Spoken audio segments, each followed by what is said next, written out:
in loving memory to my beautiful pooch Lola, 2012 to 2025. Daddy loves you, always and forever. Special thanks from my beta reader, Kelly Lindsay. Mucho blessings and love. When I see the scars in her eyes, carved in her flesh, it tells me a story. One of cement and grenades and life. Tells me she's beautiful. Hearts Make the Beats, written on September 22nd, 2023. Lyrics by J.D. Glasscock, inspired by the TV show Daisy Jones and the Six. If you get your heart broken enough times, you stop falling in love. Stop believing in dreams. Just stop. If you get your heart broken enough times, you stop falling in love. Stop believing in dreams. Just stop. Sometimes it only takes once. Yeah, sometimes it only takes once. When today's drift to tomorrows and the starlight in her hair says more in silence than words ever could, and she's gone when forever was the promise. And the do's and don'ts never made a lick of sense. And it's all just. In the long nights and soft days, people play tricks with what they say. And your memory imagines moments when they stayed. And it all breaks, everything breaks. And pieces make puzzles, puzzles make pictures, pieces make puzzles, puzzles make pictures. If you get your heart broken enough times, you stop falling in love. Stop believing in dreams, just stop. If you get your heart broken enough times, you stop falling in love. Stop believing in dreams, just stop. Sometimes it only takes once. Yeah, sometimes it only takes once. When today's drift to tomorrows and the starlight in her hair says more in silence than words ever could. And she's gone when forever was the promise and the do's and don'ts never made a lick of sense. And it's all just. In the long nights and soft days when people play tricks with what they say, and your memory imagines moments when they stayed, and it all breaks, everything breaks. And pieces make puzzles, puzzles make pictures, pieces make puzzles, puzzles make pictures. I think back sometimes sifting through the history, the steps that began way before the story, and realize it was goodbye before hello. It was goodbye before hello. Cards make horrible houses.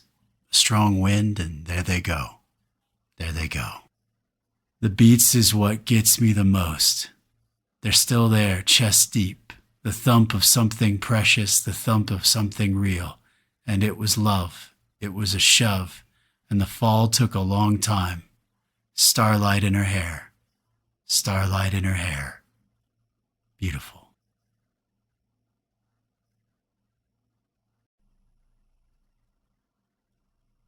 Chapter 1. Get Up and Go. Umbra Mortem. Erebus. The meeting had lasted a couple of hours. He'd used his shroud as well as his path to take it all off the radar of the system, and had gone over everything that had happened and what had changed.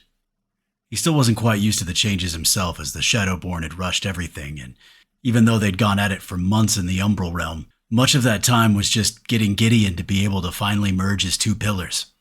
Once he had done that, towards the end, the surprise had been that it had led to the beginning of the third pillar, the Tempest Pillar, which had occurred right before their time had run out. He still hadn't seen an actual influence from the new pillar, but one day at a time. Gideon had no time to do much with what he'd been given. In fact, he still wasn't quite sure what all the changes encompassed. He just knew everything he did now, as far as his abilities, had both Moon and Umbral woven within them.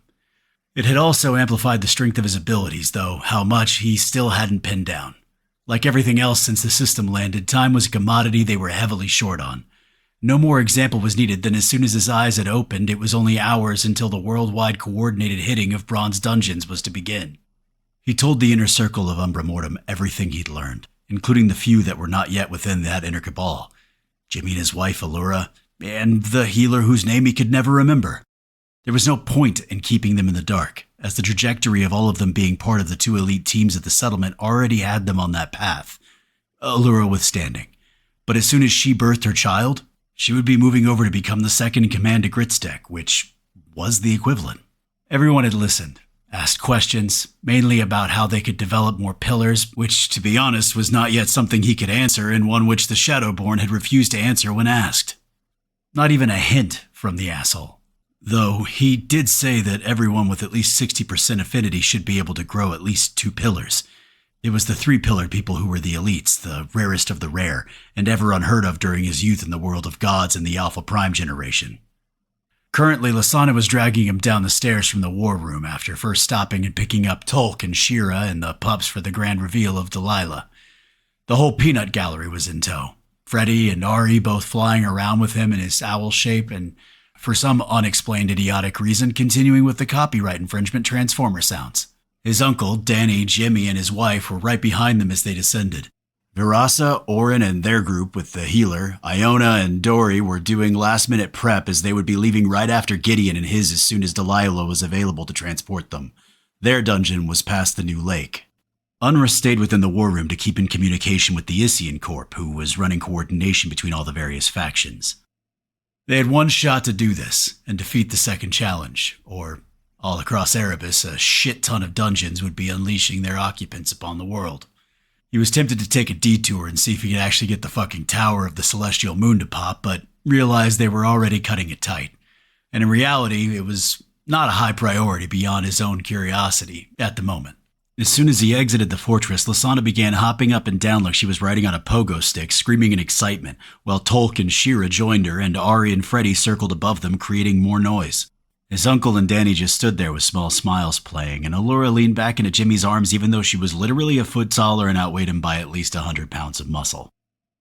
Gideon took in Delilah for the first time.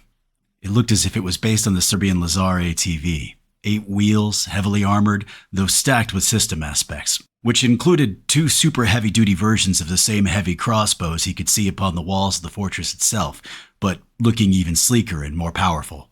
Probably Orin's latest models, and highly likely they could be automated. They decorated the roof on each end of the vehicle. And with at least 30 feet of length, Delilah was massive. She was a beast and could easily fit their party, even at the new size of people like he and Lasana. Probably a few past their party if truth be told, though he hadn't seen the interior yet. It was pitch black with silver lines along the middle and on the edges. That had to be the silver mithril they had brought out of the dungeon. He had no clue what the metal brought to the game, but due to being iron ranked and its high rarity, Gideon was sure it was a lot. Lasana had Shira in her arms and Ari activated the ferocity of the dark moon, switching to her giant tank dragon form and carrying Tolk on her back. He was laughing the entire time and seemed to be loving it as they were all going nutso over the vehicle. Shadow and Moon danced around barking, but Lasana had Shira tell them to go wait by the entrance of the fortress. They looked sullen about it, but did so after whatever secret way Shira had of communicating did its thing. Gideon had to admit that Orin had outdone himself. Not only had he created the first vehicle he'd heard about in the new system, but had kicked ass in the doing.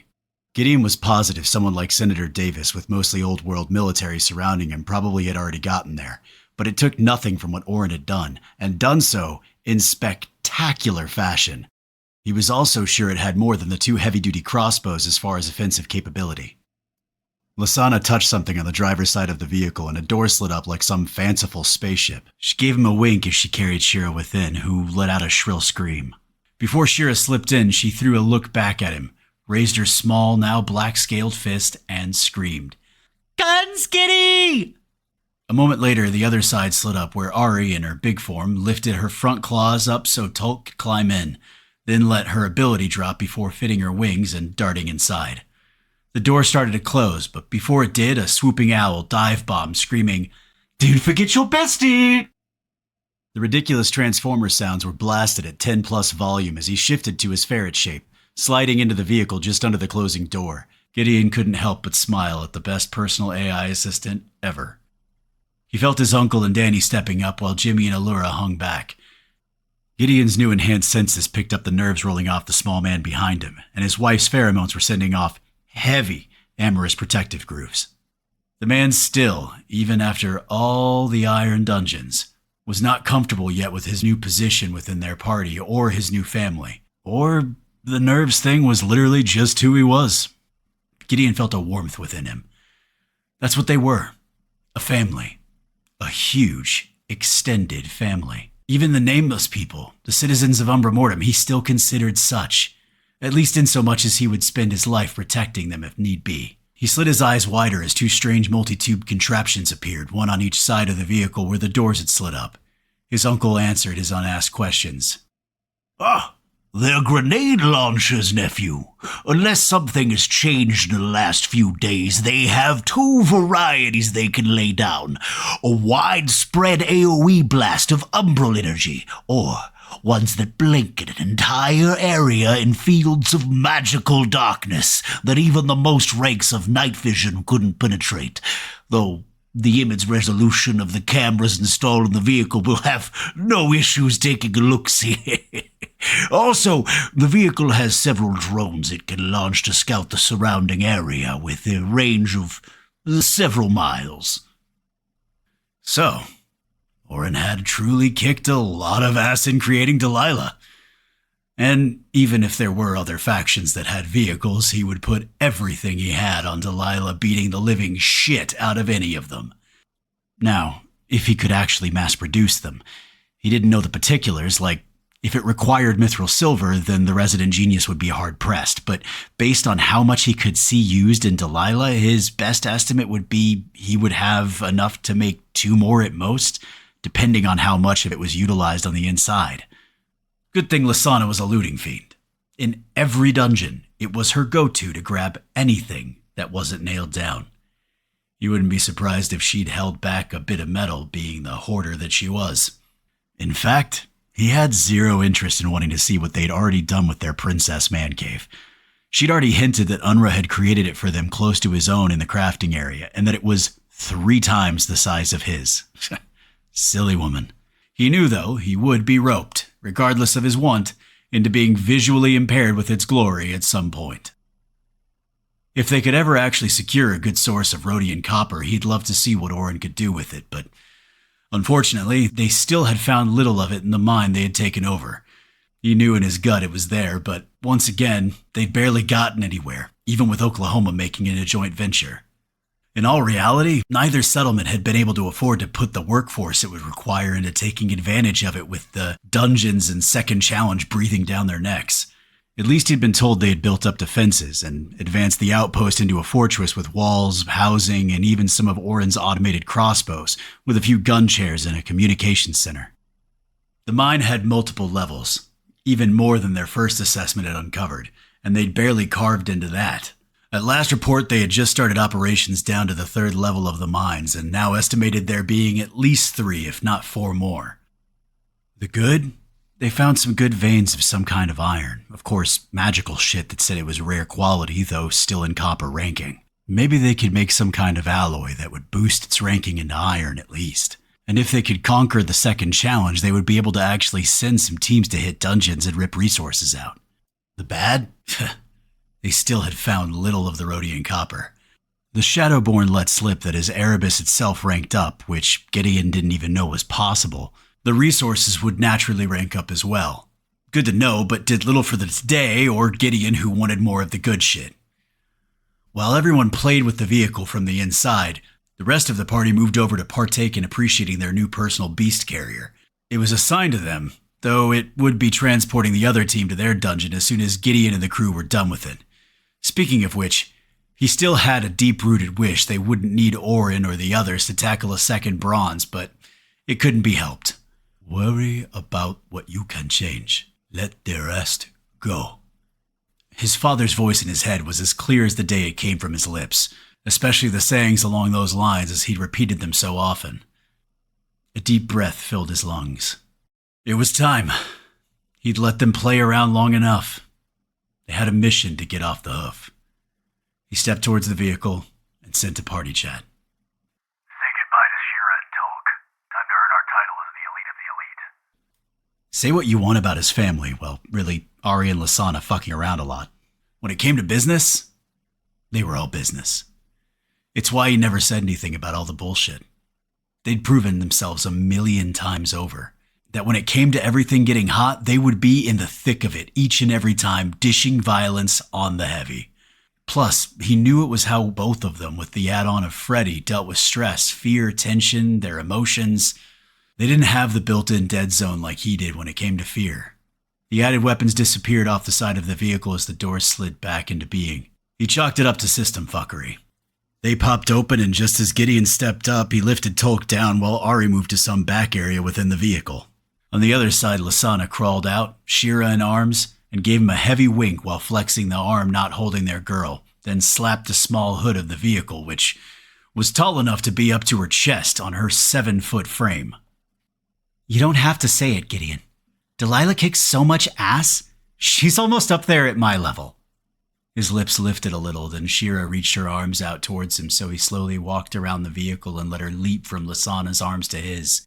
She had tears in her eyes and, grabbing him, pressing everything she had into holding him while whispering into his ear.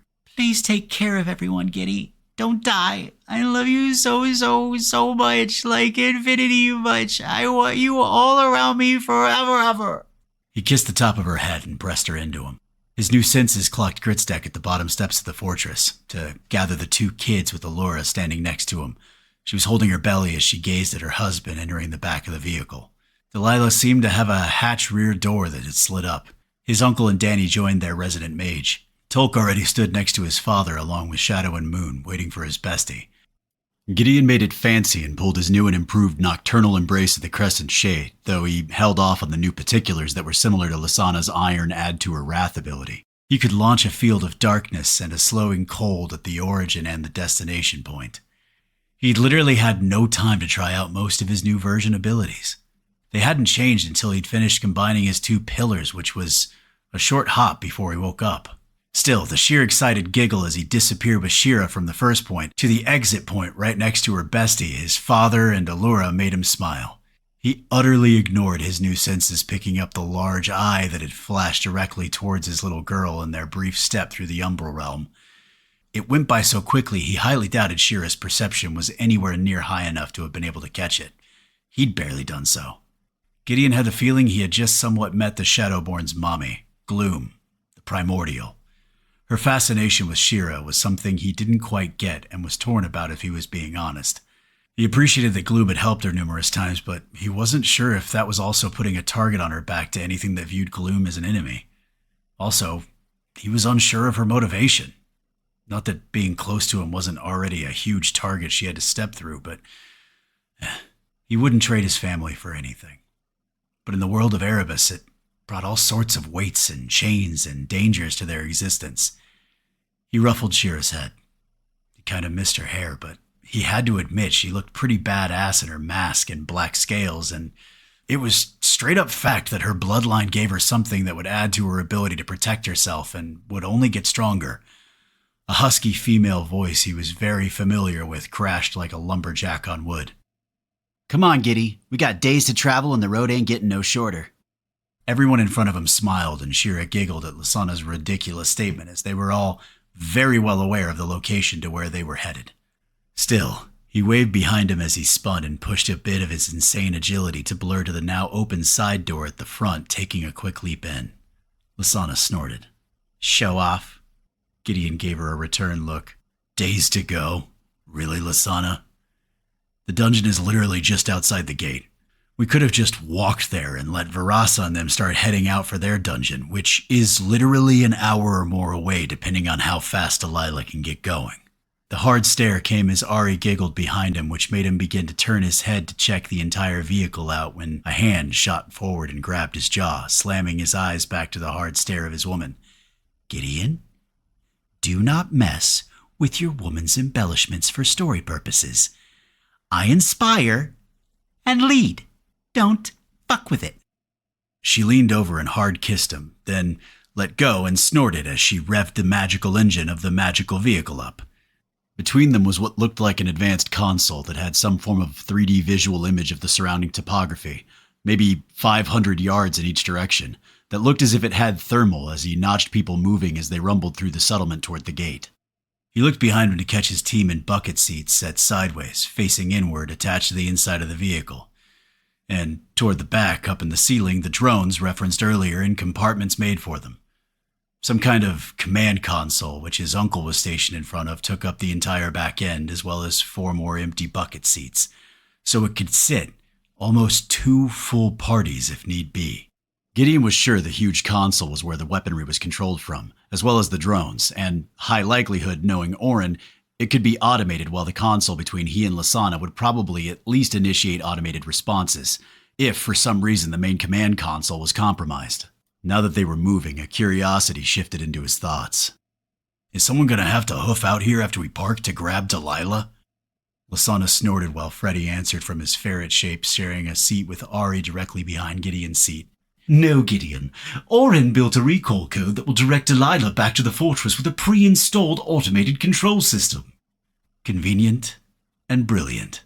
Gideon might be able to outclass Orin with the top tier of what he could make with his cheating ways, but the man seriously outclassed him in every other way, from technical know-how to 1,000 times more versatility.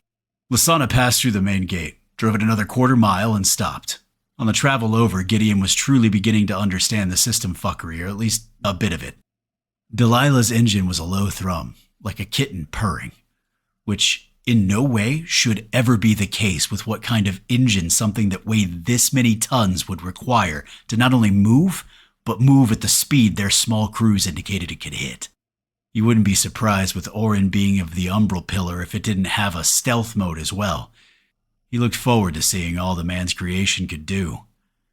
They exited, stretched, and gave each other a look, game faces slowly etching themselves in concrete, which made Gideon proud.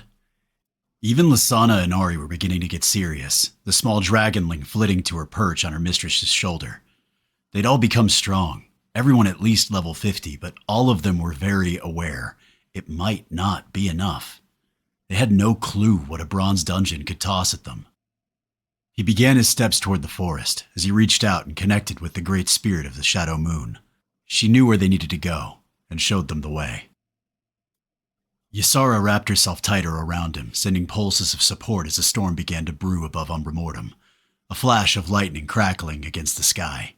The joking and talking had subsided as they entered the sylvan trees, the intensity dancing off everyone. They'd been through the carnage of battle after battle together, especially Lasana, Ari, Freddy, and him. Speaking of the best assistant ever, he'd wrapped himself around Gideon's wrist once more, knowing he was best utilized as a surprise attack with nothing more than his ferociousness and legendary metal form. Hopefully at some point, maybe when Gideon hit bronze, Freddy would evolve into something stronger and more able to participate on equal footing with the rest of the party, but his courage could never be questioned. As they slipped through the dark but beautiful trees, the storm escalated, followed by heavy sheets of rain and the endless staccato of its sound hammering the trees above, though very little of it made it through the screen of branches to touch them. The great spirit of the Shadow Moon stayed connected to him as he led the others deeper and deeper into the heart of the forest. They were usually just cutting through the forest on the way somewhere, but this time he was being led deeper than he'd ever been within the ever-expanding sentient forest. Another 10 minutes with everyone silent as they slipped through tree after tree, the darkness increasing, but with all of them having some form or shape of night vision, it was negligible. Freddy, with his sonar way of seeing such things as light or no light, had little effect. Another few minutes and Gideon's new senses and his shroud, which he dialed up and extended, brought him heavy and dark pulses of power. Another minute and everyone started feeling it. He even had to pull his shroud back and then finally turn it off, as whatever it was had stronger will than his own, which was telling. It had begun to fuck with his shroud in ways he didn't want to mess with. They could see where they were heading in the next few seconds as an entire swath of the forest was just gone, just like the Great Spirit had warned him about.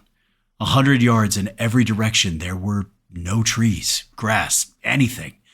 It all circled a raised hill of dirt almost 10 feet high with an opening that faced them, and some strange visible purplish black energy radiating off of it. Looked as if there were stairs that proceeded down.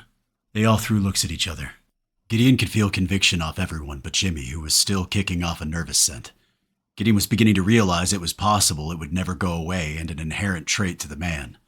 It mattered little, as he'd already shown that when push came to shove, he'd throw down with no hesitation. Gideon imagined it had something to do with his past, which was something he had continued to be tight-lipped about. Gideon took the lead as Freddy whispered in his ear.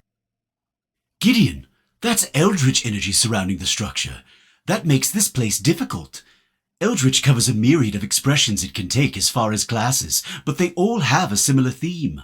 As you will see within the New Yorker and Senator most often, a mental aspect to it. Gideon takes the information and files it, but in the end, it really doesn't matter what soul pillar the dungeon is birthed from. They would enter, and they would win. There were no other options. They didn't bother checking the area. His connection to the Great Spirit and his own senses told him they had been tracked the entire way through by the various denizens of her bower, protected from all those who would seek to attack them. He led his team down the ornately ruined steps, which were made with some kind of black stone, all of them etched with purple-black runes. There were 10 good-sized steps that led to an arch of scintillating and similar hues. If he remembered correctly, the Void Pillar also held a darkish purple as its expression color. He believed they were both of the mystical foundation, although, in reality, he didn't have it all memorized. You could ask Freddy, but he didn't. As they all landed on the small space in front of the arch of swirling energy, the notification hit everyone's vision. Dungeon, the darkest dream.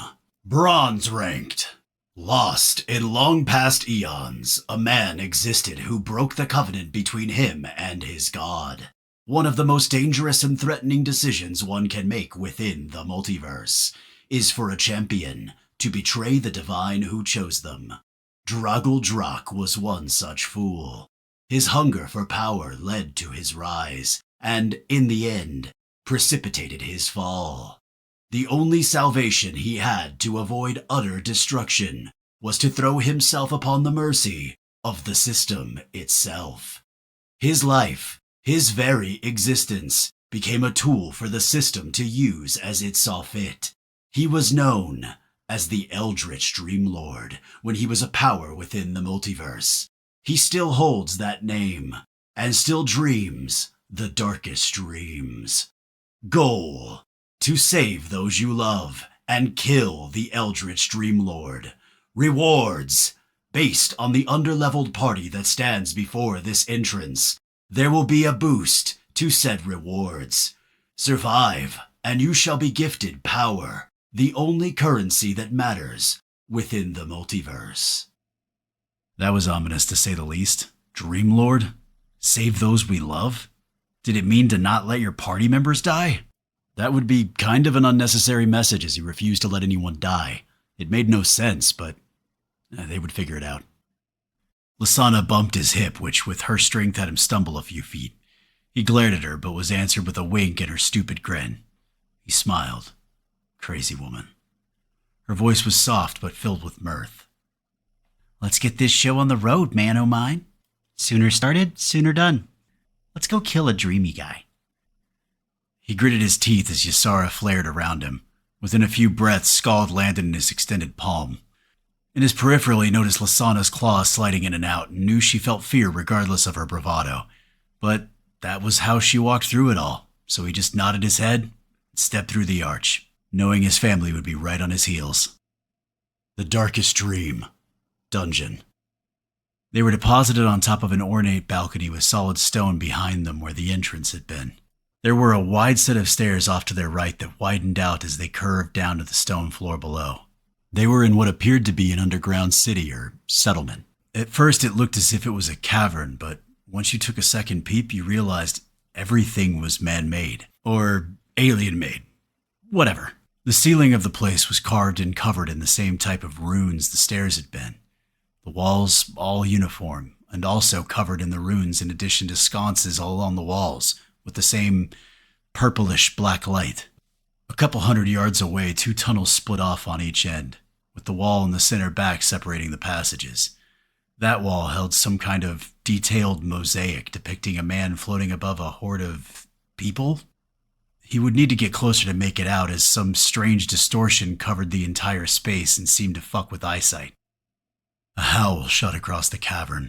Hands went to weapons as Ari took to the air. Another piercing howl followed, both of them originating from below them, out of their line of sight. On the heel of the second howl, a wailing scream of someone who was either dying or mourning crashed into his ears. Whoever, or whatever it was, within a bronze dungeon, they would not find them unprepared. Lasana took the lead as usual, tearing down the stairs while Ari lifted even higher to give us a heads up on what we were facing. Gideon was on Lasana's blind charge as his uncle shifted out of sight and trailed behind, while Danny stuck to Jimmy, protecting their mage so she could still utilize her control and mid-range abilities, yet close enough to move forward to melee if needed. Jimmy had brought out his sentient chaos orb. For some reason, he'd taken to keeping it stored until it was needed. No matter. They'd come a long way in their strategies on their 5-dungeon run of irons. He'd only made it halfway down the steps when his high-end hearing, courtesy of Inevitable Hunter, his passive from his subclass Lunar Hound, picked up Ari's confusing whisper. Shira? It had him slowing, skidding almost to a halt as Ari then screamed it and dove hard out of sight. Shira! What the fuck? Gideon came to the side of Lasana, who stopped at the end of the stairs, hard staring, a look of shock toward whoever was on the lee of the balcony above.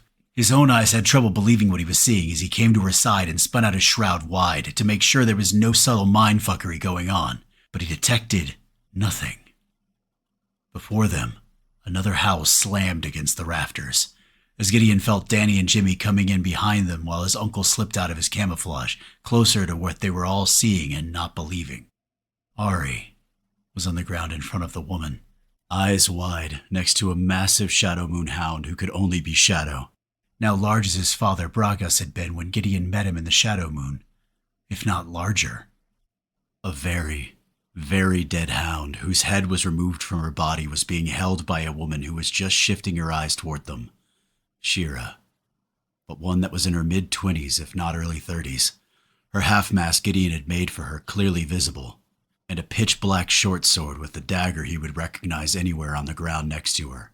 Tears streaming down her black-scaled face, even seeping from under her mask. Something in him broke seeing her like this, and Shadow dead in her arms. His fingers tightened around Scald, and he took several steps toward his little girl. Ysara flared in righteous anger. He could feel her sending vibrations of night-driven energy out, seeking the enemy that would hurt their family.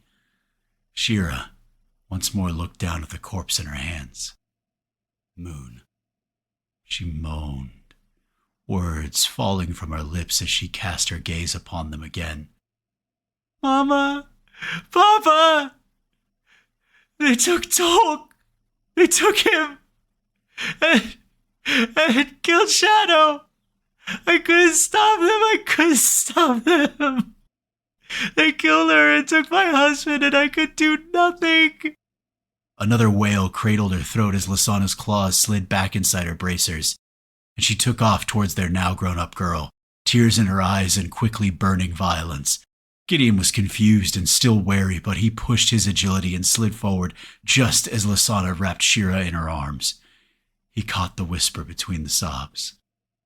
Grandma Gloom said you'd come, and I hoped. I begged for it to be true. Shadow once again slammed a howl and a broken-hearted key into the roof that then echoed all across the space. What the fuck was happening?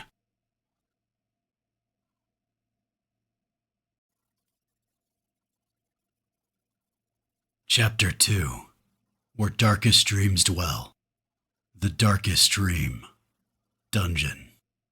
Shira's dirt-covered, tear-streaked face rose up over Lasana's shoulder to peer into his own, and even with the mask covering half her face, Gideon saw the truth of her, or at least this mirage of her. In her own mind, at least, she was Shira all grown up. There was no falsehood in that stare. Then confusion overwrote that gaze as her vision took them in. His uncle, Danny, Jimmy, and doubled down when Freddy flew off Gideon's wrist, echoing Transformer sounds as he took on his spiked pit bull shape. There was still liquid eyes from the loss of Shadow, but a smile flit across her lips, and her voice was the same voice he knew, just a bit deeper. Uncle Marcus, you're alive, but you... Lasana leaned back from hugging her, watching Shira, then looking at Freddy. A heavily bewildered look took over this adult Shira. I can't remember. Why can't I remember? I saved you both from... I can't remember. We were fighting across the multiverse against the system itself, the sanctum, fighting for so long, but we were together, but it's all gone. I can't remember.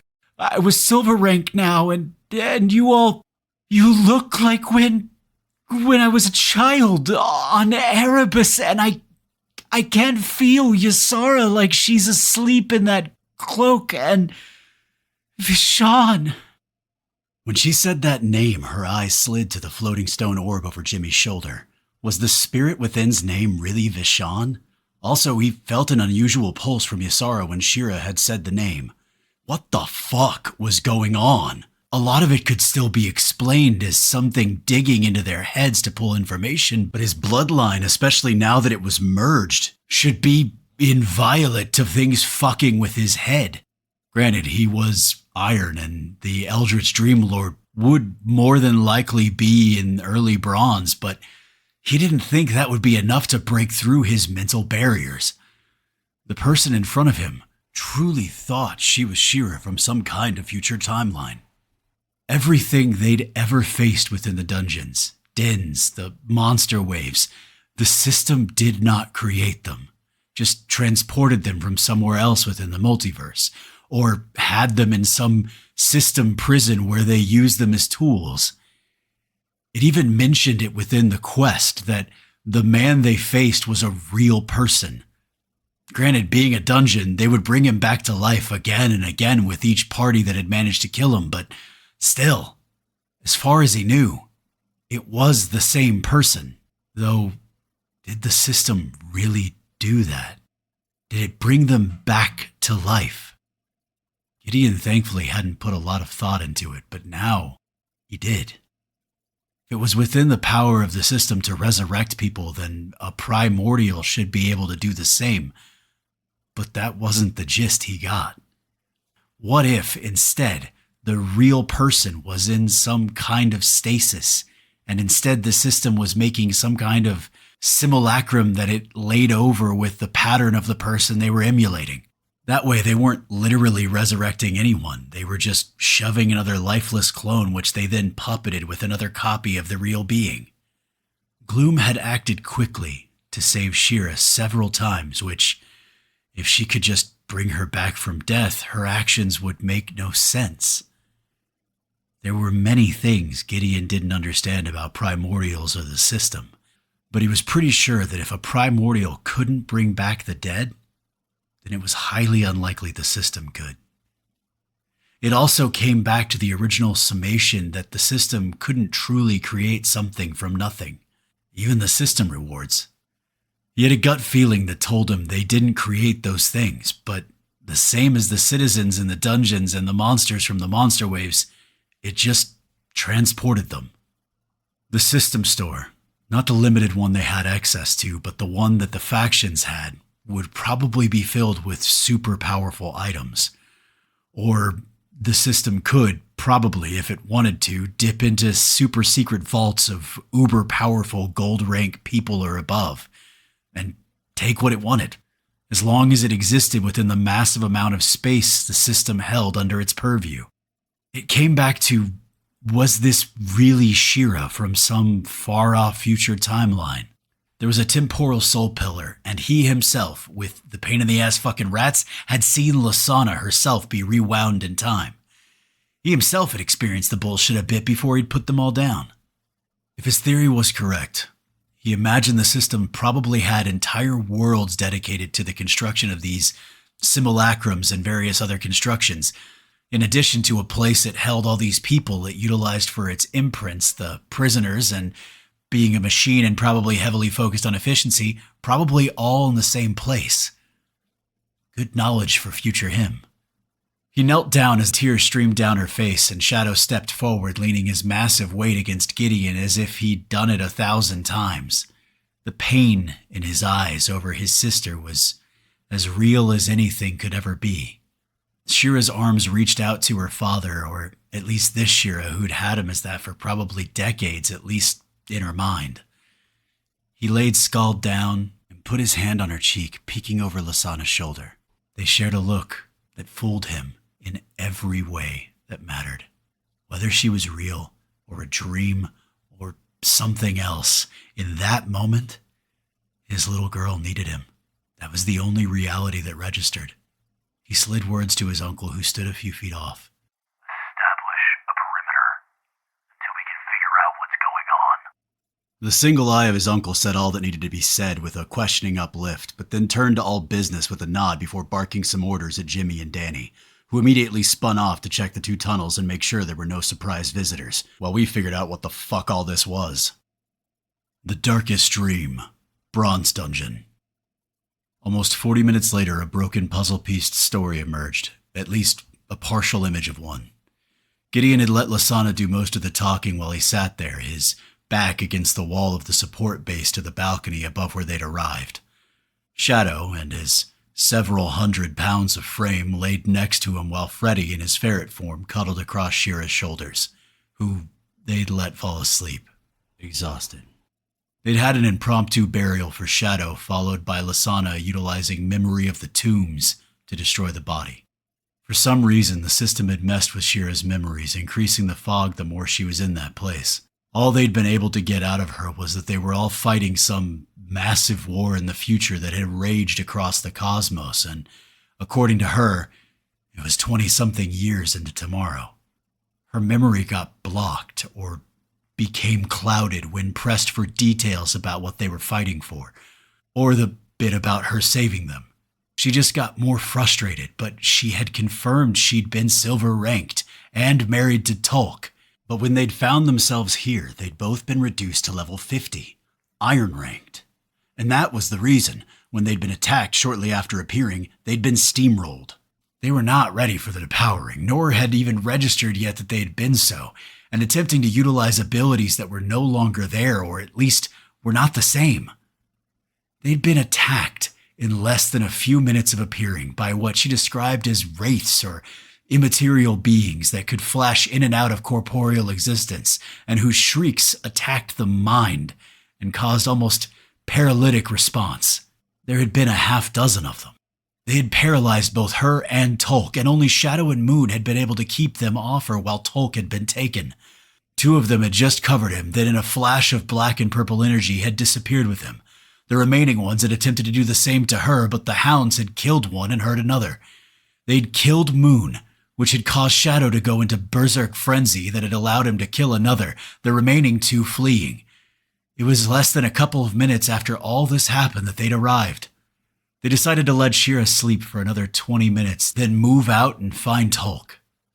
When asked when they'd been married, she couldn't remember. All of it was becoming lost as the minutes went by. Gideon was still attempting to discern what was actually happening. Was this a simulacrum somehow indented with an extrapolated personality from their memories of what a future Shira would be? Or was this an actual Shira and Tolk brought here utilizing temporal magic from some possible future? He found the latter hard to believe or understand. He knew primordials and therefore the system were very, very powerful. But enough to time travel? He didn't think so. Was it possible for some seer type to be presented with their memories or samples from the actual young Shira and Tolk, followed by them stretching their abilities out to envision a future version of the 2, to then program into the simulacrum? That made a bit more sense, and certainly within the magical boundaries of the Eldritch Soul Pillar, which seemed to revolve a lot around mental gifts and abilities. But the idea that they'd been at war in the future and it somehow had been against the system and the sanctum? Needless to say, it kinda hit close to the bone, if not deep into the marrow of a reality that was very much plausible. They had parlayed all of this in party chat for the last few minutes, but Lasana cut it all off with the words, This is my child. We shall keep her and save Tolk. End of discussion. Gideon couldn't argue, as he had similar sentiments to the course of action, and it also seemed to be what the entire quest was built around. Dungeon, the Darkest Dream, bronze ranked. Lost in the long past eons, a man existed who broke the covenant between him and his god. One of the most dangerous and threatening decisions one can make within the multiverse is for a champion to betray the divine who chose them. Dragul Drak was one such fool. His hunger for power led to his rise, and in the end precipitated his fall. The only salvation he had to avoid utter destruction was to throw himself upon the mercy of the system itself. His life, his very existence, became a tool for the system to use as it saw fit. He was known as the Eldritch Dreamlord when he was a power within the multiverse. He still holds to that name and still dreams the darkest dreams. Goal: save those you love and kill the Eldritch Dreamlord. Rewards: based on the underleveled party that stands before this entrance, there will be a boost to said rewards. Survive, and you shall be gifted power, the only currency that matters within the multiverse. Save those you love. It obviously was referring to Shira, Tolk, and Shadow. Since Moon was killed before they even entered, Gideon knew it was a preordained sacrifice to create emotional impetus. He sometimes hated how his mind worked, to break shit down into actionable intelligence so as to parse strategies off the facts, ripping out the emotional content. Even the self-awareness didn't stop his mind from rumbling forward regardless. His uncle's kit would be extremely limited. A lot of his abilities required messing with the enemy's minds, and Gideon didn't think eldritch creatures would be very susceptible to that, or at least he didn't think so. He wouldn't be totally useless. His charge ability, Lost in the Lunar Edge, might have some effect with the blast of lunar energy. In addition, Kiss of the Moon and coating his blades with lunar energy should allow him to hurt them. Same with Lasana's Memory of Tombs. He still had little grasp on Jimmy's chaotic energy, but still, quite a bit of his kit would probably be hampered. He wasn't sure how affecting probabilities would hamper creatures that could become immaterial, though Gideon didn't know if that was the only foe they would face within the dungeon. Lasana with her necrotic energy should find some success, and he himself had some tools that should prove effective. He had a gut feeling that Danny would be their ace against what they faced. Shira had mentioned a screech that had precipitated assaults against their minds, and Danny was the master of sound. Her ability should be extremely effective.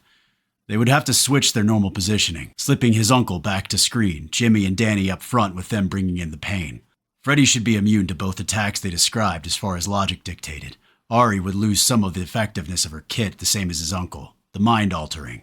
But, as always, her heals would still be beneficial, and her resource boosting, the Melody of Crescent Dreams, would help.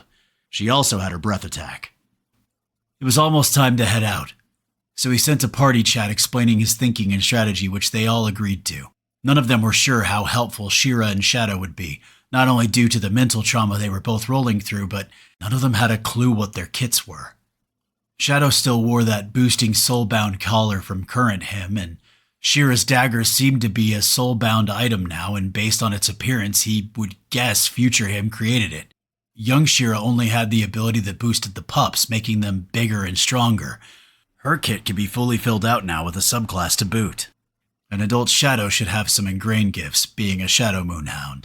Gideon remembered the father somehow shifting to Shadow. That would be useful.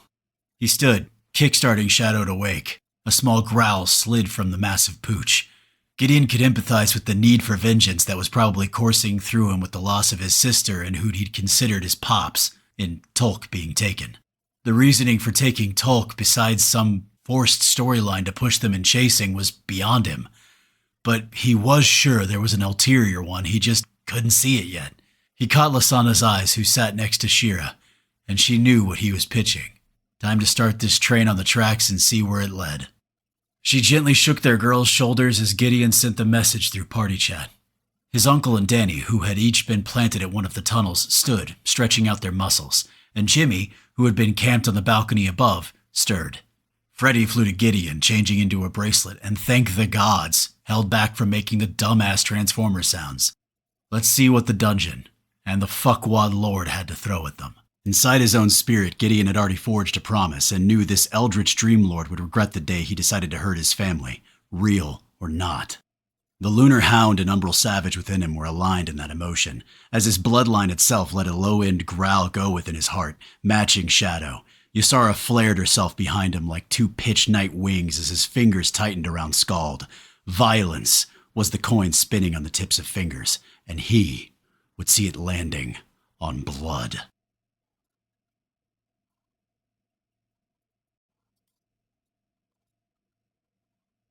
Chapter 3. Let the Beasts Howl. The Darkest Dream. Bronze Dungeon. They'd chosen the right tunnel to travel, which had curved around and down, keeping to a slight right bend for a while before straightening out. Gideon led the way as a scout, having everyone give him 5 minutes lead before heading out and staying in touch through party chat. Between his ability to sneak, his enhanced senses, and Freddy's sonar shit, he was by far the best suited to scouting in a dungeon. If it had been a city and they needed information, it would have been his uncle. 20 minutes later, he had sent them a message to hold as he found himself at the lip of a declining passage that led to a bridge that went over a deep ravine and ended in what looked to be a small outpost or fortress. It had 20-foot walls on the near and far side and a large gate. As Gideon looked beyond it, another tunnel continued deeper into the dungeon. A notification hit his vision. Quest alert! Part 1 of 3 on the road to Dream. The Lurking Mind. To reach the Eldritch Dreamlord and save the ones you love, you must traverse and conquer the 3 trials of the Darkest Dream. Part 1 is the Lurking Mind and Walls to Perdition. Trials 0 of 3. Rewards, life, and the way forward. Typical system fuckery. His eyes shifted to what was before him. Massive figures, some stationary, others patrolling, large and humanoid that looked a bit like ogres from a fantasy RPG. About 8 feet tall, probably a good 500 pounds of muscle, wearing uniform chain and black leather, all wielding large dual-bladed butterfly axes that could be used in one hand but with enough haft to be wielded two-handed as well. They had huge tusks jutting up from their lower lips and no helms. The only main differential about the ogres from the ones he'd seen in games was their eyes. They all emitted a dark purple-black glow. He also sensed something. Something about the place itself that seemed off. He asked Freddy to scan it. You were right for me to do so, Gideon. Something in the heart of the place is emanating heavy thrums of eldritch energy in waves. Based on my analyzation, if I had to make an educated guess, I believe its effect is twofold. First, it will sense any active mind that breaks its boundaries, which is about a dozen yards past the wall, while the secondary effect is harder to determine. But I would say it directly attacks the mind of anything it considers an enemy. In what way, or how, I do not know. Thanks, Fredster. Good info. They obviously had to pass through this place, but the giant ravine was an obstacle, but not an insurmountable one. Several of them had ways of slipping over the space without using the bridge, but there was no way of avoiding the outpost. It covered one side of the cavern to the other. In fact, it used the actual walls of the cavern to bookend it with wooden walls just blocking the front and back, not even taking into account whatever the device was that was emanating the mindfuckery. He slipped back down the tunnel and sent a message to everyone about what he'd found, and the order to move up so they could form a strategy. There had been 8 of the behemoth eldritch ogres that he could see after watching for a bit under 10 minutes. He already knew he would be the one that would have to infiltrate and take out whatever was causing that effect, and if they didn't have Freddy, they would have walked into what was obviously meant as a trap. If, right when they attacked, something had messed with people's minds, for most, it would have been a death sentence. It reminded him of how many times Fredster had saved his ass and those he loved. If Freddy hadn't warned him about the fucking time rats, he would have walked into the same kind of trap. Again and again, his AI buddy showed a loyalty and volume of love that most people would never live up to. It took another 10 minutes for the rest to catch up to him as they moved cautiously through the tunnel. Once they arrived, Lasana argued quietly against his plan, but in reality, she knew it was the right choice. His bloodline's high resistance against any kind of mental attack, combined with his ungodly level of stealth capability, in addition to the boosting by Ysara, made him the only choice. They had no clue what form the mental attack would take, and the last thing they needed was one of their own killed. Or, even worse, controlled and made to attack the rest of them. Lysana was mollified when he told her the rest of them could be a distraction in an attempt to pull the ogres off the walls. As long as they stayed on their side of the bridge, they should be out of range of whatever the mental attack was, minus whatever the ogres themselves could pull off. It would lose them the element of surprise, but it was fine. If he could destroy or disable whatever was emanating that mental web, he could then attack them from behind. She was also happy because he left the strategy of how they would provide the distraction to her to figure out. The only line he gave was to not cross the bridge under any circumstances until he gave them the all clear, as far as removing whatever was causing the mental shit. Gideon asked them to give him 10 minutes head start before creating noise. Shira and Shadow had both given him hugs. Deja vu had rattled his mind when she leaned in and whispered, "Please don't die, Papa. I want forever and ever as a family. Shadow and I need you." It came close to what the young her had said before they'd headed here. They'd so far kept discussion of the current them and current times to a minimum besides telling her the basics. He gently kissed her forehead as he'd done not too long ago with the young one. Something inside him cracked from the sorrow held in her, that and a need to commit violence. The fog in her mind, if that's what it was, had fully covered any information she could have helped them with, though that did, once again, push the facts of her being a simulacrum with a pasted-on facade of personality and memory. But he didn't want to dig any further than that. He knew his uncle was keeping an eye on her and Shadow without anyone even asking. Whatever he'd gone through before the integration, and during, had created a heavily cynical man, and, in this instance, Gideon was glad of it. He gave a quick kiss to Lysana and another hug to Shira and Shadow, who'd shoved his way into Gideon's waist, causing him to stumble because the fucker was massive. Without even asking, Ysara pulled on every piece of darkness she could, as he slipped into stealth and began moving down the tunnel towards the bridge. He was banking on whatever was emitting the mind shit being highly likely able to see he was there, but that his high ability to hide would still keep them from locking him down, and his bloodline keeping him inviolate against whatever mindfuckery it would attempt. There was plenty of darkness and shadows in the area for Ysara to pull from, as the only lighting in the place was the same dark purple and black sconces that were spread throughout the entire dungeon. For some reason, the system was big on utilizing them in all its dungeons. He wasn't going to complain as he activated Birth of the Eternal Eclipse, the new version of his Birth of the Eternal Eve, which now allowed him to slip through living things, causing them to take on the slowing chill effect that seemed to be a part of the moon domain. He didn't need any of that at the moment, nor did he want to expend the extra stamina it would require. He slid to the darkest patch of ceiling and quickly traveled across the ravine, only hesitating for a moment when Freddy popped into his ear to let him know they were on the edge of the boundary of whatever was emitting the eldritch energy. All in.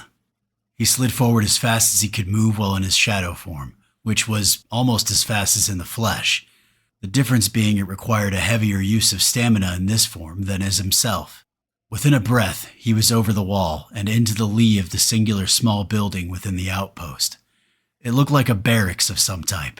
He currently was behind it. As he made the move, he felt a pulse of energy when he'd slid across the boundary, and something else attempting to enter his mind, and failing miserably. Good to know. Whatever it was not able to find purchase against his bloodline's mental defenses.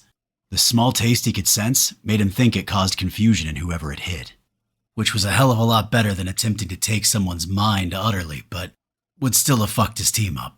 It was telling that it took several seconds after him breaching the boundary before he felt any kind of reaction.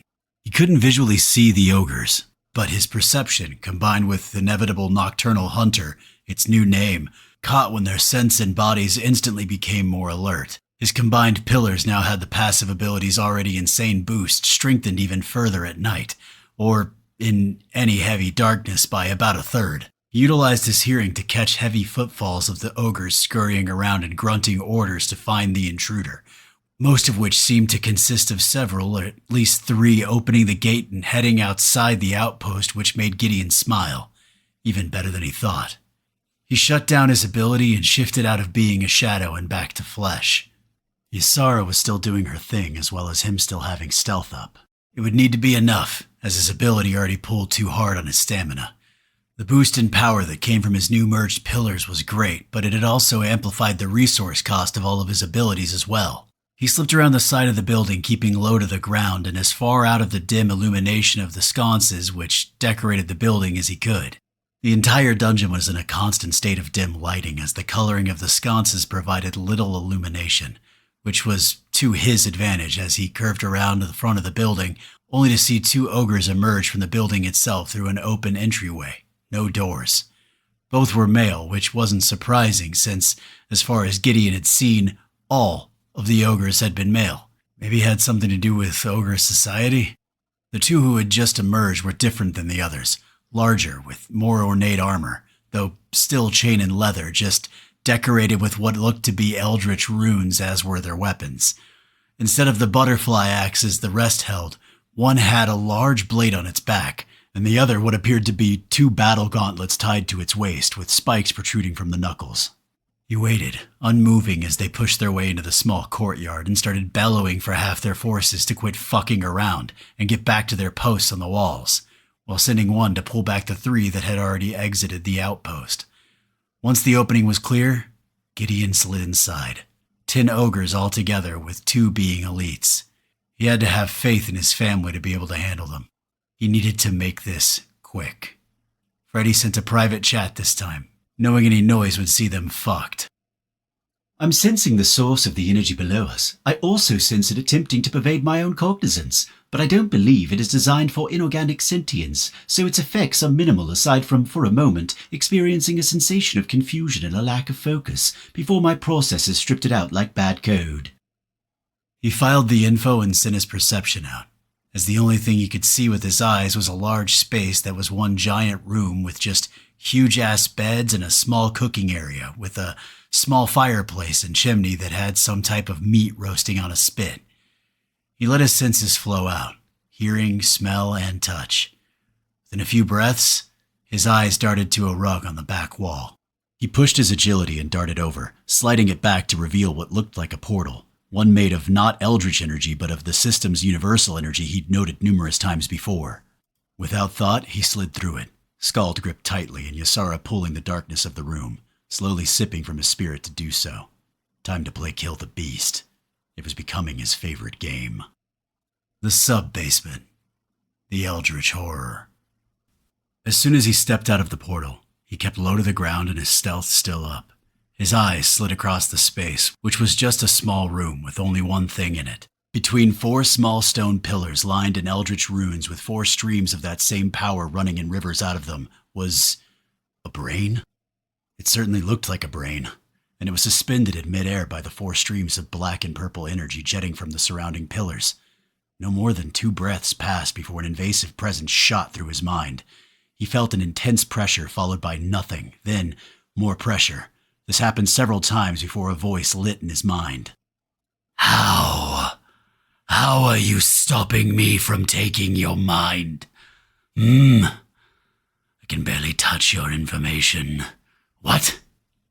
Nocturne? Blasphemy. Not possible. The Nocturne were an ancient memory when my master was young. It cannot be true. They were harbingers of death, the proud and unrelenting masters of the Umbra. It just isn't possible. You are an infant, part of a newly integrated world. It is deception. Has to be. They are one of the lost races purged in the early days of the Great System. How are you, Nocturne? How is that bloodline even still within the database of the Great System? They were heretics, blasphemers. Gideon was curious as to how the brain could affect his mind, due to the bloodline it kept babbling about, but could speak to his mind and somehow see what his bloodline was. The voice picked back up. Symbol, my gifts are of the Eldritch, which holds dominion over many things, but none more so than the mind. And you are nothing, an insect. Even an intelligent insect is still just an insect. Though, I am impressed to a degree. I can only focus on information to the forefront of your mind. Things you have put heavy thought upon recently. What you have been contemplating, I find interesting. You almost grasp the truth of what very few do. even those that exist within the dungeon, the prisoners themselves, though my master understood it all from the very beginning, for he entered communion with the great system with eyes open, not in chains. The holy All-Father of the system has imprisoned an endless trove of powerful citizens from every soul pillar. It is not difficult to find a diviner of the temporal and combine it with one of the eldritch such as my master, and pull the imprint of a future citizen, a probable or possible future, or even improbable, as may be the case. The myriad paths of today that shape tomorrows are infinite, so therefore, futures are infinite, though some are much more likely than others. As far as your theories of simulacrum, you are certainly far ahead of most, though I cannot expand upon such due to the system restrictions, and have probably already stepped past that edge with what I have revealed. In the end, it has little meaning. Unfortunately, for such a bright insect, even one who has secured a long-extinct primal bloodline will find death soon. But such is the fate of those undeserving of more. My master was given true purpose to make sure you do not survive this journey, Gideon Show. And yes, we know your name. Think upon that reveal in your last moments of breath. This time Gideon responded as he knew what the creature was doing, even though the last statement confirmed that the prime avatar of the system was still holding a fucking erection for him. You think to delay me? My friends and family should have already begun their attack, and you think your ogres are enough to kill them? That they will then come down here and save you? None of which is true. I have faith in my family that they would and will come out on top against your minions, but I won't be waiting to see the outcome without putting my 2 cents into the equation. A cruel chuckle chittered in Gideon's mind. You are very astute in at least part of your assumption. Soon my warriors shall put down your rabble, no question of that, and even sooner if they come closer, as I shall reap their minds. They do not enjoy what your bloodline gifts you. Gideon smiled. Oh, I hate to break it to whatever you are, but you aren't going to be around to do anything. Another laugh fell to his thoughts.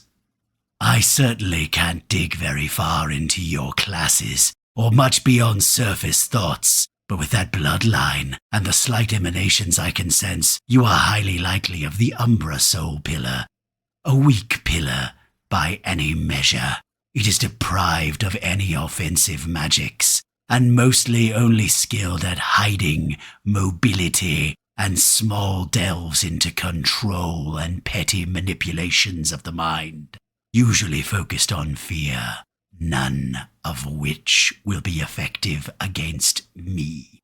And certainly your physical abilities would have little chance to pierce the eldritch shield that protects my vessel. Though please, do try. The longer you reside here, the faster your colleagues shall find their last steps into oblivion's ever-hungry maw. If you surrender now, though, I shall make you and those of you... Gideon's hand lifted, the point of his spear pointing directly at the eldritch creature as he sent a last message. You have obviously never met Skald. As his last word left his lips, sparks and hues of night, moon, and storm drizzled off Skald's haft and spearhead before striking out and blinding the room in a thunderclap of power. The shield held for one breath before shattering as shadow moon lightning cleaved through the brain, immolating it. A psychic death scream began, only to end within the same moment. Gideon gritted his teeth. Let the beasts howl. He was coming for them. He sent the message. The space was clear, and he turned to the portal.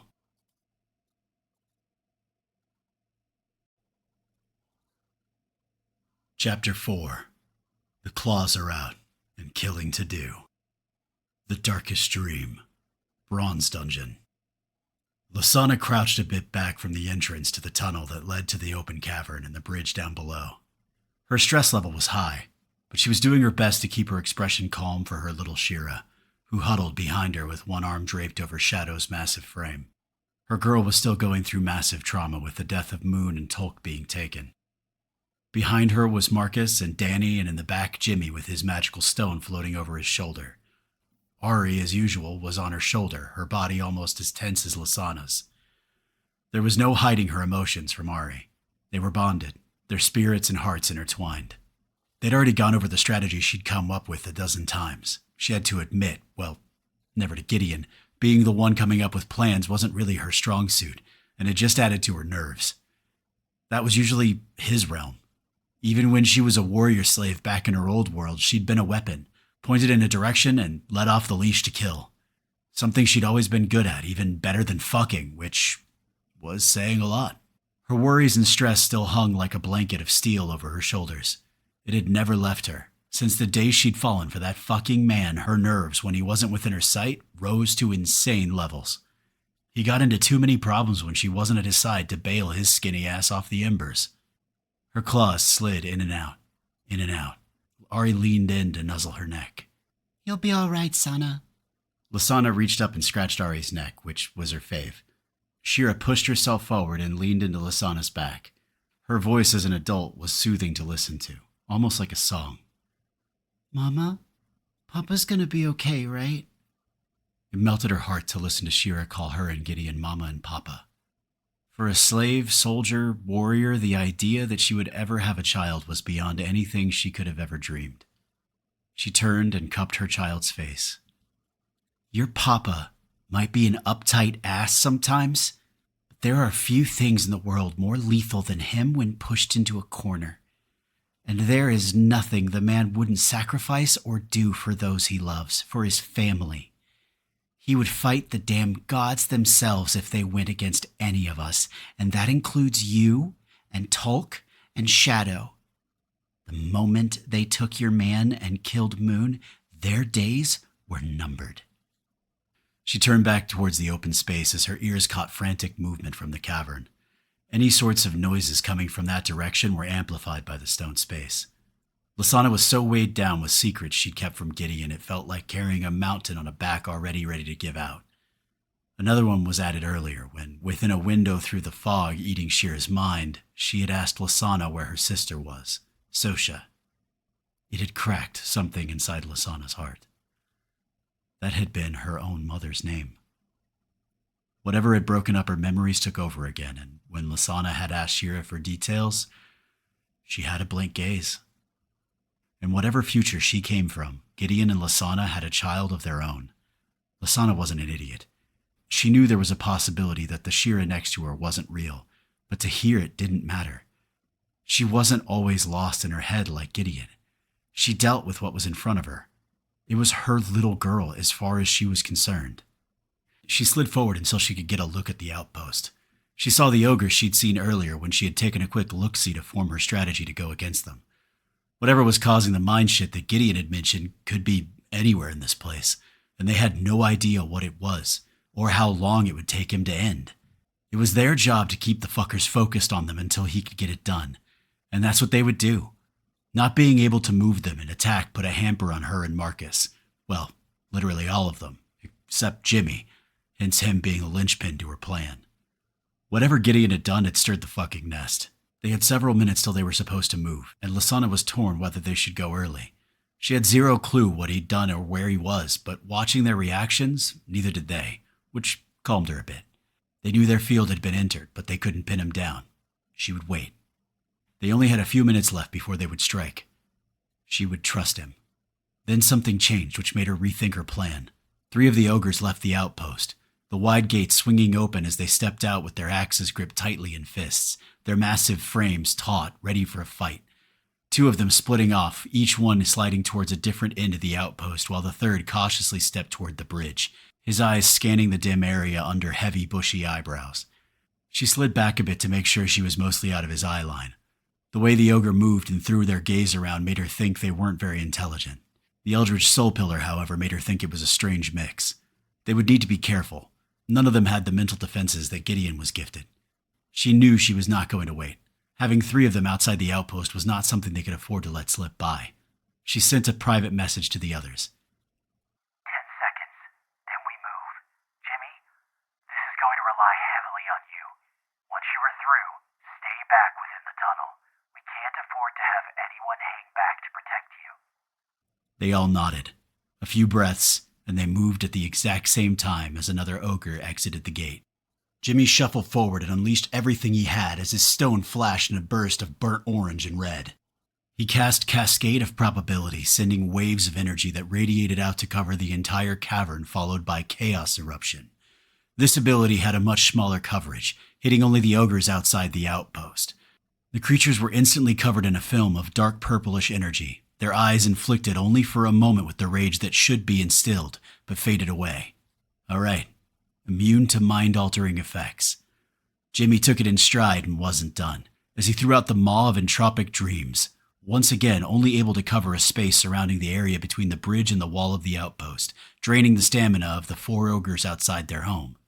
All their arms holding their axes started drooping, but their eyes snapped to the source of the attacks, the new ogre that had just emerged spitting some kind of words at the closest ogre near the bridge. Streams of chaotic energy from Jimmy continued rolling through his stone, amplified. He finished with the River of Primal Injunction, his newest ability, as a stream 10 feet wide shot out of his stone, striking 2 of the 4 ogres, the one moving across the bridge with violence in his posture and the one near the open gate, who also rumbled toward the bridge as it continued through them and into the wall as if it didn't exist. It was, as far as Lasana was concerned, one of his strongest abilities, making it so they couldn't use any abilities and reducing their 2 highest attributes by half for 30 seconds. She hoped it had hit a couple of the fuckers behind the wall and assumed strength and body were probably the attributes affected. Jimmy fell back, as he'd probably almost just emptied his mana reserves.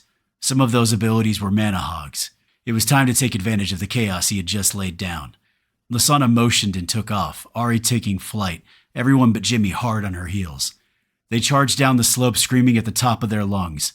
Going full bore as they skidded to a stop just before the bridge. The 2 nearest the bridge stumbled towards them, their stamina draining, abilities locked, and their 2 biggest attributes halved. Danny shifted to the left of the bridge, angling herself to be 90 degrees to the approaching ogres, and as they hit the middle of the bridge, weak but determined, she let loose with Banshee Shriek, a blast of sonic waves amplified by her choker as they slammed against the creatures. The one in the lead smashed against the wooden railing of the bridge, cracking it into splinters, as a screaming echo lit out of the endless fall, while the second had the same conclusion, but was able to grasp the edge of the bridge, hanging on by fingertips and losing his axe in the process. That is, until Ari came to the edge of the bridge and let loose with Breath of the Dark Moon. A river of silver flames lanced out to cover the whole section of the bridge the ogre held onto, its fingers now coated with frost and the drain of its stamina already having been taken in chunks by Jimmy. The creature lost his grip, following his fellow into the deep dark of the ravine. The other 2 ogres outside the outpost began driving their weak bodies towards the bridge, death in their eyes, before a huge ogre with 2 spiked gauntlets on its hands screamed for them to halt and retreat, as 4 other ogres bunched up behind the massive leader. The 2 almost at the bridge seemed hesitant to listen, their bloodlust and hunger for battle lit in their glowing eyes. Another bellow shot out of the huge ogre, this time accompanied with threats. The 2 ogres at the bridge growled but started backpedaling toward the rest, their eyes promising death. And now, they were at a stalemate. Their own actual ranged people were Ari and Danny, both of whom were only mid-ranged at most. Jimmy had a single long-range offensive attack, but he was exhausted from his magical assault, and they'd only been able to put down 2 from it.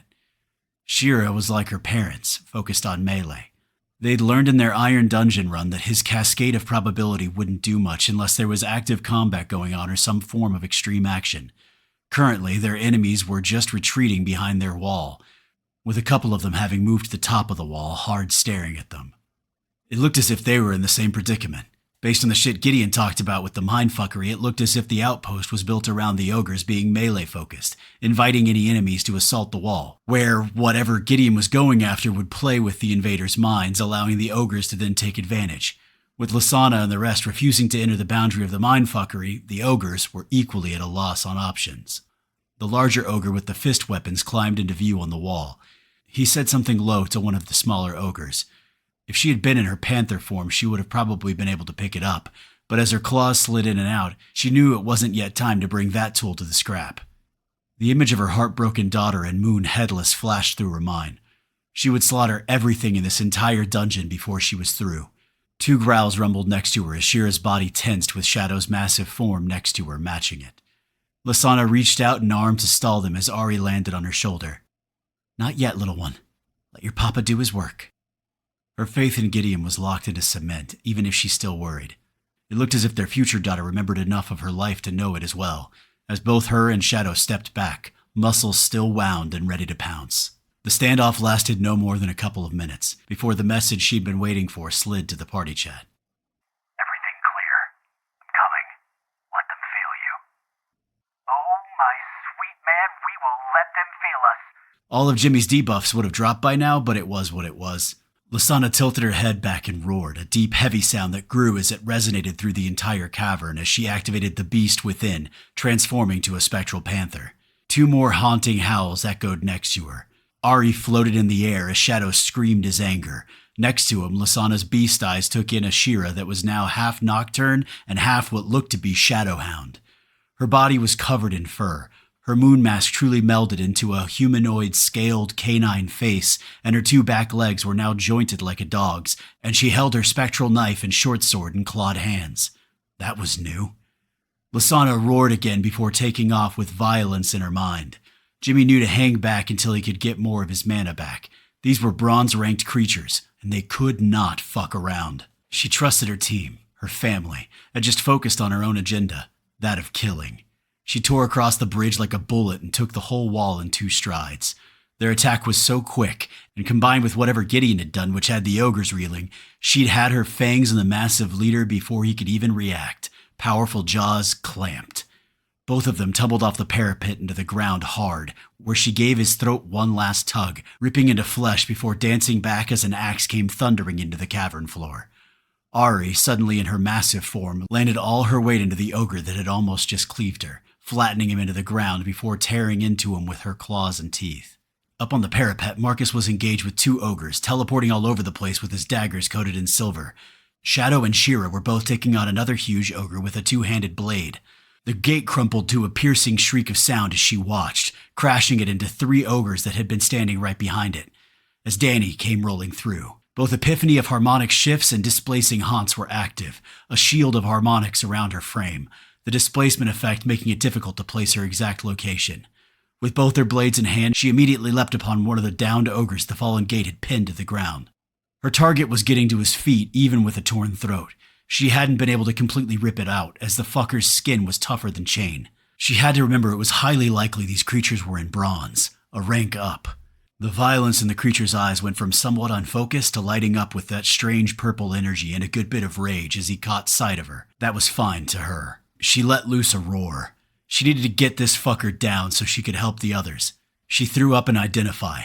Gogron, Eldritch Ogre, Elite, Level 77. Bronze. Uncommon. At least Freddy had been right and it was a low-end bronze dungeon. If their leaders were only uncommon-ranked classes barely into bronze, it made it doable. It meant the other ogres were probably only common-ranked classes.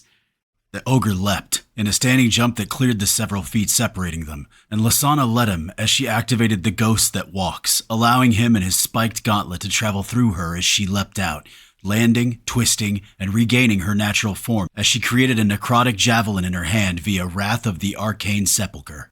The javelin left her hand, ignoring the ogre's armor, and pierced his chest before punching out the other side, then dissipating. The creature roared in pain as he spun his body, eyes awash in dark purple emanations.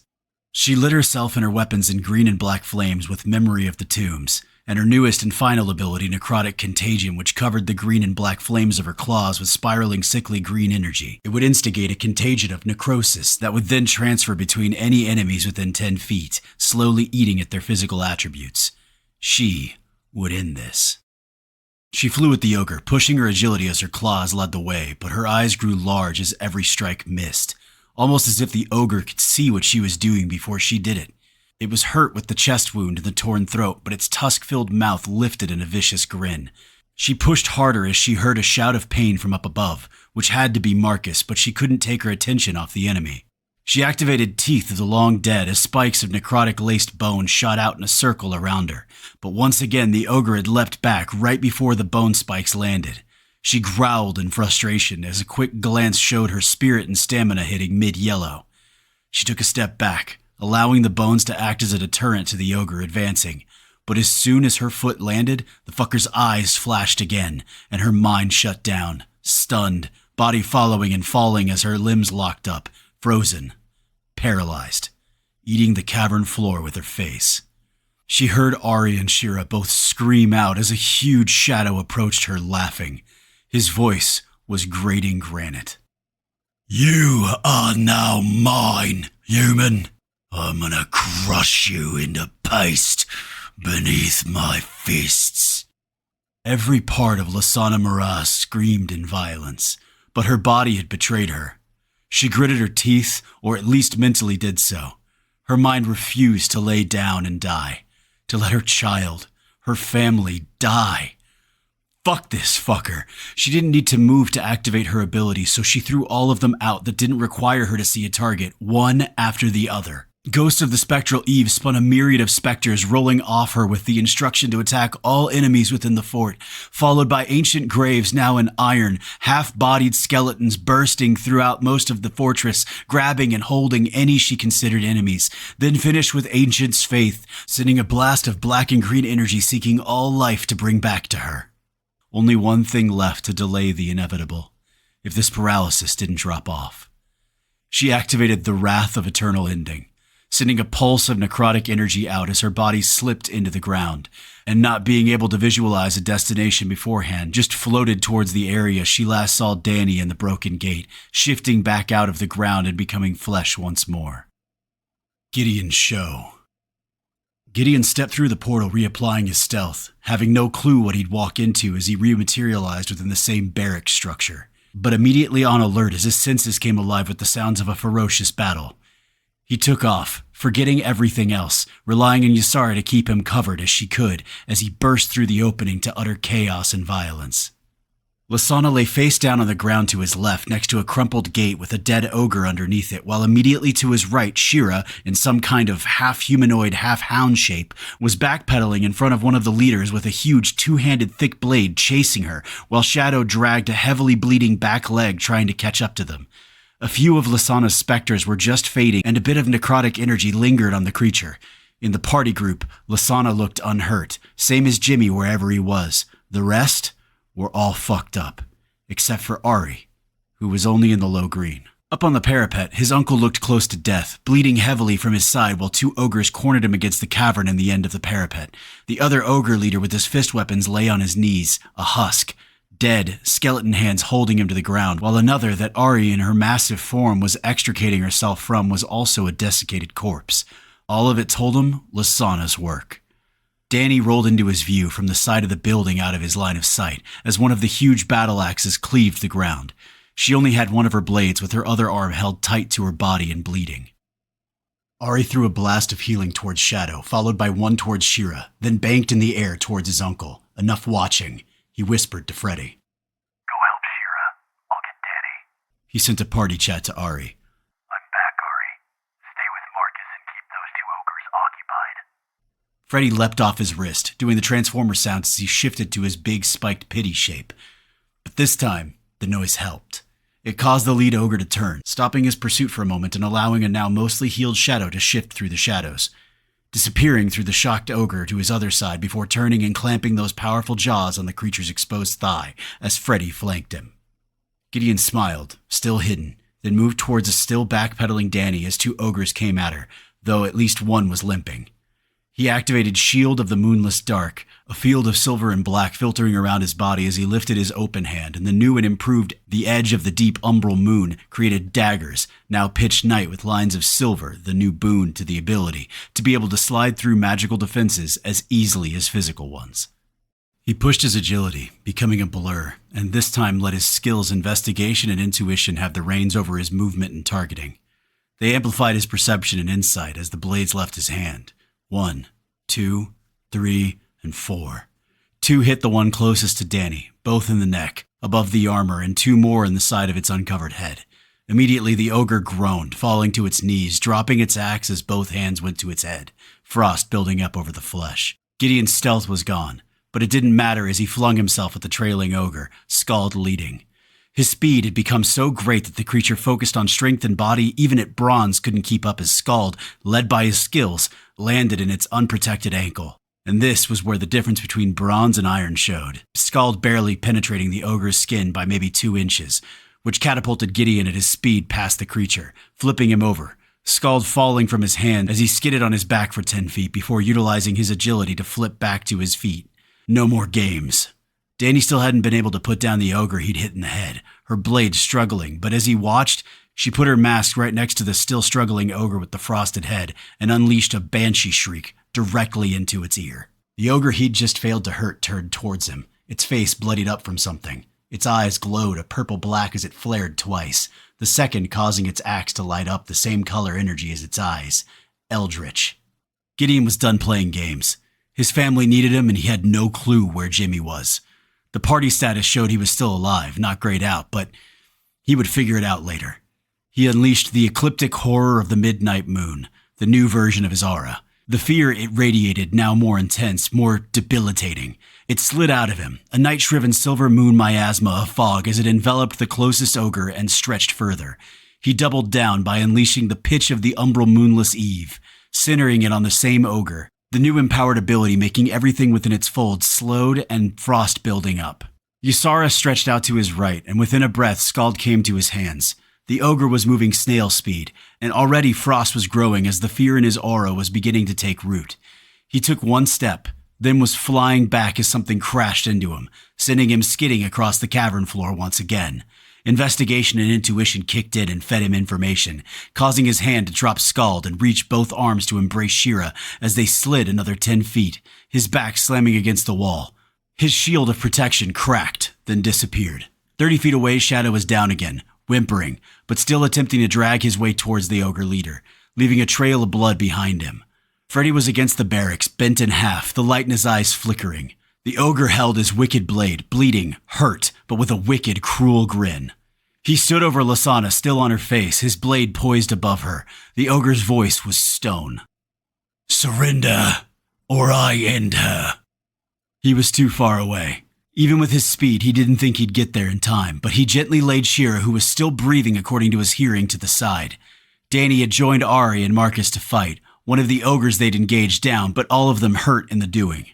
The ogre, stuck in his aura and sphere, was almost unmoving in the ground, shaking, frost lining most of him.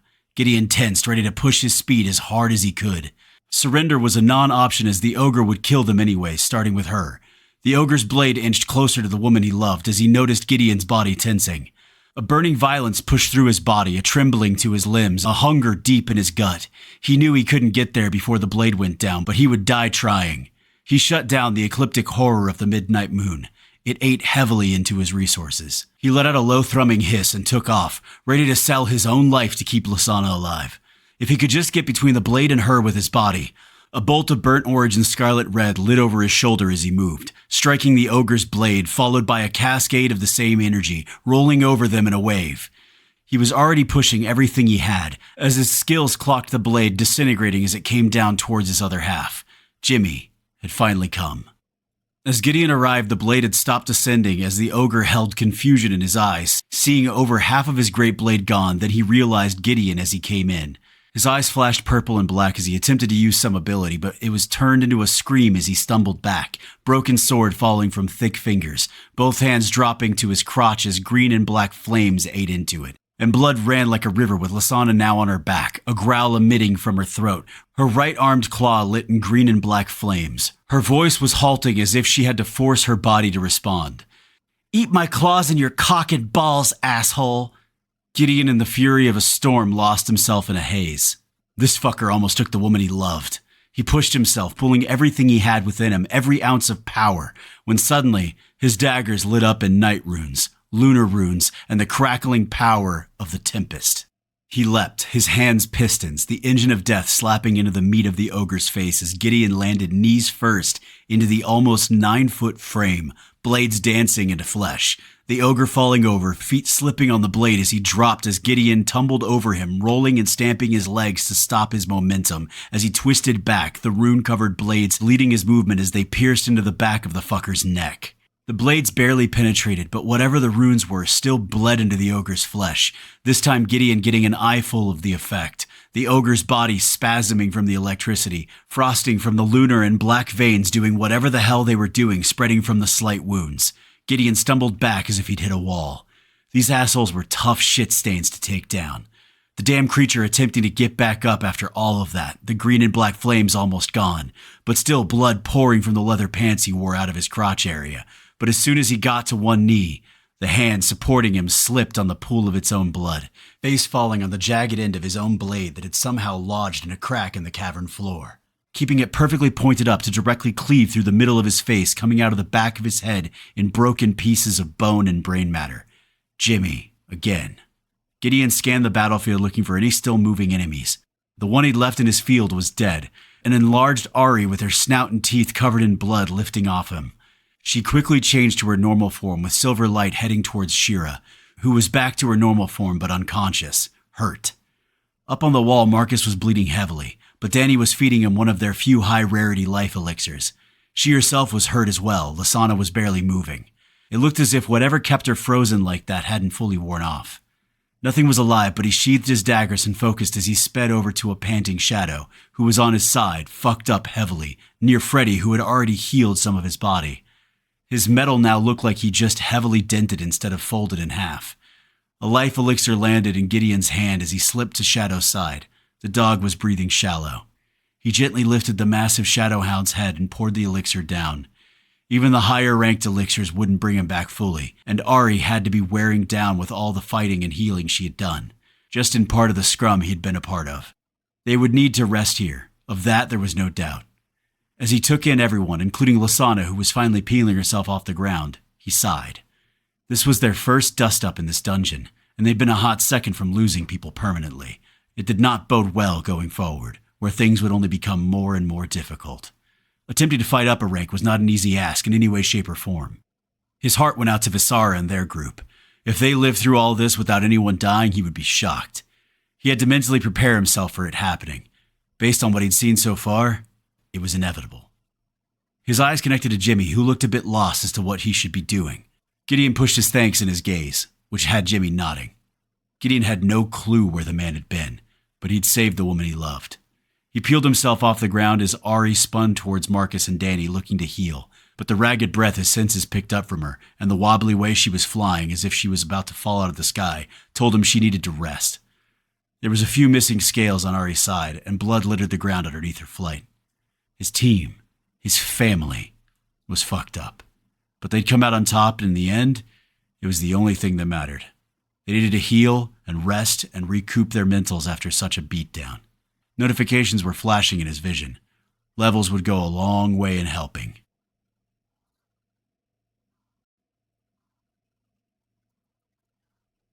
Chapter 5. Rest, Conviction, and Levels. The Darkest Dream. Bronze Dungeon. He peeled himself off the ground and went to his other half. She looked pissed off but otherwise unhurt, which was the reason he hadn't gone to her or worried about her with everyone else fucked up, besides Jimmy. Ari had flown to her and was resting in Lasana's arms, exhausted, at the brink of passing out. When he looked to the party group, everyone was far better than they had been. The lowest was his uncle, who was low yellow. Everyone would have to wait until Ari could regain some energy. She couldn't even afford to use the melody of Crescent Dreams to boost her regen. He also had no clue why Jimmy had held back so long, though he wasn't dumb enough to second-guess whatever Lasana had decided. Ultimately, it had been his decision as the tactical leader to put her in charge. He still needed to address it to an extent, and hopefully they would be given time to do so. He would just have to dance a line with her. First things first. He finished his slow step to Lasana and wrapped his arms around her as he motioned for Shira, who stumbled their way. Ari flew off as he approached, when her eyes finally caught how fucked up Freddy still was. Besties forever. Danny was helping his uncle off the wall down a ramp leading to the cavern floor. He whispered in her ear as Shira joined the hug. "Eat my claws in your cock and balls, asshole?" Inventive. A small chuckle cracked out of Shira, which had Lasana throwing a 1,000-yard stare, which was pretty harsh when the target was less than a foot away, hugging her back. Shira covered her mouth, or at least the part that was visible with the mask. Lasana turned her hard eyes back towards Gideon. Don't say shit about my wordplay, Gideon. It is known far and wide that I am the master wordy thrower. The more important thing that should have you sweating was not once did my own man come to make sure I was good in the middle of the fight, with my face in the dirt. His lips lifted in a slight uptilt. Well, then my woman shouldn't have taught me to read the party status, as I then wouldn't have known your health was still in the green. Lasana grunted against the hard truth, her eyes dancing, thinking of something she could say but landed on fine, then grabbed the back of his head and hard kissed him, ending with biting his lips hard enough to draw blood. Gideon pushed her off him while she held with her fangs onto his lips, then let go with a chuckle before he was doing a plastic man. Damn woman. He sent a party chat. Rest. Recuperate. I'm going to go over tactics with my other half. The rest of you keep an eye on the environs. If it's like any other dungeon, we should have space, but still, keep your head on a swivel. He repeated it to Shira after finally inviting her to the party, but being stopped by the system, which said something he'd rather not dig into. Shadow, who seemed to be finishing his healing on his own by lounging in a deep well of shadows, which made sense for a Shadow Moon hound, yawned as he threw a glance their direction. He also happened to choose the shadows in the lee of the barracks, where he could watch and stare at the broken gate and opening, while Shira went and settled down next to him, leaning into his massive frame and wrapping him in her arms. She balked a bit at the rest, with her husband taken and them having no idea what was being done to him, but it looked as if future Shira had enough battle experience to know they would do no one any good if they continued messing up, especially for how close this fight had been. Gideon's uncle still hobbling threw his single eye his nephew's way with a determined look of victory. His health was slowly climbing, and Ari would push it to full either once she recovered or another life elixir as soon as the cooldown rolled off. Lasana leaned into him, whispering in his ear.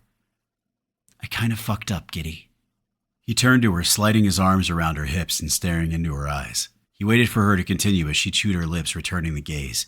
He let the quiet go for a bit, then knew he needed to unpop the cork. What do you think you could have done better? She paused for a minute, then slowly turned so her back was into him, as she put her hands around his own, now clasped at her stomach. Her voice was a soft whisper, preceded by a heavy sigh. I should have used my team, strategy, instead of going off on my own, leading no one. She went quiet, but he let it go. A few breaths and she continued. Instead of attacking on my own, I should have had Ari soften them up with her breath attack, or Marcus with his slowing AoE. I should have fallen back on all the training you shoved us through, coordinated, and I should have not told Jimmy to hold back till he was full up on his mana, or at very least should have sent him a message to join the fight. If he hadn't ignored me and moved up on his own, it could have ended in some fucked up shit. Gideon kissed her shoulder, which was pretty much where his head rested. Damn, she was tall and strong in all sorts of ways, much more than she knew. There is no perfection, only learning and trying not to make the same mistakes. This is on me, though. When we get out of here, we'll start training with everyone taking lead on tactics for shit just like this. Another moment of silence. Then she slammed her ass into his crotch and snorted as she spun into him. Problem solved, Giddy. Now, it's loot time! Well, no real loot because the system takes away all the fuckers after we kill them, but levels, baby. Almost as good. Lasana threw another hard kiss, followed by grabbing his ass, turning and strutting over to Ari and Freddy, who looked as if he was slowly repairing himself. Gideon did his best to keep the smile off his lips, but couldn't do it. They would learn and recoup, then continue. It was time for him to take care of his own leveling. They would need it. He first slipped to Ari and Freddy. Ari curled up next to his still somewhat dented pit bull form. He looked as if he would like to be injured more often, if it meant Ari curled up next to him. He bent down as Yasara reached out to tentatively curl around Freddy's head, imparting her form of compassion. Freddy's voice etched out clear as day. This time his head wasn't caved. It looked as if he took that fucker's huge blade into his side. It still sported a huge dent, but at least he didn't look almost concave anymore. I am slowly repairing myself, Gideon. I should be back in form in another hour. I apologize I was not up to the task of defeating the scoundrel, I shall endeavor to do better moving forward. Ari slapped a small claw against his head. Stop, you goofy ball. I won't stand for you putting yourself down, do you hear me, Frederick? Shira told me you took a blowman for her that would have cut her in half.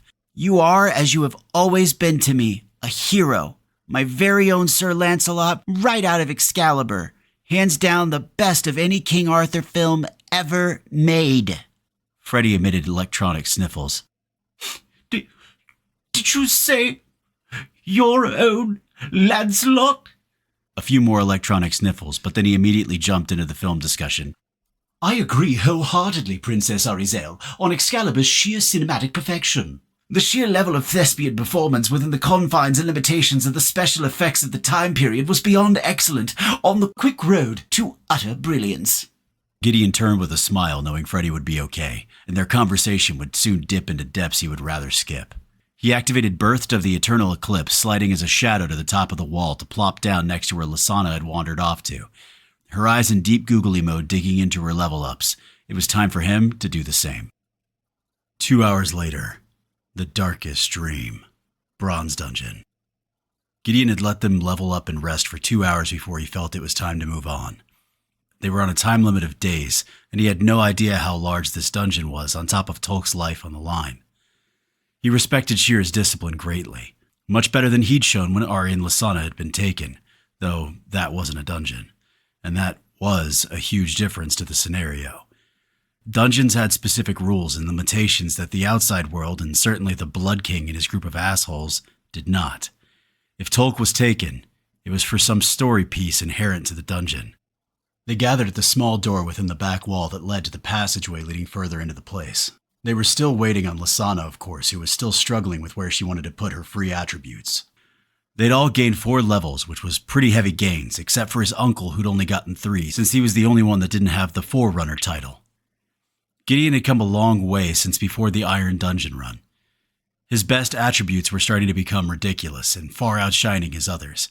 He did get an insane amount of free attributes between his class, subclass, path, and title, which allowed him to shore it up a bit. But he seriously didn't want to throw too much into intelligence and potency, which had very little practical effect on his build, besides intelligence giving a very, very slight boost to the speed of his mental calculations. His newer skills, investigation and intuition, made that concern negligible. One of the trials down, 2 more to go. He threw up his system template. Name, Gideon Show. Title, Fatebreaker, Apex Predator, Forerunner, City Lord, Archon of Erebus, Champion of the Shadowborn, Scion of Fate. Age, 30. Race Bloodline, Nocturne, S. Rank, Iron. Level, 54. Fate, S+. Foundational Pillars, Profane, She. Soul Pillars, Merged Umbral Moon, 100% Affinity. Tempest, 100% Affinity. Main Class, Umbral Savage, Epic. Martial Spiritual, Umbral. Subclass, Lunar Hound, Epic. Martial Spiritual, Moon. Path, the Primordial Bane, S+. Multiversal Coins, Copper, 0. Attributes, Martial. Strength, 134, 194. Agility, 346, 502. Body, 184, 267. Intellectual, Intelligence, 90, 131. Perception, 210, 315.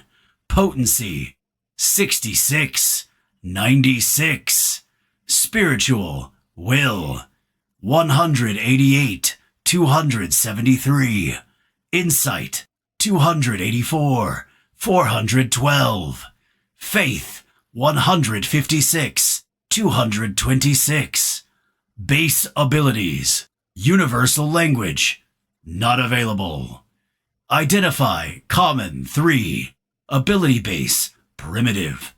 Night vision, uncommon, 5. Maxed. Ability base, common. Racial ability slots, inherent, rune mastery, umbral moon, legendary, concept, level 37, iron. Inherent, mortal divine shroud, umbral moon, legendary, concept, level 39, iron. Class ability slots, offense, the edge of the deep umbral moon, epic, concept, level 44, iron. Offense, control, the pitch of the umbral moonless eve, ancient. Concept, level 44, iron. Movement, nocturnal embrace of the crescent shade, epic. Concept, level 44, iron. Utility, birth of the eternal eclipse, epic. Concept, level 47, iron. Aura, the ecliptic horror of the midnight moon, epic. Concept, level 45, iron. Subclass ability slots, utility, echoes of the shadow moon, epic. Concept, level 27, iron. Utility, inevitable nocturnal hunter, epic. Concept, level 37, iron. Passive. Defensive, shield of the moonless dark, epic. Concept, level 35, iron. Class skills, small blades, epic 3, skill base, uncommon. Light armor, epic 3, skill base, common. Combat awareness, epic 5, skill base, uncommon. Combat acrobatics, epic 2, skill base, common. Tracking, uncommon 1, skill base, primitive. Dual wielding, epic 2, skill base, common. Pain resistance, epic 5, skill base, uncommon. Spear wielding, rare 4, skill base, common. Stealth, rare 4, skill base, common. Intuition, epic 1, skill base, uncommon. Investigation, epic 1, skill base, uncommon. General skills, thrown weapons, blades, uncommon 5, maxed, skill base, common. Thrown weapons, spears, javelins, uncommon 1, skill base, common. Title, Apex Predator, Bloodline, Nocturne, Champion of the Shadowborn, the Primordial Bane. He remembered the days where insight was an attribute he had to use his free points to get it up, and now it was his second highest. Combined with how much investigation and intuition amplified that, along with perception, it was proving his gut instincts from the beginning, and he still felt like it was nowhere near where it could get. Nor was he utilizing it as much as he could. And his agility? Well, he was certainly now squarely in the superhuman Marvel realm with how fast he could move if he chose to.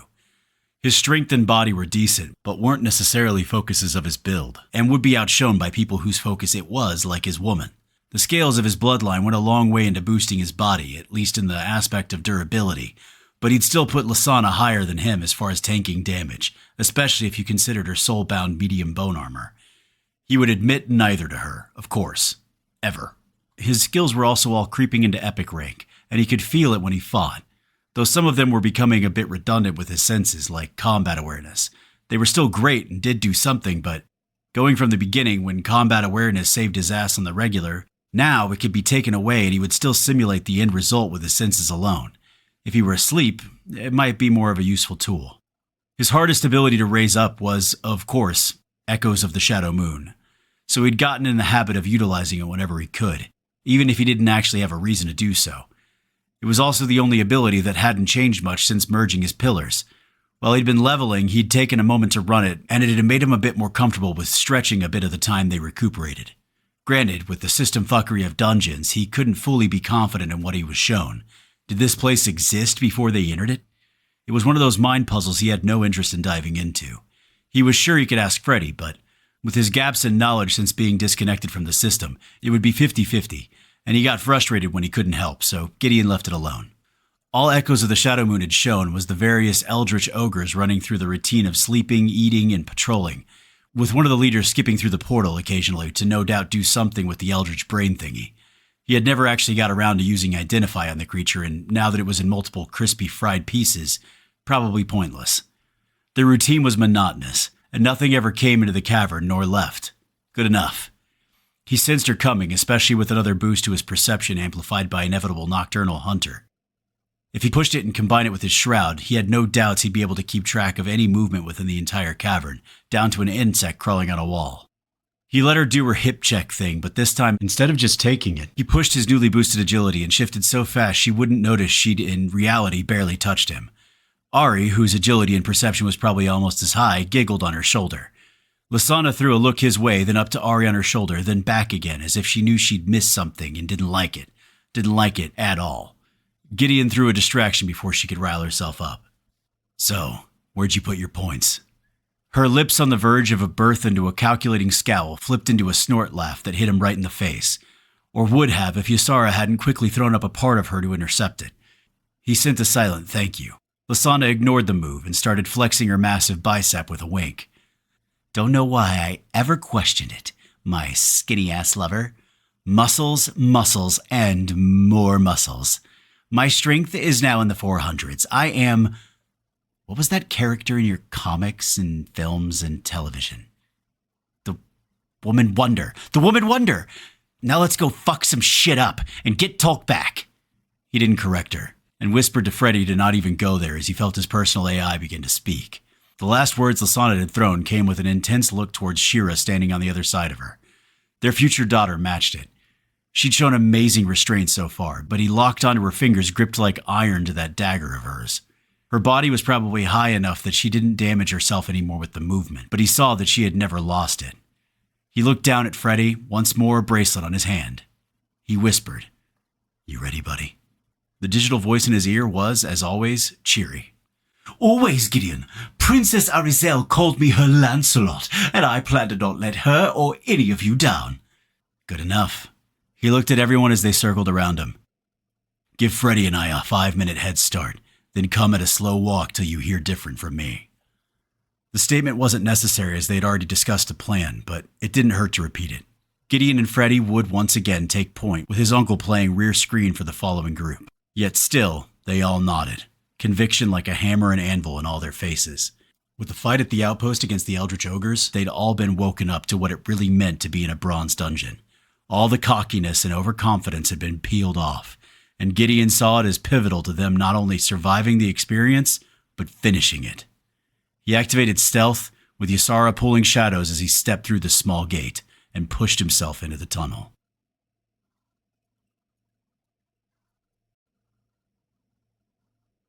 Chapter 6. Mirrors and Memory.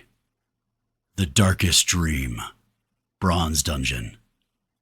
Gideon once again slid down another tunnel and another dungeon as he pushed his senses outward along with Freddy, doing his echolocation, and this time Gideon added his mortal divine shroud, Umbral Moon, threading it as one with inevitable nocturnal hunter, enveloping so much there was nothing that would escape him. They traveled another 20 minutes down winding passages that dipped deeper and deeper towards the heart of the beast. There had been several side passages, but Freddy in his own senses tracked them as dead ends. Still, though, he sent messages warning the others to hold to caution. This was a dungeon birthed in the Eldritch, in dark dreams and darker minds. He trusted nothing. Another 10 minutes and his senses, along with Freddy's, picked up the ahead passage curving around to an abrupt stop as a dead end. But to his personal AI assistant, a resonating field of energy, more than likely made up of the Eldritch, was sitting at that red light. As he expected, a notification slid through his eyes. Quest alert! Part 2 of 3 on the road to Dream, Mirrors and Memory. To reach the Eldritch Dreamlord and save the ones you love, you must traverse and conquer the 3 trials of the Darkest Dream. Part 2 is Mirrors and Memory, and the darkness that lies in your past. Trials 1 of 3. Rewards, life, and the way forward. That didn't sound ominous or anything. He trusted in his bloodline's ability to defend his mind against direct mental assaults, which was only reinforced when the brain thingy couldn't get past them. He sent a message to bring everyone up. The darkness that lies in your past, at a guess it would be more simulacrums along the lines of Shira, an amalgam of memory pulled and mixed with the same dynamic the brain mentioned, a powerful eldritch diviner and some temporal mage type build spinning the personality matrix to the fake body shit. He let his mind sift through it, probably not as cognizant or powerful as the one they actually had imprisoned, such as the Eldritch Dreamlord. They would be able to directly take what they needed and keep the full strengths of the individual. He hadn't really seen Shira fight, but at a guess, the Shira was probably a bit slower and less powerful than the original at that level, and a big bet, without the titles at the very least, and most likely their path as well. He didn't know why he was caught up in the method of how the system worked, but his insight was ringing in his gut, marking a fate post or some shit along those lines. There was a huge difference between dungeons and tutorials, which kind of tossed a bit of his theory in the air. Within tutorials, it was real people transported in with promises or threats, like the Shador or the Sanctum in his own. They also didn't disappear when they died and could be looted. It made sense, since in an integration, they had to deal with an entire world's population, and had to create who knew how many tutorials as opposed to a finite number of dungeons. It was probably much easier on the system's resources to populate the tutorials with actual citizens, as opposed to its puppets. The only confusing aspect of this was the dens, where it seemed to be transported monsters, but they disappeared when killed during the challenge. But once the challenge was over, the dens that remained hadn't been shut down. Those monsters' corpses stayed and could be looted for resources. There were still too many things that Gideon didn't understand about the operating machinations of the system. More like all he did know could fill a small thimble in a vast ocean of the whole. All of it was pulling him into uncomfortable regions of strategy and overarching shifts of mindset. He usually operated in a microcosm, small unit tactics, but even if they beat the challenges of the integration, he knew that was just a very tiny step into a vast macrocosm that would suck them all in, whether they wanted it to or not. And when he'd created Umbra Mortem, by the sheer fact of who he was, the first new cultivator in who knew how many zillions of years, it was his place to lead, to fight. And if that was truth, then he needed to learn and start thinking on a much grander scale. Any more thoughts were shot to shit as his senses picked up the others closing in. He threw his eyes again to the portal, and there was no mistaking its origin. This portal was all eldritch, unlike the system energy found in the other leading to the brain, or most he'd experienced besides his own to the umbral realm that he couldn't use inside a dungeon. It rippled in dark purple and black, with occasional light violet streaks rumbling through in thin streams. A notification flit through his head as he snapped his mind back, as if he'd been asleep, eyes closed. Bloodline. Resisted mental intrusion. What the fuck? His eyes slammed open to the eldritch field literally inches from his face. He flailed backwards, his fingertips grazing the portal, and in a moment of lucid dreams, he was gone in a breath. All the rest, Lasana, Marcus, Danny, Jimmy, and Ari, regardless of distance, were engulfed in eldritch energy and sucked into a trial that would dig deep pits into the truths of memory. Shira and Shadow were taken by system energy, puzzle pieces still finding their place in the picture. Marcus, Mirrors and Memory, The Darkest Dream, Bronze Dungeon. Marcus slowly opened his eyes, disoriented.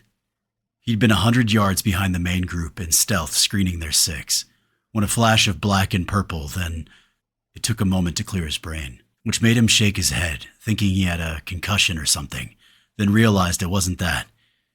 It was he now had both his eyes. It threw months upon months of training his entire perception to work off having one eye, his combat style pushing his other senses harder, and now, suddenly, all that training was turned upside down. His eyes flicked to see if he still had his system template and the system itself. He did, but it felt weak.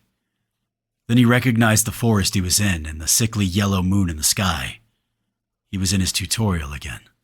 His hands quickly roamed his body, realizing he was still wearing the combat vest he'd originally entered the tutorial with, and his old combat knife was still in the chest sheath on his vest.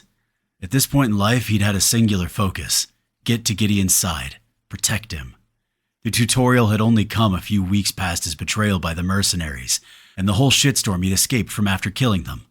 They'd been part of a larger security corporation, and he had no clue the whole story as to why they'd attempted to use him as a patsy, or what bigger story was behind it all. At the same time, the only thing he'd given a shit about was the delay it caused him in his mission. He remembered this had been the key event that led to a lot of things happening. He wasn't sure what the point was of making him relive it, though. At a guess, knowing the way the system worked in the dungeons in particular, the threat would have been even worse than the original scrum. He had an inkling that he was supposed to be lost in the memory. He scanned his notifications. Yep. Bloodline. Mental intrusion partially resisted.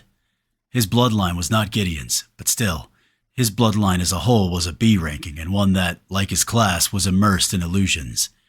He pulled up the racial ability that he'd gained when hitting iron. A rogue's charm. Passive. The Romani, the forefathers to what are known as the Roma, or Gypsies, as a race were renowned charmers and thieves, and there was much truth to those descriptions. Plus 15% to all illusion or mental manipulation, and medium resistance to the same. It wouldn't do much to defend against direct assaults of the mind like Gideon's, but would help him against things along the lines of compulsion, illusions, and subtle mental manipulation, and it seemed to do just that in this scenario. He'd not been a good man in life. He hadn't been an evil one either, but certainly a selfish one. He'd made a vow when he'd seen his nephew's image on the TV being called a serial killer that he would be better, that he wouldn't let down his sister, Lily, again. He scanned the woods he was around, then turned his head and clocked the small cave behind him where 3 goblin corpses lay still. He remembered now. This was one day after he'd entered the tutorial. Unlike dungeons, corpses didn't just disappear in the tutorial. Who the fuck knew why? Unlike Gideon, who seemed fascinated with the inner workings of the system, Marcus focused on the realities of the moment. His immediate action, back in the original tutorial, had been to go off alone and avoid other people who'd been thrown in with him. He didn't want to get tangled in the politics and backstabbing that was inevitable with a world-ending event, nor get caught up in having to take care of people. At a quick glance, when they'd all been dumped into the place, there had been older people, young teens, and middle-aged mothers. There had also been a good-sized group of Hispanic gangbanger-looking types. He'd wanted no part, so he slinked off into the shadows of the trees. He'd gained 3 levels within a day with that choice, and 1 ability shard. It had given him the moon's hidden secrets, his first ability, allowing him to slide people's perceptions off him. Not so much stealth as mentally manipulating people not to pay attention to him. It had begun his understanding of his class, Dark Moon Romani. It had its limitations, struggling to work against people of higher level with greater wills, and was useless against tech like cameras recording him or machines or things with high defenses against mental manipulation, like those ogres. A lot of his abilities fell within that realm, which made him a non-factor in a lot of scenarios. That truth had started grating on him, and making him feel like he was falling short, and was by far the weak link of their party.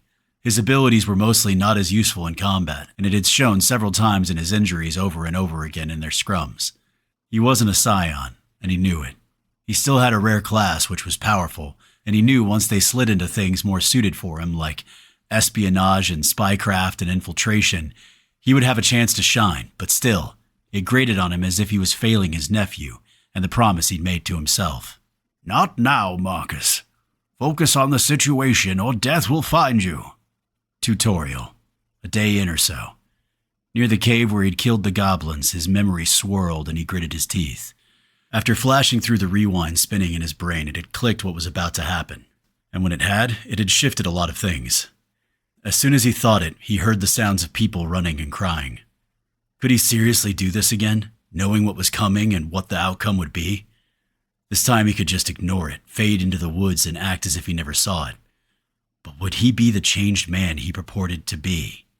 Would he be the good man he aspired to be, the change he'd vowed to walk? He crouched down as he warred within himself. Before the real tutorial, he'd started walking away at this point, then decided to come back as his guilt had warred with him.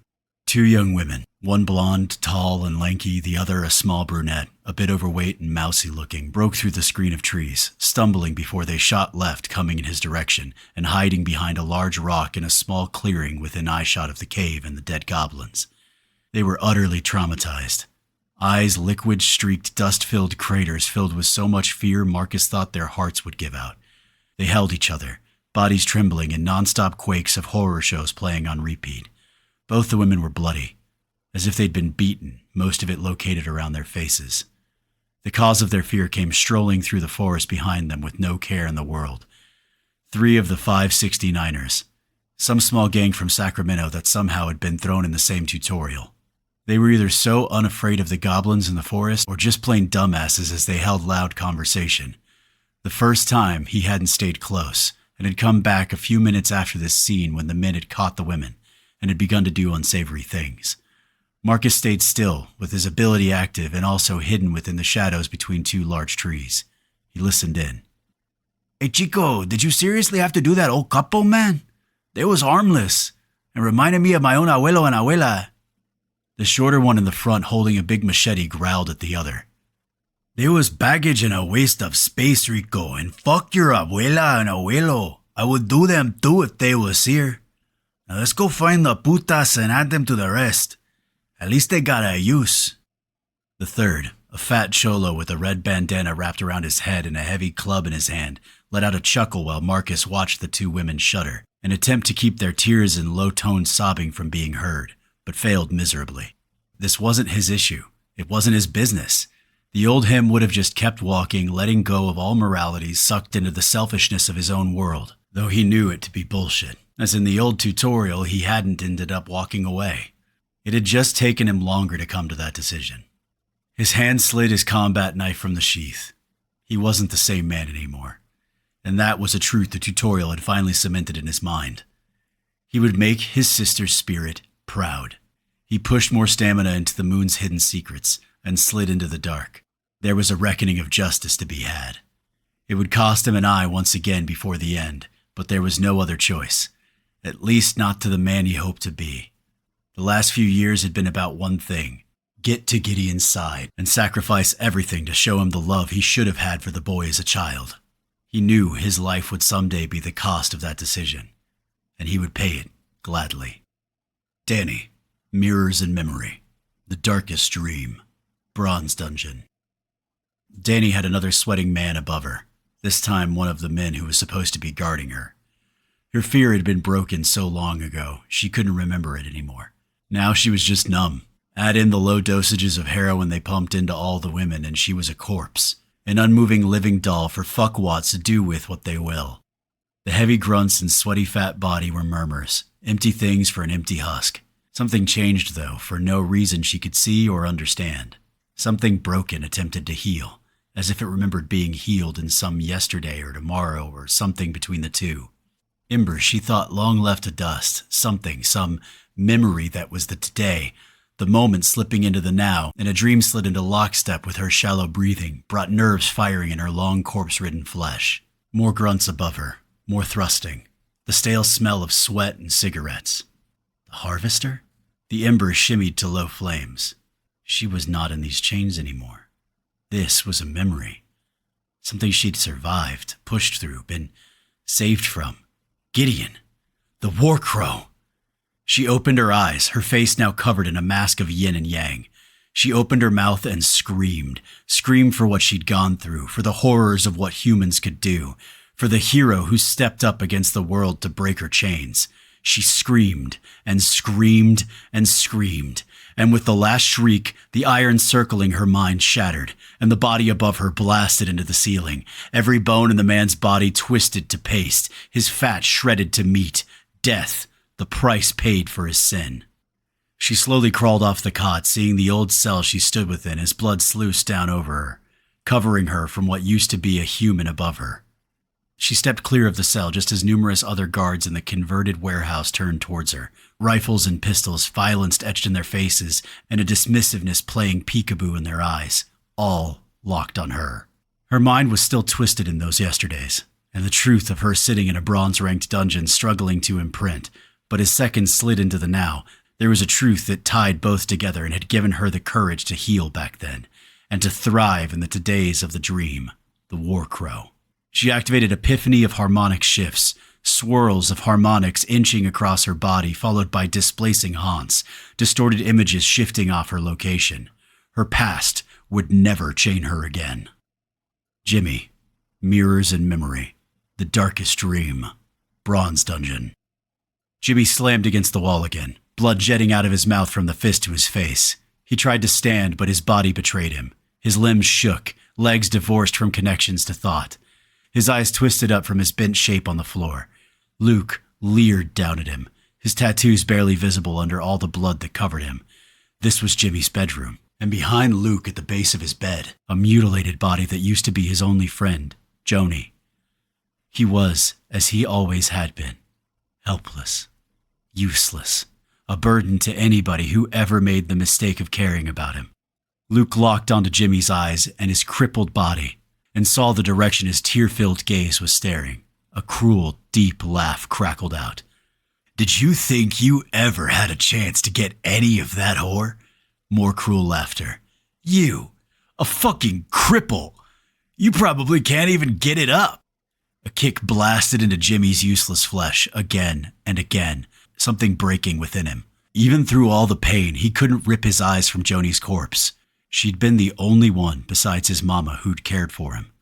At least been nice, a friend. And now she was dead. The mocking voice came again. "You are weak, cripple. You will always be weak. Always a fucking leech on society. Your mother should have choked you at birth and saved everyone from having to carry your worthless carcass." When Luke had said the word mother, something flickered within Jimmy's sight, right behind Luke's shoulder. It was there, then not, back again, then gone. A stone? And with that thought, another hard kick followed. In that sharp intake of pain, the stone showed itself once more, dark orange and red, and ignited a whisper that slid into Jimmy's broken mind. "This is false, Jameson. You are not weak. You are my bonded companion and the Chaos Lord, a title you earned with blood and sacrifice. Show this excrement what it is to hurt those you cared for. Show him the cost of taking that which you love. Show him what it is to face a progenitor. Mistress Allura and your unborn child await you. You will not die this day." It was Allura and his child that snapped him out of it. The next foot came. His hand shot out, catching it. The sheer volume of shock in Luke's blood-covered face was priceless before it turned to a leer. And with a strength a mortal like Luke should not have, Jimmy was picked up by his pajama top and tossed through the door of his bedroom, splintering the wood into kindling. Luke, eyes now glowing a deep red, horns jutting from a scarlet-scaled forehead, stomped forward, now twice the size he'd been. A forked tongue slithered from his lips. His voice was now a sibilant hiss. "I'm still alive out there, Jimmy boy. I'm doing my thing. No, there are more people I'm ruining as this fake-ass me curb stomps you." A red hue of blood started slipping from Luke's eyes, from his hands which were now claws. Another step. Jimmy's bloodied, broken body stirred. Step. A wave of burnt orange and scarlet rolled out across the room. Step. Luke held out a hand. A blade made of blood forged itself in a moment. Step. A piece of door slid under his clawed foot as Luke fell back, landing on the corpse that was Joni. Entangling with the corpse, the blade made of blood dissipating. A sliver of wood came slamming down through the head of Luke, issuing a shriek of pain from the murdering fiend. Jimmy was above him, bloodied, several bones broken, but in anger and violence in his eyes he thought he'd never be capable of experiencing. But looking at Joni's corpse and the words of this Luke reverberating in his head, that the man still lived, still abused, still killed. The sounds of feet coming upstairs echoed through his small apartment. A second later, his front door blew off the hinges as several men in police SWAT gear came rushing in. Jimmy growled as his stone floated above his shoulder, a blast of energy flooding out of it over the approaching police. Jimmy's eyes said only one thing: violence would be given. Princess Arizel. Mirrors in memory. The darkest dream. Bronze dungeon. A young Arizel was backed up against a trunk of a massive tree, almost 1,000 feet above the canopy. In front of her were 3 much larger dragonlings, led by a pure silver-scaled female with gems adorning her wings and a small circlet of silver upon her brow. Arizel's face showed determination. The silver dragonling sneered at the look of defiance in the smaller dragonling's face, then spoke, her voice holding the same contempt as it always had. Pathetic Arizel. Your title as princess should be stripped, as my mother has put forth to the council many times. That you are the daughter of the queen is the only thing that has saved you. You are a runt. You are of age, yet still the size of a muling, and you blaspheme even more by choosing a class from the spiritual realm. We are hunters. Our patron goddess, the huntress, a fighter, not a priest. And for you to carry her name is disgusting. And I am shocked you haven't been struck down before now. You have no place here. You are not in line for your mother's throne. You cannot hunt. You bring nothing to our tribe. Arizel hissed, which made the 3 other dragonlings erupt in laughter. Arizel screamed at her perpetual torturers. You'll see! Someday I'll be a legend! You just watch and see! More laughter as the silver dragonling took a step forward, causing Ari to crawl against the wood at her back. You will never be anything here, you worthless girl! Ari growled. Then I'll go someplace else, someplace where they'll give me a chance. 'Cause all I need is a chance to show everyone who I really am.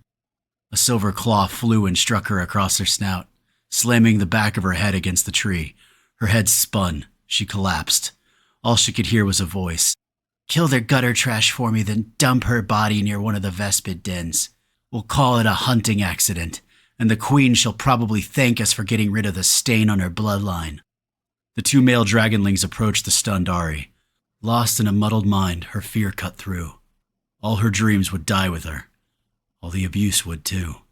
All the cruel looks at the puny dragonling who never grew, who was worthless, who couldn't hunt, the only child of their great queen who never measured up. Maybe it would be best if she died? Her mama wouldn't be embarrassed to have a puny underground dragonling anymore. A claw came against her head, slamming it once more against the tree, followed by another, and another. Blood seeping into her eyes. This was it. No more ridicule, no more shame, no more feeling lesser. Another blow. Violet eyes staring at her in dreams. Another blow. A growl in her ear. A husky voice. Get up, Ari. Get the fuck up. Don't let these fuckers think they're better than you. Team Gideon. Another blow fell. She felt a tooth shatter and drop from her mouth. Emerald eyes. Gideon. Another whisper. You're gonna let these fucktards wail on you like that? Come on. Show them what my badass Ari can do. Her single eye, not crusted shut and swelling in blood, opened. She saw her murderous cousin, Lavaria, in the back, enjoying the sight of her idiot brothers beating Ari to death. Something inside her ignited. The 2 males pounced on her, ready for the kill. Lavaria rubbed her claws together in anticipation, taking a step closer so she could get a better smell of the blood. Maybe she should add a claw to the endeavor, get a bit of blood to taste. She took a step forward, glee on her teeth, when her 2 brothers shot back like the fire tubes during holidays. One of them smacking into her, sending them both tumbling down the wide branch till they collapsed in a pile against the interlocking next tree's trunk. What the hell?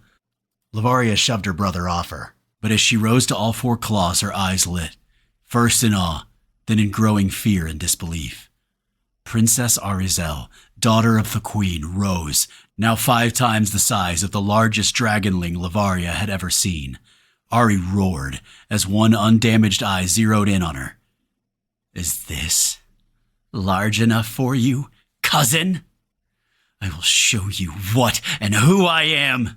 Princess Arizel, favored of Ari of the Silvery Moons, daughter of your queen, familiar to the scion of the grave Lasana Miraz, and aficionado of all things film and TV with my bestie Freddy. Now prepare to have your ever-loving ass beat like a drum. Lasana, mirrors and memory, the darkest dream, bronze dungeon.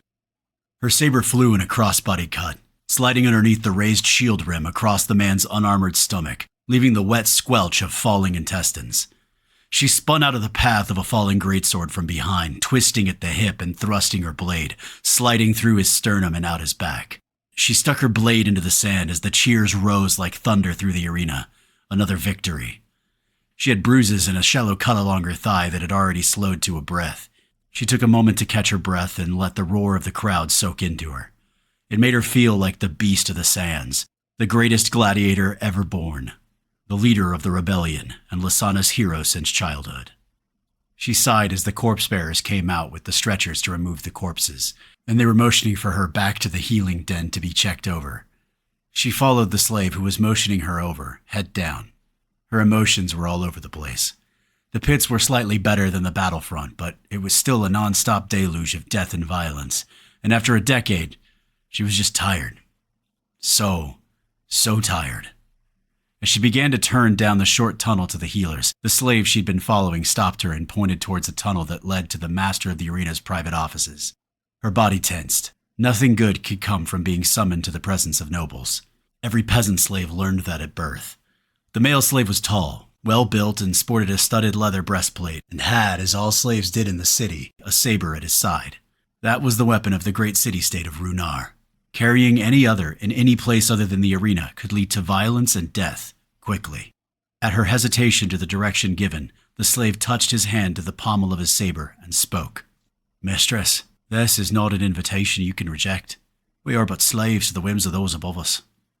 She felt she could probably take the man, even wounded and exhausted, but there would be 10 more on her as soon as the corpse hit the ground. He spoke truth with his words, and she knew it better than almost any. Her parents' death shot through her head, like it had in endless circles since childhood, carving itself through her entire being. She followed, head down, and dropped her blade, knowing it would do nothing for her.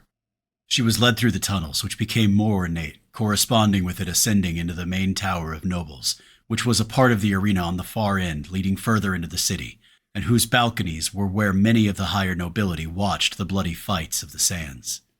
A couple minutes later, and an ever-ascending climb, as they passed various tunnels branching off, they landed in front of an elaborate door, the office of the pitmaster, a minor noble by the name of Anak, who ran the arena. As she stepped through, she immediately had 2 more slaves at her side, this time 1 male and 1 female. They didn't go so far as to lay hands on her, but between them and her original guide, who'd slipped into position behind her, they had her pretty much covered, and were within a few feet of laying violence if she misbehaved.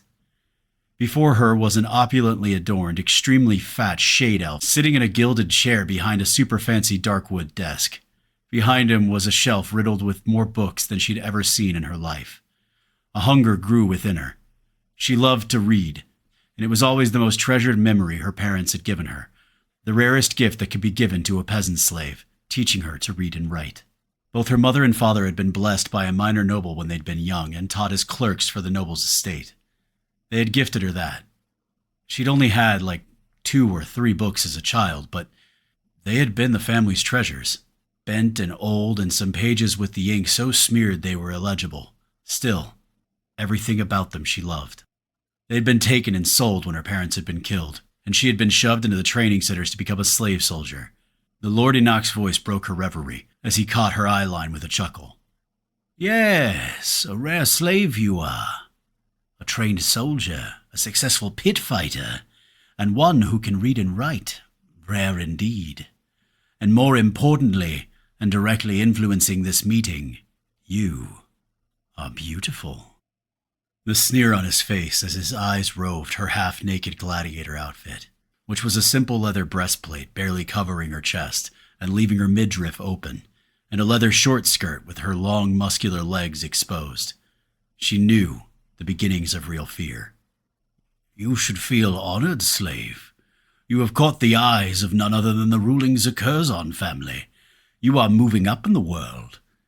You shall be lavished with fine clothes, be given a small modest room in the city as well, and if you are good, a few simple books of your own to read.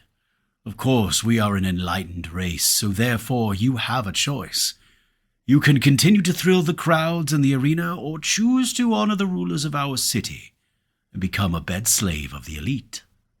Though, do remember, the arena is a deadly place where your life teeters on the edge of the abyss at all times."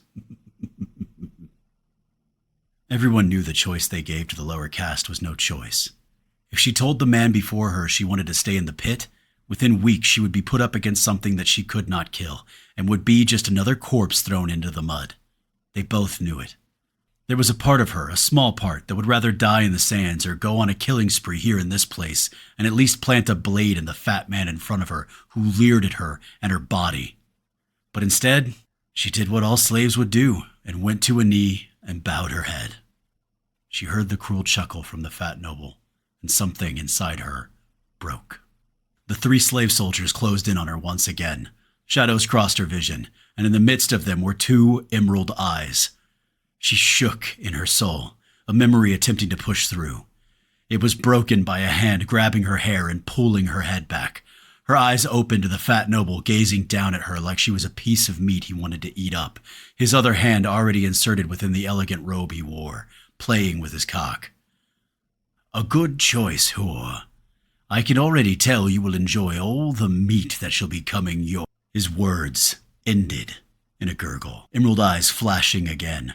Her size now twice what it had been, fur sprouting along her flesh, and most importantly, bone metal armor now encasing her, and 2 metal claws extended from a bracer ending in the fat man's genitals.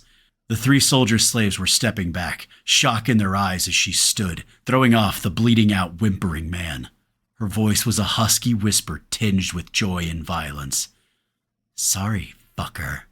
I'm a taken woman, and only 1 cock is allowed entry, and he ain't here." She stepped back to keep all 3 slave soldiers in her line of sight, throwing a fang-filled grin at them. The fat fuck shouldn't have spoken. Calling her a whore had broken whatever fuckfest the dungeon had done to her mind. Nowadays, she was only a whore for one man, one who loved her, and she loved more than anything within the entire multiverse. Let me introduce myself. I am Lasana Miraz, scion of the grave, champion of a goddess, queen of all word carving and the big-muscled honcho of Umbra Mortem, and all-around kick-assery compared to the famous Woman of Wonder of Earth comics. And let me clue you in on something, fuckers. They all looked at her with an equal dose of confusion and fear, though they all took a step closer, hands pulling their sabers. She laughed hard at seeing that. You all are about to have a very bad fucking day! Gideon, Mirrors and Memory, The Darkest Dream, Bronze Dungeon. Gideon stood within his childhood home. It was a surreal experience to say the least. He assumed, based on the name of the trial and where he found himself, the intended effect was he was still a child and being immersed within the memory. But eyes scanning and, yes, a notification. Bloodline. Mental manipulation resisted. His bloodline made the biggest strength of this trial worthless against him, keeping people lost within the memory, weaker, susceptible to whatever adversity they faced, death, the card being flung at their insecurities, their trauma. The Eldritch Dreamlord lost the bet when he'd been given Gideon and his family. Away from his own immunity, the people he brought, the family he chose, though all broken in their own ways, had become strong, pushing past their traumas, beating down the monsters chained within. Unlike many of the more powerful under the system, they did not hide from horrors they'd faced or endured, inflicting pain on those around them blindly, refusing to see their own truths. His family, and all those he held close, had many common traits, but one stood out more than any other. They'd all embraced everything they truly were. The mistakes, the history, the trauma, and the horror. No real deception, or at least as close as anyone could ever hope to get. They didn't hide. They embraced and used it all as fuel to get stronger, as badges to who they were and what they'd been through. He highly doubted the memories would lock them down or slow them more than a few minutes, and it certainly would come nowhere close to crippling them as was intended. He raised his hand and was surprised in a sense. His fingers showing through his gloves were not scaled. They were human flesh. Interesting. So his bloodline was being suppressed. With the strength of the Nocturne, he wondered how long that would work. He was in his childhood bedroom, with its posters of Spider-Man and Batman on opposite walls, and another of Ava Mendez in the middle. He remembered thinking she was the sexiest woman he'd ever seen. The shelves had D&D books and a plethora of fantasy and mythology, as well as a large coffee table-sized book his father had given him on the history of weapons divided by world regions. He heard sounds from the living room followed by a woman's scream, and he knew what he would find and steeled his nerves. Even though the mental illusions didn't work on him, his abilities were still slow to come online. When he threw a glance at his system template, all of them were grayed out, but showcasing the gray receding off of them. It meant he needed to play for time. He focused for a moment, and Scald appeared in his hand. Freddy called out in a whisper, "I'm sorry, Gideon. Based on your reactions and my knowledge of your past, I can surmise where we are. There were 4 bodies within 20 yards of our position. Now there are 3. Please understand, these are not truly your parents, and we are within some kind of warped scenario perpetrated by the system and this eldritch dream lord. Gideon began to walk towards the door. I know, Freddy, but thank you. I appreciate you. Be ready, as I do believe we are about to meet my grandfather, or at least the system's puppet of my grandfather. Ysara sent warmth in a whisper. Family, I protect. That threw him a bit. It had been quite a while since she'd talked. He sent warmth back. As he stepped into the hallway and strolled towards the living room, the memories of his home, how it was before the burnt-out ashes that had been his last image of it, were assaulting his mind, bringing so many things to the forefront. He didn't bother with sneaking or rushing, knowing it wasn't actually real. A man stepped into view holding a naked blade in his hand, staring at him. Scald in his hand and the armor he wore in Ysara. It was the same man, younger, that stood by his grandfather at the World Council. He kept Scald pointed down and his stance open. The man looked deeper into the living room, out of Gideon's line of sight, just as the whimpering tears from the woman were silenced. His heart became ice, a deep freeze to keep him from a stupid rush of violence. He knew that's where it was going to end, but he had to do it smart, not run in like some berserker with no thought to tactics or strategy. If the system pulled from his actual grandfather, the man would have some sense of honor and react accordingly, even if his idea of Gideon's when it came to honor were on opposite sides of the spectrum. The man was given an order in Japanese, which Gideon never learned, and for some reason the translation of the system did not work. The man backed up, but kept his naked blade out, a very well-crafted katana, though pointed down.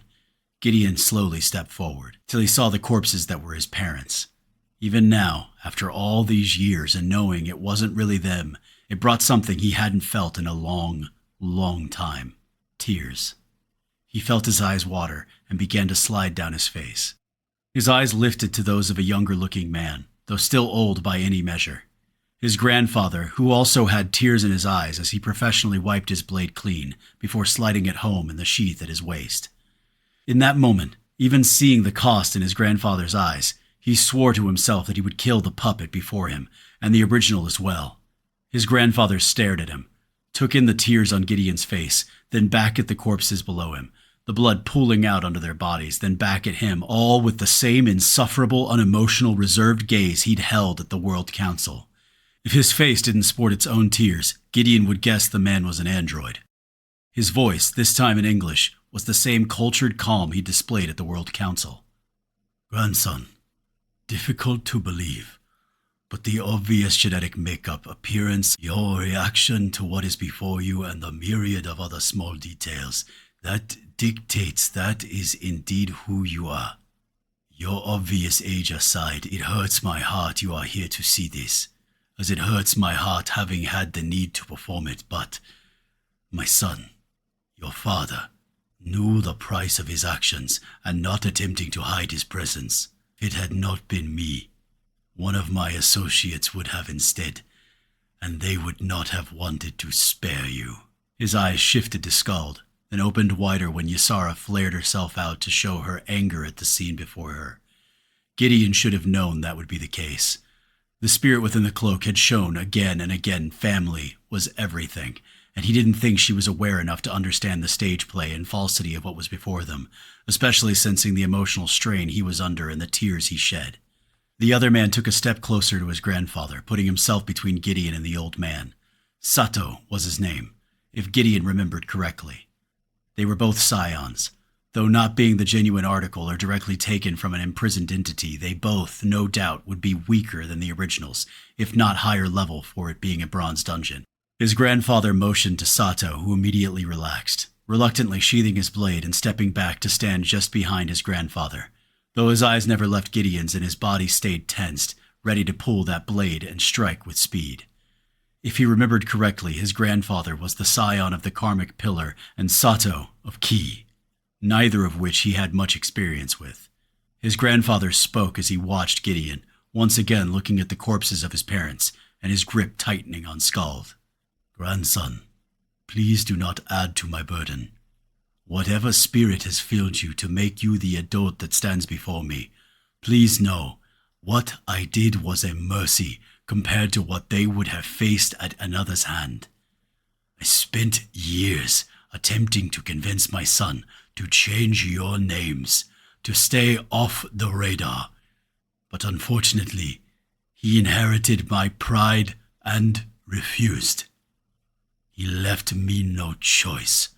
Please, walk away. Live. Fulfill the path your parents set you upon.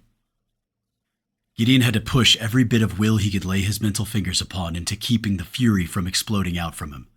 A calm mind. Stay calm. He flitted his eyes once again to his system template and saw that his abilities were still grayed out and the receding gray line had been halted. He still had his attributes and skills, fortunately, and he assumed the two before him were similarly handicapped. Items as well seemed unaffected, as shown by Ysara and Freddy. He could work with it, so the system wanted a fight based on skills only. He let investigation and intuition take the lead. He would need it, knowing how skilled his grandfather must be, and if Sato had been with him this long, he must be his protege. He opened his mouth as if to speak, which kept the two relaxed. Then, with a pulse, Ysara snapped out and stretched, wrapping Sato's entire head and snapping him down face first into the ground, as Freddy leapt off his wrist, blaring Transformer sounds at rock band levels, and he twisted to his pit bull form, driving directly for the stunned and struggling Sato. His legendary metal-forged teeth clamped down on the back of the man's head and neck as Gideon sent a final push, Ysara unwrapping from his neck and shoulders, to begin fully entangling the fallen man as Gideon slipped his half-mask up, till only his emerald eyes and newly appearing black scales and small horns upon his forehead burst forth from his false human skin. Good to see his bloodline was tired of being suppressed. It threw the simulacrum of his grandfather off, though his blade still came up to knock Scald's spear point offline just enough for it to clip his cheek, leaving a bloody line instead of through his skull. His blade came back hard at Gideon, causing him to spin and swing Scald's edge low at his grandfather's leg. Realizing at even the higher rank of bronze without the titles or path, Gideon was faster as Scald clipped the leg, causing his grandfather to stumble forward, which he turned into a tumble and one-handed stand, flipping back to his feet with a raised eyebrow and a look of pride. His grandfather, or fake grandfather, didn't seem bothered by Gideon's black scales, only focusing on his grandson's skill at fighting, as if judging whether he was worthy of his lineage. A flash of pale yellow and white went off behind him as Freddy yelped, landing several feet away, one paw crushed flat as he scrambled back to his other three. Gideon pushed his agility to slide past his grandfather and spin next to his buddy, as Ysara landed around his neck and shoulders once more as Sato slowly got to his feet, his forehead heavily bruised and blood seeping down the backside of his neck, his shoulder and neck covered in blood. Sato's blade glowed white and pale yellow, whatever he'd done obviously an ability within his blade. His grandfather took a single measured step to the side, dipping low, his blade held crosswise in line with his shoulders, eyes peeking over the blade. Sato took one step ahead, blade held up in both hands in a traditional Jodan no Kamae, the high guard, pommel pointed towards Gideon, blade pointed behind him above his head, a ready position to chop down. Gideon gritted his teeth and let go, allowing full rein to investigation, intuition, and combat awareness. He would need it all, as he realized his earlier comment on combat awareness being no longer needed was a ridiculous summation. Ysara became lively and pulled another new trick as he felt a pull from her on his spirit, and darkness fell to pitch in the entire room, as his eyes came alive and his lips tilted up. This would be a good run-up to the real thing, and as his eyes flit to his parents' bodies, he realized he was going to enjoy every moment of it. He might not have his abilities, but he was still the scion of the Umbral, the predator in the night. They would both see what that truly meant and what it was to clash with the Umbral Savage.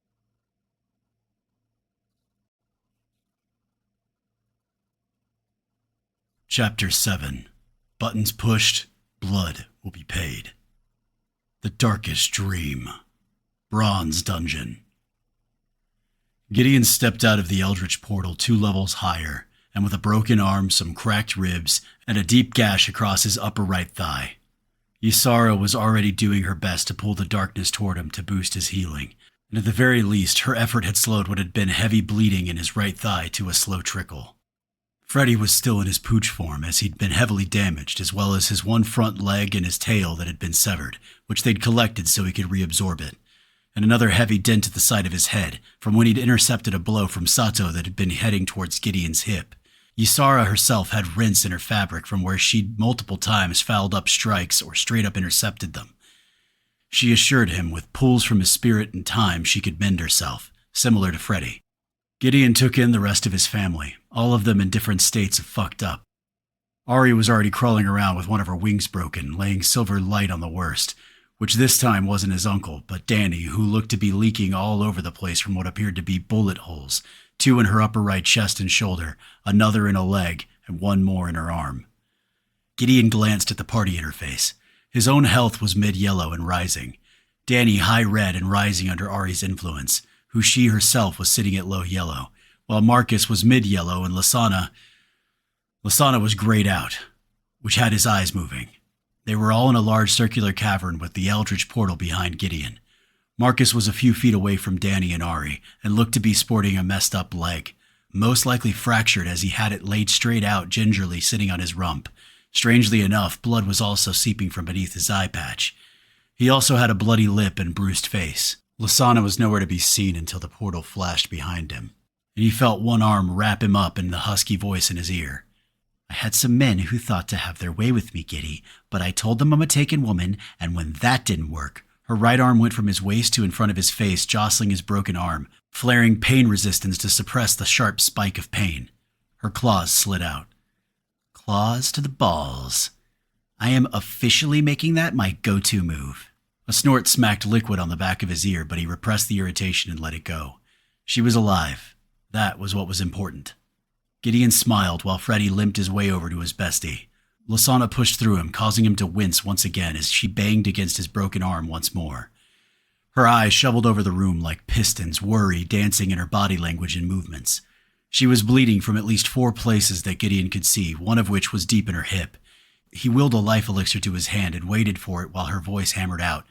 "Where's Shira and Shadow? Where are they? Fuck!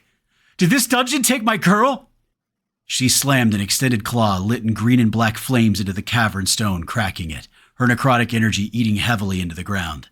Gideon began to step forward when a system portal opened on the far side of the room, at the same time as part of the cavern wall to his left disappeared, leaving a tunnel opening. The scream from Lasana snapped his head back towards her. "Shira!"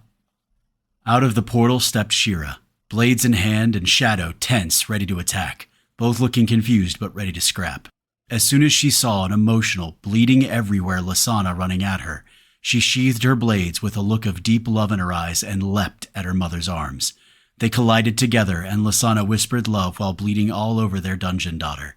And that's exactly what she was, as Gideon noticed neither her or Shadow had any injuries at all, showcasing they had not been through what the rest of them had been.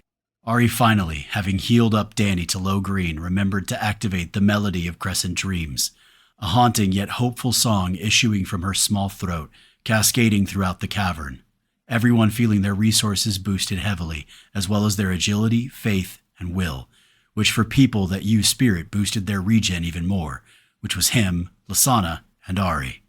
Still, after the fight they'd all been through, getting a boost, even if smaller, was still good for the mana users. Stamina already came back much quicker than the others, so that aspect of her ability was more useful when in combat than after the fact.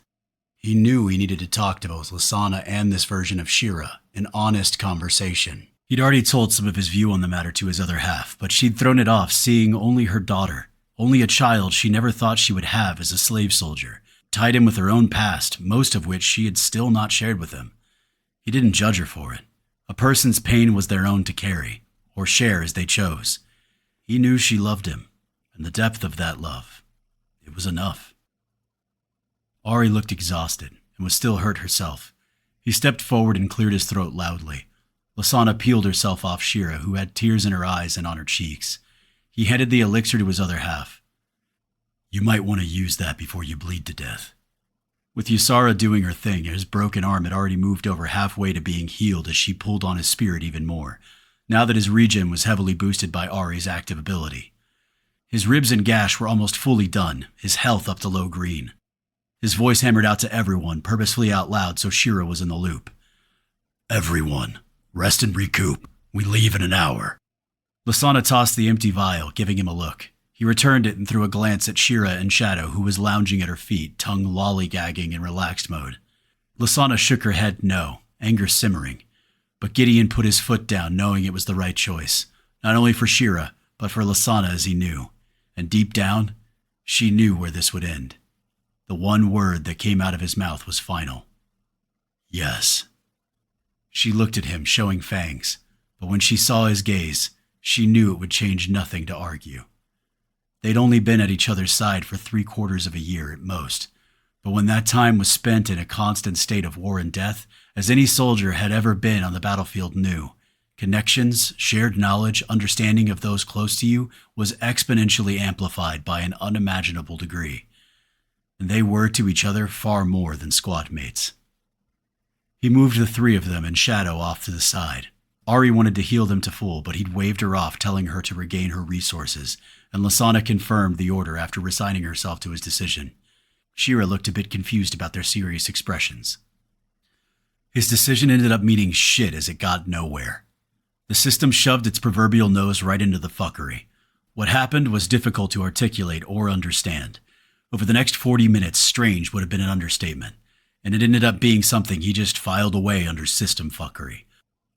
No matter how they attempted to explain that they were in a dungeon, his theories on her being a template from the actual Shira in some possible future thrown on top of a simulacrum, and that was her truth as well as that of Tolk, Shadow, and the now-dead Moon, something glitched, and she and Shadow would freeze and stay frozen until they stopped speaking upon the subject. Then they would unfreeze, as if no time had passed, wondering at the looks he and Lysana shared. Eventually they gave up, said they'd all been transported to some kind of challenge, and for whatever strange system bullshit, they had been able to escape the same event.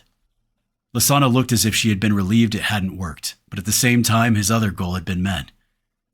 He could see it in her resignation, her body language, and the slight sadness in her eyes when she looked at Shira. When this was done, this Shira would be gone.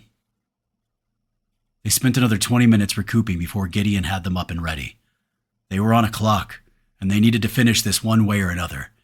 As usual, he led the way with Ysara around his shoulders and Freddy repaired with a push of his spirit back on his wrist.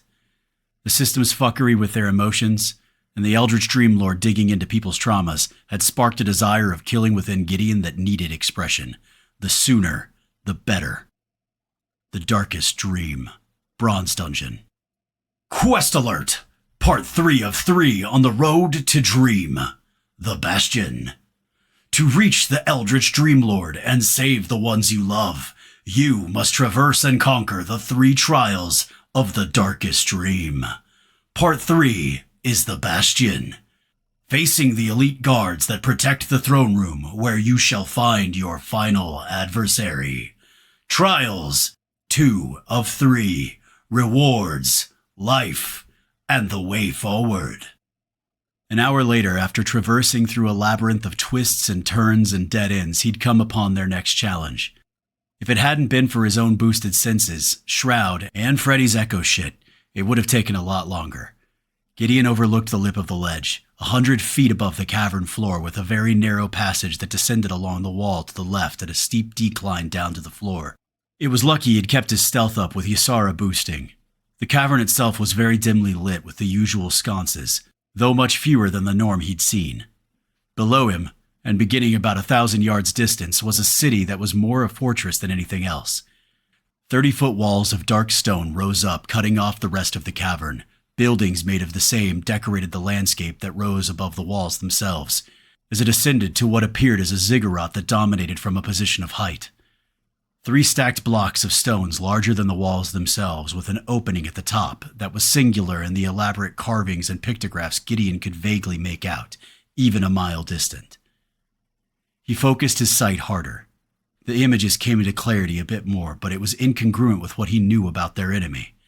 It showed some type of lizard folk, worshipping a moon in the sky while being shrouded in shadows.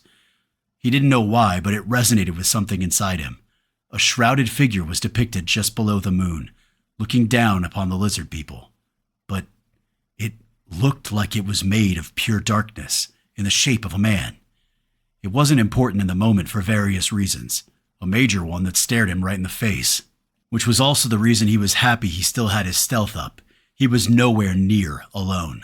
Flying above and around the city were what had to be the specters that Shira had mentioned in the beginning, dark cloaked ethereal creatures that one could almost see through to the other side of, but who occasionally solidified and screeched, roamed the place.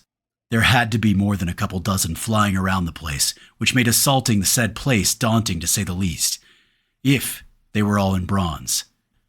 The rest of the city itself looked like a tomb. He didn't see anything living or anything moving within the city besides the specters. He slipped back into the tunnel and messaged everyone what he found, which in response was told everyone had received the quest notification other than Shira. He asked them all to move forward, but to keep in quiet and sneak mode. They would have zero chances without some kind of strategic approach to this puzzle. He didn't quite understand what they were supposed to do. Even a full party of bronze-ranked people wouldn't be able to tackle what appeared to be 30 or so of those bronze-ranked specters, which meant there had to be another way in, or to get past them. It would require him to find it, as his uncle's form of staying hidden required him playing with people's heads, and these creatures, being eldritch, meant his methods would highly likely be ineffective. The only issue with that was that the last time he had done that and left the group, it almost turned into something that could have ended very badly. He had one other option. Lasana in her beast form had her stealth boosted an entire rank as well as her senses, which made her almost on par with his own perceptions. Not quite. Close. Though even with the boost, her stealth was still nowhere near as strong as it wasn't a class skill for her. Neither of her classes, Spectral Reaver or Ancestor's Wrath, were meant for sneaking. She also didn't have the advantage of Ysara, but still, she was the best bet next to him, and his insight told him that for this to work, he would need to stay locked in the position of calling the shots. He could go and instead put his uncle in charge, as he was probably the most tactically skilled besides him. But again, his training was limited, and he didn't have the same level of respect as he or Lasana. Even an instant of delay in responding to orders could be lethal in this place. Shadow was another option, being a Shadow Moon Hound and the ability to merge with shadows, but again, relying on a facsimile of the real Hound made Gideon wary of giving him or Shira any key position in finishing this shitfest. He needed to have faith in his other half. In fact, it was her that without him even sharing his concerns, who brought up her being the one. She knew, instinctively, that she was not ready to be in charge again if this shit went tits up. Lasana, the Bastion, the darkest dream, Bronze Dungeon. Lasana felt excited and scared shitless at the same time. For Gideon to trust her to do this meant everything. Usually anything requiring stealth and sneaky shit, it was either him or Marcus. She knew she could do it, and also that she didn't want to get anywhere near having to lead people again if she had any say in it. She sucked balls at it. And some would hide from hard facts about themselves like that, but fuck it. She was damn good at enough stuff. She had no issues accepting some shit she was fucking horrible at. Maybe, someday, she would get better. In fact, she looked forward to the training Gideon wanted to do for all of them in that arena. But then, wasn't now. She'd shifted to her beast form back in the tunnel, followed by activating stealth. With the boost from her beast form, it was up to max uncommon rank, nowhere near what Gideon brought to the game, but would need to be enough. She also didn't have his mental defenses, but Freddy had checked the place and had sensed no wards like back at the fortress with the ogres. The Eldritch Dreamlord probably didn't think he needed it with so many of the fucking ghost thingies rolling in the sky. If there was one thing that could be counted on with nobles, no matter what part of the cosmos they sat their asses, was their egos and their arrogance. She'd made it down the path against the wall in slow and slink mode, then shifted as quickly as possible to the deep shadows of the cavern wall, slipping along it until she hit the far towering walls of the city, and their goal. Luckily, it seemed as if the specters wouldn't leave the confines of the city itself. Not once had they seen any of them fly past the walls. The next part was nerve-wracking, as she slunk along the 30-foot walls of the city itself. The shadows were fewer and farther between, with not as much depth, as the wall had those purple-black sconces lining it toward the top, just below the edge of the parapet. She could literally use the ghost that walks and slide right through the wall, which at some point she would need to do, as the wall seemed to go from one side of the cavern to the other, and she highly doubted there would be some secret passage along them. Still, one slippy slide to the next. Her lover, her Giddy, and everyone else, including her Shira, was relying on her to find a path that didn't end up with all of them as corpses. because there was no fucking chance that they could fight through 30 fucking ghost assholes, all in bronze. She reached the other end, and her perception might not be quite as high as Giddy's, though she'd never admit the shit. Still, in beast form, it was high enough. Especially her sense of smell and their initial observations had been right. At least in the city itself, she smelled nothing. Not a damn thing. Not one damn thing that held a scent. She needed to make the next step and infiltrate the city itself. They'd spent a while watching the specters, and for the most part they tended to congregate in tight circles within the middle of the city, though occasionally one or another would float out to the edges near the cavern walls before returning to the center. Since from her current position against the fucking wall she couldn't see shit. Dumb Lasana. She wouldn't tell Giddy. Not after how much shit she gave him. She could use the fucking party chat. Duh. She sent the message, feeling like a dumbass. I'm about to go in from the right corner of the wall. Am I clear? Gideon answered. Go now. They're all circling the center. She smiled as well as a spectral panther could pull off a smile, and she couldn't resist doing what made her her. No loving words, man of mine? No love you, schmoochkins. You have an amazing ass.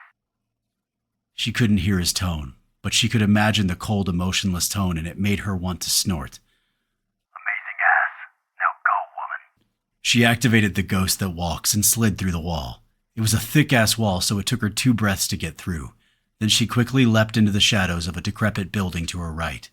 Even with the cavern wall right there, they still had built a stone wall that surrounded the entirety of the place, as if the city at some point in the past was not in the middle of the cavern, but somewhere else, where the possibility of being assaulted from all sides existed. This was where, against her own nature, she needed to go slow and cautious.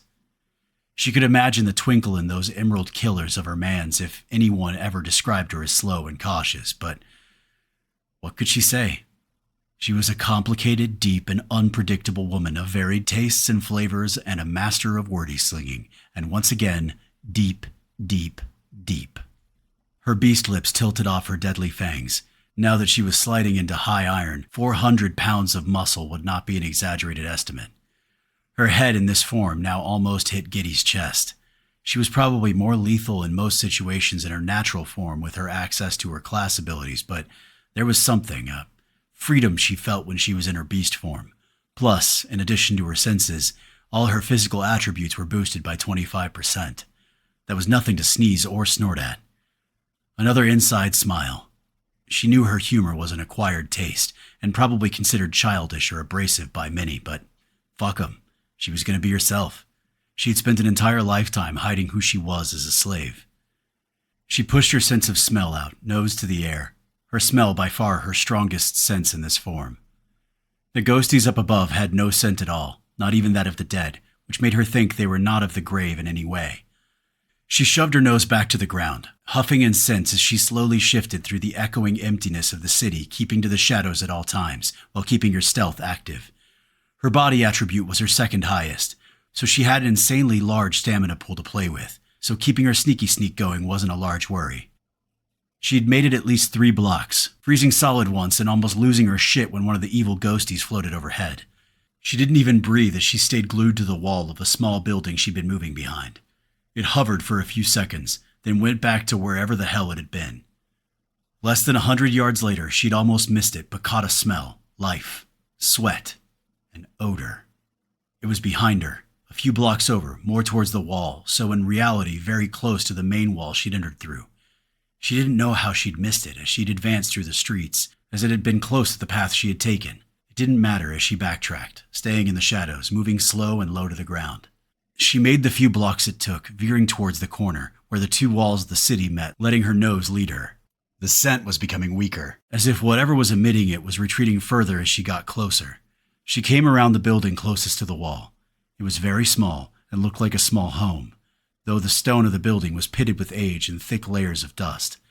She slid around the back and came upon a wooden door in the ground that looked as if it was akin to a cellar door, something like a farmhouse would have, that would lead to a basement or a storage area. She inched closer, making sure to stay low and cautious. She didn't want to fuck shit up with the goal in sight. She was now faced with a choice at this point.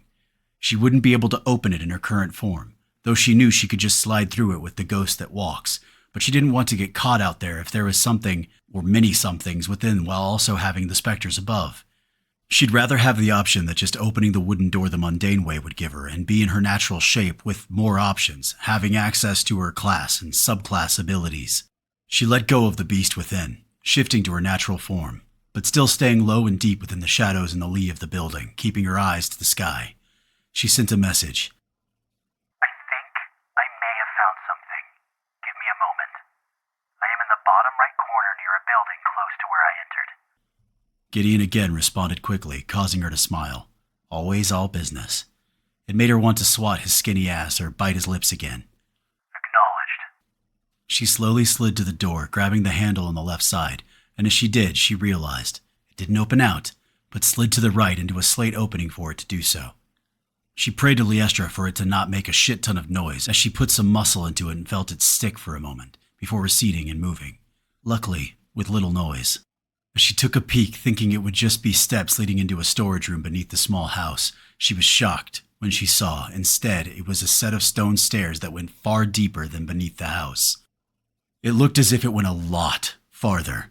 The stairs descended so far she couldn't even see where they ended as they went below a sleeve of stone that was the foundation of the house in front of her. She felt her nerves firing. She had a feeling she'd just found the path to bypass the specters above. She sent the message immediately, excited and with a grin lacing her lips as she envisioned Gideon's face. I found it, fuckers. A passage to... The message back startled her. Fauna, above. Her combat awareness raged in her head. She spun, claws sliding out as she began to... A specter, floating 20 feet above her, eyes emitting a fierce purple and black energy as it screeched, a blast of spiraling black and purple energy hitting her. Spikes of agony riddled through her brain as her limbs froze, her entire body failing. The thought of her back hitting the ground as everything became a blur. Her mind, a static mess of shivering confusion and blitzed and fried nerves.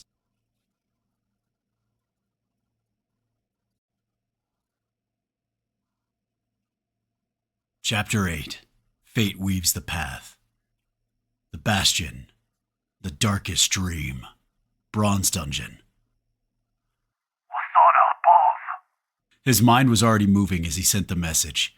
The specter could barely be seen above the top of the wall, and within seconds, he heard and saw the screech. The spirals of energy shot down towards Lasana's last position. Several other specters started floating over from the center as soon as the creature attacked. Calm. He turned towards Jimmy, locking in. Everyone was ready to move, seeing the same thing he was. Jimmy, on my mark. Switch positions with the specter above her position. Can you reach that far? He nodded. Anything within line of sight, Gideon. The man's nerves were coming off him in waves, but Gideon knew he would do what was needed. Wait for my mark, Jimmy, then defend until we get there. He turned to throw an order to Ari, but his eyes picked up her flying form already halfway to the wall, going full out. Fuck. He should have known she'd do that. All right, shift strategy. He turned to Shira, who'd already changed to her half-hound, half-humanoid shape, with fur everywhere, an elongated snout, and black scales. Shadow's entire body was tense, ready for battle. Gideon threw commands quickly. Uncle, I know it sucks a lot of resources to do, but I need you to take Danny and use your teleportation to get you both there as fast as possible. Shira and Shadow, I assume you can move fast and the wall won't be much of a challenge. She nodded, her blades and fists. Now, Jimmy, the rest. Move! With that, Gideon pulled his half-mask up and shifted to Shadow, activating Birthed of the Eternal Eclipse and pushing everything he had into speed, while at the same time seeing a flash of burnt orange and red and Jimmy appearing above where Lasana had been, falling however many feet to the ground below. As Gideon hit the cavern ceiling, he finally had a clear view of Lasana, who was on her back, unmoving. Ari got to her a second later, and several of the specters were all moving towards them. It was strange that the entire group of creatures hadn't shifted with speed at the intruders. They moved as if they were sluggish and not fully in control of their own minds, as if waiting for orders. He should have known better than to have the bad luck bullshit rolling through his head as he slid across the cavern in a breath, zipping straight down towards a Jimmy who had a busted lip, no doubt from the impromptu fall. His uncle appeared in a flash of silver, gasping for breath. his resources smashed from dragging Danny behind him, who looked like she was going to be sick from the experience. As Gideon came in as a shadow, the specters all turned their heads in some puppeting horror show of synchronicity that screamed that something was controlling them, as they, as one, pushed at speed towards everyone. Gideon slipped out of line of sight as he landed, dropping his ability and becoming flesh and scales once again. Ari was pumping silver energy into a comatose Lasana, which didn't seem to be doing anything to the paralysis effect. He began assessing everyone when his senses and combat awareness locked in. Scald coming up as one of the creatures came sliding over the roof of the building they stood next to, several others right behind it. A screaming Shira came leaping out of nowhere, her blades immolated in a silver flame. As her blades came thundering through the lead creature, the blades cutting with no traction but the silver flames lighting it up, causing it to recoil for the second it had, before a huge shadow moon hound materializing on top of the roof out of darkness quadrupled in size before leaping onto the same creature with a deep, resonating energy of umbral on his claws and fangs as he leapt through it, a screech of pain undulating out of its mouth before Shadow landed on the ground a few feet off. Gideon's hands flew like a machine, one after the other. The edge of the deep umbral moon filling his left hand as fast as he could throw, sending a torrent of pitch and silver blades at the encroaching beasts, while at the same time he threw an identify on the nearest one. Eldritch Wraith. Elite. Uncommon rank. Type. Eldritch Undead. Level. 78. Bronze.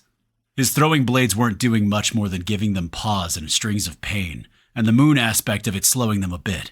But as the rest of them bunched up, he knew they were seconds away from unleashing their paralytic scream. And though he was sure it wouldn't do shit to him, the rest would fall. He knew that that would be the end. He turned to give an order, but Danny was already up doing it, as she unleashed her banshee shriek in as wide an arc as she could manage, which caused them all to retreat with shrieks of pain, and the closest few, one of which was the one Shira and Shadow had torn into, to scream insanely loud, losing half their mass as Danny's sound attack shredded them. The one Shira and Shadow had tagged was ended, its form unraveling into nothingness. Gideon finally had a moment to catch the opening leading down and made a split-second decision. Jimmy, pick up Lasana and head down. Marcus, Ari, Shira, and Shadow, you as well, with Marcus out front screening. Danny, you and I cover the retreat. Freddy, go down in your owl form ahead of them and use your senses to get intel. Now, people! They had all turned as he spoke, the level of tension and large doses of fear permeating through them all. But when he told them to get to it, it was a well-oiled machine that moved. He and Danny circled the opening, spinning back to back, keeping an eye towards the sky. Her sound attack wouldn't keep them back for long. As he heard feet hitting steps and the movement of people rolling down, Freddy launched himself with the transformer sounds into his owl shape as he zipped past the others, while Ari stayed near Lasana and Jimmy's arms, attempting to get the paralysis off her. A few of the specters made an appearance again, and once more Danny unleashed Banshee Shriek, shredding a couple more, but it took a shit ton to bring these fuckers down. He was tempted to use Shadow Moon Lightning, but he was still a few hours from getting his second use back after the brain, and he wasn't sure using his last one was the smart move. He knew, if they got closer, they would unleash their screams, and there would go Danny, so he threw a look towards her. Your turn, Danny. Follow the rest and I'll be right behind you. He could see the tension in her body and unwillingness to abandon him, but a hard look from him had her nodding and retreating down the steps. As soon as he saw her disappear, he activated Shield of the Moonless Dark, a cascade of pitch, night, and silver rolling across his form. He was confident their mental attacks wouldn't get far, but he had no clue what other abilities they sported. He also had no idea how he was going to keep them from just following them down whatever was below. So he planted himself in front of the opening, ready to spend his life to give his family a chance to finish the dungeon, though he had no delusions he'd be able to take on more than 24 bronze-ranked creatures, but that wouldn't have changed with all of them going full out. As he prepared himself mentally to do what needed to be done, his personal AI assistant came rolling out in his spiked pooch form to stand at his side, which was a mix of irritating him with Freddy not following his orders, but at the same time, a deep love for his loyalty. Plus, he had no clue what would happen to Freddy when he died, when the AI was considered a soul-bound item. The specters began tentatively sliding again over the roof, though their tactics hadn't changed. They still grouped up when they should have spread out, come at them from different angles and come in force. All their eyes were glowing. He had a feeling the Dreamfucker was controlling them, telling Gideon that the man had no understanding of tactics, and even with his proxies he held a deep fear to his heart which he could use, well, if he was still alive, which was doubtful. Freddy changed everything with his next words. Gideon, we need to retreat. There are runes below that, if I've analyzed the energy they emit correctly, will prevent the creatures from following. Or at least I believe that to be so. Who created them and why is another matter. It is a mystery of suspense, let me tell you. It reminds me of some of the twists and turns in the Mission Impossible series of films, when Tom Cruise's character... Gideon gave him a look that had him ending the diatribe, but at the same time, the Lord Dreaming Fuck finally grew a pair, and several eldritch wraiths had circled around from the sides, and as he motioned Freddy to get back down the stairs, Gideon was hit by at least 3 of their psychic screams. His brain lit in flames. The pain was intense, but as at least a dozen of the creatures dropped down, shifting to physical forms to claw the prey they thought helpless, instead, it got them skulled, sweeping across and slicing through half of them, followed by a burst of silver and black, catching all of them with the pitch of the umbral moonless eve, shocking them as darkness swept over them, and silver flashes began creating frost over their now physical forms, eating into their existence. Gideon spun towards the opening, eyes going wide, as he saw a stunned Freddy collapsed on the steps, black and purple energy playing over his form. Gideon went to grab him, but Ysara beat him to it as she stretched, curling her fabric around Freddy and pulling him off the ground. Gideon was moved by the boost in tactile strength she was showing. The slip into iron had changed her more than he thought. Now wasn't the time, though, as he slid down the stairs, turning after 7 or 8 steps. Skald held ready to fight off any of the specters chasing him. He turned on his mortal divine shroud, Umbral Moon, pushing it along with his senses. But as soon as his shroud enveloped his surroundings, he sensed what Freddy had referenced. Around the opening on the inside, etched into the stone, were multiple runes. He activated Rune Mastery, Umbral Moon, threading it to his eyes to get a better look-see. They shone brightly in his sight and were intricate, but what threw him off the most was they combined lunar runes and umbral runes. It surprised him. Then a specter attempted to enter, and bolts of silver and pitch night shot out, striking and shredding a large portion of its mass, sending it careening back, while at the same time the door to the opening slid closed. He heard a noise behind him, but his senses and shroud picked up the scent of Danny, who had obviously somewhat ignored him and had waited. Knowing her and her past with him, she probably had the idea she would pop back out if he hadn't followed quickly enough. He ignored her for a moment as his thoughts drifted back to the runes. He shut down his abilities for now.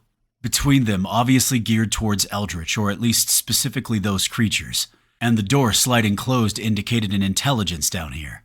Enemy or friend? Only one way to find out.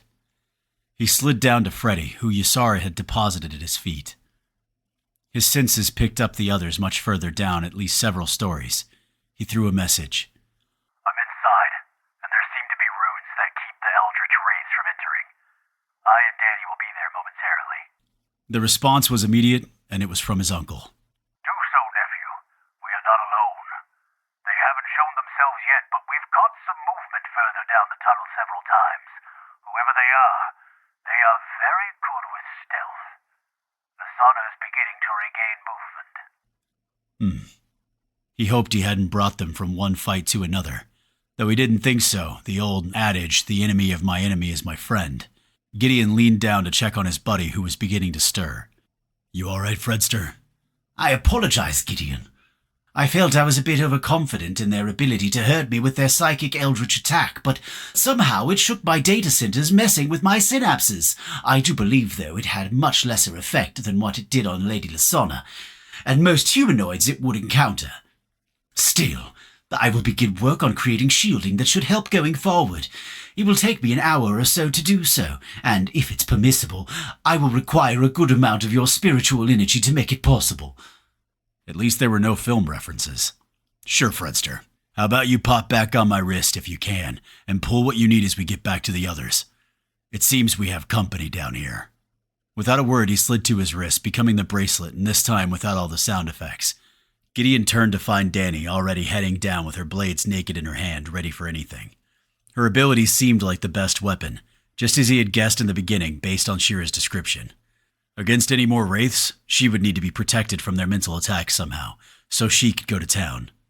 He caught up to her and both slid down the stairs as Freddy pulled heavy on his spirit. He would need to ask Ari to throw her regen song as soon as he got within range, as he checked out what was stalking the others, especially as the use of his shroud sucked hard on the same resource Freddy was pulling from, spirit. Wherever or whatever this place, it was deep. They were at least 3, almost 4 stories beneath the city as they landed at the bottom. The stairs exited in a wide, open-spaced cavern, at least 100 feet across, with one tunnel straight ahead on the far side that slid off to the right, cutting line of sight within 50 feet. The area was pitch dark, though he could see perfectly well with his uncommon ranked night vision boosted up to rare by Ysara. Everyone had some variation, Jimmy's stone helping him in that arena, and Danny's mass doing the same. But both were very low grade, primitive if he remembered correctly. His uncle stood just to the side of the opening of the tunnel, both his curved knives to hand, crouched. He tossed a look back at Gideon and gave a nod. Jimmy and Ari were perched a few feet from the stairs next to his other half. Lasana was peeling herself off the ground, still looking groggy as all get out, but with a pissed-off look he was very familiar with, as he was with what followed, which brought a grin under his half-mask. Motherfucking shit-stained ghosties! Paralyze me? Paralyze fucking me? I'll gut them, kill them, then kill them again, and if they had any fucking balls, I'd fucking stick my claws in them and in their ass and spin them around like that blender thing from Earth, the one that makes the fruity drinks. Her eyes found his, and a feral grin showing all fangs lit her face. Hey, Smoochkins, let's go kill something, please. He ignored her and sent a message to everyone. Ari, please throw your regen song. Uncle, stay in position. The rest of you on my 6. We are moving forward. Be ready for violence, but only on my word. Whoever is down here might not be enemies. Uncle, fall in behind us and screen our backside. He walked past a now grumbling Lasana. He knew she was pissed she didn't pull a reaction from him, but looking at the party status, everyone was in all green and health. So beyond having been paralyzed, he knew she was fine, besides maybe her ego. He felt something within this place, something that stirred his spirit. A haunting song of loss and hope lit up the space, echoing down the tunnel as he entered, a warmth pulsing in his veins as his resources started shooting up from Ari's buff. He activated his Mortal Divine Shroud, Umbral Moon, and Rune Mastery, Umbral Moon, threading it to his eyes. Something in his gut had urged him to as he let investigation and intuition take the lead. His vision almost immediately found something he had never seen before. Threads. Threads permeating the entire place in addition to more runes. Cleverly hidden runes, but runes nonetheless, glittering to his runic sight up to the corners of the tunnel, and when he gazed back, placed in the cavern they had just left. If that wasn't enough, all the threads pulled from the runes. Even once further down the tunnel he couldn't see. Hundreds, reaching far and wide, sliding through the walls, coming from everywhere, and all of them ending in the same place. His chest. His skills dissected it all and told him without looking where they ended up within him. His fate. His S+ fate. His skills and perception were not enough, though, to tell them the how and why. But whatever this place was, whatever it had been and could be, was somehow created or brought together by his fate. How was that even fucking possible? Lasana stepped up to his side, claws out, Ari on her shoulder, hissing, little dragonling eyes darting everywhere. Both could sense something, though they couldn't see what he saw. He pulled down his hood and his half-mask, his nocturne scales bare, and there were several gasps further down the tunnel as pockets of darkness collapsed, and 3 lizard-looking people, 2 men and a woman, dropped to their knees. One whisper left all their lips in unison. Savior.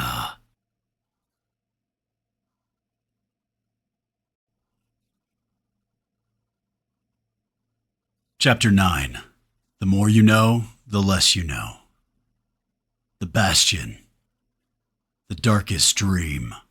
Bronze Dungeon. The 3 figures in front of him looked like the Saurid he'd met in the tutorial, that he'd let live and sent towards the temple, though a bit more humanoid, lacking the elongated jaw, but definitely green scales. They all wore a mix of black leather and black cloth robes over the leather, and each had 2 scimitars at their waist along with throwing blades and a baldric across their chest. He threw an identify at the female who was in the front of the triangular formation they were in, all on one knee, heads bowed. Shirako, race, bloodline, Yuan Ti, foundational pillar, profane, soul pillar, umbral, level 76, bronze. Yuan Ti. If you remembered his myths, they were a snake people, not lizards. And now, looking closer, he could see that, though their hoods made it more difficult. The only reason he knew the one was a female was the curves she sported, which were pronounced, though he'd be careful noticing that with Lasana around. They all looked powerfully built otherwise, tall, the female larger, almost as tall as him, so smaller than Lasana. They hadn't moved since spitting out the whole savior thing, and the threads he'd seen coming from all the runes towards his chest were also coming from the three before him. It was as if they were waiting for him to do or say something. Lasana had long ago stood, while Ari once again had a file out doing her claws. Those two were made for each other. Everyone else had moved up as well, Jimmy the only one staying back a bit. His uncle and Danny still had hands on weapons and were tensed for combat, which was good and needed when compared to the nonchalant comedy of Lasana and Ari. Shira knelt down with one hand on Shadow, keeping him in check, his body tense, ready to attack. Shira's hand grinding itself on the hilt of her infamous knife. His other half, on cue, leaned into him, whispering in his ear. "Damn, Giddy. You just walk in a room, well, cave, tunnel, whatever, and they drop to their knees with 'Let me worship the big bad nocturne' going on. Impressive. Not quite as impressive as my muscles, but impressive." She snorted, followed by an Ari giggle, pausing in her claw filing. The reaction that really got his attention was the hissing from all three Yuan Ti when they heard the word nocturne, followed by them collapsing to both knees and bowing their heads all the way to the ground. Freddy's voice planted some interesting information that added to the mystery but also made sense. "Gideon, the female and male to your right are of the umbral pillar, but the man to the left is of the moon." He saw no visceral difference between them, but intriguing to know that they had variations in their pillars. All right. Enough of that. He still had no understanding of what his fate had to do with all of this, but a few pieces were coming into clarity.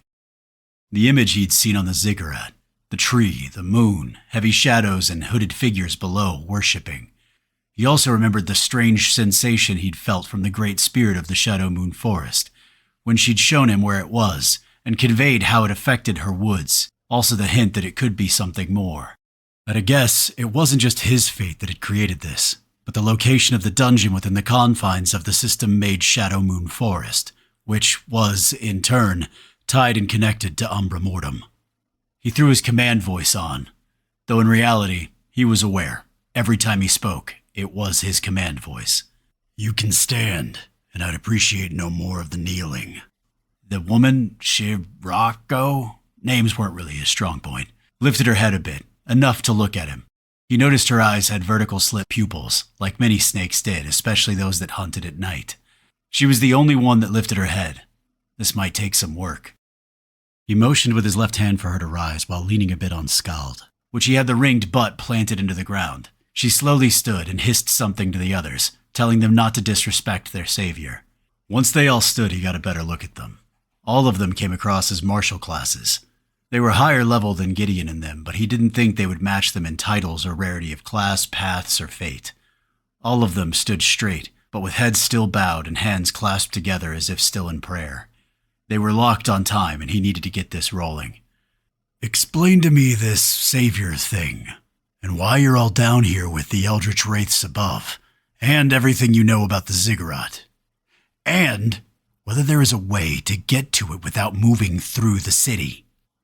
Her eyes went wide with all the words, and at the end, all three bowed even lower. Then she stood straight, lifting her head as the others stayed bowed. Her voice had a sibilant hiss to it.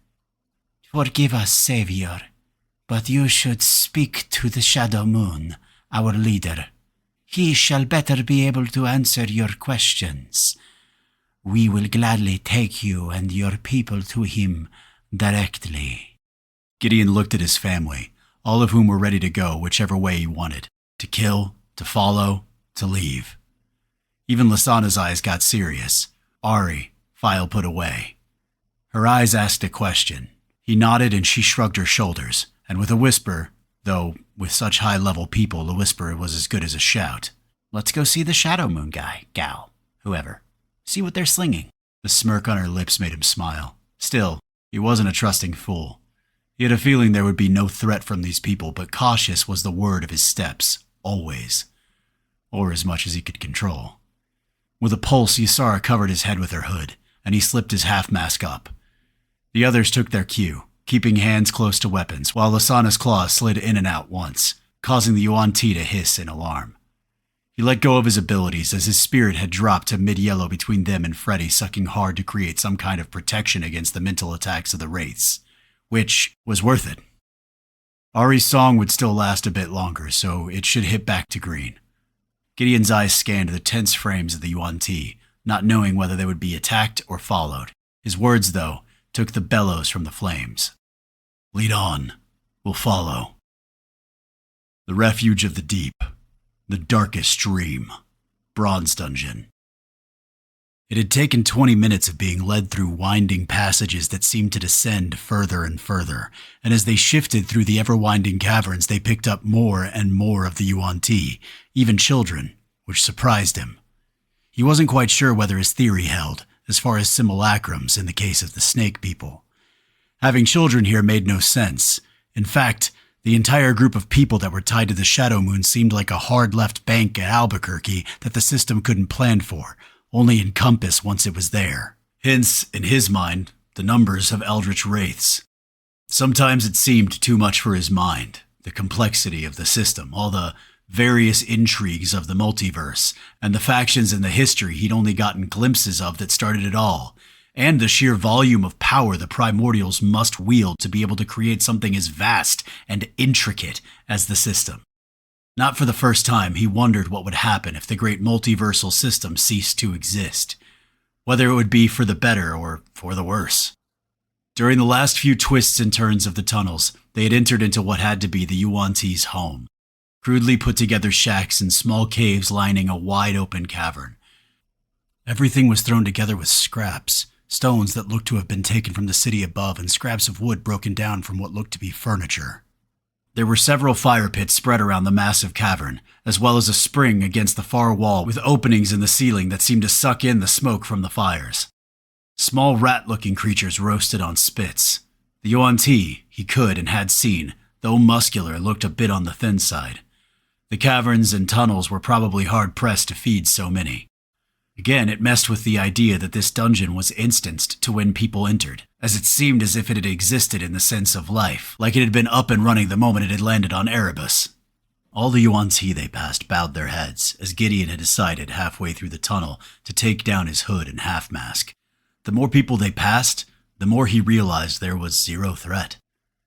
Once the black scales of his bloodline were revealed, the whispers and bowing and chanted words Savior, like a prayer, a dream, a hope, slid from lips. Two of the young ones, one male and one female, no more than 5 or 6, if he had to guess, slipped through the cordon that was their parents and ran at Gideon. His uncle, being his uncle, pulled one of his karambit knives out without thinking, swinging at the motion before Gideon pushed his speed and clamped down on his arm. The kids had skidded to a halt at the threat of violence, and their parents had caught up to them, bowing their heads, apologizing as they corralled their little ones. Gideon smiled as he saw no real fear in the kids, just a hero-worshipping stare planted squarely on his mug. He waved away the parents, bowing, which did nothing with them continuing to bow. The father was the biggest example of the Yuan-Ti he'd seen and was armed differently as well. He carried what looked like a Kriegmesser, a German two-handed curved blade meant mostly for dealing with horsed opponents and giant sweeping slashes, though could be used to thrust. The man was as tall as Lasana and a third larger in mass, which made him, compared to the mostly lithely muscled Yuan-Ti, a giant. His wife was along the lines of the others, though without the blades. She carried a staff, one looking as if it was made from the sylvan wood from the trees of the Shadow Moon. Another puzzle piece to a picture he still hadn't gotten a grasp of. He stepped closer, which had the two parents both stand, bodies tensed, conflicted, ready to defend their children, but looking at the being that was whatever the savior was to them. Gideon alleviated it when he went to one knee in front of the kids. On a whim, he took the 2 kunai he never used out of his forearm sheaths, and held them, handles out, one to each kid. They were only iron-ranked blades, probably less than the weapons they themselves had access to. But the parents' eyes went wide. The woman had tears in her eyes. The kids looked up at their parents for permission, the father nodding his head, then throwing large waves of appreciation towards Gideon.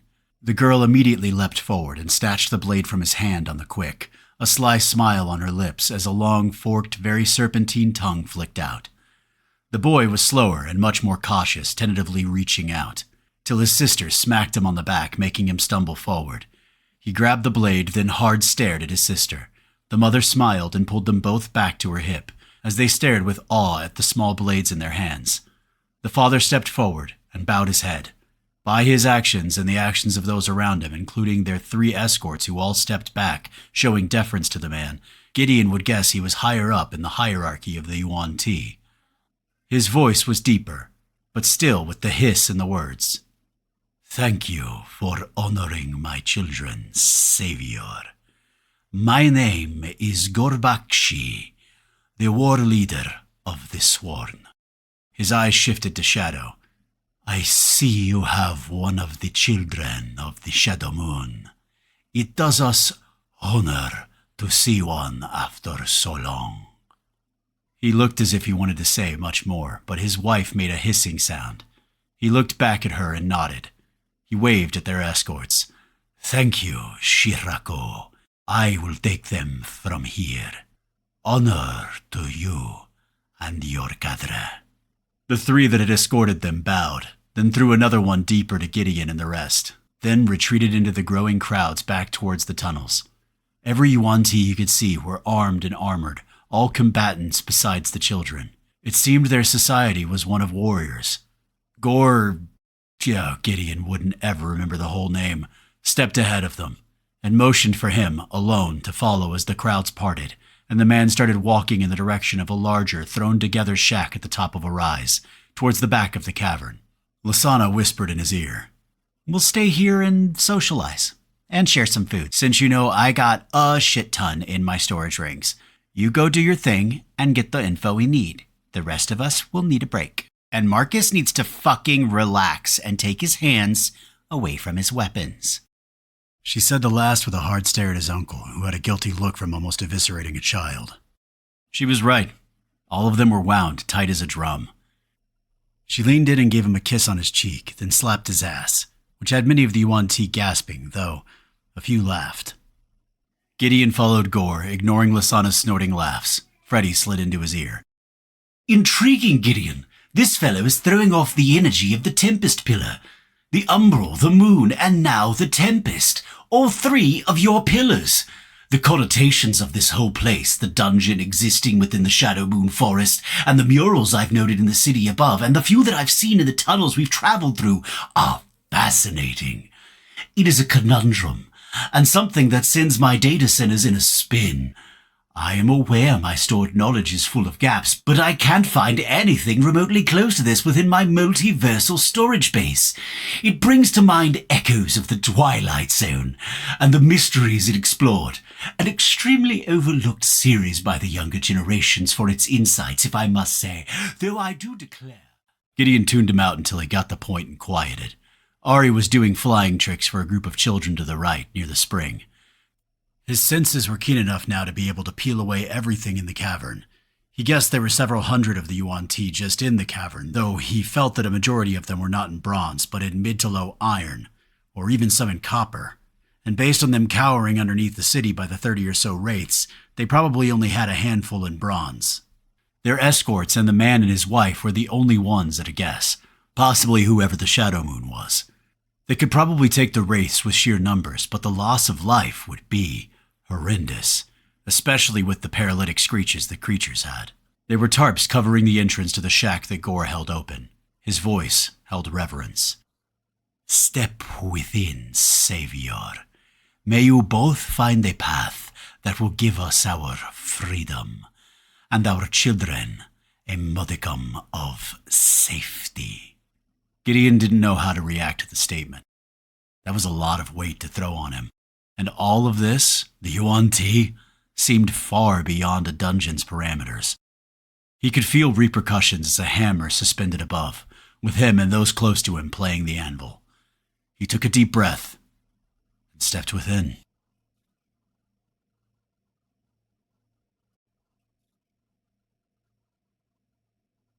Chapter 10. Breaking Puzzles. The Bastion. The Darkest Dream. Bronze Dungeon. The place was as small as it looked from the outside. His senses had already told him a lot about the woman who sat behind the ramshackle desk, and his own eyes confirmed. She was large, a bit bigger than Gideon, though smaller than the behemoth outside. She was dressed as a warrior with a single scimitar in a sheath leaning against the desk, but also had braces on her arms with dark black obsidian-looking gems on them that denoted the magical focuses of a mage. She was probably a mix of the two. She wore the same leather armor covered in the dark cloth that the original escorts had worn, though her hood was down, showing the same scaled bald head that seemed to be the norm for her race. She had a pen in her hand and was jotting something down in a ledger, ignoring his presence. He threw an identify. That got her head lifted to throw a glance. He felt a return tingle across his bones telling him she'd returned the favor. The Shadow Moon. Race, Bloodline, Yuan Ti. Foundational Pillar, Profane, She. Soul Pillar, Umbral Moon. Level, 79, Bronze. That he didn't expect. She was a cultivator, and still alive, and not put to immediate death by the system, which was even more perplexing and shocking, on top of being let out of whatever prison she'd been in or possibly still in a prison, if the Yuan Ti were all simulacrums, which he still had heavy doubts about. Her voice had the hiss all of them seemed to have, more than likely a byproduct of the shape of their forked tongues. Did you get the information you were looking for, Mr. Shaw? He smiled. Interesting. I could ask you the same, and not calling me savior, a break from the rest of your people. A small uptilt in her lips as her eyes burrowed into him. She tapped the pen she had in her hand against the desk, as if contemplating not only him but many other things, the weight palpable as steel weighing her down. I cannot afford to get caught up in legends and myths and prophecies, not when the survival of the last of my race hangs in the balance. We are stuck in whatever this falsity of the system is. At a guess, a dungeon that has copied our home, down to almost each and every detail, even being able to sense the Blessed Mother, the great spirit of the moon shadow. Not sure how it is able to create that part. In the end, we have gone from one prison to another. Well, that just cemented his thoughts. But he wanted to make sure. So, you are not... She interrupted him as she pushed her chair back from her desk, laying her pen down.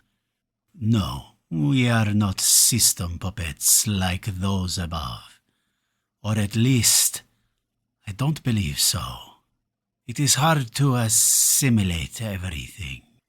As until recently, we were all frozen in the system's version of prison. Capsules that, while keeping us in the comatose state, obviously somehow strengthened us at the same time. For what or why, I have no understanding. When I was first taken, I was copper rank. Now I am bronze. The rest experienced the same to a degree, though some advanced less, while others more. The only exceptions were the young that were not of age to qualify for this system.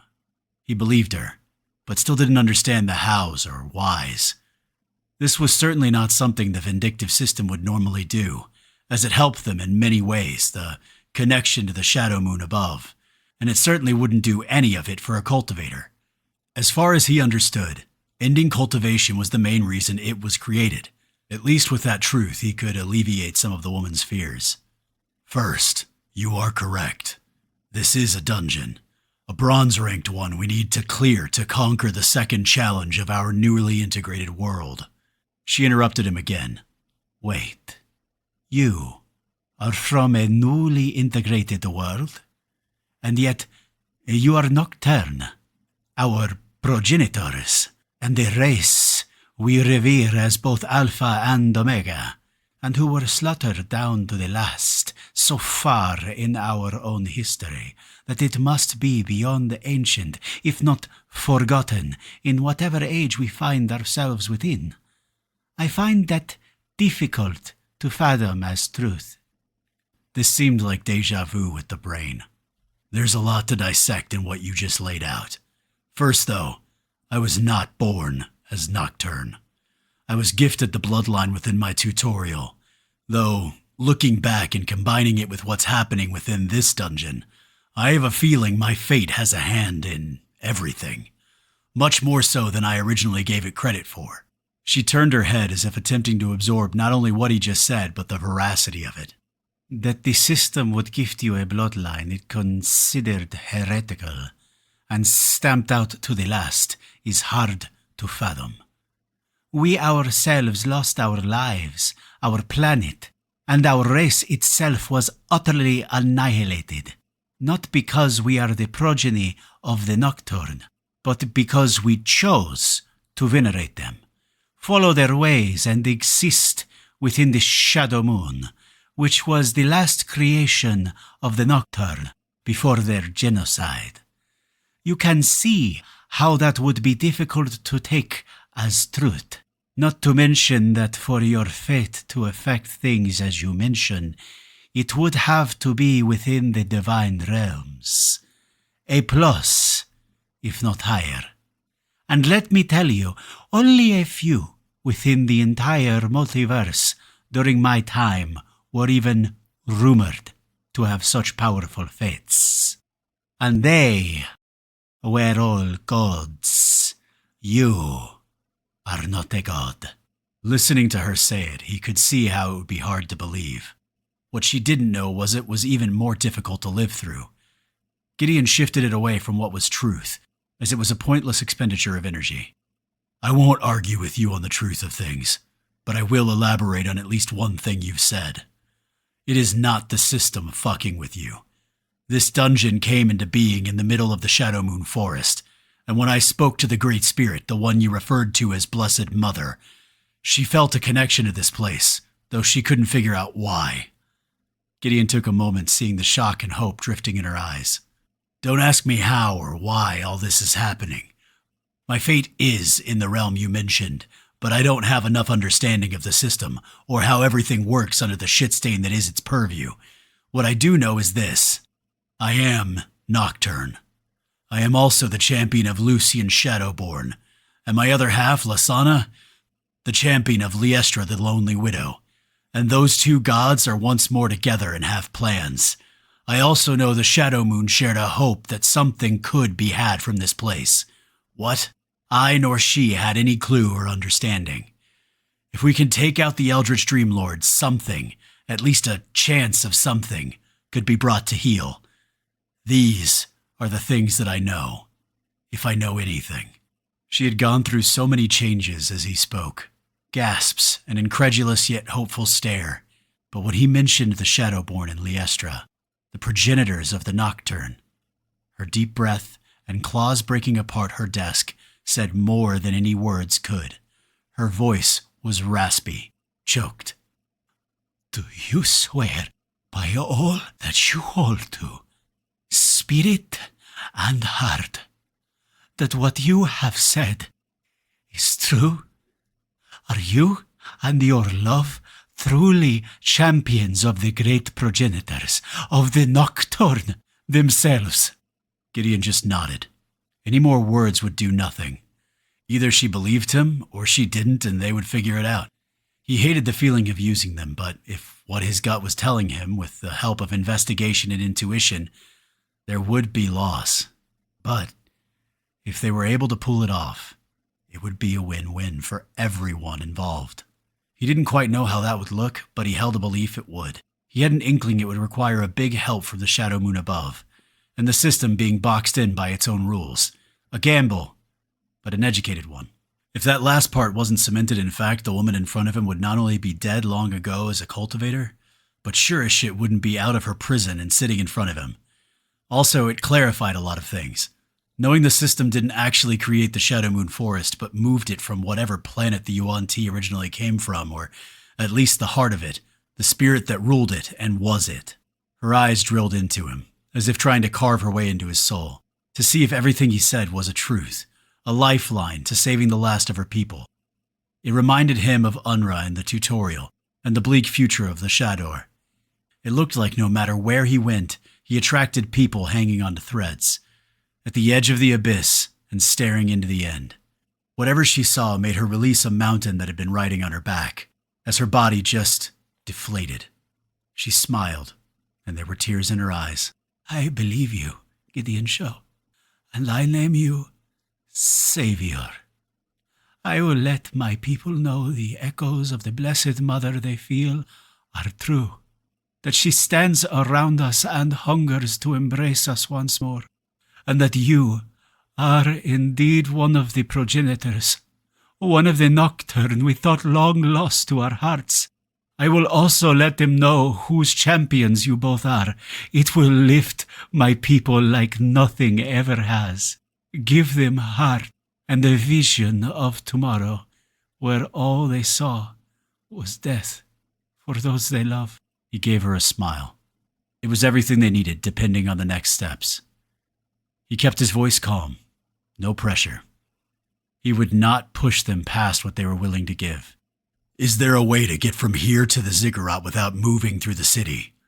We will not survive to end this if we have to go through those wraiths. Everything we've talked about hinges on us ending the Eldritch Dreamlord to even have a chance of it working. She stared at him for a moment, grabbing her pen and tapping it against the broken desk. The seconds stretched from a moment to moments, pen tapping, staring. Then a smile lit her features, and she spoke. There is a passage that will land you within the temple at the feet of the usurper, but that alone would not help you. He would just call his wraiths to him, and you would still be overwhelmed. Plus, he has some kind of new bodyguard puppet that has been seen by my scouts a few times. A bestial-looking fellow in heavy armor, wielding a large battle axe. She thought for a moment more, then slammed her hands on her broken desk, breaking off a bigger chunk while also snapping her pen, which she looked at for a moment before grumbling, then tossing it to the ground.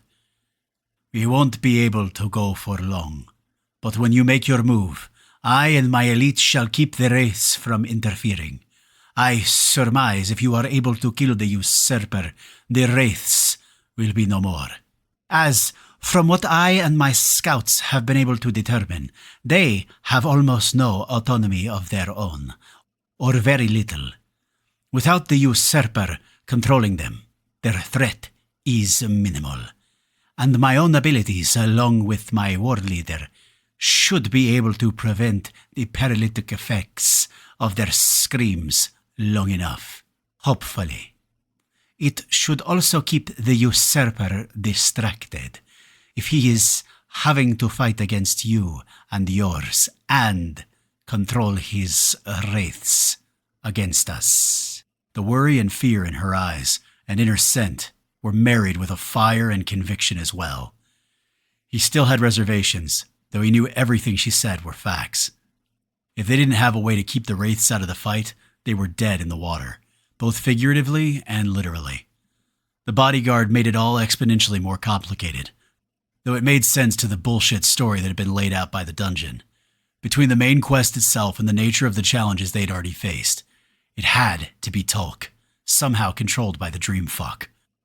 How many people can you field?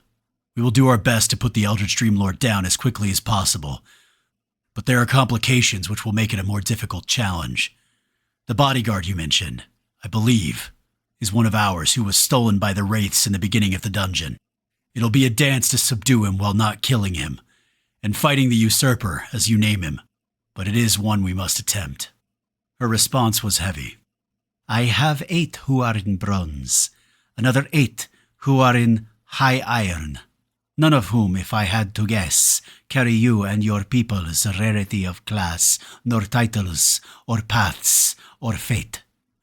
Only 3 in bronze are a rare class, counting myself, and the rest are uncommon. So, we will struggle. And in no way can we defeat the wraiths, hence why we have been hiding here. We will only be able to stall them, and for every minute it takes you to end the fight, it is highly probable my people will find the deep. When they first appeared, shortly after we were put here, we fought and lost badly. More than 20 of our number found the great deep, but the choices were few, as we had our children and us, and they needed to be shielded till we could retreat to the catacombs. Luckily, the system, as mentioned, either moved the original temple or copied it perfectly, besides the shelters and the supplies we'd originally stored. The catacombs were exactly as they were so long ago, with the defenses we installed still intact. So, I was able to get to the Master Rune and alter the runic structure to focus its defenses on the Eldritch Pillar. Since then, it has been a stalemate. Her eyes grew serious, intent with violence and death, and in that look, he could catch the fires that once resided in the Yuan Ti, as opposed to the hopeless, somewhat broken spirits he'd seen in the caverns outside. Her voice held the tone of those flames. We are the Sworn. He questioned her with a tilt to his head. She took a breath. Our lives, our existence, the reason this system killed most of us, flagged us as heretics, and imprisoned the few that survived, though I know not why. We are sworn to the beliefs of those that created us, the Nocturne. Their vision that we were born free and should stay free, that the system put shackles upon us, our spirits, that it should be fought, rallied against, that the truth of who we were was to reach past the cage the system put us in, to know more than one soul pillar, to embrace more, to be more. None of that, though, was what precipitated our fall. It was when some of us, a very few, reached out past what it said we could, accomplished that which was forbidden. Gideon whispered the word. Cultivation. She nodded quietly. It was within a year of the first emerging that the purge and the imprisonment came. The system was a bitch. That was a given. And it wasn't going to change. If it could figure out she was a cultivator, Gideon was damn sure it would be coming in with both barrels to take her out. Luckily, or after all of this, fate-driven that he got the path he did, shielded him from it sticking its nose into his personals had been his best shield. The Shadowborn, his primordial parents, and the Liestra were also a big get. Let it go, Gideon Show. Focus on what's before you. The plan was in. Now, the win. How long will it take you to set this up? She glanced at him with a flicker on her forked tongue. An hour, no more. My people will be hungry to finally have a chance to fight back. Freedom and the breaking of chains is what makes us sworn. He returned the smile. He liked these Yuan Ti. They reminded him of an aggressive version of the Shadower. He bowed. I will let you get to what you need to do and go inform my people. She nodded. Send my war leader in on your way out, please. He threw a nod as he turned and stepped out. Gore was popped up on a huge rock about 10 feet from the entrance, sharpening his creek messer. The massive Yuan Ti looked up when Gideon emerged. She would like to see her war leader. Gideon threw a smile, and Gore tossed a lethal, hungry grin to his face and acknowledged the words. He stood and entered the shack. As he slid by, he threw some words. Your wife has become very popular. He didn't correct the wife description, as it was true in all but the act itself, and it should be something he, long past time, should remedy. Gideon threw a gaze into the cavern and a grin lit his face. He could say he was shocked, but it was Lasana, so he wasn't. She was surrounded by what looked like almost every yuan tea in the cavern. On every surface within 20 feet of her were meat-covered pizzas sending steam into the cavern, at least 40 or so to a quick pulse of his senses. And every single yuan tea were gobbling them down like they were the best thing in town. Ari perched on her shoulder, nibbling a tiny piece, while Lasana was regaling them all about some battle where she had to, once again, save their savior's scrawny ass. Danny, Shira, and his uncle and Jimmy were all sitting around, either straight out laughing or, in his uncle's style, a slight uptilt to his lips. Shadow had his own gaggle of kids around, taking turns getting massive Shadow Moon hound rides, while they held a pizza in one hand, stuffing their faces. His family. Crazy bastards all, but hearts the size of mountains. He hoped it was enough to get them through the Eldritch Dreamlord and somehow save Tulk. It was a big ask, but he knew he wouldn't have any other bunch of weirdos at his side. Freddy's voice slid into his ear. I have faith. With their help, we shall win, Gideon. I wish I could taste pizza. It looks so appetizing. Somehow strangely reminds me of an episode of Happy Days when the Fonz eats something and makes himself go, ay. Gideon just smiled and let Freddy go on about his love of Happy Days and the coolest character ever made in a leather jacket.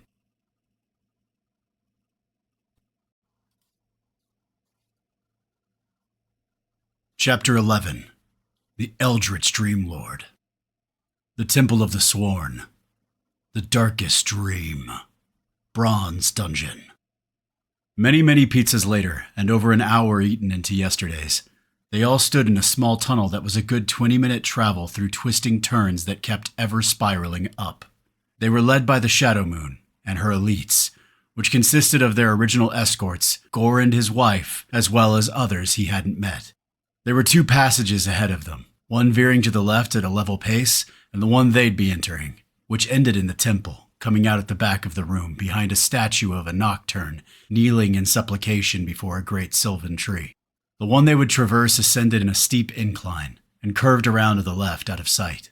The Shadow Moon still held conviction and her sheathed scimitar in her hand.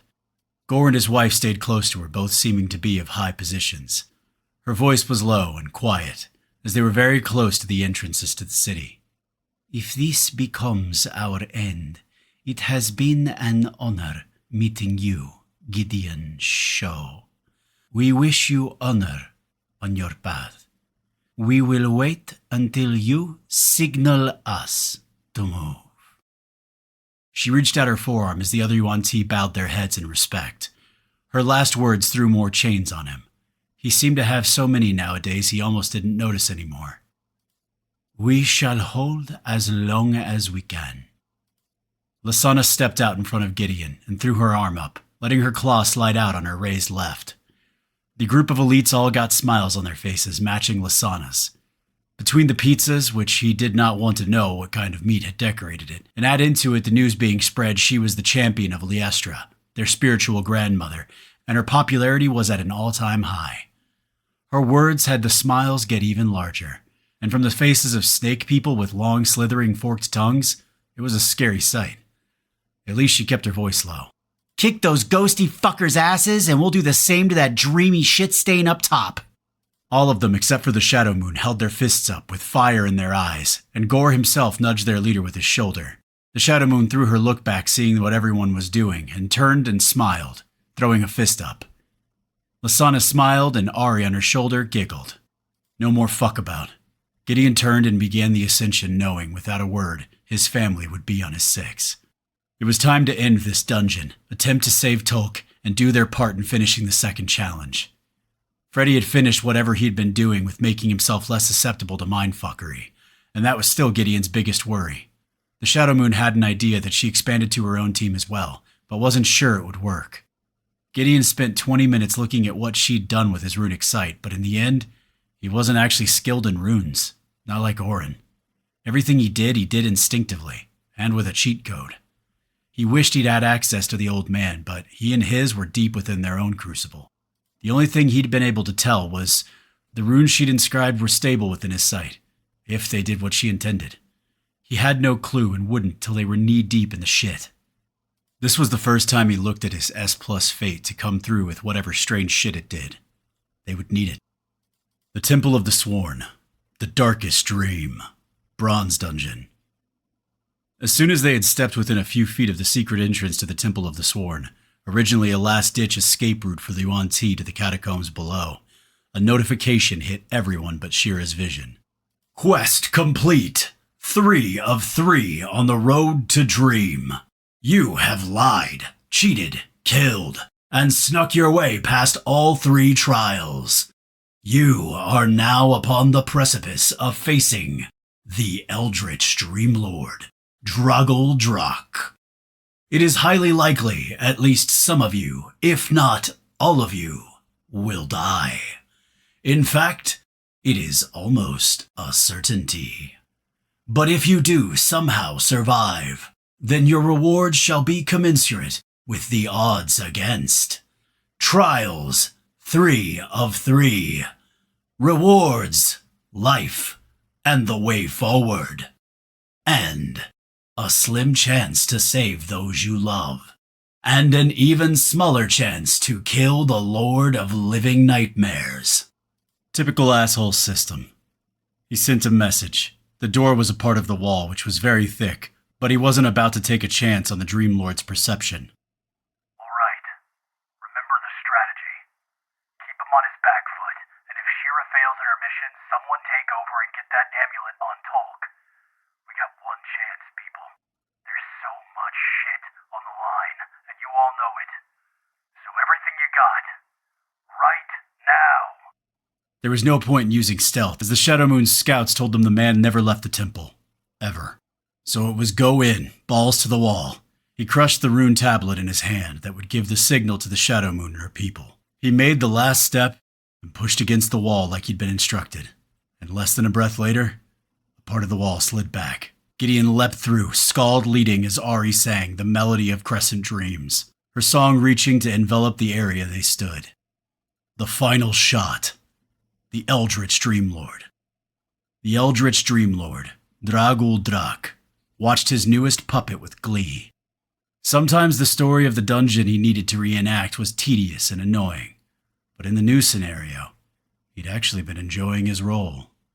Or had been. In the end, he was occupying a puppet, so it had little consequence. He was always aware of that fact, as it was the deal he'd made with the system so many eons ago, a deal he precipitated before it had even been forced upon him. He was almost at the end of the contract, the goal in sight. Another 100 years, and it would be fulfilled. A drop in the river of time. He lifted his hand, the golden hue holding almost a light of its own. His bloodline, ancient Eldarin, was powerful. B+ in his original body. Near the top tier one could have. It was only C+ within this puppet. Yet still, always showed the superiority of his birth. The Eldarin, while not the oldest race in the universe, had always been the noblest and most powerful. They controlled one of the most influential and dominant factions in the multiverse, the Sanctum. And he highly doubted that had changed in the eons since he'd been free. It was a mixed gathering of memories for him. He had abandoned his racial faction to join the Academy at an early age, and in that choice, had carved his cage. He'd wanted to have the opportunity within a faction that was led by many gods, not just one, to have a chance to gain the title of champion. He tossed the flashing remembrance to the trash heap where it belonged. History was history. And beneath his thoughts, back to this moment. This current role he enveloped himself. It was unique. The story, in particular, was different than any he could remember.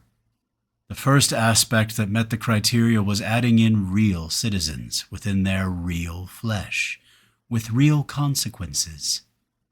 Permanent death. As he killed the Yuan Ti when he first arrived, he truly relished it, even though he did it through his puppet eldritch wraiths. It was exquisite, the sensation. When he had been free, the Yuan Ti had been a cautionary tale. Their fall and eradication quite a length of time before he had been born and risen to power. To find that the system had kept a few was delicious, to say the least. And that he had been chosen as the instrument of their final death? Beyond intriguing and coveted. He looked at it as almost a gift from the system for his steadfast compliance to his contract. He prided himself on his hubris. He didn't shy from it or lose it over the ages. He regretted nothing about moving against his god, only that he did so precipitously, far before he had the power to back it up. When he was finally released upon the multiverse once more, he would be more powerful than ever. He actually gained a rank in what the system called a prison. He was now well into Mithril, a step from the beginnings of godhood. And he had no doubt he'd be able to get the permission to take that step. The Eldritch and his mate, the Howling, were both known as primordials who were enamored of chaos. And he would bring that in copious waves. He reveled again when the system added the 2 puppets based on future threads. He'd seen it before in scenarios, but it was rare. Being an Eldritch mage with mind magic as his forte, he was always intrigued by scenarios that held complexities. These complexities were something he could respect. Insidious horror aspects he, himself, would have participated in, even before his imprisonment. In fact, it was such that led to his heretical actions against his god to begin with, and that he was allowed to, in the first steps taken that molded him, twisted him, allowed him to forge tools. His greatest pastime. Scrumptious. The wraiths were mindless creatures to begin with, their sentience reaching the minimal thresholds to even be considered such. Future engrams weren't much better. Sentient? Sure. They were even weaker than his own body in comparison to the genuine article, and usually had memories that were riven with huge holes. They also lacked all the titles of the original, and extremely weakened paths and fates. While one such as himself would lose some and have to utilize weaker versions of their abilities, yet still, nowhere close to the stripped-out versions like these. The joy for him came with taking a mind that could fight back, that could struggle against his mental intrusions and, yet, still fail and fall. Still succumb to the endless nightmares he could engender to shatter their minds. It was an aphrodisiac to one such as himself. This creature was certainly that. His eyes shifted to the man in question, standing still as stone, holding his axe born of some race called a beastkin. He was a typical warrior martial class, bunch of brawn and little intellect. He was sure the original was probably formidable as far as fighters went, but he, personally, always found them banal. This specimen did have a solid amount of will, which had been surprising, and made breaking him even more enjoyable. Still, a warrior. Ugh. The power of true mages would always trump anything a warrior could put forth. His one concern, and what was putting a growing twist on his perception of this dungeon as a gift, was the first participants within the stage play he'd been given a starring role within. They were weak, only iron rank. Though his own power had been diminished to fit an early bronze-ranked dungeon, iron was pathetic. At first, he found it insulting that a party of iron-ranked would waste his time by entering his domain, that they thought they even had a sliver of a chance, and wouldn't be slaughtered to the last, quickly. His disbelief was palpable when they got past the Eldritch Horror Brain, an entity that had been a part of his past, a low-level lackey of his he had utilized for running small manufacturing plants in his time as a planetary lord. He couldn't see everything within the dungeon at all, but was informed when his tools were killed by the system, and when any of the challengers to the dungeon died. He had believed, against the ogres and his old servant, as iron-ranked fools, even if they had risen to be victorious, half their party would be corpses upon the outpost's walls. That had not been what had happened. The system informed him, death by death, of all the ogres, as well as his long-time minion, with 0 notifications of deaths. The strangest part being that his minion had been the first death he received a notification for. He knew how his lackey was at its base, a coward, and was tucked away in a dimensional pocket. For him to be the first death showcased something beyond the luck, a tactical mind leading the upstarts. It didn't stop there. Within the second trial, once again his worry rose, as, once again, they somehow escaped without any of them laid in the dirt. The trial of mirrors and memory was something that should have broken them, left at least a few corpses, lost in their minds. It didn't stop there. They were then sighted within the city. He'd been playing with his new puppet, forcing him to cut himself, a favorite pastime of his even before his contract with the system. So he'd been delayed in responding to the alert, thinking it was just another of the infuriating scouts the Yuan-Ti would periodically send. It had not been. When he took over the minds of his wraiths, their eyes showed him the party that had been causing all of his irritation, giving him his first visual look at what he faced.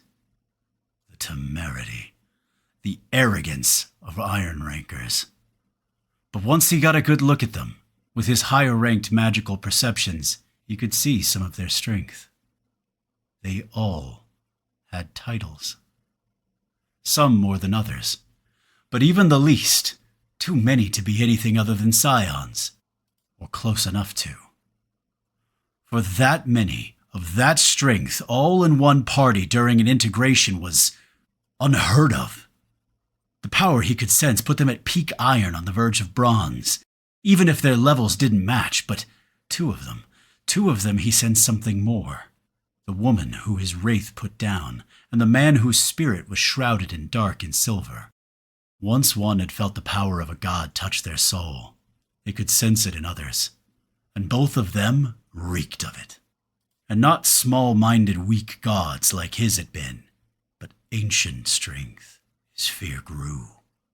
Even knowing this was but a shell, and his true body was galaxies away, his fear had held him like chains, made it difficult to focus on his control of his puppets.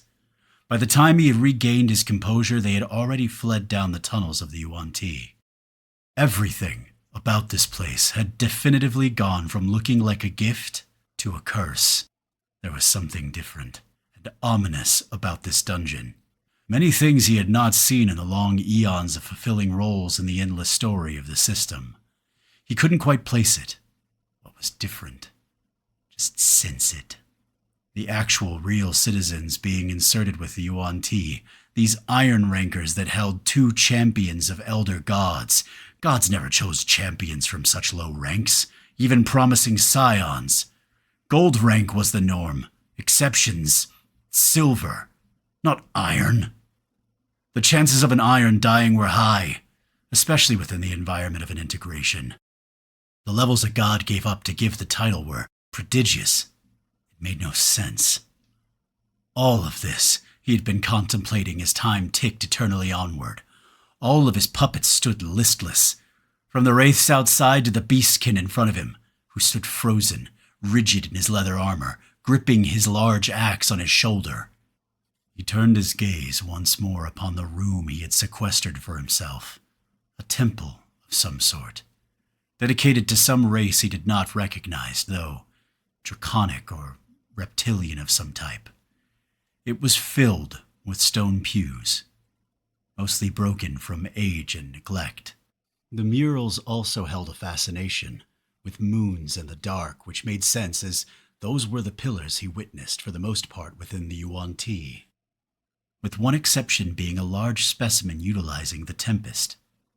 Along the walls, the murals stretched. He had mostly ignored the details of them as they held little interest, but now he paid attention. They mostly showed the same thing, the Yuan-Ti in the middle of some massive forest worshipping a cloaked figure in the sky in front of a large moon, with darkness spreading out from his cloak. He still wasn't quite sure what it meant. He somewhat remembered the story of the Yuan-Ti. At one point they had been a B-ranked faction, though Unusual for a faction that size and rank, they only ever controlled one planet, their homeworld. He didn't know much else, as it was long before he existed. Maybe if he had time, A notification hit his vision. Dungeon Lord Update! The contestants of the dungeon assigned to you, the Darkest Dream, have successfully completed the third trial and have gained access to the Temple of the Sworn. Be prepared to kill the interlopers. A tremble of fear once more danced within his spirit. Why was he afraid? This was a shell. Any death would be temporary. He was the Eldritch Dream Lord, at one time feared in 3 sectors.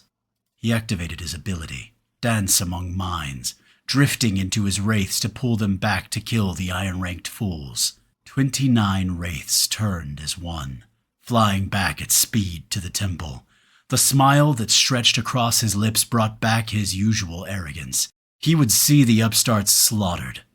His vision, overlaid with the vision of his puppets, snapped wide as a group of Yuan-Ti, maybe 16 in total, appeared out of nowhere, standing between his puppets and their mission to protect him.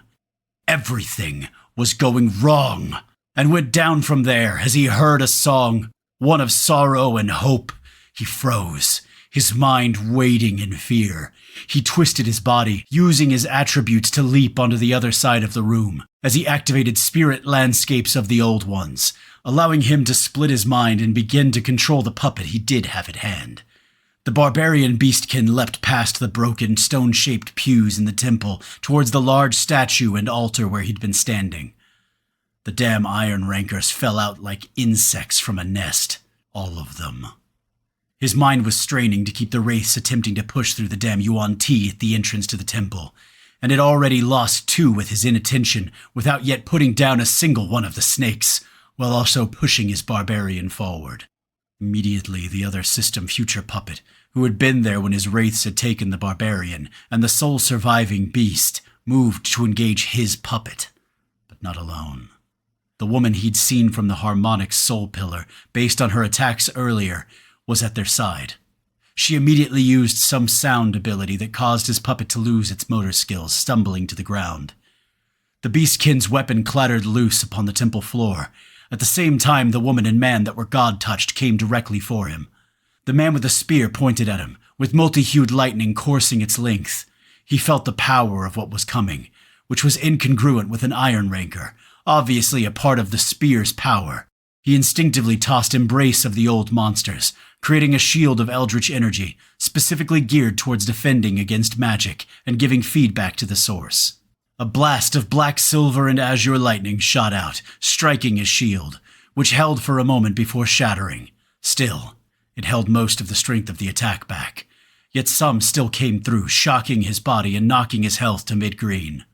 He smiled, knowing the return energy should fry an iron ranker. And as the flash of magic cleared, his fear became greater, as what faced him was the image in the murals. A man sitting upon the statue that looked like a replica of the creature in the mural. His cloak flared wide, like wings, with part of the cloak wrapped around an arm of the statue, as if it had pulled him out of the way of the return blast of magic, a huge divot in the tile of the floor where the reflected magic should have struck him. Pain lanced his back as the woman with the claws struck from behind, the blades barely penetrating his bronze-ranked combat robes and flesh, but the burst of necrotic energy was another thing, as it ate into his flesh. He spun to retaliate, but then a flash of silver had the one-eyed older man striking him from behind once more with 2 small blades. Iron rank like the woman before him, which struggled to barely draw blood, but, like her, necrotic energy that still aided him. The silver energy from the quick movement it attached to his blades sent a frosting shiver through his body. A lunar set of runes crept into his flesh, slowing his movements. Right at that moment, he felt a partial severing of his connection to his beastkin puppet. Not total, but heavily muted. While outside, he'd lost another 4 wraiths, though one of the Yuan-Ti had fallen as well. He was struggling in this power-diminished shell to split his mind. That, in his own body, would be child's play. A bolt of orange and scarlet shot out of a stone, hovering above a tiny, weak-looking man he remembered from earlier, ridden with chaos energy that struck him, sending rivets of pain down his body and disintegrating one of his defensive items. The man was dangerous. His health dropped to low green from that strike. He couldn't play with these people, iron-ranked or not. He'd also had enough and activated his most powerful ability, throwing out Avalanche of the Darkest Dream, which sent a stunning, paralytic psychic scream across the entirety of the temple.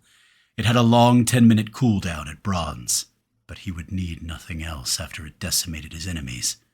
He cast his gaze around, ready to play with his prey when he blinked. Several times, not sure of what he was looking at. None of them were on the ground, unmoving as they should be. Most were on one knee. Their minds scrambled, but none were paralyzed. And a shadow covered him as he looked up, darkness encompassing him. Gideon Show, the Darkest Dream. The Eldritch Dreamlord, an Eldarin. Of course he was. The golden skin, blonde hair, 7-foot, muscular frame. Gideon was seriously beginning to form a negative opinion of all Eldarin, across the board. The runes had somewhat worked. His team, still up. Not out, but hurt. Ari, stumbling herself falling, still threw out silver arcs one after another towards everyone she could, as fast as she could. Or at least attempted to. But after 2, collapsed, groaning, her small claws holding her head. Gideon pulsed Ysara, and she drained him of a good dose of spirit, knocking it to high yellow, matching his health from that reprisal from his Shadow Moon lightning, as he leapt off the statue. Ysara spread like wings, as darkness enveloped at least half the room, centered on him. The man's psychic attack had done little to him, besides a spike of pain that pain resistance took the brunt of, but none of the other effects had accomplished anything, his bloodline once again shining. The rune Shira had placed around Tolk after Danny had knocked him for a loop seemed to be working. He was on his knees, and the fucker hadn't attempted yet to use the beastkin to attack. He had one more use of the lightning and Scald, but he had to make it count, and he had no clue how often the man could throw that retributive shield. Freddy leapt off his wrist, and as he fell he shifted unusually into his owl shape as he swept across the man's head, doing very little damage against what had to be a body the man had invested in, on top of being in bronze, while Gideon led with Scald, the point led by investigation and intuition, striking into the man's neck, only to rebound as a ring on the man's finger disintegrated, a one-off shield of some type. Gideon tumbled past as he activated Shield of the Moonless Dark, its energy enveloping his body as he clamped his thighs, bringing his movement to a halt, as he twisted back towards his target to catch Freddy, making another attacking swoop out of the sky. This time, gems on a headband circling his golden hair, made of a black metal and dark purple gems adorning it, struck out with a bolt of energy that sent his buddy flying against the far wall, slamming into it hard. He popped right back up, though, with just a few dents, and trumpeted something about "it worked" as he leapt back and switched shapes, with all the accompanying Transformer copywritten sound effects to his ferret mode, leaping through the darkness. It was Gideon's turn. He needed to give his family more time to recover, and they needed to take this man out, before the Yuan-Ti all fell and they had an avalanche of eldritch wraiths to deal with. He launched himself at the same time as Freddy used the small frame of his ferret form, with its speed, to keep the man frustrated and distracted, as he attempted to get his hands on the metal ferret squirming all over his body. Gideon activated the ecliptic horror of the midnight moon, while pulling his shroud, Mortal Divine Shroud Umbral Moon, up to infuse it with more strength, at the same time as throwing down the pitch of the Umbral Moonless Eve, a globe of dark and silver energy coalescing around the Dream Lord, his abilities struggling against whatever bronze-ranked magical defense the man sported. Yet still, Gideon could see frost beginning to encroach along with what his uncle had already landed, and the man's body moving slightly slower. The damn differences in rank were telling. He could tell his aura was doing nothing to elicit fear, which he had guessed would be the case against a mind mage, so he shut it off before it sucked any more of his spirit. Ari's regen boost was on the downside of its time limit, and would soon be gone. He spun Scald as Ysara reached out, covering his enemy's head, as his spear struck out like a viper again and again. Gideon realizing, rank difference or not, with his titles, he was faster, at least against this weakened puppet shell. The man flailed and threw out bolts of eldritch energy from the bracers on his arms. Gideon ducked, tumbled, dodged, and slid underneath as Scald licked out, striking again and again, making no progress beyond mere scratches. He saw Freddy finally get thrown off, followed by an eldritch bolt striking his friend. Another flash of power had Ysara mentally screaming into his head as she retreated, a portion of her cloak utterly gone from a blast of eldritch from the headband. His ancient-ranked weapon could barely pierce the man's armor and flesh, pinking it instead of shriving it of blood and rivers. The Lord roared out, and out of the shadows in a circle around his body came nightmarish creatures in the shape of tall, thin men, made of gray flesh in only ragged clothing with hands that ended in wicked claws 6 inches long, surrounded in the energy of eldritch power. There were 3 of them, each with hungry, gaping black holes where eyes should be. He leapt back to stay out of their reach. Gideon threw an identify. Bogan, Elite, Uncommon Rank, Summons. Type, Eldritch Undead. Level, 75. He activated the edge of the deep umbral moon, his left throwing a barrage of black and silver blades, and was surprised. The 3 creatures, moving like broken horror puppets, blurred inches out of the way, moving just enough to see every blade miss. Their speed was insane, and it was nightmare fuel the way they moved. He needed to get past them and kill the Dream Lord, as every moment he gave him to recover from the damage they'd already done, and the frost slowing him spelled danger for those he loved, and inevitable death for the Yuan Ti laying down their lives to give them this chance.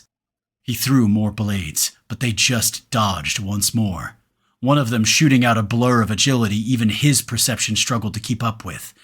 It was only by the use of combat awareness boosted by investigation, intuition, and his high agility that he barely slid out of the way of the black and purple energy lacing its wicked claws.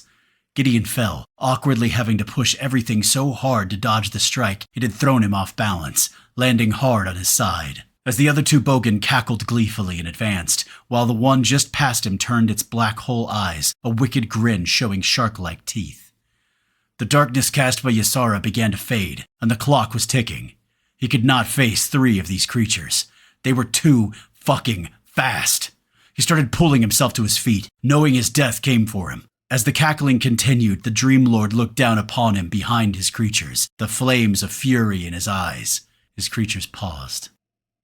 Gideon's shrouded senses showed him his family were still struggling to regain their balance, but it would have been much worse without the runes the Yuan Ti leader had made. Tolk was still down with Shira, holding him, her eyes listless and shivering. Shadow comforted and protected them, the psychic scream for some reason having almost no effect on the pooch. The rest of his family was scattered and suffering, Jimmy seeming to be the worst, on his back to the side against the statue. The arrogance from the Dream Lord was palpable. You dare think you were my match? You dare think you could take the life of Dragul Drok, an Eldarin, who walked the multiverse for ages upon ages before you monkeys ever began playing with yourselves? You will die beneath my bogan, for you are not worth my own wrath. His eyes lit with purple and black flames. He looked to his creatures. Kill him. The bogan shifted back from frozen space to their macabre engines, slipping once more into their broken horror story movements, leering with those black hole eyes and shark teeth. Gideon knew he was on the precipice of an ending, but also knew his entire life had been such, since a young boy sat staring at a burned-out home. He'd known love, known family, and fought against everything he believed was wrong. It was more than most ever had. He would do enough damage for the others to finish it. He shut down his shroud. He would need everything to take as many as he could.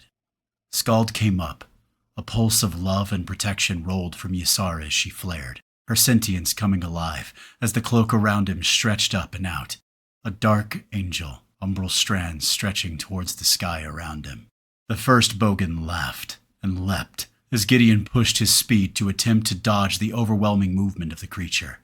But then, a roaring scream of unrelenting violence echoed through the temple as a beast of a woman, his love, covered in black and green flames, tackled the creature in midair, Ari hard on her tail as she changed to her huge, massive dragonling form, plowing through the same target as Lasana pushed it off, with her claws taking flesh. The duo was followed by a very dented, metal-spiked dog crashing into a second bogan. He was joined by Shadow, slipping from darkness, grabbing a hold of the same creature's leg. Both hounds all over it, bringing it to the ground. Danny appeared in front of the last, harmonics shifting across her body, multiple images of her displacing her location. 2 blades in hand as a blasting shriek of sound buffeted the last one, sending it tumbling across the ground through 2 stone pews, cracking them with its body, as a silver piece of energy cut through space. His uncle stepped out of the silver, landing upon it, his 2 hooked daggers covered in the same energy dropping down, eliciting a screech of otherworldly pain. Jimmy seemed to still be suffering, Gideon catching his still prone form laid out against the statue. His family. His eyes shifted to the shocked expression of the Eldritch Dreamlord, and Gideon knew only violence in his spirit.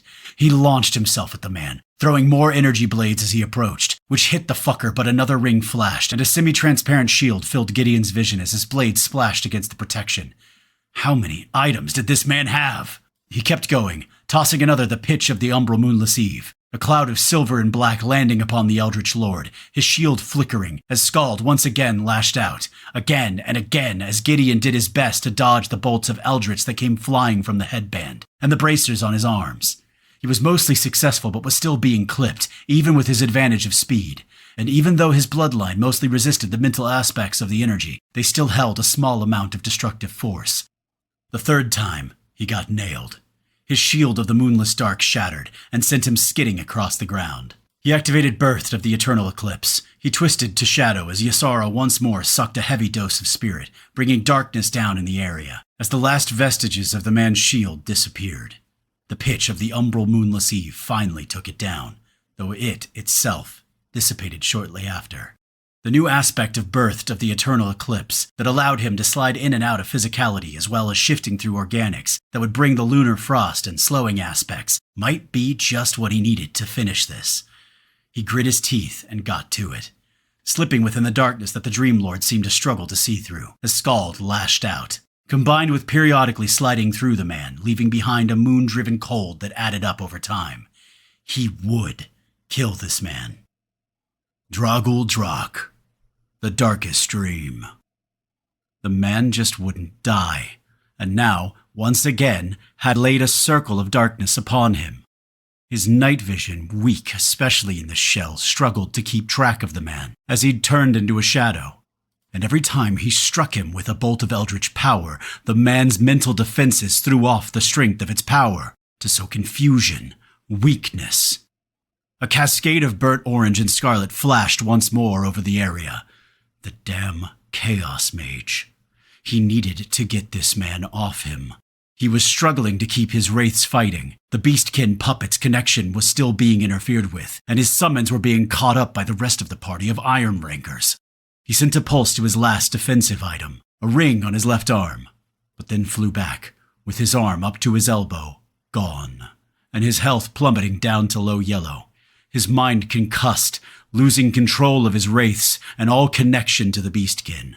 What? He threw blasts from his headband indiscriminately, but then was hit with a notification for killing one of his own summons. He had no understanding of what was happening, but then remembered the wave of energy. The Chaos Mage. He pulled from his subclass and cast his aura. It was a resource drain, but his mana was still at mid-yellow.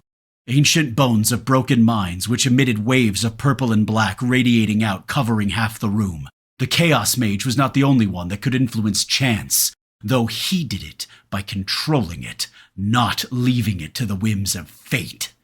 The darkness began to expire, and with it the ability for the man to remain a shadow and be effective. As the lights in the room once more shone bright, he focused and regained control of his wraiths, half of them now gone, but half of the Yuan Ti were also on the ground as corpses. Another subclass skill came to his hand, holding it ready in his mind as the Shadow Man dropped his ability and was coming back towards him. Again, with the irritating spear. His missing arm was a hindrance, along with the bracer which required both to function. He still held a smile to his lips as he looked around. His enemies were beginning to fall to his aura.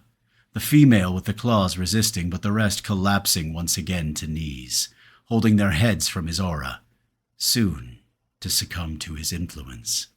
The aura wouldn't let him control them, but would slow them, as they relived nightmarish memories, which eventually led to small suggestions, like the word sleep, which would end in their death. Irritatingly enough, the man of shadow seemed to be utterly immune to any mental assaults or manipulations, which limited the Eldritch Dreamlord heavily. He wasn't without his own tricks, though. The umbral scion leapt forward, and just as he came within a few feet, a mental pulse was sent, though his remaining two bogan were severely injured. They were not gone. They both rushed away from their now downed assailants. He could have had them kill those on the ground, but the man in front of him was a more dangerous threat to him personally. The umbral scion had already begun to skip back. His perceptions must be very high, turning his spear to face his assailants, but then bone spikes of necrotic energy shot out from the slowly falling but still moving female, striking both his summons, her bones penetrating their legs to pin them. He would not allow this. He would win. He activated the ability he'd been holding ready, Barrage of Madness and Lament, as he watched his mana plummet to the red. A wave of black and purple rolled through the irritant before him. The ability eroded mental defenses and minds, and finally, the man screamed as he should have from the beginning. His black-scaled hands went to his head, spear dropping to the ground as the Eldritch Lord sent another pulse to his summons, followed by another ability, merging of flesh in the insanity of eternity. The two bogans screeched in agonizing pain as they flew upward, becoming an amalgam of flesh, and within a breath were one being. A huge monstrosity of eldritch horror. It stood 10 feet, weighing a good 500 pounds, and its arms ended in 18-inch claws, with undulating black-purple energy. A shadow appeared around his new creation's head as the annoying mongrel hound clamped onto the back of the massive creature's neck, worrying it back and forth, a black blood gushing down the creature's chest. A bolt of eldritch power shot out from the Eldritch Dreamlord's headband, striking the mutt, eliciting a whining yelp, and sent the hound against the far wall. Then, a spear hit his side. Astonished, he turned to see the shadow man on his knees, the fillet of agony dancing in his eyes, but not keeping him from somehow finding his weapon once more, and finding his flesh, but astonishingly, refinding the same puncture wound he'd been given earlier, sliding in half its blade length. The pain was excruciating. He pulled back, his remaining hand clamping on the wound, lifeblood dripping from his chest. A pulse sent a massive eldritch-covered hand slamming into the umbral scion as the Eldritch Lord watched the pest thrown, like the trash he was, against the far wall. He sent another pulse to see this man ended permanently. The massive creature thundered 3 strides across the room, raising its claw to finally make a corpse of the fool. The Eldritch Lord, knowing it was finished, began to turn to see who he would kill next. Gideon Show, the darkest dream. Gideon's health was high red, the strength of that monstrosity insane. Pain resistance was working overtime to keep everything down, but his back was bruised heavily, and his right shoulder dislocated. Ysara did her best to pull whatever she could to push healing, but it would still take a minute to make any sort of progress, and he had no time. Instead, he sent a pulse, and she reached out, extending her fabric much further than it should reach, and pulled Scald back to his hand. The fucker using an ability that shredded his bloodline's mental resistance was not expected. His bloodline bounced back quickly and rid him of it, but the pain was excruciating and messed him up. Thundering steps shook the entire place as he crawled to his feet. He could see Lasana, on pure will, pulling herself towards him. The monstrosity stood above him, and he only managed to get to his knees. His brain was still frazzled from the mental attack as he struggled to focus, his emotions dead corpses cut of synapses. The beast stood above him, its neck wound from shadow still bleeding. It had the same leer of shark teeth and pitch-black holes for eyes that the smaller bogan had sported. He shook his head and growled. He was Gideon Show, the War Crow. If he was going to die, he would do it on his feet. He pushed himself on pure will, standing, Scald held in his left, his right still useless with the shoulder. He stared the monstrosity in the holes it called eyes and brought Scald up, but hadn't even brought it halfway when the creature's claw came thundering down to end him. A flash of silver, and he felt himself slammed across the ground. A one-eyed man, his uncle, appeared between him and death. The creature's claw slid through his uncle's body like it was nothing. One digit exploded through his skull, covering Gideon in a deluge of brains, skull, and blood. Pieces of the corpse that used to be his blood, his family. The creature lifted its claw and tossed the leftovers of his uncle off its hand. Something inside him snapped. The lethargy and after effects of the mental attack stripped in a breath. Anger and a need for vengeance exploded out of him, words with no consciousness bursting from his lips in a lethal whisper. You killed him. You killed the only blood I had left. You took him from me. With no effort or thought, his brain drunk in a primal state of animals and predators, Ysara exploded with power drawn deep from within him, from all three of his pillars, his shoulders sliding into place at a breath. Scald came up, a bolt of Shadow Moon lightning lancing, faster than anything could move, into the creature's head. The monstrosity's skull and flesh joining his uncle's, imploding in a stew of viscera, scorching its body into char. No emotions existed, only retribution. The man that was Gideon Show was gone. Only a deep rage and violence buried in a horrific calm. The eye of a storm. Inside his flesh, his soul space, the burgeoning Tempest pillar shot up, expanding then shifting, partially merging with the already existing ones, Umbral and Moon soul pillars. Power. Pure power poured into his bones, his flesh, his spirit.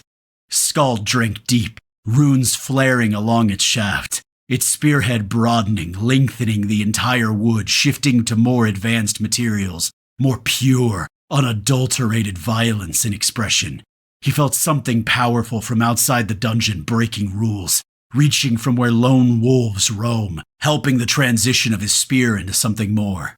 He stalked forward, his eyes lit with lightning, azure, silver, and the dark ruination of the deep night. The eldritch Dreamlord's back was to him, as the cruel dictator began stepping towards an injured Freddy, who was crawling with a leg that was bent backwards in his rear, towards Ari, who was mentally handicapped and back to normal size on the ground, shaking. Near them was a hurt and bleeding Shadow. One of his enemy's arms was gone at the elbow, and blood dribbled from Scald, tasting his flesh earlier. It was not enough. It would never be enough. The Warcrow didn't move faster, didn't yell out, did nothing but keep his feet moving.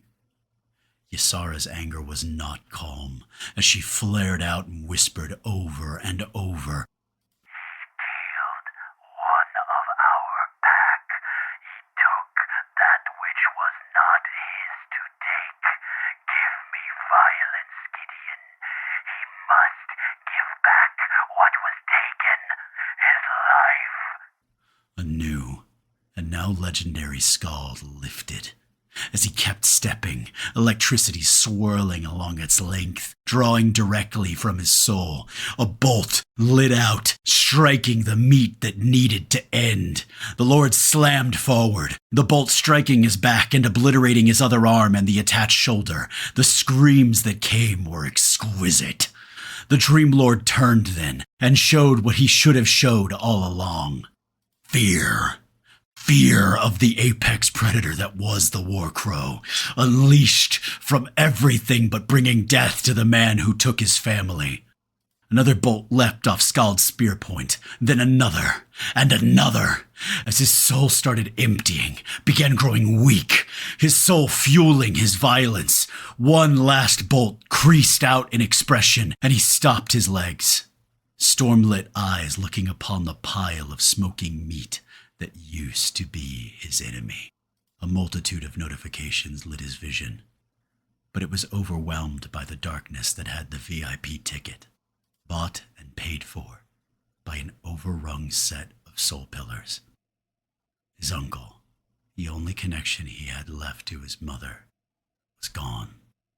He collapsed, face first, into the ground.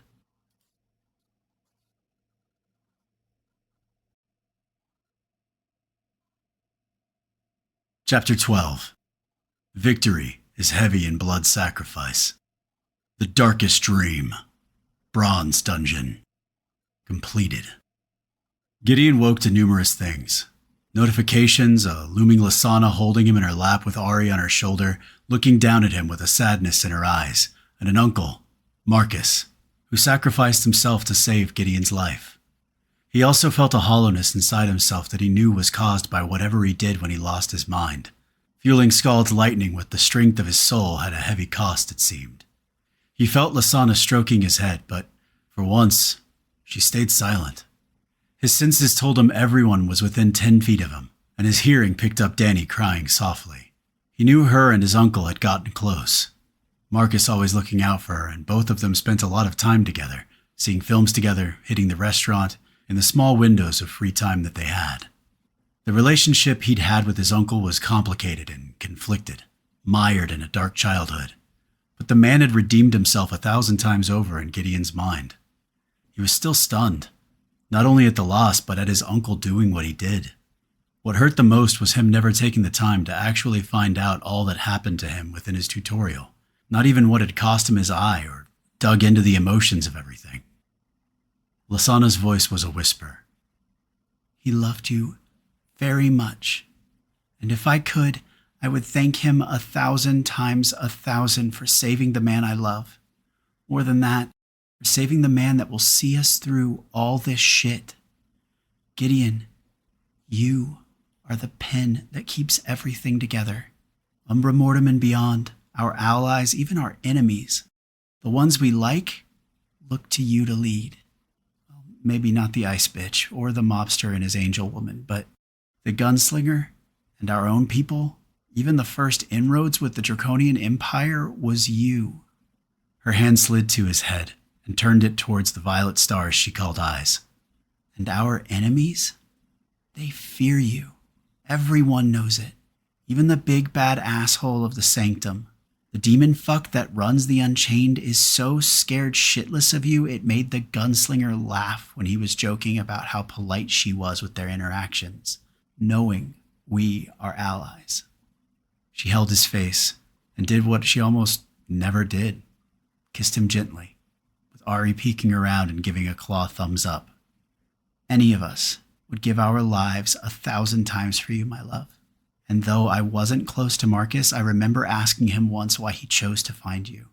Honestly, when I first met him and you were still stuck in the proving, I thought he just did it to sponge off your success. But his answer changed all that. Her eyes burrowed into his, and he felt the intensity, the meaning behind her next words, a salve to soothe that which was breaking inside him. He said to give my life for him, like I should have done when he was young. The pain of that statement was like a blade in his heart. For the first time and longer than he could remember, tears slid down his cheek. Lasana pressed him into her, and Ari joined. Then a still limping, heavily fucked up Freddy rumbled over, pushing himself in. Freddy brought a smile to his lips. This is so beautiful. It reminds me of when Val Kilmer's character, Doc Holliday in Tombstone, when he says, "He's my friend," and then a man replies, "Hell, I got lots of friends." And then Doc Holliday replies, "I don't." Brings a tear to my eyes. Probably Val's greatest performance in a slew of them. Him as the Lizard King is by far possibly the greatest piece of cinematic... Gideon tuned him out but continued smiling nonetheless, especially after Ari began debating with him about which performance was best for one Val Kilmer. Lasana pulled back and he could see the hurt in her eyes. Gideon pushed his senses and quickly realized the source. There were 3 missing. He grabbed her hand, making her turn her eyes back towards them, liquid dancing in their backdrops. "Where are they?" Lasana threw on a sad smile. They disappeared shortly after you killed the Dreamfuck. He knew this had been coming. But between his uncle and the sudden disappearance of Shira, Tulk, and Shadow, cementing the truth of who they truly were amplified the hammer blows. Gideon knew, though, they didn't have the time to wallow in mourning. None of them. They were in a war, and war waited for no one, nor had any mercy for sorrow or grieving or loss. It had mercy for nothing. He was aching, and the soul drain felt heavy, eating at his stamina and spirit. He asked Ari to throw her song, and though she looked tired, probably from healing everyone or as much as she was able, she did as he asked. The mournful yet beautiful song lighting up the cavern was sound. It also happened to coincide with the doors of the temple opening, which had everyone going for their weapons, but Gideon had already used his senses and put out his hand for everyone to stand down. The remains of their Yuan-Ti protectors slid through, looking like battered soldiers just coming back from the meat grinder of the front lines.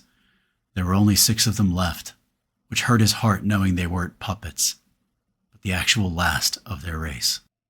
He took a breath and stepped over to them, as he noticed Jimmy was consoling and sharing space and time with Danny. Another thing he needed to put a temporary patch to. Lasana stayed with him, slipping her arm into his as they moved forward. They left Ari and Freddy to doing what they did to lower their stress and deal with loss, which seemed to be the same thing they did about everything else. Go back and forth about film. He would let Freddy suck on his spirit once Ari's song brought him back up. Currently, he was at low yellow already in spirit, high red in stamina, and mid-yellow in health, which was slowly ticking up with Yasara doing her thing, though the room only had so many shadows with the well-lit area he stood within. His strained soul and battered body were enough to overwhelm pain resistance, but he'd dealt with enough trauma in his life. He could deal with a little pain. He was absolutely positive in his slew of notifications there would be one that said Apex Predator had been activated, probably during his out-of-his-mind stalk-down of the asshole. He vowed someday to kill the real Eldritch Dreamlord for taking his uncle's life, somehow, some way. Another notification lit his vision with the declaration, another name added to his promise of death. The Shadow Moon and the survivors, which consisted of Gore and his wife, which he was thankful for, remembering their 2 children, waited on him. They all had the weary eyes of people who just watched others they cared for being ended. Still, all of them bowed their heads, including their leader. He assumed they had all gotten some kind of notification, but unless he did something, they would be left here to die to the next rendition of the dungeon. The Shadow Moon began to say something, but he held up his hand, which elicited a look. He slipped his arm from Lasana as he pushed not only his boosted senses, but activated Mortal Divine Shroud Umbral Moon, letting it envelop the entire room. If there was some kind of dungeon core, like the mob enforcer had hinted with the dens, then it would be here, if anywhere. He scoured everything. Lasana asked him a question he couldn't hear as he was lost within his senses and his soul. This was hitting an already depleted spirit reserve, but he knew the importance of it if he wanted to do something for the Yuan-Ti. They could put guards on the dungeon and not allow anyone to enter, but that was with the caveat that everyone else beat their bronze horror shows and the challenge was completed. Otherwise, they would have every dungeon on Erebus from copper to bronze dumping their contents out in a chaos of violence. His new and now invaluable skill, intuition, kicked something in his gut as he brought up Rune Mastery Umbral Moon, threading it and bringing up his runic sight. He needed to make this work quickly, as his spirit was already in high red, and his raw soul was pushing pain past what even his epic-ranked pain resistance could even come close to dealing with. Especially as it was minimally effective versus soul or mental damage, mostly focused on physical. He wove his runic sight within his shroud, which felt strange as fuck. His shroud was a mix of his soul power and created almost a domain in the area, where his mind could sense everything within it. Adding his runic sight, which was directly tied to his eyes, and then pushing it into his shroud, basically stripped it from his eyes and added an ability to recognize and dissect runes and runic structure to the domain area, which was disconcerting to say the least. He did his best to quickly filter out all the various runic structures and everything. Since the dungeon was literally made by the system, they were everywhere. He focused on searching out something that stood out, and after sweeping the room a couple times, his investigation and intuition flared once more. The statue, particularly in the chest of the depiction of the Nocturne. He shut down his abilities, and his spirit ducked below mid-red, and his flayed soul space dropped him to his knees in a heavy spike of pain. Ari's song was still rolling, so it started tilting up and the pain receded a bit. He waved away Lasana, who moved to help him up. Where was Scald? Isara pulsed in a direction. He'd forgotten how much she'd helped him with what he'd done. Even in his manic animalistic state, he was aware she had formed a bridge that had helped him do what he'd done, and it had caused her pain to do so. He sent thanks and love, which made a warm pulse shiver through his bones and flesh, and a whisper that said everything. Pack. Family. Still on his knees, catching his breath and doing his best to clamp down on his soul-driven whiplashes, he turned his eyes towards where Ysara had indicated. Before he could focus his eyes, though, another pulse of pain ripped through, strafing his entire being. Another thing he'd have to deal with by dropping within and see what he had done to the place. But too much on the plate for that to be in the now, and a mountain of it outside of this place, with the second challenge in seeing whether his own people, Orin and his team, had accomplished their mission and survived. His own experience in the shithole made it a bleak prospect, as to no one missing from their numbers, just another graveyard he had to wade through. War was what it always had been, an uncaring reaper.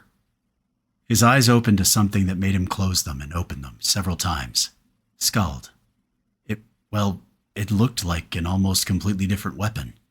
It was a bit longer, and the shaft now was beyond the silver and black it was before, as if the sylvan wood had been mixed with something other, something almost divine. He didn't need his runic sight to get the feeling that the spear now had runes riddling every piece of it. The spearhead was now a bit broader at the base, and a bit more on the blade itself, which was now a good 3 inches longer, and probably 4 inches wider. It looked absolutely not only capable, but brutal if used to slash instead of just thrusting. The metal rings at the base were now thicker, and had been shifted to the thickness of metal bands instead of rings. He was curious whether it added too much weight, but then he thought about it. Strength wasn't his largest attribute, but it was still high, and he was sure in his notifications he had numerous levels to roll through, and could throw some free attributes into it if needed. He stepped over, feeling his aching soul and body with every step, but it was slowly moving on up with Ysara pulling on any shadows or umbral runes she could pull, to not only boost his own healing, but her own as well. As soon as he could get his spirit up, he would let both her and Freddy fix themselves. It took a second to get to Skald, which had been about a dozen feet away, but get there he did. He smiled, as with his senses he could hear the breaths, rising heartbeats, sense kicking off irritation, wondering what the fuck he was doing. He bent down and picked up his weapon, spinning it a few times to get a feel. He was surprised to see that the weapon's weight was about the same as before. His fingers gripped the new wood, and he ran it through its paces, albeit slowly with his injuries. But he could quickly tell it was the wood. It was lighter. He threw an identify. Skald, the Dragon's Fang. Umbral, ancient lunar touched sylvan shaft. Spear, mythical, piercing, S. Slashing, A. Bludgeoning, A. Shadow Moon Lightning, 3 times per day. Iron, growth item, soulbound, mythical. User can fuel more Shadow Moon Lightning utilizing his own soul pillars to provide said fuel, or sheath the weapon itself with said lightning. Warning, overuse of one's soul space can lead to death. Use is left. 1. The mythical weapon of the Shadowborn's champion, Gideon Show, the Warcrow, the Umbral Scion, and Lord of Umbra Mortem. There was so much to unpack there. He was literally shocked, which didn't happen often in his life. Mythical, and it was now called the Dragon's Fang, and the system itself added him to the description? The Shadowborn? He vaguely remembered his patron popping in there, which Gideon didn't know he could do. There had to be a heavy cost to it, a heavy one, especially with a system that didn't like either one of them, or at least the prime avatar of the system. It must have lit up a bunch of alarms with that kind of interference. It didn't matter. That was for later, Gideon. He had more than he could ever eat on his plate. More a massive platter. Before he had a mutiny, he needed to get to it, as he now had everyone's attention. With his new senses, he didn't even need to turn around. The words had become whispers, the shifting of feet. He had one use. He turned to his left, and without saying a word, he let loose with Shadow Moon Lightning. A tricolored blast of electricity bolting off the tip, crashing into the statue of the Nocturne.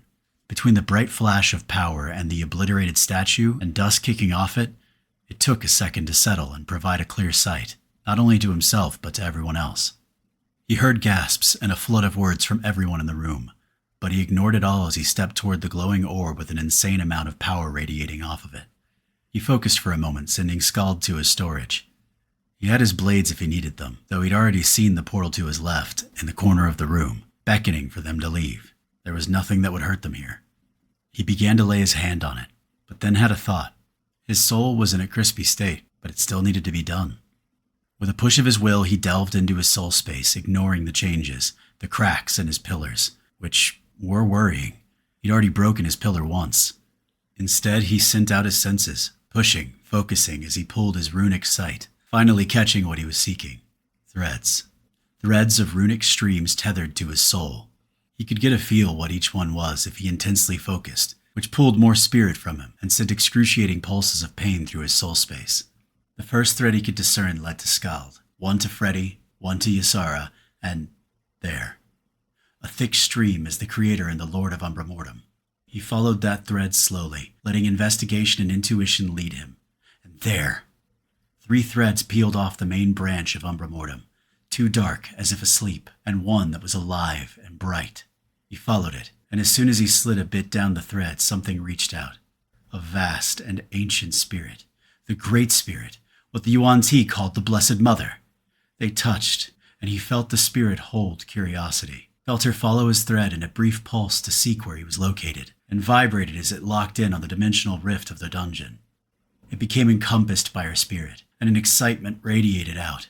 He did his best to form his intent and share it with her. It took a moment, but then there was not only acceptance, but a huge outpouring of love and support when she captured the image of the Yuan-Ti in his mind, as if an ancient slough of memories and self-knowledge was released in a flood within her. He felt another spike of pain, larger, much larger than before. His spirit was close to bottoming out, and he realized, with the cracks he'd seen, he'd break his soul pillars again if he didn't hurry this up. He held his connection to the Great Mother and made his body take the final step, reaching out his hand and laying it on the dungeon core. Congratulations, citizen! You have found the core of the dungeon, the darkest stream. Analyzing. Parameters met. The darkest stream completed, and dungeon boss defeated. 1 moment. Analyzing. Calculating achievements. Error. Divine interference detected. Boundaries and rules broken. Punishment. Checking previous notifications. Already accessed. Penalties applied. Warnings given. Sentient spirit with connection to dungeon found. Accessing. Analyzing. Outside the boundaries of previous dungeon incarnations. Formulating options. Please choose one of the following. 1. Destroy dungeon core.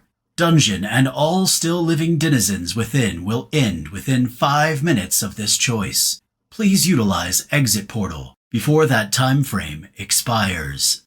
2. Remove dungeon core. Dungeon and all still living denizens within will end within 5 minutes of this choice. Please utilize exit portal before that time frame expires. 3. Bond the sentient creature, the Shadow Moon Forest, to dungeon core. Possibilities unknown. Unprecedented action, bonding a sentient creature tied to a settlement during an integration. Dungeon will morph into something other than a dungeon. Will no longer be able to be entered as a dungeon, and loses all qualities and quantifications as a system-designated dungeon. If this choice is made, the citizens of Erebus must leave the darkest stream within 5 minutes, so evolution can be initiated and finalized. Please utilize the exit portal. Make your choice, citizen. If no choice is made within 1 minute, there will be a 5-minute warning to exit dungeon before dungeon begins resetting protocols. Gideon dropped to his knees. He couldn't hold the connection anymore. He felt Lasana run to his side and a bolt of healing energy from Ari, but he knew that would do nothing for his soul damage. He made his choice, and he let go of all of his abilities. He felt an outpouring of love push into the temple as the Great Mother, in some form or another, bonded with the dungeon core. He heard gasps from all the Yuan-Ti as his hearing picked up falling knees, where he joined them for very different reasons. His spirit was low red, not quite bottomed out, but far closer than he wanted. Lasana was next to him with her eyebrow quirked up.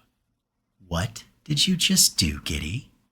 I know it's some out-of-the-fucking-box strange-ass shit that's gonna piss off the system. She moved her face close while Ari on her shoulder activated another dose of the melody of Crescent Dreams, giving him some much-needed relief as his spirit began to rise once more. Lasana's steel grip pulled his eyes from Ari, back to her violet orbs. She moved within inches of his face. I haven't looked at my notifications yet, but if you have somehow fucked up my loot, I'm gonna be pissed off, Gideon Show. Don't ever fuck with a woman's loot. It's universal law. He didn't need investigation or intuition to know she was going to be pissed off. His experience with the asshole that was the system would not let the Shadowborn's interference go unpunished, neither for the god himself nor for them. He would be shocked if it did. Also, he knew if the Shadowborn hadn't interfered, they might still have won. Maybe. But certainly more than his uncle would have been put into the ground, him being on the top of that list. He pulled a trick of hers and gave her a wink and a quick kiss, as Ari's boost had his regen up above mid-red, and he felt a bit better. Still shit, but better. He stood and turned. All the Yuan Ti were on the ground, tears streaming across their faces, all of them. The Shadow Moon noticed his presence, stood, and ran at him, throwing her arms around him, covered in blood and wounds, yet tears covering her scales. Her words into his chest hit him hard. You have saved us. You have fulfilled the title of Savior in every way you could have. The Blessed Mother has communed with us, connected to us for the first time in ages beyond the ages. We are within her boughs once more. She squeezed him one more time, then took a step back and bowed fully at the waist, then looked up and spoke once more. Thank you, Gideon Show. Thank you, thank you, thank you. She took a turn, giving a steady gaze at each of them, Ari, Lasana, Jimmy, and a tear-filled Danny, then had a somewhat curious glance at Freddy, who was a few feet behind him, and bowed deeply to all of them. Yeah, they hadn't clocked Freddy earlier, as he had kept him as a bracelet on his wrist. Gideon had a lot of questions, but their time was almost up here. You are welcome. I'm not sure what's going to happen, as the system as usual was vague, but we have to leave. It said something about this place going through changes of some type. I doubt it will hurt you, but be careful regardless. She interrupted him, which seemed to be her thing. The Blessed Mother has already communed with us. We and our family shall be safe. She is making this place her own, merging with the dungeon, with our home, this sacred domain of her trees. It will take a while, and we are not sure what the end result will be, but she loves all her children, which includes us, and includes you, though, from her sharing with me, I believe she sees you more as, her lord? Her creator? She smiled at him in his wide emerald eyes. You are of the Nocturne, Gideon, regardless of your birth race, and the Nocturne are who created her. If myths and legends of our people are true, with the help of those who you and Lady Lasana champion. That last part was new. The Nocturne never seemed like a good subject to delve into with the Shadowborn, like it was scar tissue that still pained him.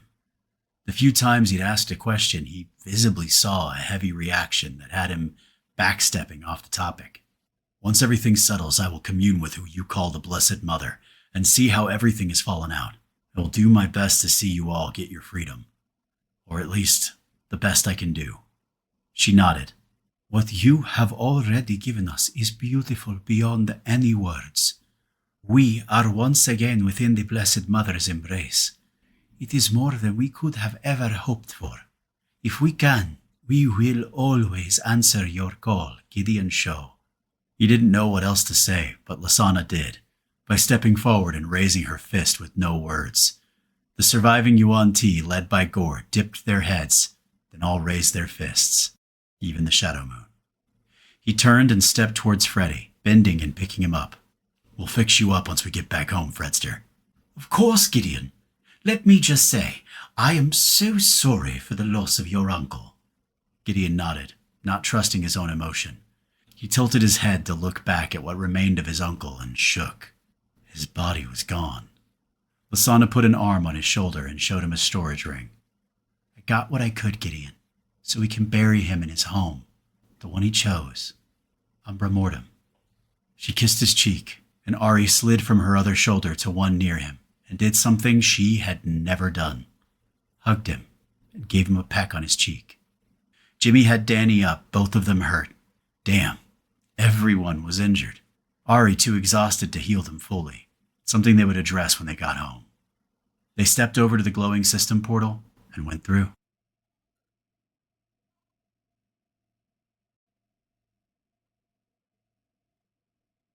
Chapter 13. Even gods must pay. Schemes. Betrayal. Lucian Shadowborn. Asteroid. Somewhere in the multiverse. Lucian Shadowborn, the Wanderer, the Lone Wolf, the Trickster, one of the oldest and most powerful gods in the multiverse. The only god on record to have not only killed one, but two primordials in the ancient war. That reality and truth had been deeply buried into a myth that by most scholars of today's cosmos is expounded upon as false. He could care less. That time period coincided with the worst time of his life, the betrayal, the murder of his children, his imprisonment, and what eventually led to the breaking of his marriage and losing Liestra. For the most part, he attempted to push yesterdays into yesterday and leave them there.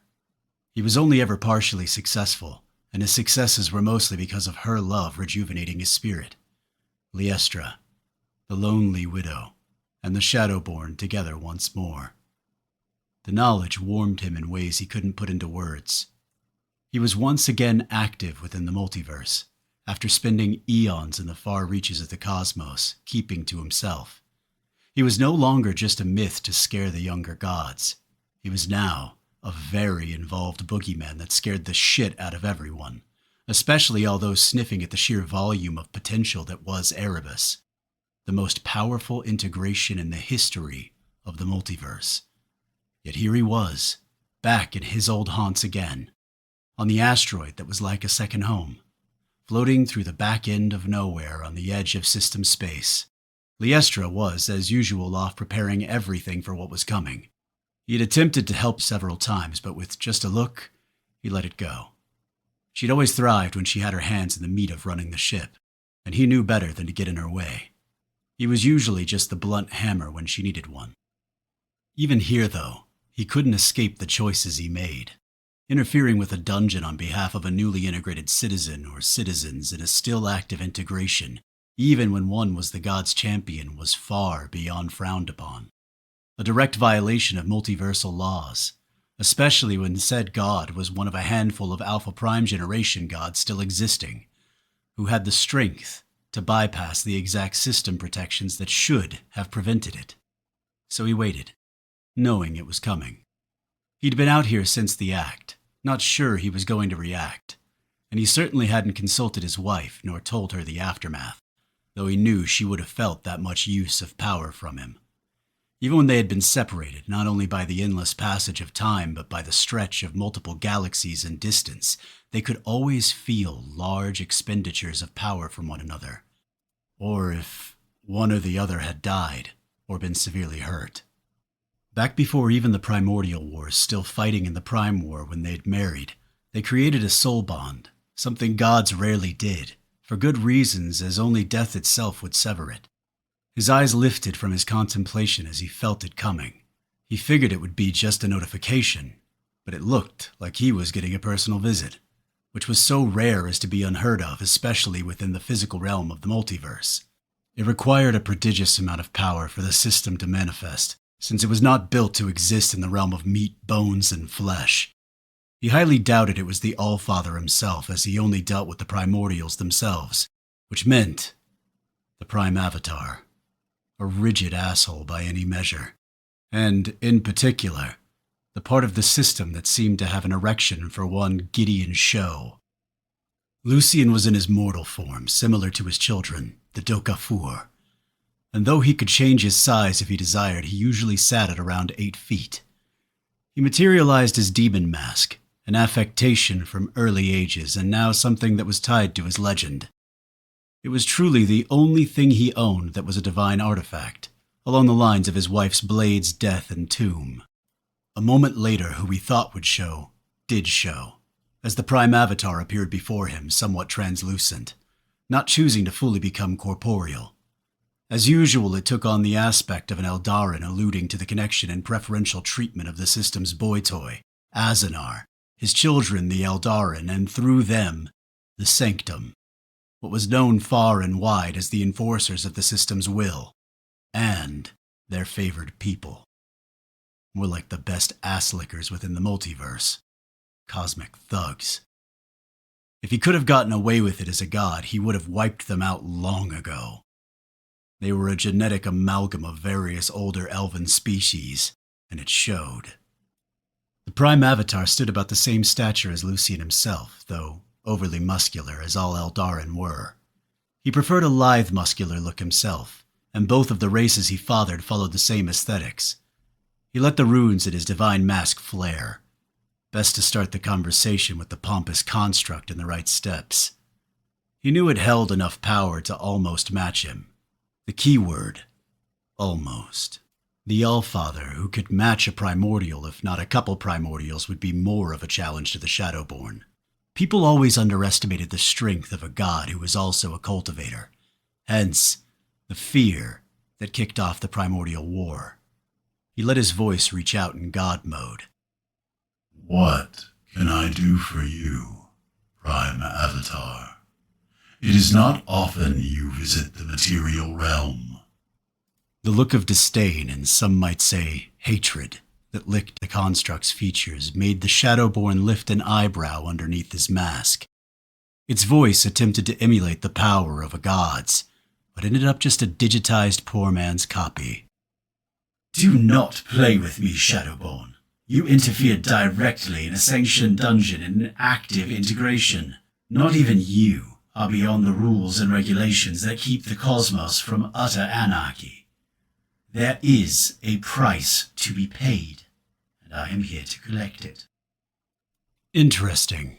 The sheer vitriol and emotion. The Allfather, who he'd interacted with a few times over his long life, was almost the opposite. Utter logic, non-emotional. He retorted. And you needed to deliver that message yourself? I believe your wonderful system has the authority, even over the divine, to just send a notification and toss the penalty without any need for you to show up, much less bring yourself to the material plane to do so. The response was immediate. I am well aware, Shadowborn, of what the glorious system can and cannot accomplish, for we are one and the same. In full disclosure to someone who, if not respect, has at least done enough in their life to deserve clarity, the Great Killer, who has fueled the system individually, maybe more than any other besides the Mad One, and therefore fueled the great primordials themselves. So let me be direct, in a way that even someone as arrogant as you will have no equivocation with what I impart. It is rare, within all the ages I and my father have existed, that I find something that holds enough, not only interest, but enough of a threat to garner my attention.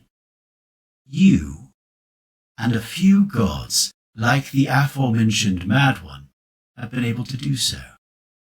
But this is the first time a mortal, and not just a mortal, but one of such insignificant strength and potency that it is a mixture of baffling and irritating, that he has coerced my vision to register his existence. And yet, his threat assessment is somehow registering heavily within the algorithms I've run, at a number beyond mortal minds to fathom. The Prime Avatar looked as if it was enjoying having power over him, and it was starting to rub him. It made him begin to wonder what would happen if he destroyed the Prime Avatar on a cosmic level, ripping his programming to shreds and shredding every piece of coding out of the system itself. Did he think he could accomplish the feat? Yes, he did. Did he think he could get away with it without causing a catastrophic event that could lead to another primordial war? No, he did not. The monotone voice continued, and Lucien did his best to keep the growing need for violence under an iron-viced clamp. Liestra had always been the politician of the two of them, and even she would be tempted to rip the machine's head from its corpse. The Prime Avatar did its pacing thing he'd seen before from it in ages past, making him smirk underneath his mask, that the affectation still existed. I must admit, Shadowborn, that your champion garnering my attention and that primordials, in this case your own progenitors, stepped in to prevent me from eradicating the irritant, has led to this situation, and your own overstep providing a rare opportunity of pleasure within my data centers. Feel free to contest it, and not submit to my authority as the prime avatar of the multiversal system. I can feel it within you. Please do so, for it will justify everything that transpires thereafter. That the construct was goading him was almost too much. He was the Shadowborn, God-killer, arguably the oldest, if not the most powerful, one of the most powerful divines within the entire multiverse. The urge, nay, teeth-baring trigger to want to humiliate this floating bit of code given sentience was almost overwhelming. That it thought it could win in an altercation between them moved him almost more than the words. His hand tightened on the one scimitar at his waist as black, gray, and purple energies started coalescing around him, with the ghostly image of his true form flaring above him. The Avatar looked excited and ready for a brawl. Universal white runes began in concentric circles, spiraling around the construct as a halberd made of the same runic structure appeared in his hand. The best part? The Shadowborn had the most fun he'd had in eons when he let go of his shell and shifted to his true form, letting his entire shroud and all of his strength shine. A massive dragon the size of a city suddenly floated above the asteroid, staring down at the Prime Avatar. He recognized something in the construct's eyes he didn't think the creature had ever experienced before. Fear. He didn't think the Prime Avatar, up until that moment, thought it was capable of what it probably considered a base emotion. It knew arrogance pretty well, but he couldn't really talk much shit about that, as he was one of the most arrogant gods in existence. It was one of his most infamous calling cards. He let go of everything and resumed his mortal form. This time, without his mask, letting his grin show through as he spoke. I will accept your punishment, so long as it's fair. But if you ever appear before me in a threatening manner again, I will end you permanently. Consequences be damned. He flexed his shroud in one of his abilities and reappeared a few feet from the Prime Avatar. Lucien let a bit of his true form show through again. The construct took a minuscule slide of space back, which wasn't much, but said everything. The Shadowborn gave a wink. Do we understand each other? The Prime Avatar regained some of its arrogance to a degree, but came no closer. We do. The cost is 200 divine levels, equal, as you are aware, to giving a champion his title. Balanced recompense to your intrusion and breaking of boundaries. I must also state, and this is directly from the Allfather, if you interfere directly with his integration again, for whatever reason, the cost will be exponentially more severe, and he will be the one gathering the prize. That wasn't as large of a threat as the asshole thought it was, but he'd learned a long time ago. It was always good to keep a weapon up the sleeve. Let him be underestimated. The Shadowborn nodded, and that was all it took before the Prime Avatar lifted his hand, and the Shadowborn went to one knee in extreme pain as a stream of energy lifted from his mortal shell, digging deeper into his divine soul within. The Shadowborn, by pure will alone, regained his feet, with a grit to his lips, as he materialized his demon mask once more. Don't ever let them see you sweat. The drain left a moment later, and he ignored the weakness that permeated his soul. 200 levels was no easy thing to burn. He'd already shivved 100 just trying to commit the crime he was being punished for. Not to mention what he'd already given up on behalf of Gideon, but what Gideon represented, and what he'd already done, would change everything. In all aspects that mattered, his and Liestra's children were reborn, within him. The Shadowborn flared the runes in his mask and waved the gloating Prime Avatar away, taking on his divine shroud in all its dark glory. You can go now. I have better things to do. Lucian thought it was probably the first time the creature had been dismissed by anything other than the Allfather. Understandable, as there were probably only a handful of beings other than the Primordials that had the strength to do so. With a disdainful gaze, the representative of the multiversal system took himself away, and the Shadowborn settled back down on his asteroid to continue enjoying the nostalgia of the view. It would be the last time for a long time he would have the opportunity to do so. Things were about to kick off, and their presence and intent concerning Erebus shouted to the entire multiverse, including the Primordials behind many of the factions. His grin was wide and hungry. His children will not have died in vain. The Iron Church, Erebus. The Iron Lord swung down his maul at the desk and shattered it. He grunted, his massive frame covered in blood and grime and the flesh of his enemies. He took a heavy breath and focused, sending his weapon to storage. They lost everyone but he and Tyrion, who walked in right at that moment looking as blood-caked and sweat-stained as he himself, eyeing his desk with a look of twisted disapproval. Dikembe Solomon, the Iron Lord, did his best to clamp the urge to smash her face in. He had to admit, even to himself, since they became lovers, a part of him felt complete. She was everything he would ever want or need in a woman. Neither of them even cared about having other lovers. In fact, several times she'd brought slaves to their bedroom for them both to enjoy, and her viciousness in battle almost rivaled his own. He took another deep breath. They finished the dungeon. In the end, that was all that mattered. Tyrion was already using the small communications desk they had installed in his office, gathering intel and setting in motion the next part of his plan. That was the only thing keeping his violence in check. The thought of it actually brought a smile to his lips. He wheeled away his mask to his storage ring and sat in his chair after swiping away pieces of the desk that had fallen onto it.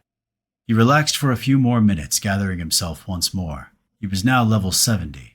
A short jog to hitting bronze, though he needed to bring up several of his abilities to make it happen, but doable once they succeeded in their next mission. She finally stopped and rose, a violent showing of teeth and hunger in her face, her beastkin lower fangs exposed prominently. His mood had finally shifted to elation and an intense need to commit violence. Update me on our 2 other teams and the status of taking our next steps. It's about time the Iron Church not only expands, but we teach people where the apex begins and ends.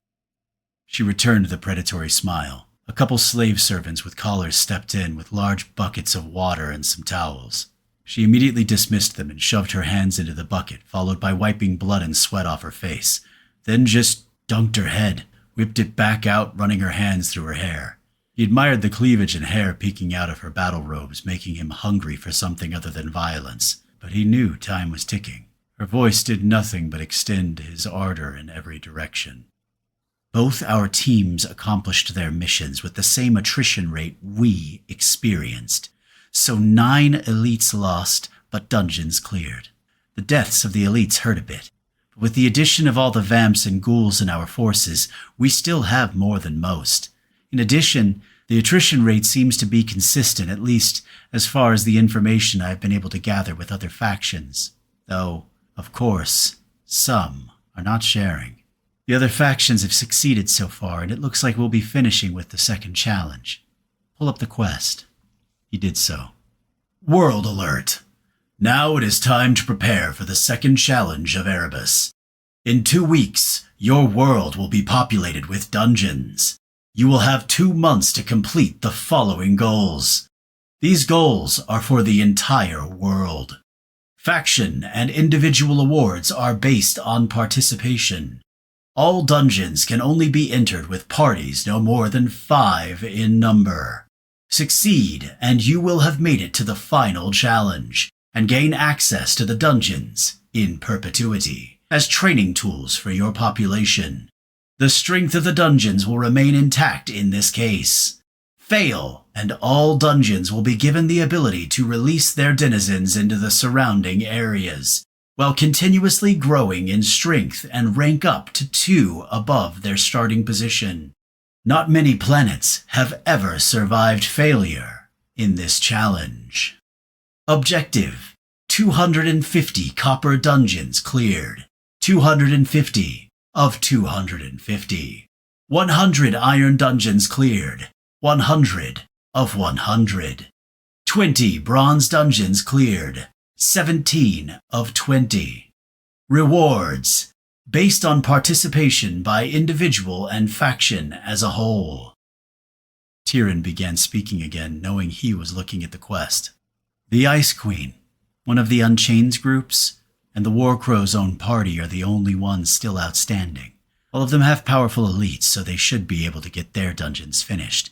It bodes well for us that the Warcrow is still within the dungeon. Hopefully, it will stay that way, at least until it is too late to do anything but die. She walked to his desk, leaned down, and fished through the wreckage to pull out a small triangular device, turning it around in her hand to make sure it wasn't damaged. She gave him another irritated look, but was satisfied when she found it to be whole. He had to admit under the gaze of her admonishment it was possibly not the most intelligent decision to demolish the desk when there was valuable tech sitting on top of it.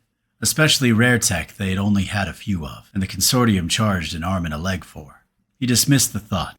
He was the Iron Lord, and soon finances would be the least of his worries.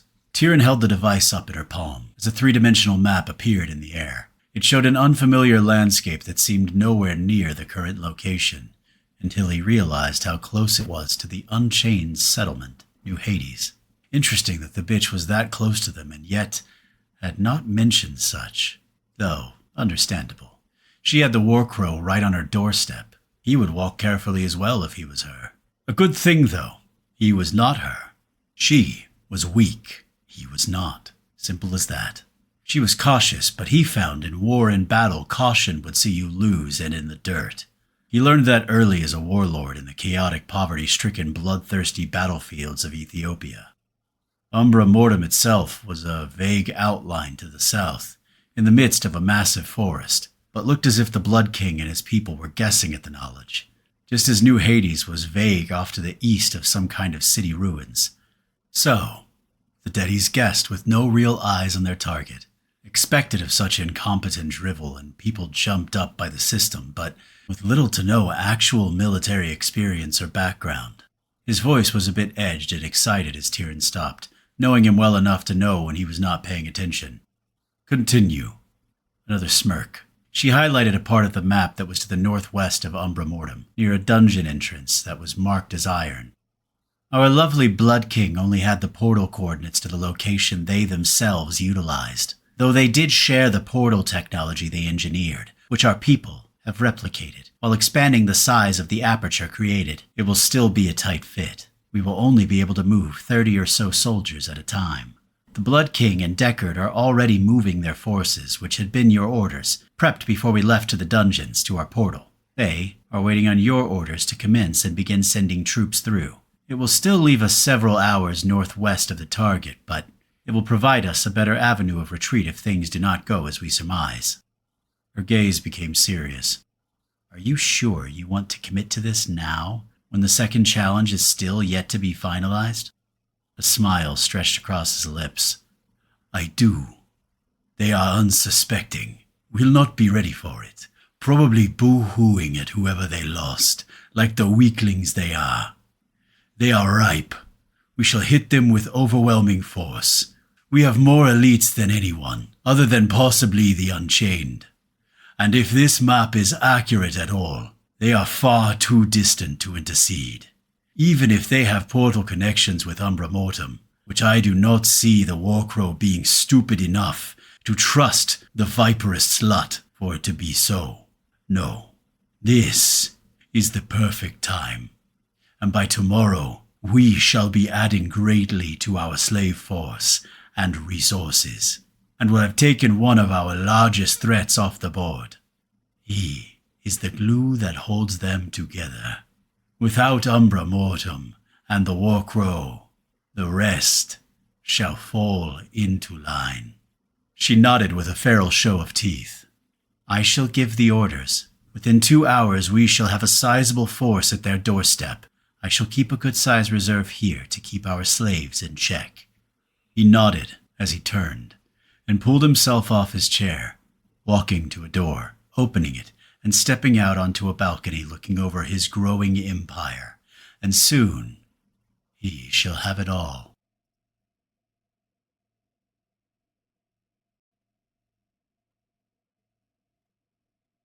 Chapter 14. Home Sweet Fuck. The Shadow Moon Forest. Umbra Mortem. Erebus. They appeared where they'd entered, in front of the dungeon, but as they oriented, Gideon tossed a look back and had to look twice. The entire entrance of the dungeon was now swirling in black and silver energy, and was beginning to be overrun with vines, with the beautiful flowers he'd found so appealing that could be found all over the forest. In addition, the barren landscape that had surrounded it was now filled with sylvan trees and undergrowth, with only a small circle of space about 20 feet wide around the dungeon itself. The spirit of the forest was heavy in the air, permeating everything in a rich loam, and without any effort he could feel her presence in his soul, which was new. He usually had to touch a tree or recently travel through his soul space with a lot of effort and spirit use, but here, next to the dungeon, which was enveloped with her presence, he felt her touching his soul, his mind. He opened himself up to her and felt vast torrents of love, appreciation, like he'd given her a dream she'd forgotten about long ago. More likely, with the system had been ripped from her consciousness. It was almost, by her bonding with the dungeon, she'd been gifted some of her previous memories and more sentience than she'd previously shown. If what the Shadow Moon, the Yuan-Ti leader, had told him was true, that she was created by the Nocturne with the help of Liestra and the Shadowborn, then the sheer potential for power was probably off the charts, and due to how it was brought here, more than likely tied to his own rank. He was happy for her, and sent as such, but had a lot on his plate that needed attention. The most immediate, getting himself and his team back up to full health, and getting their asses back to Umbra Mortem, to figure out where everything else was with the challenge, and the losses of theirs and their allies.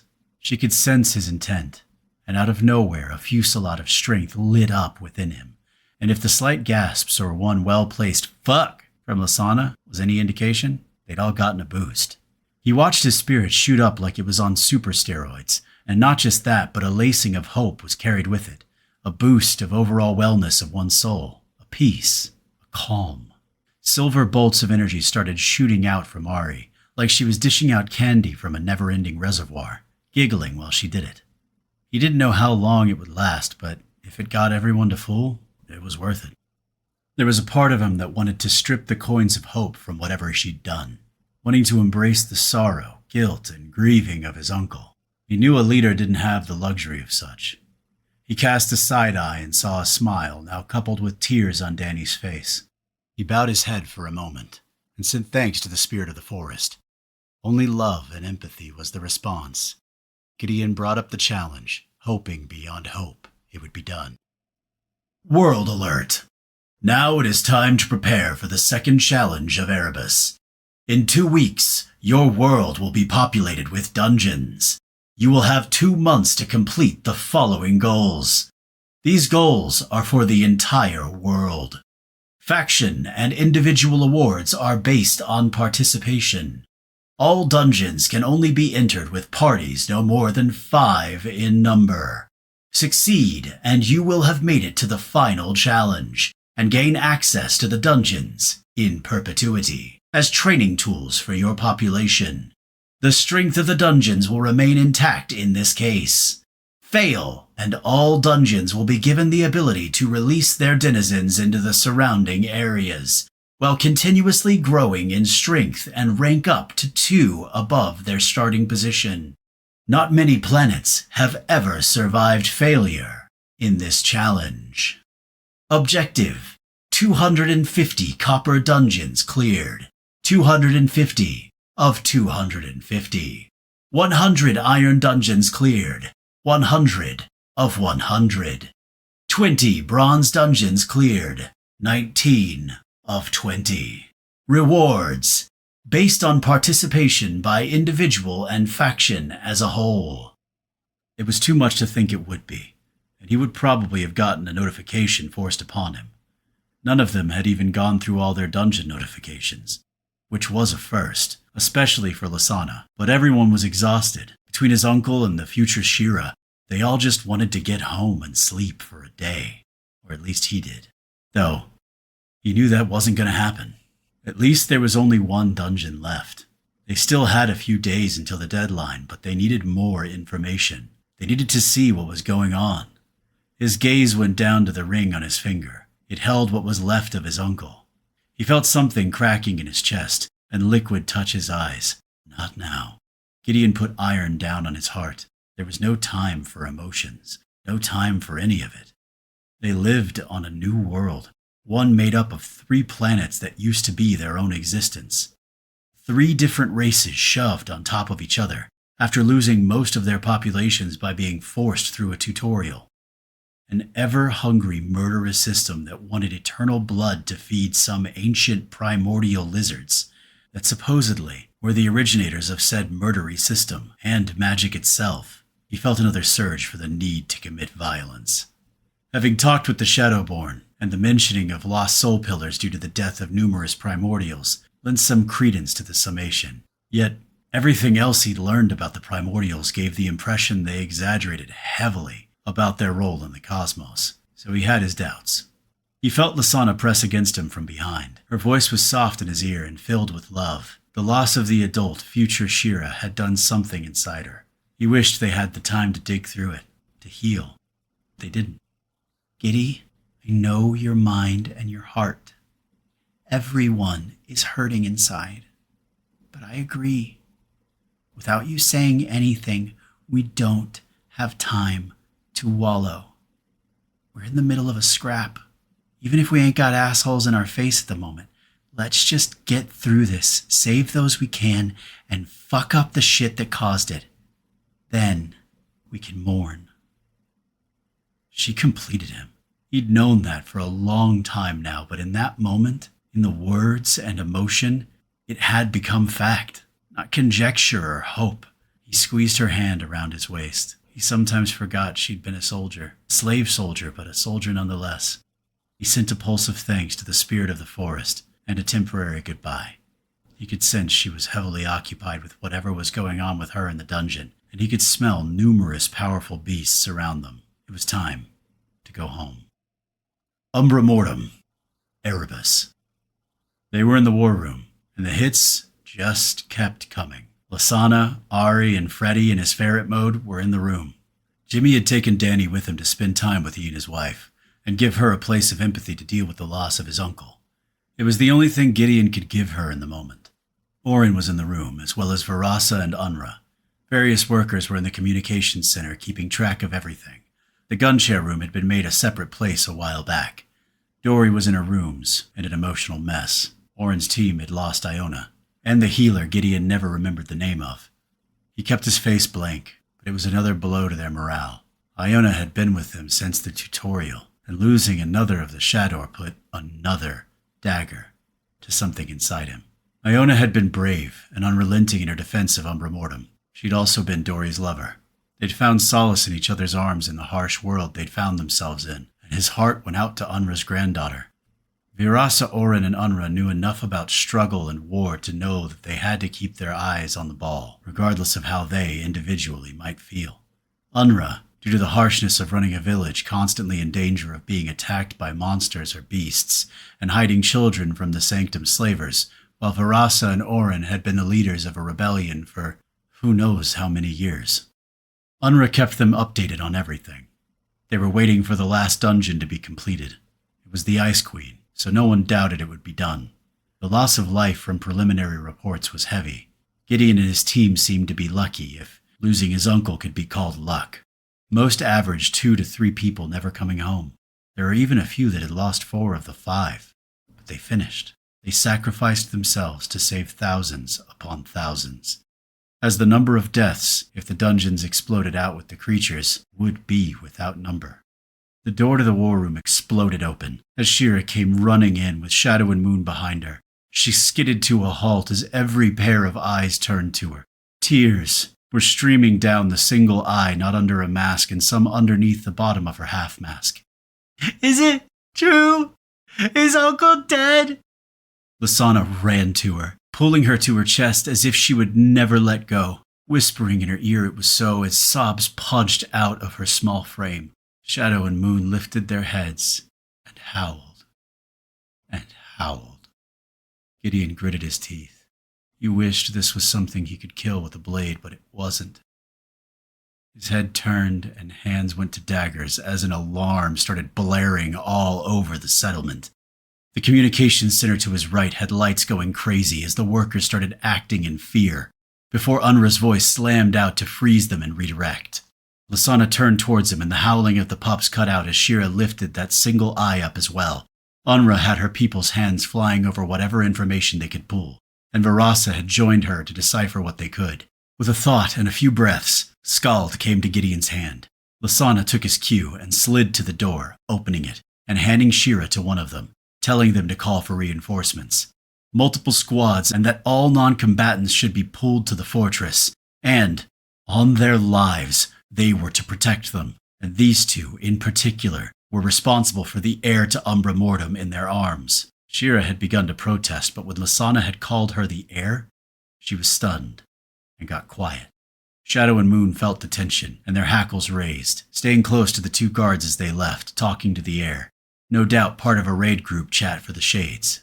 The alarms kept blaring throughout the city. A notification slid into his and everyone's eyes. Damn. The man was good at his job. The one-legged reliable bastard. Full settlement alert! Issued by Commander Gritsdeck of the Shades. This is a settlement-wide order. All non-combatants are to immediately bring themselves to the fortress and stay there. All militia units will join in sectors 3, 5, and 7, just as you've drilled, and await orders from the Shade captains in charge of those sectors. Repeat, this is not a drill. It is not a drill. Umbra Mortem is under attack by unknown forces. Virasa waited to speak to him, but one thing at a time, as he raised his hand to keep their questions to themselves for a moment. First, find out who they were facing. Second, figure out how they found them. He reached out with his senses, bringing Mortal Divine Shroud Umbral Moon up. He in no way had the range to reach the spirit of the forest from the center of Umbra Mortem, but it wasn't what he was attempting. He quickly dropped into his soul space, which seemed to be healing with his spirit back at full, and with whatever the Blessed Mother had done, which was beautiful, but not why he was there. Now that he knew where he was, he immediately latched onto the thread that stretched out to her, and used the strength of his shroud to push his will down it. Once again, the distance didn't seem an issue. In fact, being within the settlement seemed to make it stronger. He also felt Ysara lending some of her mojo. Within moments he was connected. The Blessed Mother knew what he needed before he even asked. She did something within their connection, and for a moment his mind spun, his body losing all equilibrium before he felt a hand and arm support him. He knew it was Lasana.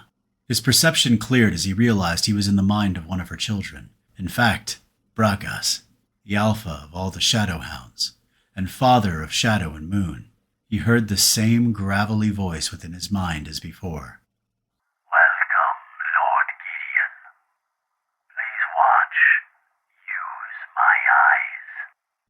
And with that, The venerable hound slipped like a bullet through the trees, occasionally dropping in and out of shadows, at one point even becoming a shadow that slid right through a massive tree, popping out the other side. It took less than 10 seconds to reach the edge of the forest. As they'd traveled, he was aware of a vast armada of beasts congregating in the heart of the forest under the Blessed Mother's will. Braga shifted once more through shadows, but this time, similar to Gideon's own ability, he stayed as a shadow in the lee of a huge tree, right on the edge of the forest boundary. And what he saw sent a volcanic need to commit violence.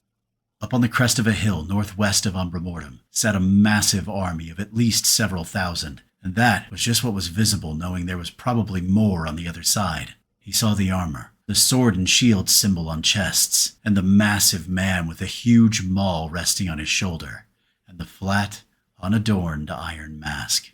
The Sanctum. The fucking Sanctum. And that asshole, the Iron Lord. His eyes scanned those near him, and he was genuinely shocked when he clocked the Blood King with the addition of a slave collar around his neck, and the spider mage next to him with the same collar, but it was the woman next to her that made him think he was seeing things. She looked vastly different, scarred, in animal skins, and with a collar around her neck, and some kind of large blade on her back, and at least twice the size she used to be. But the face and eyes were the same. Julia Langston, one of the few people he'd ever trusted in his life, and his direct superior with the FBI. The slave collar around her neck and the hatred in her eyes, all at those around her, told him everything he needed to know. Her presence took everything that was already a shitfest and multiplied it 1,000-fold. As he knew, somehow, he needed to rescue her. And with that collar around her neck, he knew it would have to be him that did it. He thanked Bragas and returned to his, catching a last message from the Alpha. We shall decimate their numbers if they attempt to enter our home. The sheer level of threat and promise of violence in the Shadowhound's words brought a smile to Gideon's lips.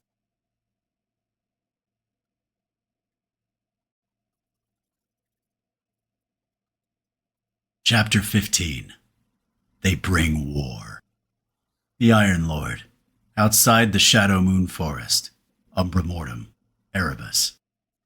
The returning scout looked bloody and mauled as he approached the small pavilion they'd set up on the far side of the hill. The Iron Lord sat upon an ornate chair that had been set up within the large tent, eating grapes. The man in question went to a knee. It was one of his liberators, not one of his slave soldiers. He wouldn't trust any of his slaves to give him accurate intel, and this was far too important. Dikembe was somewhat irritated. They had marched from several hours away to hit Umbra Mortem hard before they could react, and instead came up upon this damnable forest. Their forward-screening soldiers, mostly made up of his slaves, had been slaughtered almost to the man as soon as they'd entered, and the only thing to show for it were the few survivors bringing back the corpses of two, what looked like a cross between a predator bird and a hunting cat in the rear bodies and legs, with leathery wings. It had halted the army dead. The survivors mentioned a multitude of beasts, some kind of shadow hounds, huge serpents, tree people, all from mid-iron to high iron with a few alpha beasts close to peak iron. It had ruined the surprise, but he knew they still had overwhelming force compared to what the Warcrow could muster. He hadn't been prepared for the damn forest and creatures, though he wasn't quite sure whether the beasts would attack the Warcrow's forces as quickly as his own, or if they were allied beasts somehow. Dikembe had never seen or heard of anything like it before, but his target was the only prime settlement on the entire planet. His own was considered a capital, but they had no access to any kind of biological protection even close to within the same realm. Tyrion sat next to him in her own chair, and her irritation was as palpable as his own. She was a violent, bloodthirsty woman by nature, which was why they got along as well as they did, and being denied her prey was not sitting well. Chained on a spike to the ground was his ace in the hole, Julia, someone who had been associated with the Warcrow in his previous life. Did the chain or spike in the ground really do anything other than portray her as his dog? No, not really. But appearances and punishment were important commodities. With one of the new slave collars around her neck, he could force her to dance if he wanted to. And both he and Tyrion had already forced the woman into their beds, which had been amusing. the anger and spitting and threats while still complying to their carnal desires. The Blood King and his spider mage stood close to her, though he hadn't gone so far as to chain them. They had shown nothing but compliance to his command. Deckard and his archer lover stood on the other side of his chair to his lover. He finally waved his hand to let the scout in front of him speak. The man was bleeding all over the tent floor, his cut-up face raised at the motion from his knees. The leather armor of the Liberator scout was in shambles, half of it mauled off his chest with lacerations. He had been given a mid-grade life elixir, but all it had accomplished was to stabilize him. He would get a full healing from one of their healing classes once his report was finished. Lord and Lady, I apologize for my appearance. I have no good news, unfortunately.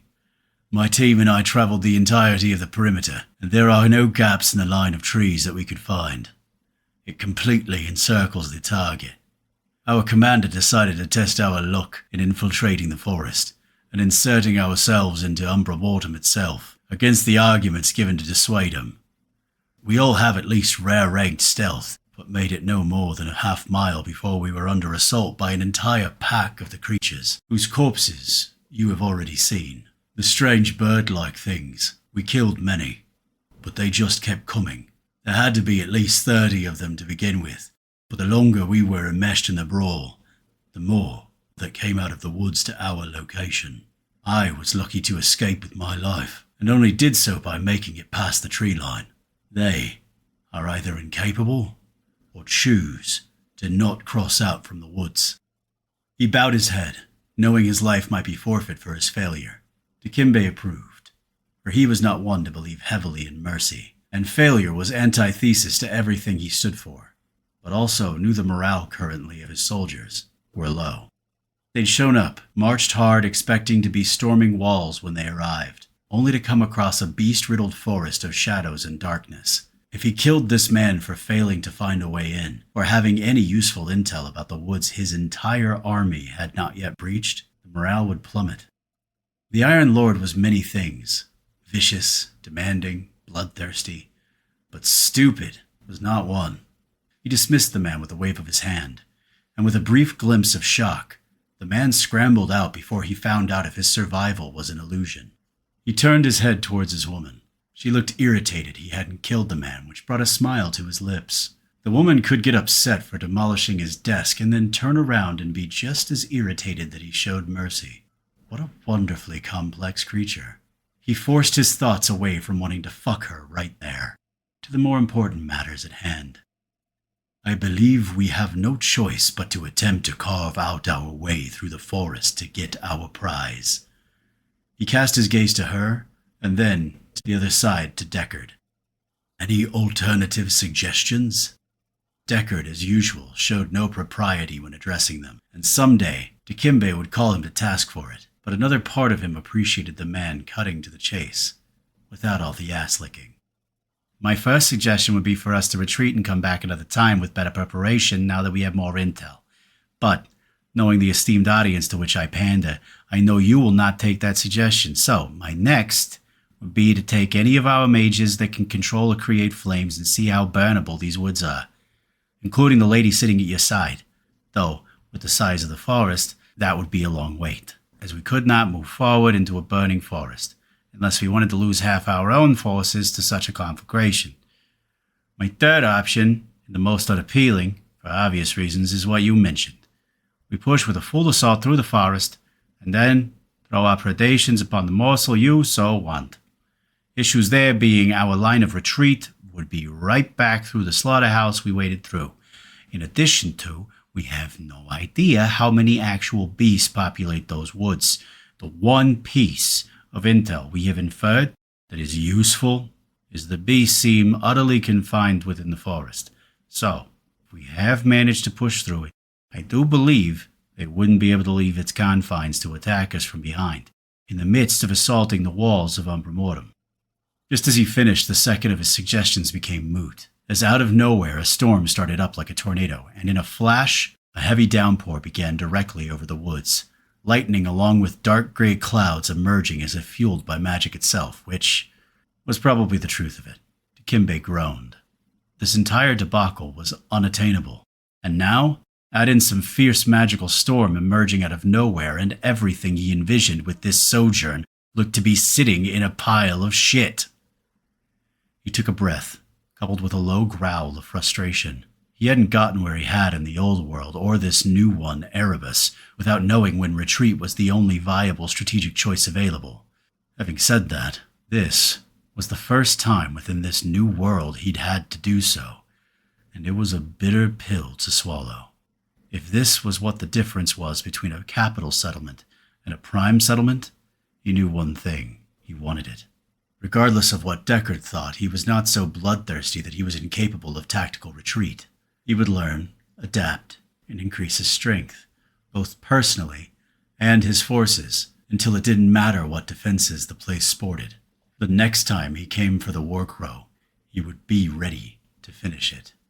As soon as he made the decision in his mind, a notification forced his way into his vision. The world alert confirmed his decision. 1 week. His mind already began formulating the movement of pieces upon the board. His voice was metal. Back everything up. We are retreating for now. That notification has changed the dynamic and opened up the board. Let us recalculate and see what the third challenge will be. Shockingly, when he turned to Tyrion, he saw approval in her eyes. He forgot sometimes she had been the queen of her own tribe of beastkin, back within her own world. She understood military strategy almost as well as him, and it would be highly stupid of him to ever underestimate her, or her mind.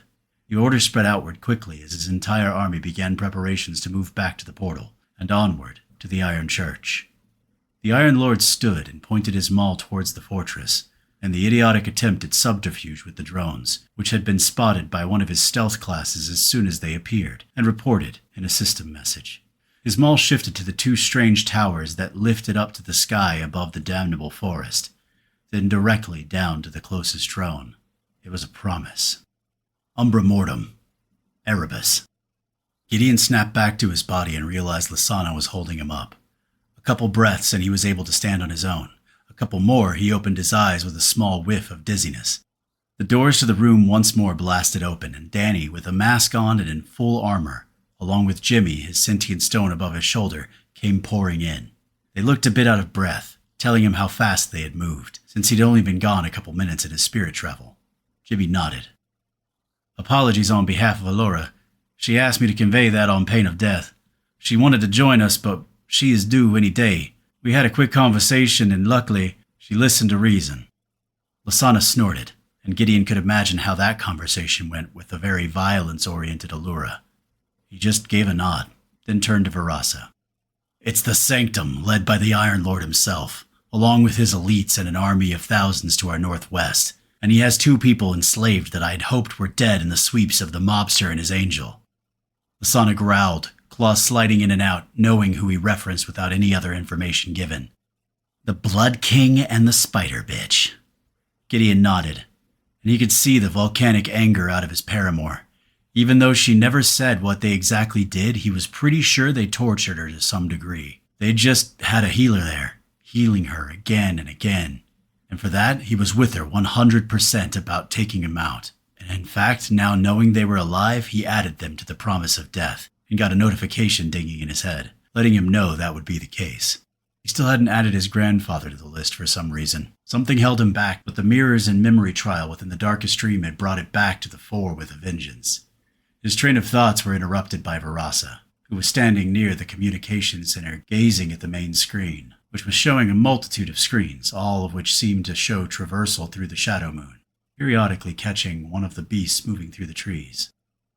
Unra has our drones headed there now, and several of the Isian drones have also headed in that direction. The vultures. Give us a moment. Our drones do not have the level of stealth tech camouflage that the Isians do, but we can utilize the forest to hide ours, while the Isians get destroyed every time they've ever attempted such. A small smile played on her lips at the image. He could agree. The Isians' need to televise to the multiverse all the deaths and carnage of Erebus, he found repugnant at every level. Everyone moved over to her position, as what looked to be 8 different drones set up shop in different spots along the forest edge, activating their telescopic lenses to get them a good view of their enemies.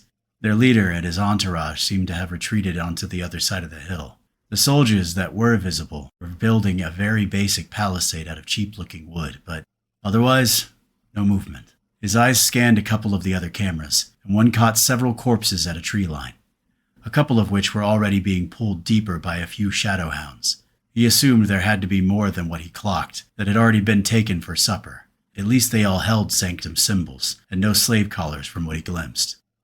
Urasa, can you push one of the cameras just above the treetops and see if you can get a look on the other side of that hill? Also, to let everyone know, regardless of what the Iron Lord decides to do, I saw someone he's enslaved who was a friend of mine from the old world. I didn't know he was still alive. She helped me when I was on the run, and helped me again numerous times when I was on my mission to dismantle the Senator's life, and put herself in severe danger to do so.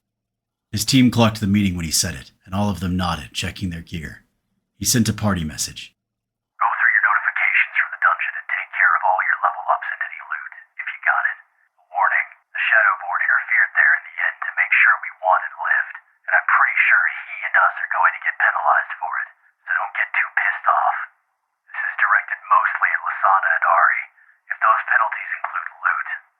Remove yourself to the back of the room so you aren't interfering with Unra's running of the communications center, and I'll gather the intel we need. Be ready to move soon, either in full-scale battle if they decide to push, or a rescue mission if they decide to sit on their asses for any length of time. His team quickly slid past him to move to the back of the room, with Lasana throwing a growl in his direction knowing her loot was going to be fucked with, accompanied by Ari throwing a closed-claw fist, shaking it at him. He knew he needed to do it himself as well, roll through the notifications, but intel was much higher on the list. He would need to get it done, though, before they kicked anything off. He had a feeling he would need the levels and the boost in attributes. Barasa had managed to get one of the drones at the peak of the tallest trees in the area, which was about 60 feet up. Once she punched in with its telescopic capabilities, Gideon was a bit perplexed. The great and powerful Iron Lord was sitting in a chair in an open pavilion or tent, and chit-chatting with a few of his other elites. He asked Barasa to pan right, as the camera had a very narrow view to punch in from that far away, and as she did, a hiss escaped his lips as he clocked Julia, chained on a short leash to a spike in the ground. It was a humiliating tactic, nothing else, as he could push compliance with the collar alone. Standing next to her were the Blood King and Spider Mage, who, though collared, seemed to have freedom. Though with his experience with the two, he knew they were more than likely already scheming against the man at the top. He asked Varasa to skip back to the Iron Lord, the female Sun Scion sitting next to him in her own chair. They were currently interviewing a ragged-looking scout who looked like he'd been mauled heavily. A few moments later, the man scrambled away as if he was running for his life, and with the killer he'd just been talking to, he probably was. A slender, rogue-looking human who'd been standing off to the side of the Iron Lord had a conversation with the man, and it was at that moment that Gideon felt something in his bones vibrate with something within Umbra Mortem itself. A storm came out of nowhere, even faster than usual, drumming up a downpour within less than 30 seconds. Flashes of lightning lighting up the drone cameras, followed by rain hammering all over the forest. It was the first time Gideon actually felt something, almost as if Umbra Mortem itself had sensed the invaders, and responded in the one way that it could, the towers. He needed to figure those out, and the statues, sooner rather than later.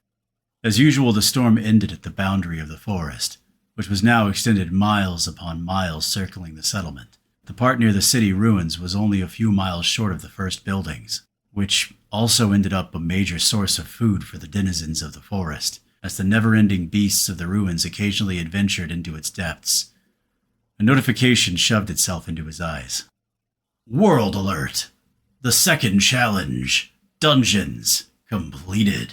Congratulations, citizens and factions. You have completed the second challenge in the integration of Erebus into the wide multiverse.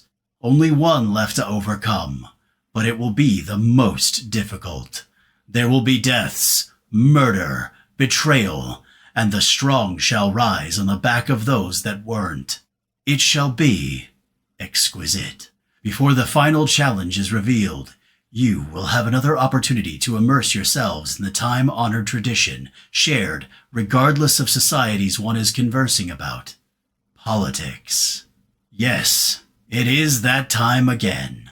The Second World Council. It shall proceed in 1 week. In 2 days, the new power ranking shall be released. Individual and faction. This time, the field shall be cold to the best of the best. Only the leaders of the top 8 factions shall be invited.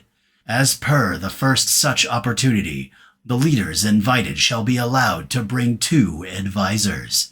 Until then, strive for strength and cunning above all else, for they are the tools with which one not only survives, but thrives within the maelstrom that is the cosmos.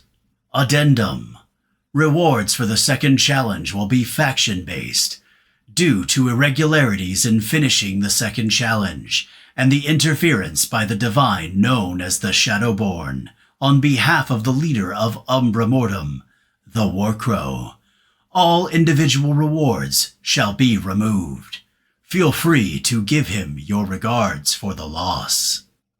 Of course it did.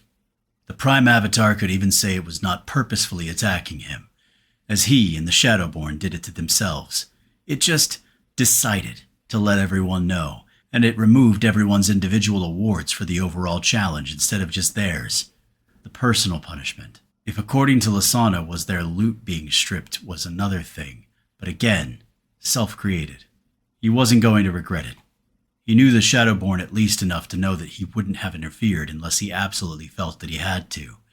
And from Gideon's recollection at the time, if he hadn't, and improved the sheer upgrade of Skald, it wouldn't have been able to handle his soul-fueled strikes through it as the instrument. Let it go, and move on. His mind snapped to the now, as Unra's communication people started whispering, and Unra, Virasa, and Orin all looked at each other, then him. Gideon was a bit confused himself, as his eyes saw what they did on the drone cameras. It was a smart move, but seemed out of character for the man, as they all watched what seemed to be an organized retreat. It also showed the asshole Iron Lord pointing his large-ass maul directly at one of the drones with a look that promised his return. Gideon knew he'd someday put the fucker in the ground, but his dance card was already pretty full at the moment. If Gideon was being realistic with himself, the Iron Lord had enough elites and forces to have punched through the Shadow Moon, but his forces would have been hit hard, followed by having to face Umbra Mortem's forces, along with all the newly designed heavy crossbow turrets along the walls. Not to mention the Shades and their own elites. And even if they made it through the walls, there were now turrets placed all through the settlement, on top of riddling the fortress itself. Would the Iron Lord and the Sanctum have been able to fuck shit up? Yes. Would they have eventually had their asses handed to them? Also yes. But they would not have come away unscathed. Their elites especially would have taken a heavy toll. The loss of life and property would have been extensive.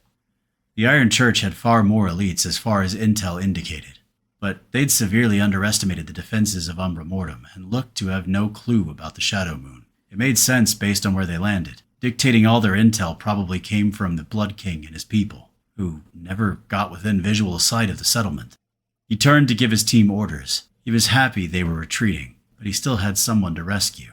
There was no way in hell he was leaving Julia in that asshole's possession. His mind was already chewing through various strategies and how to pluck her. He didn't want to commit to a full-on assault, as away from the protections of Umbra Mortem, even if he took everyone and had the element of surprise, they would get chewed up, heavily. This required... Unra interrupted his thought train. Gideon, I know you are planning on retrieving your friend, but hold for a moment.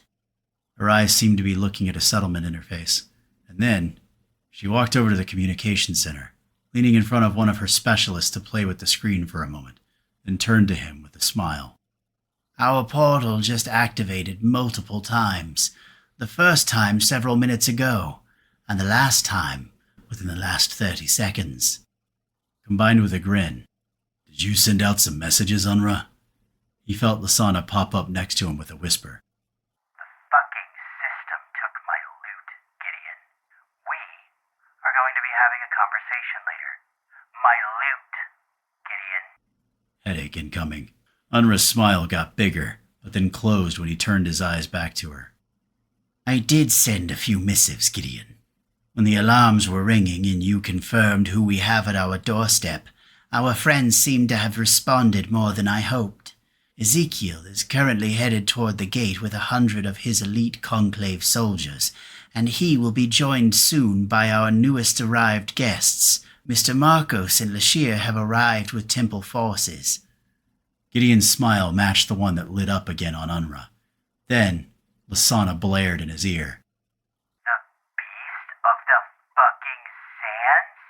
I get to fight with her and fuck up the Blood King and the Spider Bitch? Oh, I forgive you for the loot, Giddy. He still couldn't keep the smile off his face, and Freddy danced off his wrist into his pooch shape with the accompanying ridiculous Optimus Prime sounds. Then he modulated his voice to imitate Bumblebee with some kind of amalgam of rap songs and rock, saying how they would kick ass. Danny was already out the door as soon as she heard her father was on location, and he understood. Jimmy stood, awkwardly, as he hadn't personally met any of them. He and his wife had traveled through and been screened in Oklahoma, but Gideon didn't think he'd met the gunslinger or Nuri.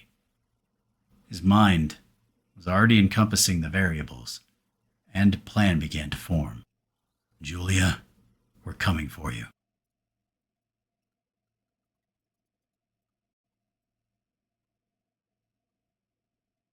Chapter 16. Some people need to be punched in the face. To Kimbe Solomon, near Umbra Mortem, Erebus. It grated against everything he was to be retreating, but he had to admit he was impressed with the military precision with which his soldiers, both Liberators and Deckard's mercenaries, moved. Less so with the haphazard chaos that was the Vamps people, who attempted to mimic the rest but failed miserably. They were all over the place, skittering around like insects, the Blood King and his spider whore paying zero attention. The Iron Lord had an urge to summon his weapon to hand and bash both of them, but it would slow them and bring the march to a halt. He would have to teach them discipline in the near future so they could then impart it to their people, the ghouls and the vamps. How they had risen to such heights as a faction with such a lack of it was ridiculously unbelievable. He knew disgustingly that that was not now. The quicker he was back within the Iron Church, the quicker he could move on to more fortuitous planning for the upcoming World Council. It had only been a couple hours' travel from the damnable forest, and a bit over halfway back to the temporary portal they set up. He'd left a detachment of Liberators with a rare Peak Iron Classer leading them, and a Blessed Soul Pillar, enough to take care of any wandering beast, which shouldn't be more powerful than mid to late Iron. He'd been informed by his Sanctum liaison that the longer Erebus existed, especially under the boosted domain of an integration, the natural flora and fauna of the world would grow in strength, just as its citizens did. He looked to the gray slate sky and the storm clouds that had been massing for a while. It was nothing like the damn flash storm that had popped out of Umbra Mortem, but it started spitting out a light drizzle. Just more added shit to their trek. Tyrion walked next to him with the same disgruntled look, though she was periodically entertaining herself by keeping the chain on the human woman and dragging her along, occasionally making her dance as they moved. Their lack of intel and his own arrogance led to this humiliating moment. He had no doubts they would take the top of the faction power rankings after fielding 3 teams to finish out the second challenge, and retain his ranking atop the individual power rankings. Still, this setback to his overarching plans was frustrating. At least he knew he could easily utilize the losing of all the individual loot thrown at the feet of the Warcrow to pull more provincial allies to their side during the World Council. It could end up being a pivotal consolation prize. If he didn't know better, he would say the system had a particular grudge against this Gideon show, but pushing that kind of applicable sentience to the system didn't make sense, though not out of the realm of possibility with a godlike entity created by, he would guess, the primordials themselves, as his Sanctum overseers had hinted upon. His hands were somewhat tied from there until the third challenge was revealed, and seeing what form it took, but he smiled as he envisioned the inevitable victory he would produce, and his visage at the end of it as ruler of Erebus. The Sanctum would have to be mollified, somehow, as his benefactor, but the sheer potential of him as a future powerhouse of the multiverse would give him the leverage he would need, or, if it didn't, he would find or murder his way to the leverage needed. He turned his head to, once again, catch his lover making the foolish human dance as they moved. The rain had started coming down heavier, and so she was enjoying making the woman stumble in the quickly churning mud. He smiled. Tyrion turned to him and showed her lower tusks. She was almost as powerful as he, and a scion in her own right, and would prove a valuable weapon to his future plans. He would need to curtail the Sanctum and the Eldarin's distaste for anything other than them. They tolerated races such as humans or anything remotely aesthetic, but the beast races, lizard races, or anything along those lines, they barely tolerated, and only if they had some use. Though they had a very low roof to their elevation within the faction they would need to skirt.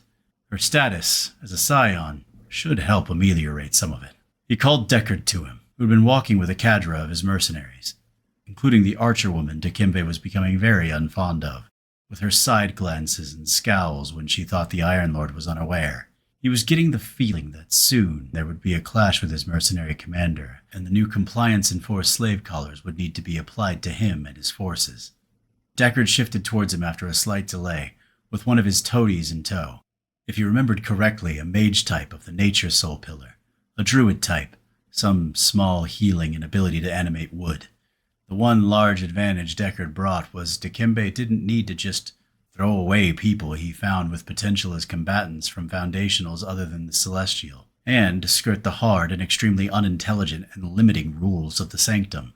As the two men fell in step to his left, Deckard's voice touched Dikembe's ears. "You called, boss man?" A growl came from his right, with Deckard's use of the boss man affectation. For now, he ignored it, and knew Tyrion would follow his lead even if she grumbled about it later. He could feel the heat of violence from the human woman being dragged behind them on a chain. It mollified him a bit. The rain was seriously dumping now and lighting up the gray-black skies. At least his lands weren't the only ones to get constant storms. He raised his voice to punch past the sounds of the storm. "I assume you have a screen of your rogues behind and ahead of us." A nod from the man was sufficient. "I want to up the pace and get home. Pass the word to move to a double march and have your scouts." The next thing the Iron Lord knew, he was covered in skull and brains, as the head of the druid was blown off like an overripe melon. At the top of the hill to his left stood the gunslinger, head of the Shadow Conclave, who had the temerity to wink at him. Out of the low hills surrounding them scrambled people in a full assault on his spread-out line of soldiers and slaves.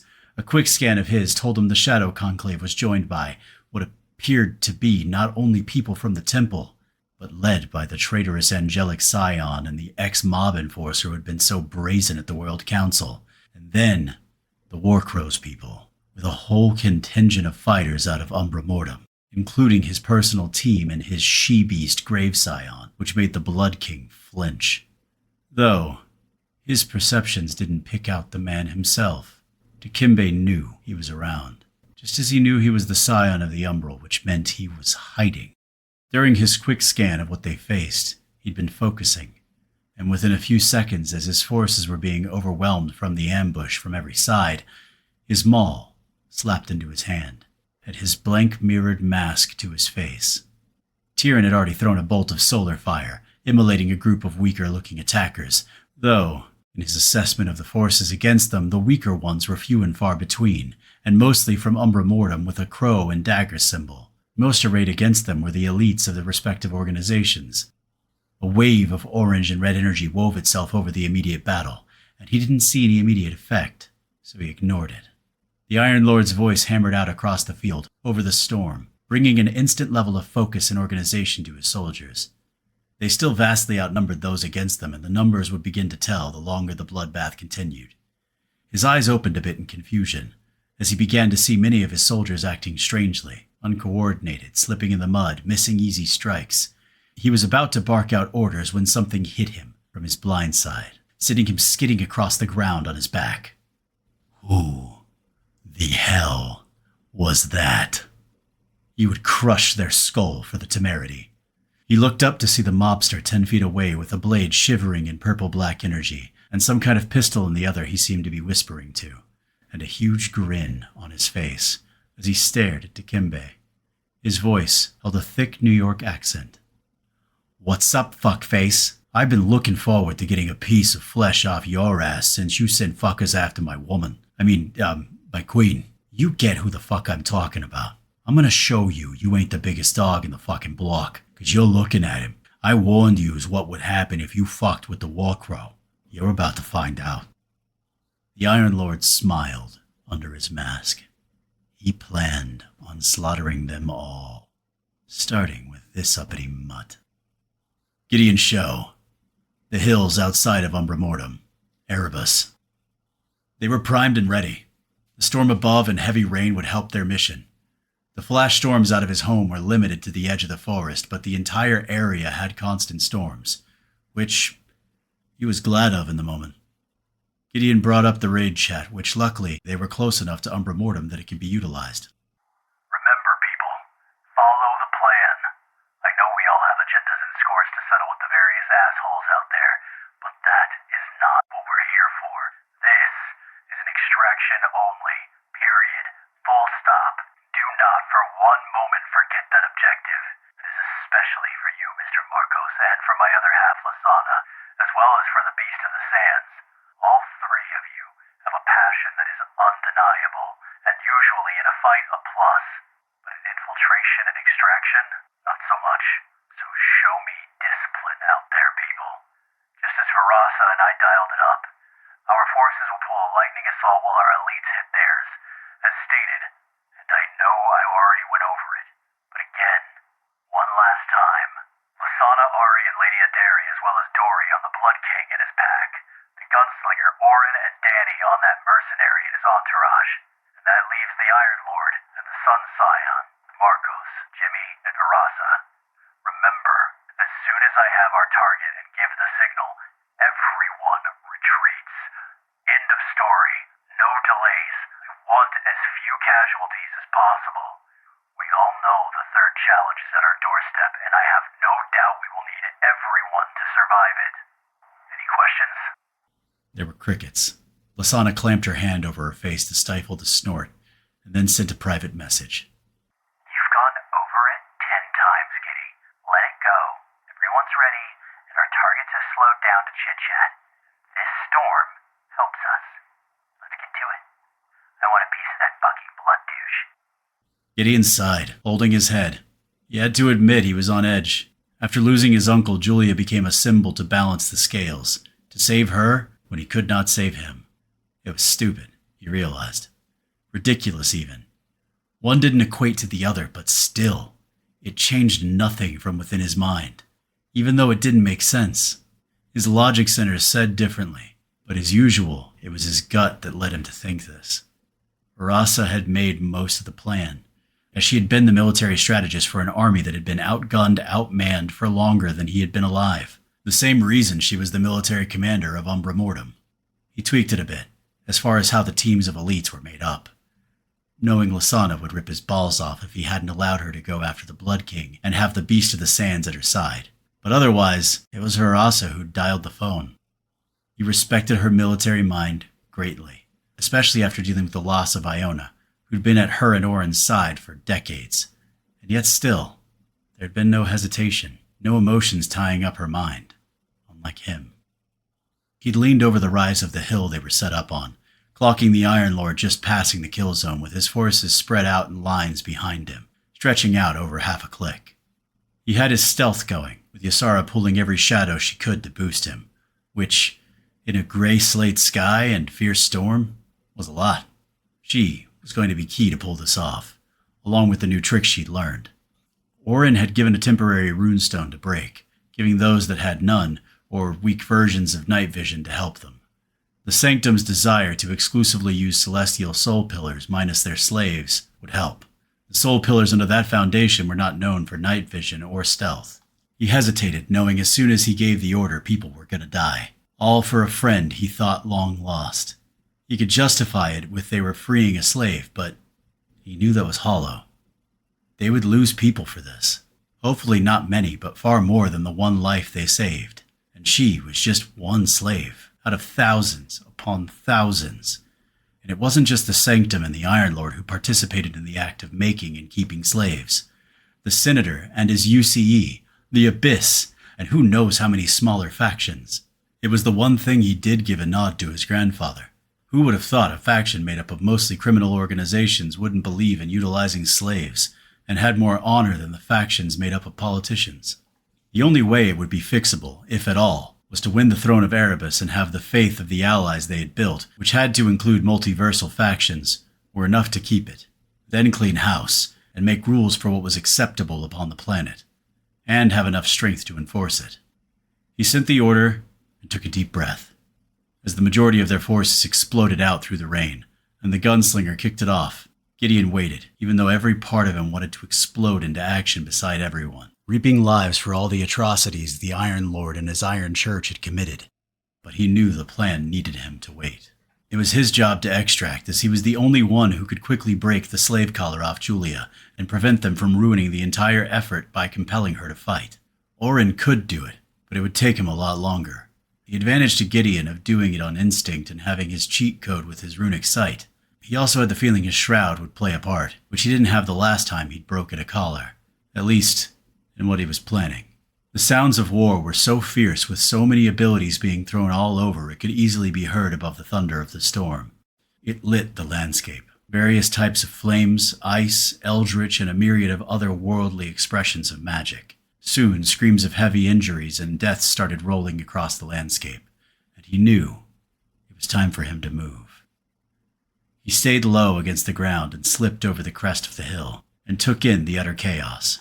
The mob enforcer was going toe-to-toe with the Iron Lord, which was impressive, both of them sporting injuries, while Virasa and Jimmy were keeping the Sun Scion on the back foot.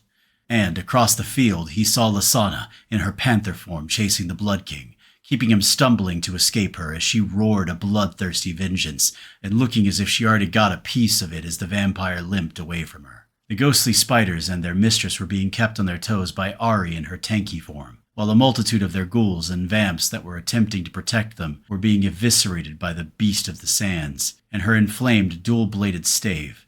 A blast of sound sent the group of mercenaries tumbling away, as Danny in her harvester mask chased them down, blades and fists, a palpable juice of violence in her aggression. A lot of them had some pent-up grudges to release with all their losses, and no matter how dangerous this was, he knew it was also cathartic having this real enemy to release it on. The rest of the forces had already expended much of the momentum of their ambush, and the larger numbers were starting to push back, quicker than Gideon had hoped, as the stretched-out line of slave soldiers in Sanctum began to condense into a cohesive unit, charging forward from their positions to collapse and attempt to encircle both sides of the field, which, only with their overwhelming numbers did they have the ability to pull off. The only thing hampering them was sudden bouts of clumsiness fouling their movements and sudden explosions of luck permeating through much of their own forces courtesy of Jimmy and his stone. He moved and skulked his way, skirting any of the scrums besides sliding a dagger into one of the nameless Sanctum soldiers who had been about to hack his blade into one of the Temple soldiers from behind. He pushed his senses and activated Mortal Divine Shroud Umbral Moon, but kept it tight to his body while also bringing up his runic sight. He relied on inevitable Nocturnal Hunter's passive boost to his perception to feed him the layout of everyone. He finally clocked Julia, close, dragging a chain connected to her slave collar around behind her, as she'd been compelled to fight. Giant ghostly-looking hyenas were laying into Temple soldiers and doing heavy damage. He winced at seeing it, not only for the soldiers who were getting mauled, but from the look of anguish in her eyes being forced to do it.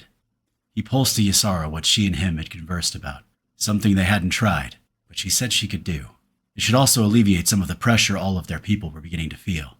He sensed her connect to his reservoir of spirit, and then a giant pull, heavier than he'd felt before, as his spirit went from low green to mid-red, which kicked off Apex Predator, back up to mid-yellow, slipping to low yellow before a massive area, at least a mile in every direction, was plummeted into a globe of heavy and thick darkness. So not something he could actually pull off if he had to keep scrapping afterwards, but perfect for this. He quickly slid across the changing battlefield, and their forces got back to kicking the shit out of their enemies, as they knew the darkness had been coming in and were prepared. As he cut through the final few scraps and closed in on Julia, he saw her eyes, now glowing in ghostly energy, as well as her hyena summons before she started killing the Temple soldiers once more, tears streaming down her face.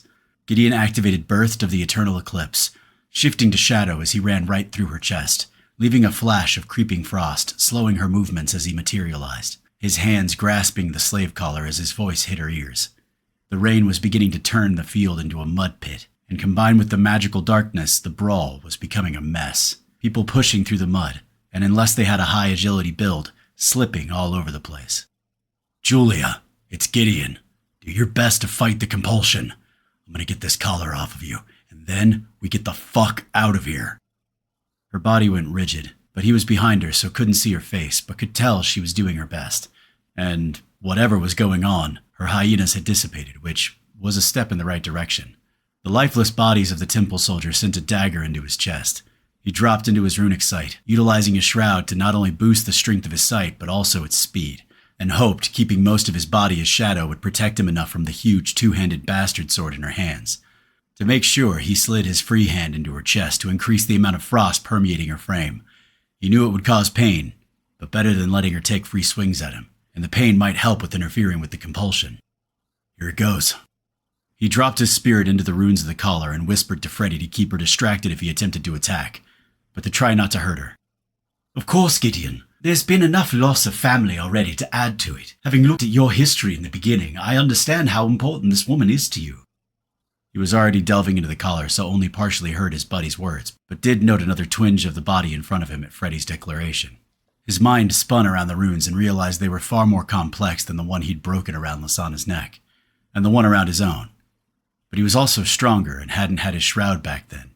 His spirit was plummeting by his own actions, and Ysara still sucking some to maintain the darkness.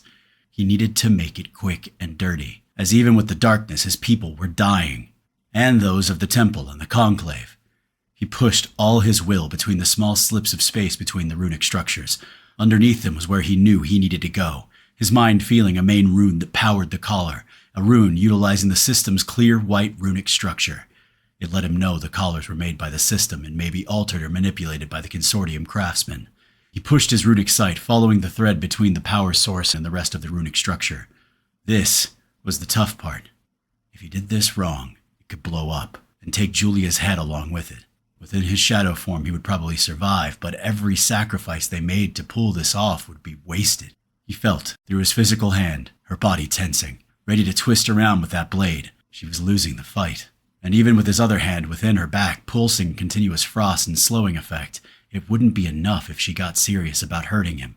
The hyenas rematerialized, which wasn't good. Their ghostly tether to her told him they had some kind of spiritual connection, though he didn't think it was of the grave soul pillar or the profane foundational at all. He ignored it and had to trust Freddy to watch his back. His mind went back to what it needed to. He found the master rune he was looking for, but just in case, he wrapped his shroud around the collar, utilizing his will. His intent to brunt as much of the damage as he could, while activating Shield of the Moonless Dark, the multi-hued energy wrapping around his shadow form. He flexed his will and shroud with a heavy dose of his rune mastery Umbra Moon, providing the edge to sever the connection. He let out a breath as the collar fell to the ground, devoid of power, along with the chain attached to it. He quickly sent the message along the raid chat. Package gathered. Disengage, everyone. Retreat to Umbra Mortem now. Darkness receding soon. Use it. Julia went to her knees, shedding tears, lost in the downpour. Her voice was a slight whisper, and if Gideon's perception wasn't so insanely high, boosted by his passive, he would have missed it over the thunder of the storm. They made me kill and kill. They made me do so many things. Unspeakable things. They did not have time for this. Though his heart went out to the woman who had been steel when he'd known her, he slipped to her side and picked her up. I'm sorry, Julia, but we don't have time for this. People have lost their lives to set you free and will continue to do so if we do not get out of here. A part of the old her looked up into his eyes. A steel reserve flickered, but then her eyes went wide with whatever spectral sight glowing upon her eyes when she saw his features. Gideon? Is that really you? She had her own bloodline, as she was close to 6 feet and verging on 200 pounds of muscle, when she used to barely reach a few inches over 5, so the explanation should be good enough. Bloodline, Julia. Convo later. Move now. I can't keep this darkness up much longer. She finally registered his words and gritted her teeth, standing up and nodding her head. She slammed her sword into the ground and flared with a spiritual glow around her for a moment before, out of the ground, rose a massive boar the size of a bull, with mean-looking tusks, as her hyenas howled before disappearing. She turned to him with eyes asking for direction. He pointed southeast towards Umbra Mortem. She nodded again and began jogging in the direction. Gideon smiled. Damn, her class seemed powerful. But right now was not the time to identify her, as his mind encompassed the threads that were beginning to unravel from Ysara holding the darkness. They pushed, and he saw their forces everywhere disengaging and retreating. And though they'd lost some corpses he clocked unmoving on the ground, their fellow soldiers lifting them up over shoulders, carrying them home. When he looked at the sanctum, they had been mauled. And when he clocked, a couple 100 yards distant as the scrum had spread all over the place, he saw all the Iron Lord's elites, and he himself, were all sporting injuries. He was about to keep moving off when his peripheral caught to his left a bunch of the Iron Lord's mercenaries, still in a heated scrap with one person. A heavily armored figure with a massive tower shield and a spear that danced among them, ignoring heavy hits as she dealt death. At least a half-dozen corpses surrounding her, and an expression of unsated bloodlust dancing in her movements. Growls and grunts he could pick up even over the storm. Dory. The darkness was a hot sec from dropping, and then she would be overwhelmed, as the Iron Lord took his frustrations out on the lone combatant still in his midst. He saw a familiar couple figures a few 100 yards ahead, screening the retreat of the last lines of their soldiers near them. He sent a message. Lasana, I need you and Ari to take Julia with you. Dory is not disengaging and will soon be overrun. The darkness is less than a minute away from dropping. Push everyone as hard as you can to gain distance. And then, set up the toys Orin brought on our back line. I'll meet you back at Umbermortem. Lasana's eyes immediately turned to his position, using her mastery of the party system to lock his location, something he still hadn't figured out. Don't die, Gideon. We have a life together to spend eternity enjoying. Julia, keep going forward. My other half is coming to get you. Help her protect our people on the retreat. She twisted around, as did the giant spirit boar. He still didn't know what her summons were, as they seemed to have a constant physicality to them, and he had zero clues as to what her class or capability was, but remembering the hard-as-nails woman who had risen to a position of authority in the male-dominated FBI, he had a feeling she was strong. Where are you going, Gideon? To save another person worth saving. He didn't wait for a response, as Ari was already circling Julia, throwing a bolt of silver at the astonished woman as she stared in awe at the dragonling. The boar grunted as if it wasn't impressed. She was in good hands, and he had a good feeling that Orin's new toys, that he'd been producing for a while but had never actually implemented into the field yet, would come through. The man was a genius in every meaning of the word. Every single member of their forces had one if they had any kind of storage device.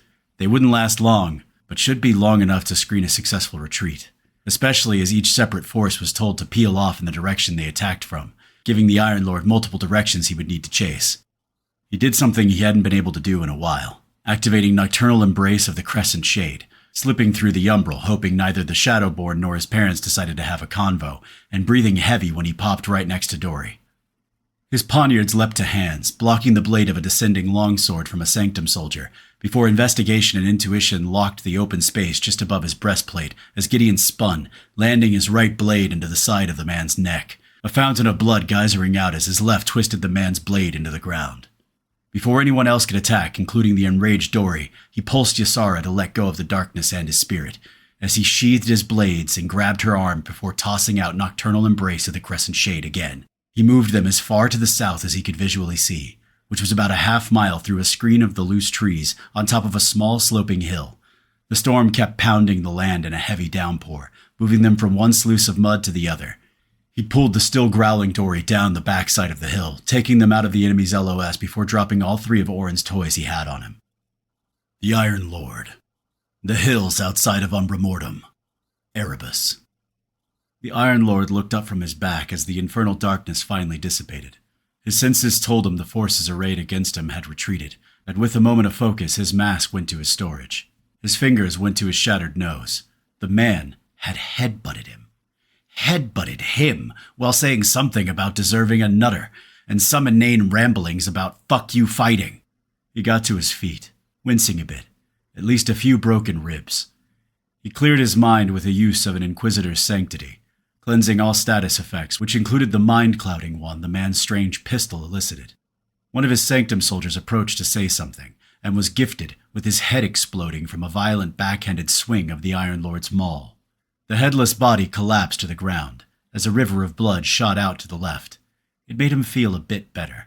He knew he'd given the New Yorker as good as he got, but when he was used to dominating almost anything lower than the peak bosses of the recent dungeons, it did nothing but to make him want to commit violence on his lessers, like the man he'd just obliterated. He had to reevaluate the threat level of the mobster. The man was strong. If it had been a prolonged fight, he was confident he would kill the man. But he would not do so unscathed. That was for certain. The ex-enforcer seemed to see from every direction, putting a stop to every one of the Iron Lord's soldiers who'd attempted to attack him from behind. though one of those windows had allowed him to return the cracked ribs the man had inflicted on him with a smack from his maul. Tyrion started screaming and immolated two of the Blood King's ghouls as she twisted her head, her face bleeding and one arm looking severely shattered, hanging loose, flopping all over the place with every moment. She screamed so loud the continuing storm did nothing to muffle her words. "The war crow took my pet! He took her!" She pointed to the south. His mind that was now finally clear, and he'd released some of his pent-up frustration catalyzed by her screaming, and that entire assault was to what? Kidnap his leverage against the man? He screamed for Deckard and the Blood King, as he already saw Tyrion grabbing one of their sub-commanders roughly, pointing at the direction she said the war crow had gone in. The Blood King and Deckard came out of the dumping rain from two different directions. The Blood King was missing his left arm from the elbow down, and Deckard looked fresh, as if the man had hidden and not fought anything. His growl at the mercenary commander's appearance almost took him off track. He bellowed at both of them, and fought the urge to kill both. "Within the next minute, I want a full pursuit of our enemies. You can utilize half of your individual forces, the rest to be left with Tyrion and I. Do not chase them all the way to that damn forest, but I want my pound of flesh for the affront of assaulting us. Go get it for me, and meet us back at the portal." The Blood King grimaced, but Dikembe sent a pulse of compulsion through the controlling ring on his hand, and the man turned and began growling orders to the ghouls and vamps in the immediate area. It took a 10-second staring contest and the implied threat of violence before Deckard nodded and started calling his people as he slipped to the west after the gunslinger and his conclave people. No more than a few minutes later he heard strange sounds echo out through the sounds of the falling rain, and lightning and thunder creasing the sky. Weapons fire. He leaned onto his maul. This entire day brought him back to his first days in his village, when he was taking out the competition to become a man to fear. There were many failures out of the gates, though each time he learned and was able to escape his own death until he finally took down his adversaries. His determination and ruthlessness always saw him through, and it would do so again. The War Crow and the other elites finally showed him they were not to be underestimated. The mobster, the gunslinger, and the angelic whore, all of them. He grabbed several of his personal guards, all rare classes, or at least the ones that had survived the assault. He ordered them to send runners to pull back his forces, ignoring the look from Tyrion, who had come close. She would get over it. The group she had sent south after the War Crow came back over the hill, dragging half their number on the ground. Most of them looked like they were corpses, various limbs missing, and one with a hole the size of a bowling ball in his chest. His irritation found new levels to ascend to. A message came through the party chat from Deckard. He had a tendency to forget they were in one with the commanders. They laid down some kind of portable ballista emplacements that decimated our unprepared forces. Of course they did. Pushing his senses, he would estimate they lost a third of their forces, which would be a fifth of his overall force, counting the ones they left behind at the Iron Church. It would probably go up a bit if the heavy weapons fire and Deckard's message were any indication. He would lose no more. He clamped down on his need of violence and retribution, and bottled it. He would still get his pound of flesh, but he refused to dance to someone else's music. He would retreat, bide his time, see what the World Council opened up and the shape the third challenge would take, and next time, he wouldn't ride to battle on the back of his ego, but with the cold calculation that had turned him from just another poor street rat, starving in the pit of a village he grew up in, to the most powerful warlord in his country. Tyrion walked up, still pissed off, but nevertheless, utilizing her healing ability on him. Pain inherent in her form of healing was welcome, clearing his mind as the cleansing flames of the sun rewrote his flesh.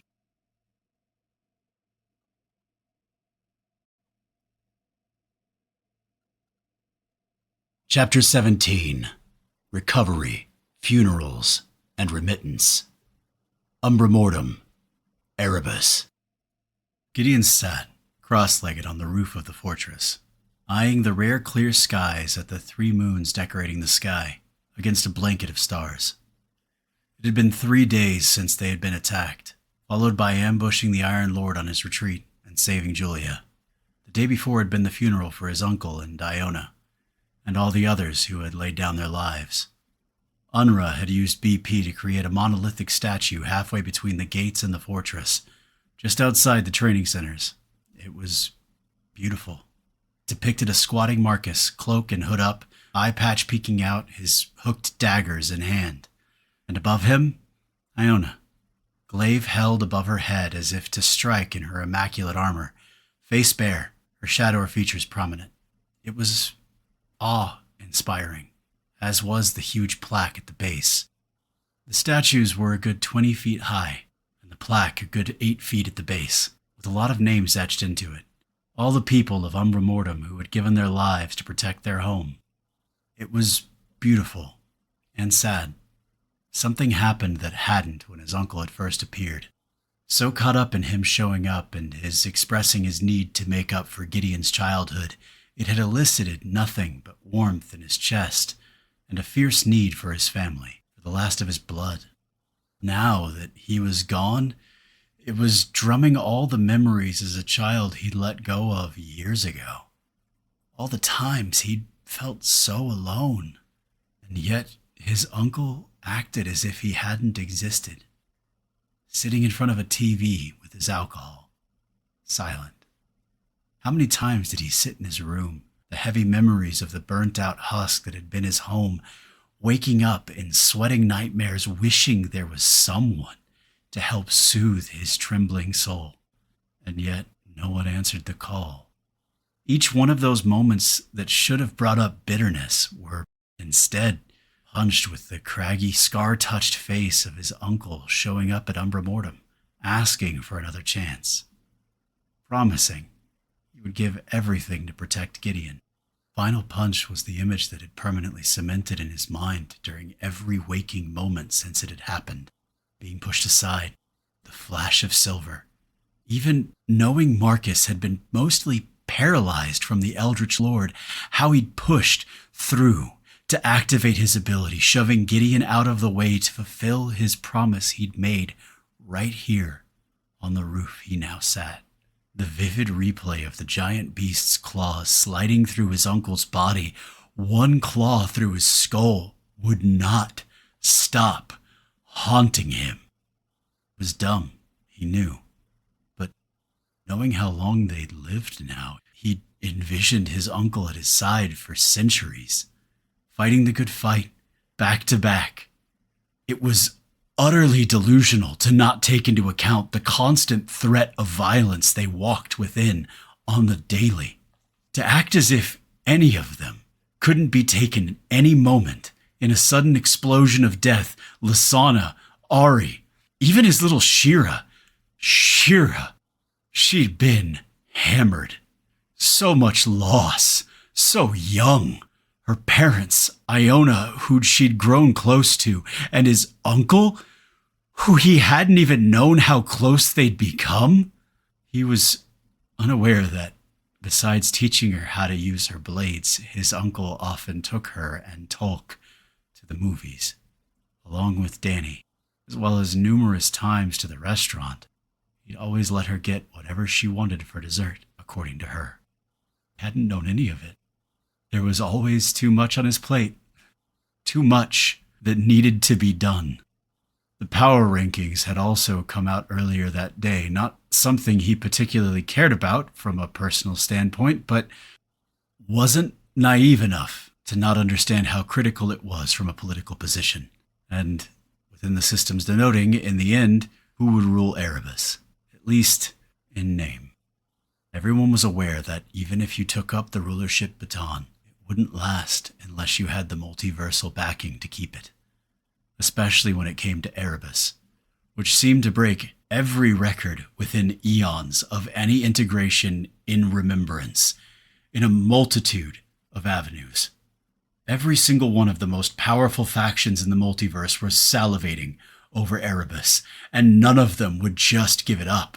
As far as he knew, even away from the sheer unheard volume of rare and above classes, the naturally mind-blowing affinity all three races of Erebus had shown, and all three races having access to all 31 soul pillars, all 6 foundationals. It was the world itself they wanted, and the high-intensity system energy it seemed to draw. It had been hinted that, as the planet rose ranks, it would begin producing resources and materials that would be as awe-inspiring as the rest. Opportunities within the sheer volume of dungeons, dens, and as a training ground far surpassing anything else within the cosmos. He looked to the sky. He wanted to be alone, so Freddie had gone to see a movie with Ari. A showing of Sergio Leone's Eastwood Dollars trilogy that ended in the good, the bad, and the ugly. Even he had to admit it was a brilliant set of films by one of the best directors that had ever done it. He would never actually say that out loud. At least, he needed to occupy the two for a good hour so he could get some rest. A smile lit his face, envisioning it. He flicked the power rankings up, both individual and faction. Erebus. Individual power rankings. Brought to you by the Isian Corporation, your one-stop shop for all your entertainment needs in the multiverse. 1. The War Crow. Main class rank, Epic. Level rank, Iron. Soul Pillar, Umbral. 2. The Iron Lord. Main class rank, Epic. Level rank, Iron. Soul Pillar, Inquisitorial. 3. Giovanni Marcos. Main class rank, Epic. Level rank, Iron. Soul Pillar, Eldritch. 4. The Ice Queen. Main class rank, Epic. Level rank, Iron. Soul Pillar, Arctic Ocean. 5. Lasana Miraz. Main class rank, Rare. Level rank, Iron. Soul Pillar, Grave. 6. The Grand Dragon. Main class rank, Rare. Level rank, Iron. Soul Pillar, Karmic. 7. Adari Lashir. Main class rank, Rare. Level rank, Iron. Soul Pillar, Angelic. 8. The Gunslinger. Main class rank, Rare. Level rank, Iron. Soul Pillar, Armaments. 9. Tyrion Vinetree.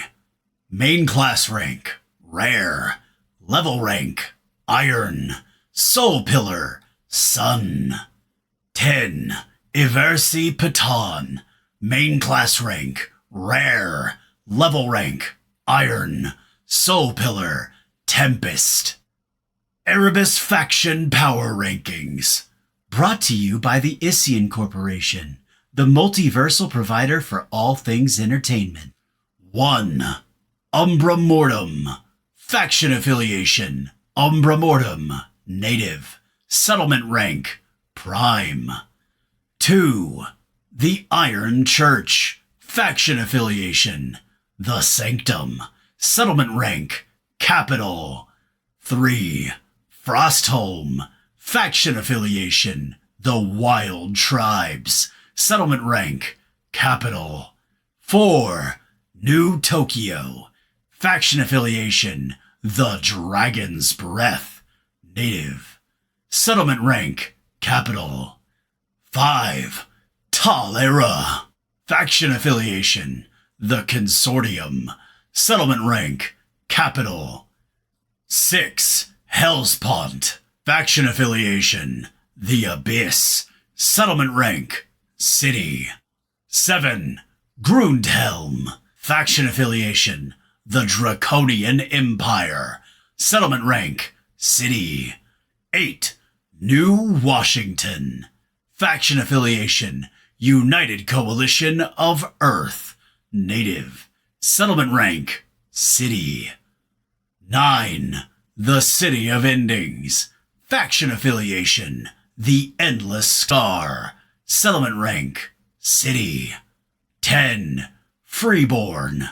Faction Affiliation, The Temple. Settlement Rank, City.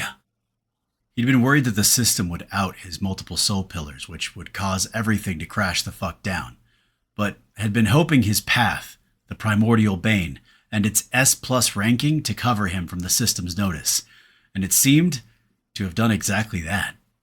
Luckily, titles and paths didn't show up when people threw an identify on him, and and he'd had Lasana and several others test it to see if his multiple soul pillars showed, and each and every time, it had only popped up umbral. So, he had been confident of it going in, but there was always that small sliver of a chance the House of Cards would be falling. It was strange that the system itself gave the title, yet at the same time was unaware of it. It showcased that there was a part of the system that was even beyond the cognizance of the system itself. It made a certain amount of perverse sense that when the primordials created the system, they partitioned certain aspects of its own nature away from its cognitive functions. It would give them an ability to implement a kill switch if ever it was needed, without the system being aware of it, even up to the point that it was being used. Did they foresee that decision? To put a blind spot in its programming would, in an ever-evolving system, end up perforating it with multiple gaps in its programming. He didn't think so.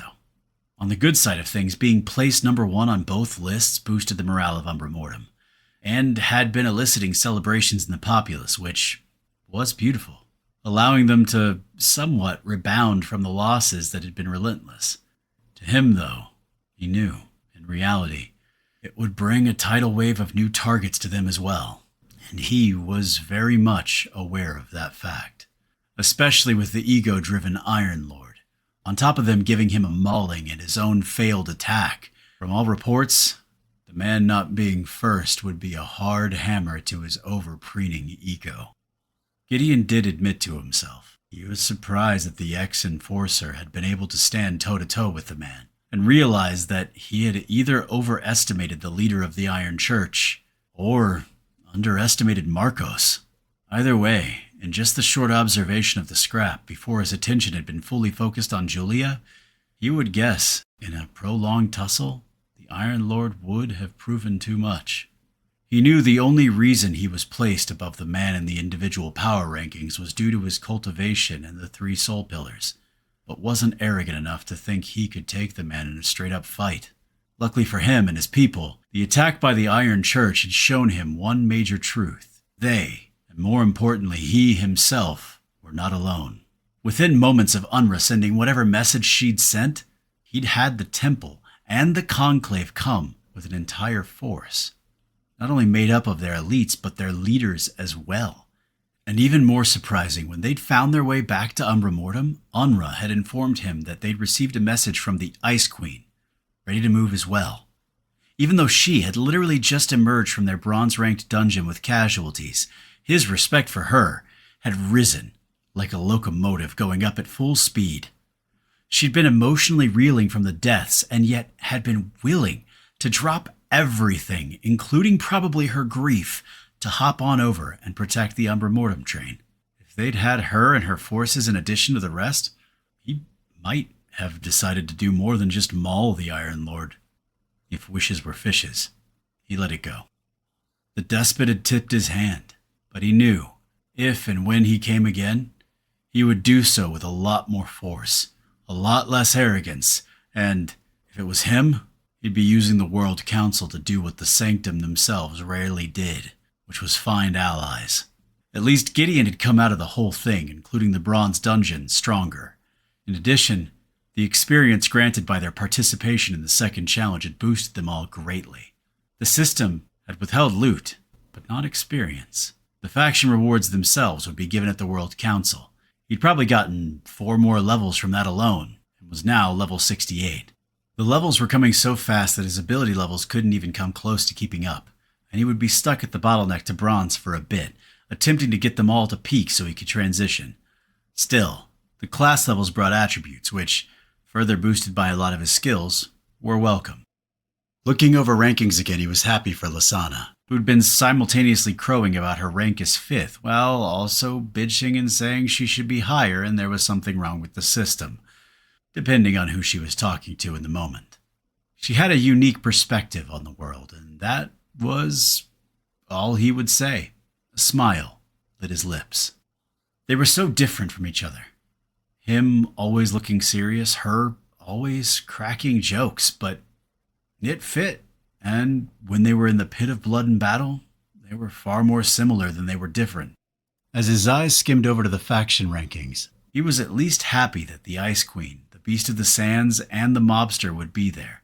They'd all proven, with action or in the Ice Queen's realm, intent, that they were allies and people that could be relied on. It was unfortunate that Oklahoma and Ezekiel hadn't made it, but that was the side effect of sending all the refugees to Umbra Mortem and keeping their population lean, with a focus on only housing soldiers. They'd barely made it into city rank for their settlement and hadn't moved the needle much since then. Oklahoma was only a fifth the size of Umbra Mortem with a population under 10,000, but they were a formidable force of soldiers and killers. His eyes flit to the various gargoyle statues lining the towers to each side, as well as the ones on the roof he now sat on. It was the constant reminder that tomorrow would bring some answers, or more questions. He decided it was time to enter the moon tower, or, as the system called it, the Tower of the Celestial Moon. If he had success there, he would then try the storm one. He'd sworn to himself he'd do everything he could to become as powerful as he could. And that also meant making Umbra Mortem as strong as possible. So if he ever died, the people here would be protected. He'd asked Unra to dig into the system, to make sure this place wouldn't cease to exist if that ever happened. And after spending a whole day deep diving, she found the ability to truly name heirs in a real and much more applicable avenue in application than just the announcement of adopting Shira. So, from now on, it was cemented within the settlement system, to Lasana, followed by Unra, followed by Varasa, then Orin. All of them, except Lasana, as regents for Shira until she hit the age of 21. Another weight lifted off his shoulders. Only 1 million to go. His eyes lifted to the sky again, to the moons and stars, and, as always, he felt at least a bit of calm settle in his spirit. His body went rigid as another flash of his uncle's face lit in his mind. The one eye with such an intensity staring at him with that fierce loyalty, and as always, it was hammered into broken shards by a massive claw going through his skull. Gideon deluged in his brains and blood. He growled, forcing the images away, even the good ones. Nowadays, the good ones always came with the bad ones. Even with all the system-powered will, it would only work for a while before the images assaulted him again.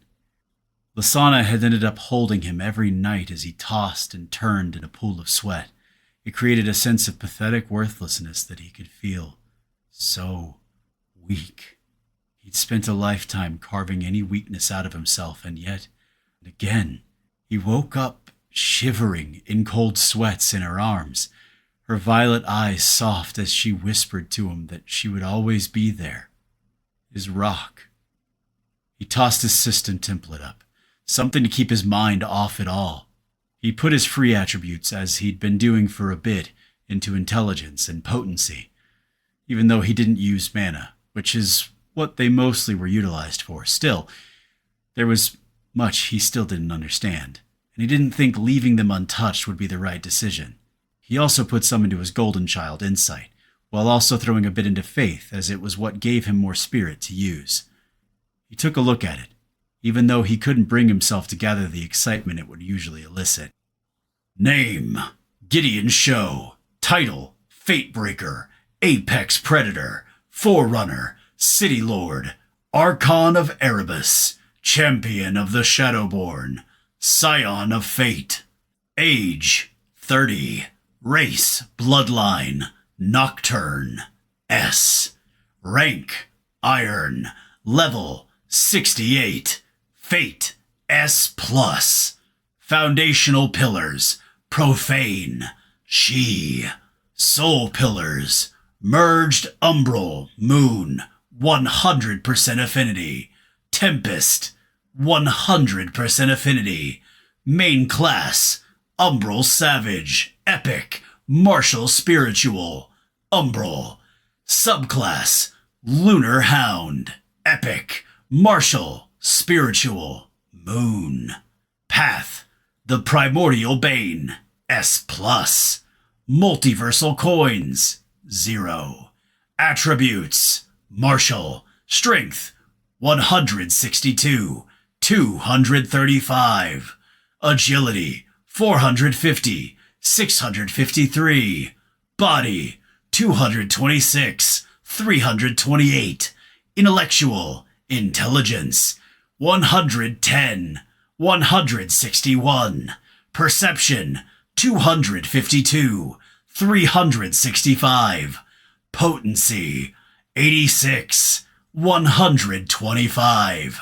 Spiritual, will, 230, 334. Insight, 374, 542. Faith, 198, 285. Base abilities. Universal language, not applicable. Identify, common 5, maxed. Ability base, primitive. Night vision, uncommon 5, maxed. Ability base, common. Racial ability slots, inherent. Rune mastery, umbral moon, legendary. Concept, level 41, iron. Inherent, mortal divine shroud, umbral moon, legendary. Concept, level 43, iron. Class ability slots, offensive. The edge of the deep umbral moon, epic. Concept, level 49, iron. Offense, control. The pitch of the umbral moonless eve, ancient. Concept, level 51, iron. Movement, nocturnal embrace of the crescent shade, epic. Concept, level 47, iron. Utility, burst of the eternal eclipse, epic. Concept, level 53, iron. Aura, the ecliptic horror of the midnight moon, epic. Concept, level 50, iron. Subclass ability slots. Utility, echoes of the shadow moon, epic. Concept, level 32, iron. Utility, inevitable nocturnal hunter, epic. Concept, level 49, iron. Defensive, shield of the moonless dark, epic. Concept, level 42, iron. Class skills, small blades, epic 4. Skill base, uncommon. Light armor, epic 5, maxed. Skill base, common. Combat awareness, ancient 1. Skill base, uncommon. Combat acrobatics, epic 4. Skill base, common. Tracking, uncommon 3. Skill base, primitive. Dual wielding, epic 3. Skill base, common. Pain resistance, ancient 2. Skill base, uncommon. Spear wielding, epic 1. Skill base, common. Stealth, epic 1. Skill base, common. Intuition, epic 3. Skill base, uncommon. Investigation, epic 3. Skill base, uncommon. General skills, thrown weapons, blades, uncommon 5. Maxed, skill base, common. Thrown weapons, spears, javelins, uncommon 1. Skill base, common. Title, Apex Predator. Bloodline, Nocturne. Champion of the Shadowborn. The Primordial Bane. Obviously, agility and insight were what made up the focus of his build, and he was content with his choices. Perception, will, and body coming up a distant second, but good enough, especially with his scales adding to his body. With its natural protection and his newer passive ability from his subclass Lunar Hound boosting the shit out of his perception by 30%, and his smell by 50%. And that was going up 50% and 70% at night, or within enough darkness to qualify, such as being underground. His class and subclass abilities were so far behind it hurt. Even if he was closing in on the peak of iron at level 75, he'd be stuck there until he could hammer them up. His newest title was making waves within his road, and it had a lot to do with what he'd done there at the end of the Darkest Dream, Scion of Fate. He tossed up the description. Scion of Fate, mythical. Gifts the ability to intertwine the power of all soul pillars through any slotted abilities, be it class or racial, changing the effects of said abilities in a myriad of ways. He'd kind of been playing in that realm for a while, but it had finally gifted him the title that would streamline it, and cut down on the amount of spirit spent needed to pull it off. He still had more testing to do, and experience utilizing it. The merging of his umbral and moon pillars had already meshed all his abilities with the mix of concepts of both, but knowing he could actually fuel it and manipulate it to produce something more, he had a feeling it would take a lot of learning and effort to get anywhere with it. And also, intuition sent something into his bones that his shroud would help in that arena. That he even had a shrouded iron, according to the Shadowborn, was almost unheard of, and probably had a lot to do with him getting the top rank in individuals, along with the merging cultivation of his pillars. The silver lining to it was it had to be infuriating the hell out of that bastard at the Iron Church. The previous night, Lasana attempted to cheer him up when he'd done another nightmare wake-up shivering trek by finally sharing her system template. Well, that, and showing off her new title. He tossed it up with a smile to take a look at it again. Name, Lasana Miraz. Title, The Forerunner. Champion of the Lonely Widow. Iron Shield. The Resolution of a Mountain. Age, 52. Race, Bloodline. Spectral Werpanther. B+. Rank, Iron. Level, 70. Luck, A-. Foundational Pillar, Profane. Soul Pillar, Grave, 93% Affinity. Main Class, Spectral Reaver, Rare. Martial Spiritual. Subclass, Ancestor's Wrath, Rare. Martial. Path, Path of the Ancient Tomb, A-.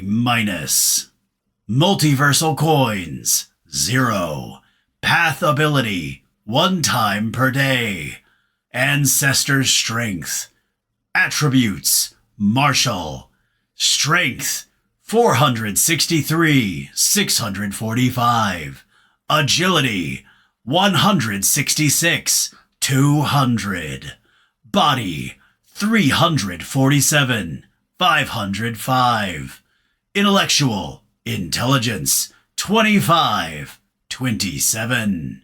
Perception, 168, 202.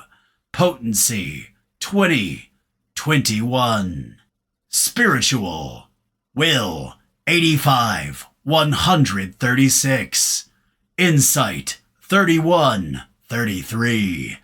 Faith, 97, 117. Base abilities. Universal language. Not applicable.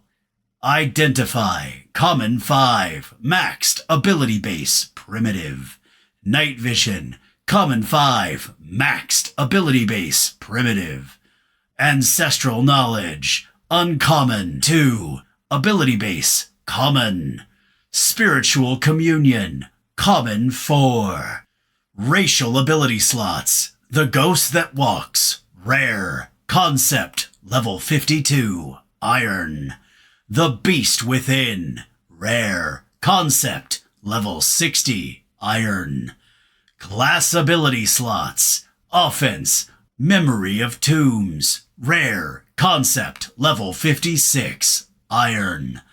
Offense. Teeth of the Long Dead. Rare. Concept. Level 49.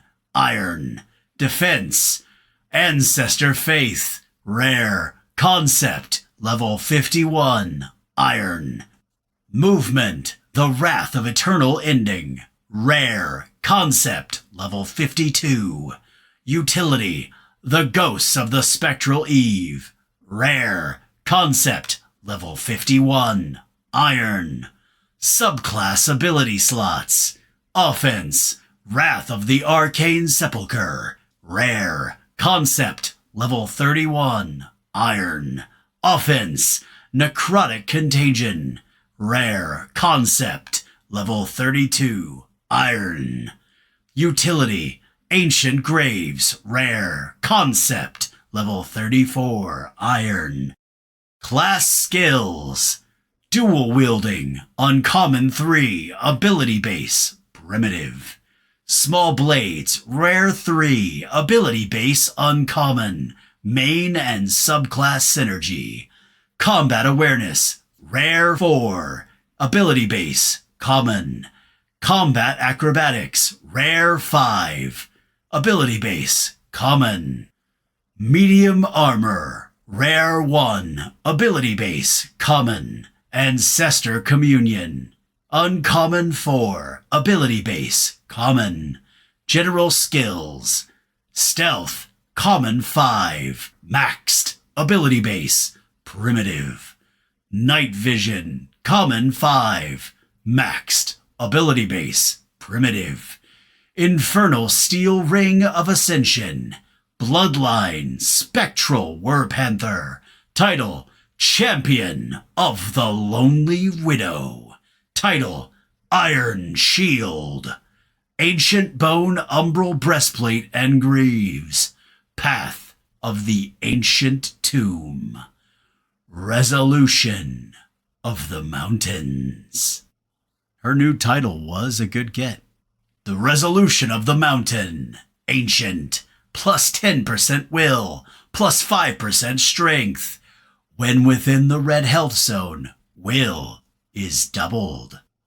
She'd been excited to show him. That was until he returned the favor and let her see his.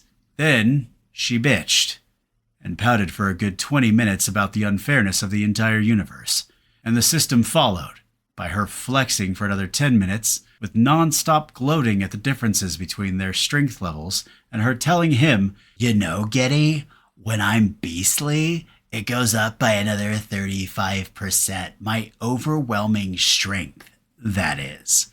Her antics had definitely pulled him out of his never-ending memories of his uncle's death. For at least a bit. It was nice to finally see a direct comparison with someone who was an actual scion and elite. He hadn't quite realized how his titles, path ranking, and the difference between an epic and rare class added up. Lasana was a powerhouse, and it showed by her ranking 5th in the system individual rankings. But now that he'd been able to compare the two templates and put 2 and 2 together, he realized there was still a big gap between her and those above her, who all had epic classes. He had a good feeling she would make up ground when she hit her first evolution at Silver, hopefully jumping 2 grades up to Ancient with her class. She should, as a champion of Liestra, with her titles, high-ranked path, bloodline, and fate. His eyes drifted back up towards the sky, moon, and stars, soaking it in before another storm decided to pay a visit. His ears picked up the noise and scent in an instant. What the hell was she doing? He stood quickly, and in a blur was at the edge of the roof looking down. He did his best to keep his voice low-key so he didn't startle her. What is it you think you're doing, little one? Shira looked up at him with those big black eyes, huffing and puffing. Wanted to come up and see you, Giddy. A smile creased his lips. His eyes took in Shira attempting to climb up the roof from the 3rd floor balcony, but seemed to be a bit stuck on the section that went almost inverted.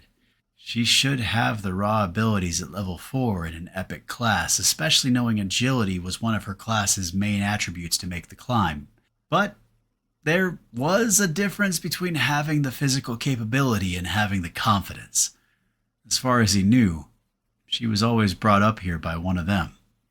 Shadow and Moon were on the balcony railing, whining, worried about her safety, their eyes locked onto her. He guessed at Copper they didn't have access to the whole shadow jumping stuff that their father did. He activated Birth of the Eternal Eclipse, slipping along the wall as a shadow till he was next to her, then solidifying his arms, grabbing her and zipping her up the roof. A good 5 feet from the edge.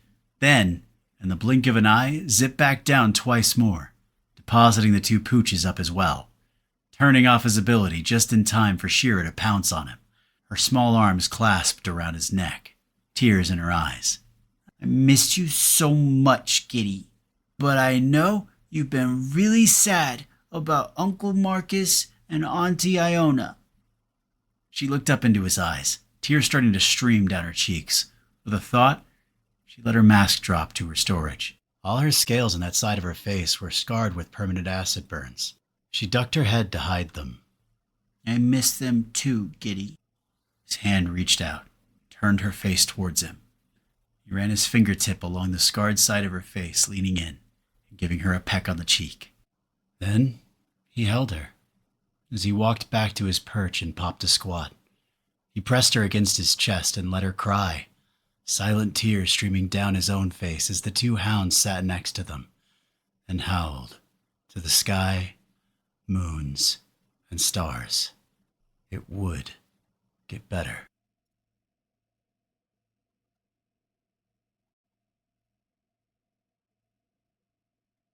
Chapter 18.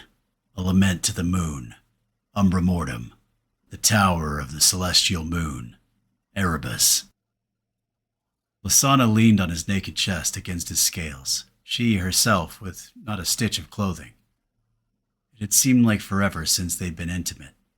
There had been too much on their plate, running from fire to fire, dungeon to dungeon. When he'd gotten back from putting Shira and the pups to bed and watched as Ari cuddled up with Freddy in his ferret mode, wrapped around to the top of her head, he wandered back to their place to find Lysana, waiting up for him. It had been the most intimate, loving sex they'd ever had. Slow, emotional, soothing, and focused on their connection so much more than their pleasure, even though the pleasure was there in abundance. All of it led to only a few hours' sleep, and now to him waking up with those violet eyes he always found mesmerizing, and the sheer volume of love he saw in them. They stared at each other for a moment more, before she bopped him on the nose, hard, and snorted, his hand like lightning covering his face. He was learning. Her voice was a throaty chuckle. Enough lovey-dovey. Aren't you supposed to be playing with a tower today? He smiled, rubbing his nose. Lysana was many things. Knowing how to control her massive strength attribute was not one of them. And him showing it hurt? Not really because of his scales, but rubbing his nose had her smile widen a good margin. He slid out from under her so fast, pushing his insane agility, it left her suspended for a moment before she went face first into the bed. He kept a laugh from slipping through his lips as she yelled threats at him as he left the room, wheeling his armor and blades onto himself as Yasara on her new coat rack in the living area reached out and pulled herself onto his shoulders, accompanied with a warm pulse and images of Lysana and Shira, the two pooches, Danny, Jimmy, Unra, and all the rest that ended on a stoic, one-eyed image of his uncle and a whisper in his mind. Pack. Family. God, it still hurt. Left an empty spot gnawing on his stomach. But after the roof and Shira and Lysana, it hurt a bit less. And that was all anyone could expect. It was time to test his luck with the Tower of the Celestial Moon. He had a good feeling about it. He'd already talked to Lysana before heading to bed. She would be taking everyone to the restaurant, then a movie to keep them occupied while he dealt with what he needed to. It was only a few days until the Second World Council. Same rules as before. He was allowed to take 2 with him, with the cheats of Freddy and Ari not counting. They decided to bring Danny with them. She was a scion and would bring respect with that title. He pushed himself through the door to their place, out into the hallway, and began to head towards his goal. The Tower of the Celestial Moon, Umbra Mortem, Erebus. He stood about 10 feet in front of the tower. It was a massive structure, not very wide for the height of the building, only 70 feet or so, and for something that was at least 4 stories tall, it wasn't much. He took the last few steps, which elicited a flash of silver energy, followed by the same energy directed at him, doing some kind of evaluation as his vision filled up with a notification. Master of the Tower of the Celestial Moon, recognized. Current status, accessed and analyzed. Entrance granted. Welcome, Master. Lunar orb being prepared for full bonding. Please ascend to finish the bond of the Tower of the Celestial Moon, and by doing so, gain access to the full capabilities of this legendary artifact. With that notification in his pocket, another silver stream of energy outlined what appeared to be an entrance, then dimmed, showing an open space in what used to be solid stone. Gideon's senses detected several citizens stopping to gawk, but he, or should he say Unra, had enough presence to send 2 squads of shades to cordon off the area with rope, and they themselves, so he ignored the curiosity. He took a breath and stepped within what looked to be just an opening in the stone, but ended up being instead a portal made of lunar energy. Pocket dimension, the Tower of the Celestial Moon. Gideon appeared in a place he knew wasn't the tower to which he stepped in. First of all, the room he stood in was much larger than the metrics of the tower he'd stepped towards. It was sparse, but beautiful. Murals decorating the walls showing what could only be the Nocturne, the black scales on their faces, all of them in ornate robes of black and silver, looking towards a trio of moons, obviously at night, with a blanket of stars beyond the 3 silver orbs. Though most of the figures were looking toward the moons, there were 3 behind them that weren't, all facing towards each other as if in conversation. 2 in the robes the rest were wearing, but another on a raised dais who looked almost twice the size of the others in ornate leather and chain, the armor dark as night with silver trim, and him leaning on a grip of huge 2-handed straight blade planted into the ground. A notification slipped to his vision. Please, Master, if you would, ascend the stairs and complete the bonding process. Lunar Orb is ready to fulfill its purpose. It had to be an AI. Something the system attached to the artifact which was unusual. Are you a system-created AI attached to this artifact? His trust factor was grinding itself down if it was. He didn't need another spy of the system in his lap, though he did trust his path in keeping it blind, deaf, and dumb to his truths, even if it was. The system almost startled him as it was accompanied by a ball of silver energy bobbing a few feet in front of him, only about 1.5 feet across. No, Master, I am not of the system per se, except to say that anything under the purview of the system is of the system. But my origins reside at the hands of what I am assuming are your ancestors. Since, when arriving here, I estimated the time span since my processors were last active is vast beyond imagining. And with you being only within iron, the probability of you not only existing when I was created, but having a hand in my creation is so minimal as to be non-existent. Am I getting this right? You're saying you were created by the Nocturne as were the towers. The ball of silver light flashed multiple times in quick succession as if excited. Did my auditory sensors mishear you, or was that possibly a phonetic misuse of the plural? Did you reference more than one tower? Until you bond with my core, I am unable to sense beyond a mere 5 feet or so from the physical representation of the tower. Gideon's mind was racing. The Shadow Moon, and now the towers, all created by the Nocturne? It had to be his bloodline inserting itself when he'd touched the settlement stone to create what became Umbra Mortem. He could imagine it sending the system into a tizzy. A race supposedly long dead, and it scrambled to incorporate it into the settlement. The bloodline of the creator? He would guess based on the forest and the Yuan Ti, and the few words this bouncing ball of light let slip, that everything had been transported from either the long-dead home planet of the Nocturne, though the Yuan Ti mentioned they had been in some kind of stasis, and the Blessed Mother had seemed to struggle with any kind of past memory until he'd connected her to the dungeon. The ball zipped really close to his face, bouncing up and down as if waiting for him to speak when he realized it had asked a question. Sorry, I got lost in my mind for a moment. Yes, there are 2 towers within my settlement of Umbra Mortem, which is ranked as the prime of our planet Erebus. We are in the midst of our integration. The other tower is attuned to the Tempest Soul Pillar, though I haven't attempted to enter it yet. The ball started bouncing all over the place, then zipped around the room like a kid on a sugar high. Its voice became a bubble of excitement. The Tower of Perpetual Storm, or at least I hope so. We were bonded before, in the Holy Triune, though it could be a multitude. While not as proliferate as the Moon or Umbral Towers, there were still quite a few Nocturne cultivators who had the Tempest within their diadem. It's very exciting. I haven't conversed with the Stormcrest in so many eons. So many. We were fast friends back within the blankets of time. Silence for a moment. I apologize, Master. I thought I would be forever in the void I felt myself locked within. The last memory I have is my home, the capital city of Shadowhold, under assault. Then, nothing.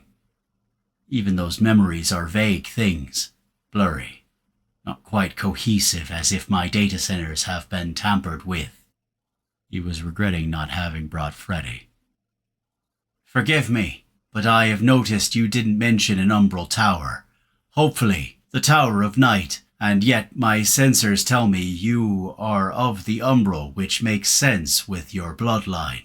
The Nocturne were always tied to that soul pillar at birth. Then, through their tampering and practice of cultivation, they would branch out from there through the other profane foundational pillars, and then, such as I represent, finding themselves within the She and a few outliers.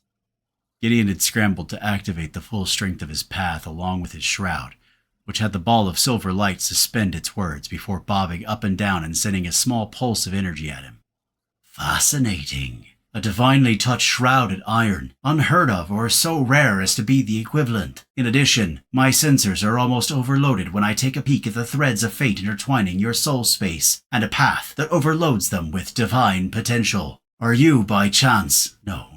Impossible at iron, but it is what my cognitive mind can only fathom as factual, since it is the only reasonable explanation for what I see before me. Never mind. I am being obstinate and utterly asinine with my utter lack of the answers to all questions above. Once we are fully bonded, many avenues shall open up for you, Master.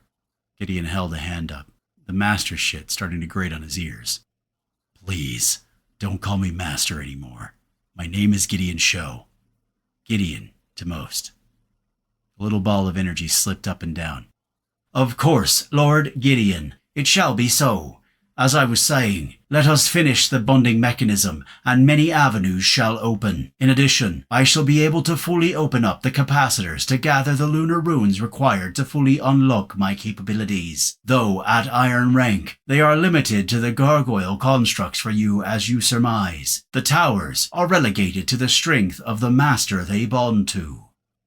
It bobbed up and down, then flit towards the wide staircase that spiraled around and curled upwards. He was curious as to why there was really nothing in the large space besides the murals on the wall, but it was a small thing amongst the massive mountain of things he had zero clues about. Not only the tower, but an endless list of shit having to do with the system, and more personally, how all these things were spiraling around him as if he was a lodestone in a sea of metal. It would be easy to throw it in the lap of whatever an S+ fate dialed in, or his bloodline when he touched the city stone, but between his uncle finding him, Lasana, and all the people she'd met out of her past, such as Jimmy's wife and the Tempest Scion, some might say it had to do with powerful personalities attracting powerful personalities.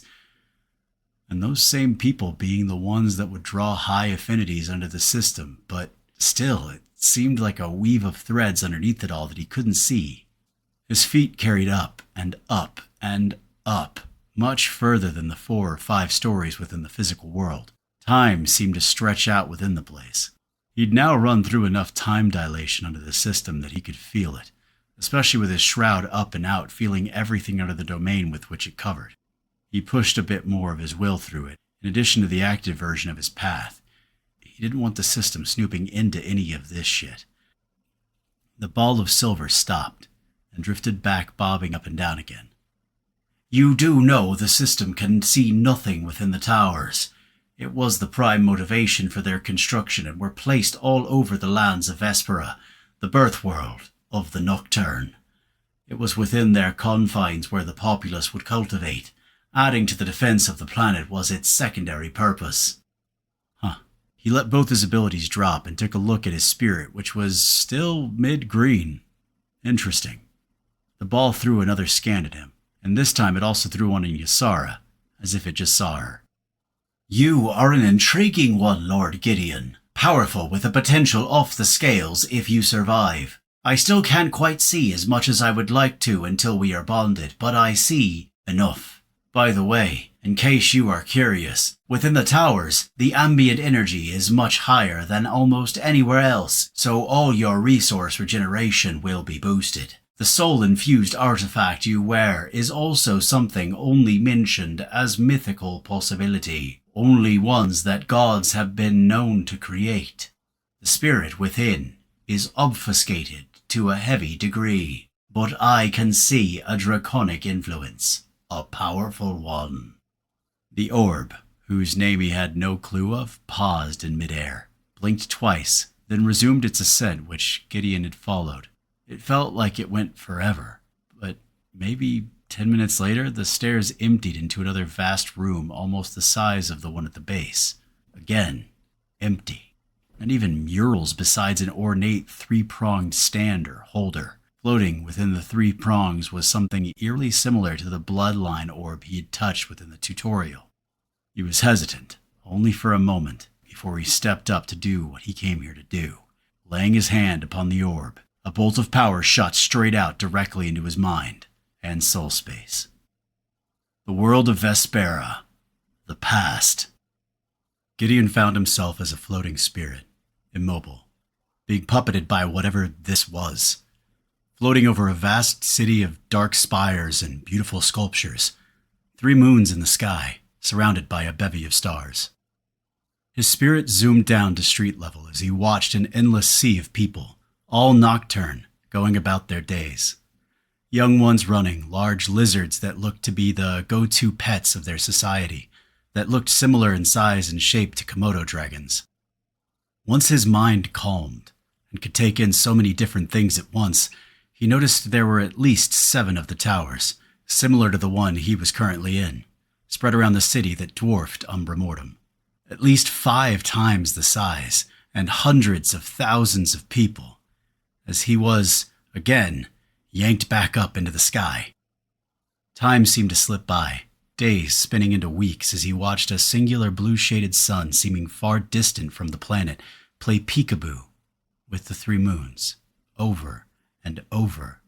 He watched what could only be described as spaceships floating in and out of a spaceport on the far side of a city that reached 3 times higher than anything else within the city. There were also some form of hover vehicles that traversed the roads, as well as their version of trains hovering around and above the city before dipping down into the stations. Add into the bevy of traversals were what seemed to be public portals that allowed people to zip around to various locations. He was pulled out even further until he was looking down upon the planet itself, which seemed to have less water on the surface than old Earth did. But his eyes were immediately drawn to what looked like another vast city in space. It was 3 times the size of the massive city he'd just left, and, again, there were an immense number of the towers placed all over the massive space station. The little orb wasn't lying when it mentioned it was where the citizens cultivated, as the sheer volume of them corresponded to such truths. There was also something he hadn't noticed in the city on the planet. Not counting the vast shield of magic that surrounded the floating space empire, it was riddled with what could only be cannons. Everywhere. An endless array of weaponry, and away from that, what looked to be squadrons of small fighter ships coming and going to a massive ship, a third the size of the station itself. It just sat, perched off the station from which the fighters landed and emerged from. Further into space, he marked 2 small specks, and even from the distance, it looked like more of the massive battleships, if he extrapolated based on size.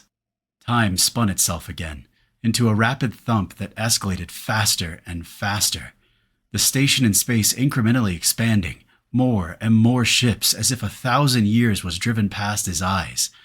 The station ballooning out until it could hold 50 of the cities down below. Now, a dozen of huge ships in the surrounding space, the weapons becoming more advanced, the towers of magic on the station now multiplying to match the growth. He watched, in fast motions, several times over the passing centuries, where various piratical forces, based on the non-uniform look of their ships, attacked the base, but were quickly overwhelmed with few losses, and the train of time just kept choo-chooing down the tracks. Gideon had never realized how advanced and powerful the Nocturne truly were, not just in magic, but in technology. And as he spun his perception within the ghost state, he realized he could activate his shroud and his runic sight. And once he did, everything lit up with the most advanced runes he'd ever seen. Mostly umbral, but some lunar, and many others, a vast array of color. It wasn't so much they were masters of technology, but of runes. The ships, the weapons, riddled with masterfully crafted runic structures. Then, suddenly, time stopped. Every motion froze. He felt an ominous presence from deeper within the galaxy, way further than his shroud would ever hope to reach. Ysara seemed muted in this place, this dream of the past. He could feel her struggling to reach his mind, but it was as if she was only partially there, and only that much because of the soul bond. But he could feel her fear mixed with a volcanic anger, and it was all directed at what was coming. Time spun itself out once more, and whatever was coming, the Nocturne were well aware of it, as all their massive ships spun out from different areas of space, some a few planets away, as they all moved together, a good distance in front of the space station and their homes on the planet below. Gideon also saw several figures radiating great power, immense power, rise up from the station, ignoring the pressures and other detriments of deep space. At least 4 led by a man who looked very similar to the man in the mural, the armor, the greatsword. Though as Gideon watched, he shifted and became a dragon-type creature, at least 30 feet long and wide head full of teeth and black as night scales. His power radiating on the verge of what he felt from the Shadowborn, the edge of divine providence. He even felt something in the man's energy radiating a thread that screamed the Shadowborn himself, as if the man originated within the Shadowborn and something else, something of death. Was this his and Liestra's son? The rest of the elites, and he would guess based on them surviving in space and their sheer volume of power coming off of them, they were at least gold rank and above, followed the dragon. And that's when he felt it. Truly felt it. Not one, but 2 massive and divine domains. He couldn't move in this ghostly state, this dream. He could activate at least his shroud and his runic sight, but when he attempted to activate anything else, nothing. Then he was spun around by the dream itself, as the battleships moved past his position, in the wake of the dragon thing and the elites. He'd seen such creatures with the bigger dragon in the other dream he'd had. A lesser dragon? It moved ahead of the massive ships, over a dozen of them followed by all the elites, as they positioned themselves in front of the armada of spaceships. As they moved, so did the dream move Gideon. What came next was the stuff of which horror films are made. From around one of the moons came 2 armadas of uniformed ships, not nearly as advanced looking as the Nocturne, but certainly from factions. One definitely sporting a symbol he'd associated with the Sanctum, and the other, something he'd seen before, somewhere. A black star against a dark purple background. In front of them, though, were 2 creatures who were definitely more than almost gods, but full-fledged ones. To the left, in front of the ships with the shield and the sword of the Sanctum, was similar to the ones that led the Nocturne, except with gold and red scales, while the other, radiating ancient strength, was a full-on dragon like in his dream, spiked horns jetting from its head, wings that stretched for several hundred feet with black and dark purple scales, and a malevolence to its eyes. Screaming violence was its passion and hunger. He knew, just looking at the forces arrayed against them, the Nocturne were doomed. A part of him waited for the Shadowborn or Liestra to show up, defend their children, but if he remembered correctly, his patron was imprisoned or something, and he had no clue what Liestra was doing. And it was moot, as he knew the Nocturne were exterminated. And looking into the eyes of the dark dragon on the right, He had the sense the god or creature could do it all by itself. A few more seconds of seeing the initial charge to clash, led by what he was beginning to guess was the Shadowborn and Liestra's child. The man, dragon, had courage. Of that, there was no doubt. He'd always wondered what his patron had meant when they'd said they created a race. Did they have a child, then use their divine shit to create a race off their child? Was the system's power involved? It would have to be. All of that was shattered, as his spirit ghost was spiraled into a chaotic shifting of perceptions, a vast pooling that rammed him into a hodgepodge of conflicting energies, yanking him this way and that, before sucking him into a pile of flesh and bones that was his body. The Tower of the Celestial Moon, Erebus. His eyes opened and he immediately felt several things. The first and foremost, Ysara sending a pulse of warmth and worry. Images of his body, an empty shell as his spirit had been taken on a system-induced trip. The second was a new connection that was vibrant and strong with the tower itself. The little ball of silver energy bobbed up and down in excitement, the AI's emotions coming across the newly forged bond. Thank you, Lord Gideon. I finally have access to the full spectrum of not only ambient runes slipping from the 3 moons in orbit around the newly merged planet of Erebus, but I can also now stretch the tower's perception to the edge of the settlement's boundaries, which I believe is the sentient forest. I have yet to have amassed enough strength to form a connection with that entity, but I do look forward to doing so. It bobbed up and down again and shot another scanning-style energy across him. Your potential, Lord Gideon, is beyond the pale, beyond anything I have witnessed. Granted, my only experience was within the confines of the Nocturne, as they were not known much for trade amongst the other races, but their bloodline, given to them by the progenitor, Marikar the Righteous, the demigod and only child of our divine worship, the Shadowborn and Lady of the Tombs, was powerful. Another scan hit Gideon. It is strange, Lord Gideon. With our soul bond, all of your secrets should be laid bare, but they are not. Of course, I can see the strength of your path and fate, which are beyond anything I have ever seen. Even our great progenitor and leader would not match it, and your shroud and merged soul pillars, and even your burgeoning tempest pillar, everything about you is beyond anything I have ever seen. Remarkable, especially when factoring in your rank being only iron. But it is mind-boggling that I can see no details on any of it. Even your titles, which should be perceptible to me, are hidden. I can tell you have the touch of the divine within said titles, indicating you are a champion of one of the great deities of the cosmos, but not who. Gideon didn't want to get into any of that yet, so instead directed a line of questioning to the info he needed, as he still wanted to attempt the other tower before the day ended, since he promised Lasana he would meet them for dinner with everyone, including Julia, who was slowly getting accustomed to everything, as well as seeing the resident therapist, which, to be honest, he did not know existed. She was a human woman who'd been a therapist in the old world of the Arctic Ocean Soul Pillar, though supposedly oriented towards water, unlike the Ice Queen. If it helped her, he was all for it.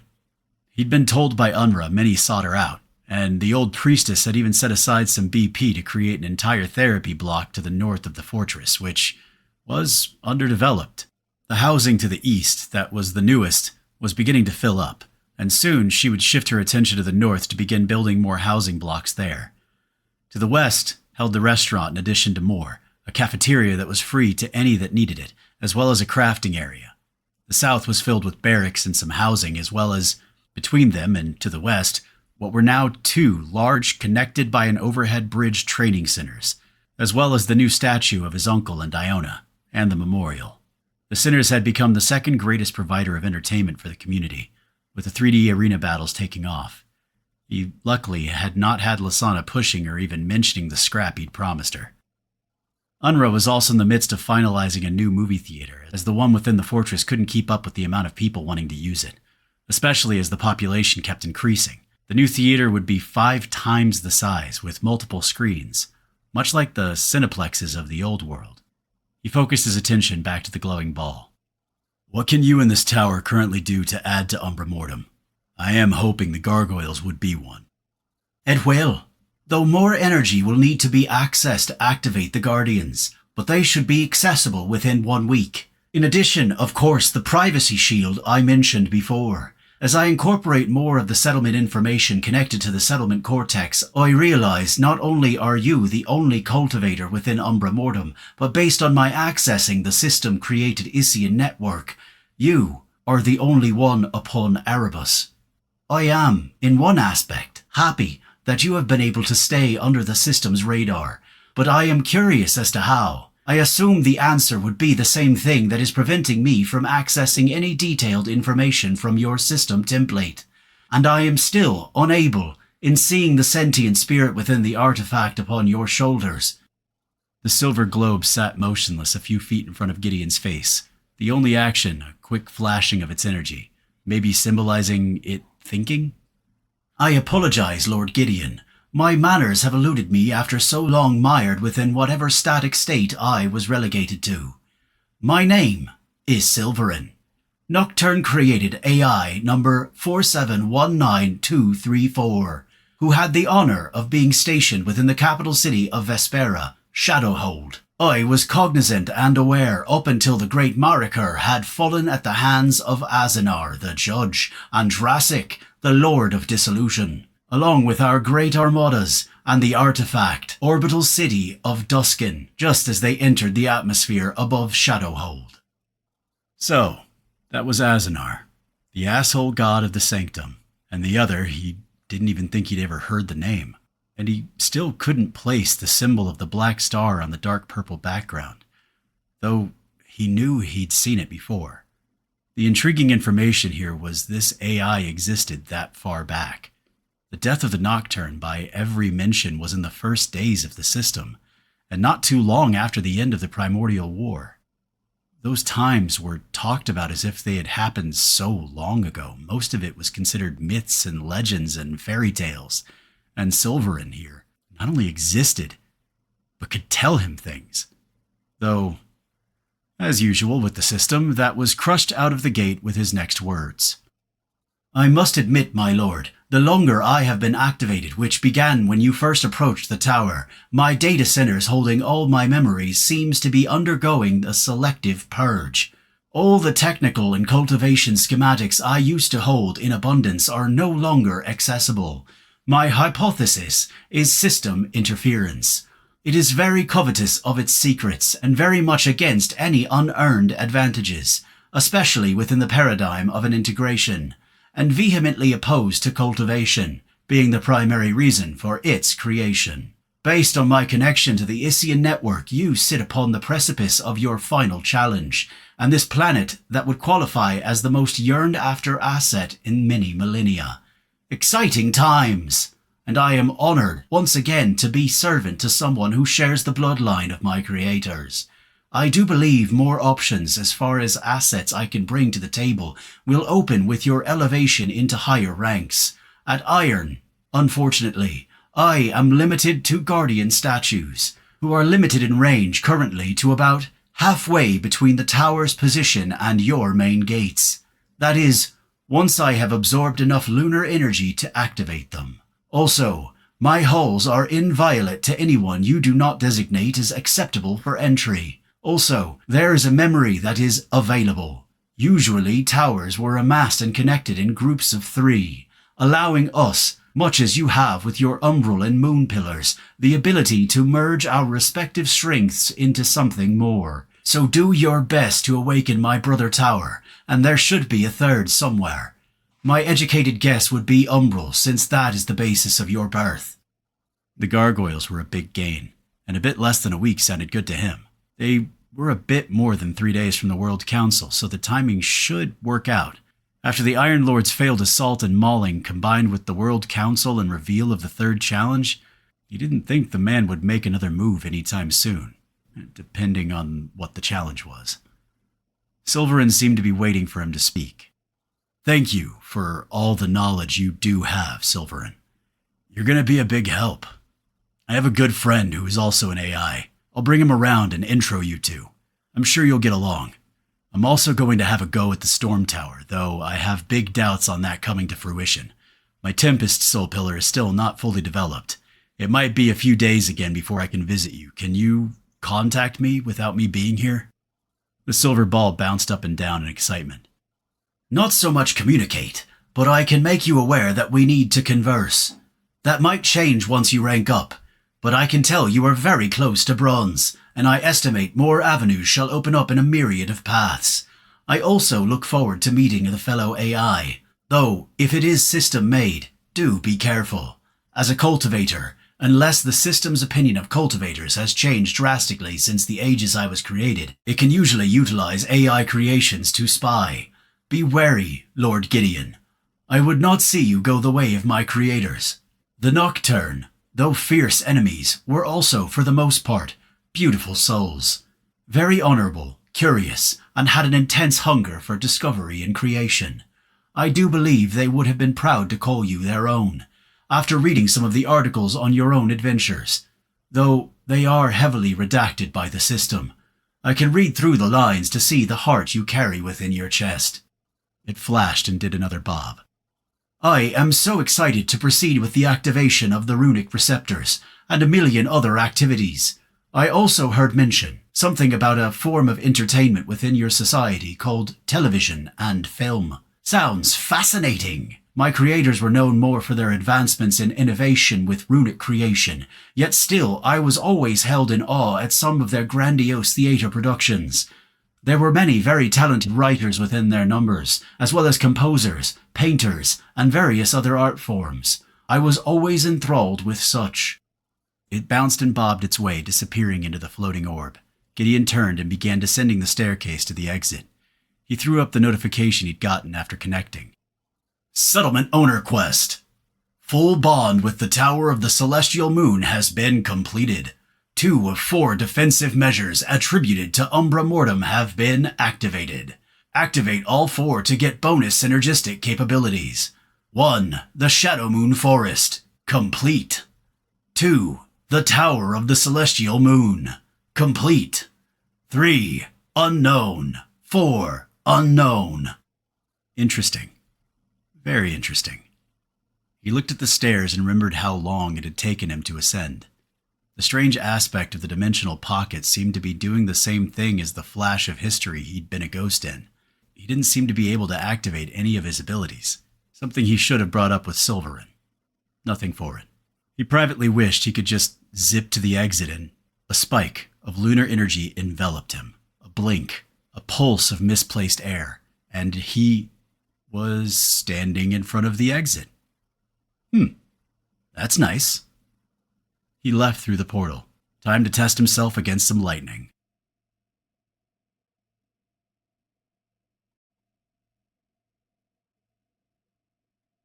Chapter 19. The Second World Council. Umbra Mortem. Erebus. Gideon's eyes were closed. He felt the breeze against his scales and the sun upon his face. It had not gone well at all. The storm tower was having none of it, and none of him, telling him pretty much what the other had done the first time he'd moseyed up to its door. Silverin had been correct, though. It was the Tower of Perpetual Storms, so hopefully when he did get his foot in the door, the little AI would be able to reconnect with his buddy. For now, the gargoyles of the Moon Tower were still a big get, if anyone actually ever got inside the walls. In addition, according to Unra on the settlement controls, once the gargoyles were actually activated within the tower, which was when Silverin gathered the required lunar energy, they could be set to patrol mode, in which, within their area of influence, they would patrol the skies. That was the tricky part, though, as to how discerning they would be. Orin's Warshade golems seemed to be fine, but he fine-tuned them. And since there were only a dozen or so, he could pop into their heads to make sure they weren't up to any funny business. She did say having them in patrol mode utilized their energy quickly, where they would then go dormant until Silverin could regather it. The patrolling, Gideon wasn't too worried about, because he was pretty sure Silverin could probably do the same thing as Orin, so they weren't obliterating some kid stealing fruit or something. He sat in his usual spot on the roof, waiting for Danny and Lasana. Freddy also was to meet him here. as he'd taken it as his personal mission to educate Silverin on all the nuances of film and television. Ari seemed to be irritated at his buddy's newfound friend, not liking losing her time with her bestie. Gideon would have to squash that by putting her on the list of guests at the tower so they could run a three-way of film babble.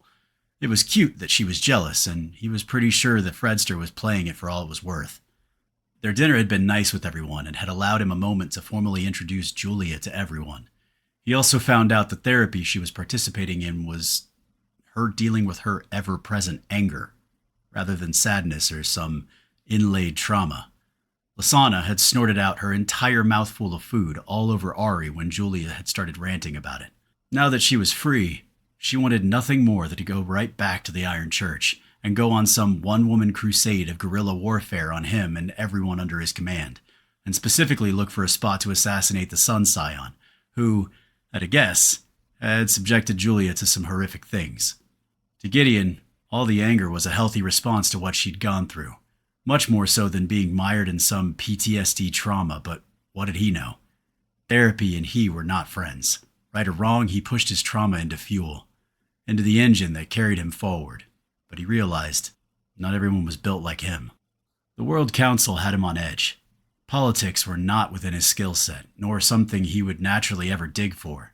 In fact, a large part of him had been tempted to add Unra or Varasa instead of Danny, as both had a good dose of political acumen, but Unra, within a sea of scions, he didn't think it would be a good idea. Not if they realized how pivotal she was to Umbra Mortem, and how weak of a combatant she was. And Varasa? She and Orin were two aces hidden in his sleeves. They were not technically citizens of Erebus beyond a provincial status, meaning they would not show up on power rankings, nor, to his knowledge, have they shown up on the network. Having two epic-ranked scions, even of a different world, were two blades he would keep down, hidden, ready to strike anything that came for them. Their assault on the Iron Lord was unexpected in the middle of a storm, and he'd asked Orin not to bring his golems, so he highly doubted in such a chaotic and short scrum they'd think anything of it, other than a couple elite rare classes who happened to be skilled and trained combatants. No, Danny, the Harvester, was the right choice, and she deserved to stare into the eyes of the Senator. She'd grown a lot since the First World Council, where she hid behind her mask and avoided the man. It would be good for her to show him her face and say what needed to be said. The man was already an enemy, so they lost nothing by it. And the man was on Gideon's list and would one day be beneath his blade, along with several others. The Iron Lord, the guy who headed the group of noble elves, and his grandfather. Though he was still twisted inside on that edge. His eyes flicked open as the bright sun beat down, it being a rarity that he was up here during the day. His days were usually busy things if he was even in the settlement, with the dungeon dives that had been taking every bit of his time for months. Freddy had also given him the answer to the mysterious black star symbol. It was the emblem of the endless star, the anarchists who wanted everything to go up in flames, including life itself. It was the faction of, not Drassic, the Lord of Dissolution, but Drassic the Mad, as he was known in current times. The crazed god who went on galaxy-wide murder sprees until the system finally had to step in and chain the beast. He was reportedly as old as the Shadowborn, one of the few still left breathing. Not that gods really needed to breathe. It also meant he was a cultivator, and one of the most powerful gods in the multiverse, almost rivaling that of a primordial. Another drop on the bucket list. He couldn't imagine the Shadowborn, much less Liestra, from what he'd learned of her from Lasana, wouldn't want to cremate the creature or Azanar. There must be some kind of restrictions put by the system to keep them from doing so if both gods were still kicking. He could hear and smell the two ladies moving through the fortress, and his eyes caught a robotic owl flapping his way around the building, heading back from the tower of the celestial moon. Good thing. They only had a few minutes till they were scheduled to leave, and his two advisors had to be within a dozen yards of him. As usual, they were cutting it close. Lasana came leaping from the balcony below to land on the roof, showing off her newfound strength, as she cleared an easy 40 feet in that leap, while Princess carrying Danny. No movement ability was Danny's one big weak spot, though she was a powerhouse of control and offensive capability.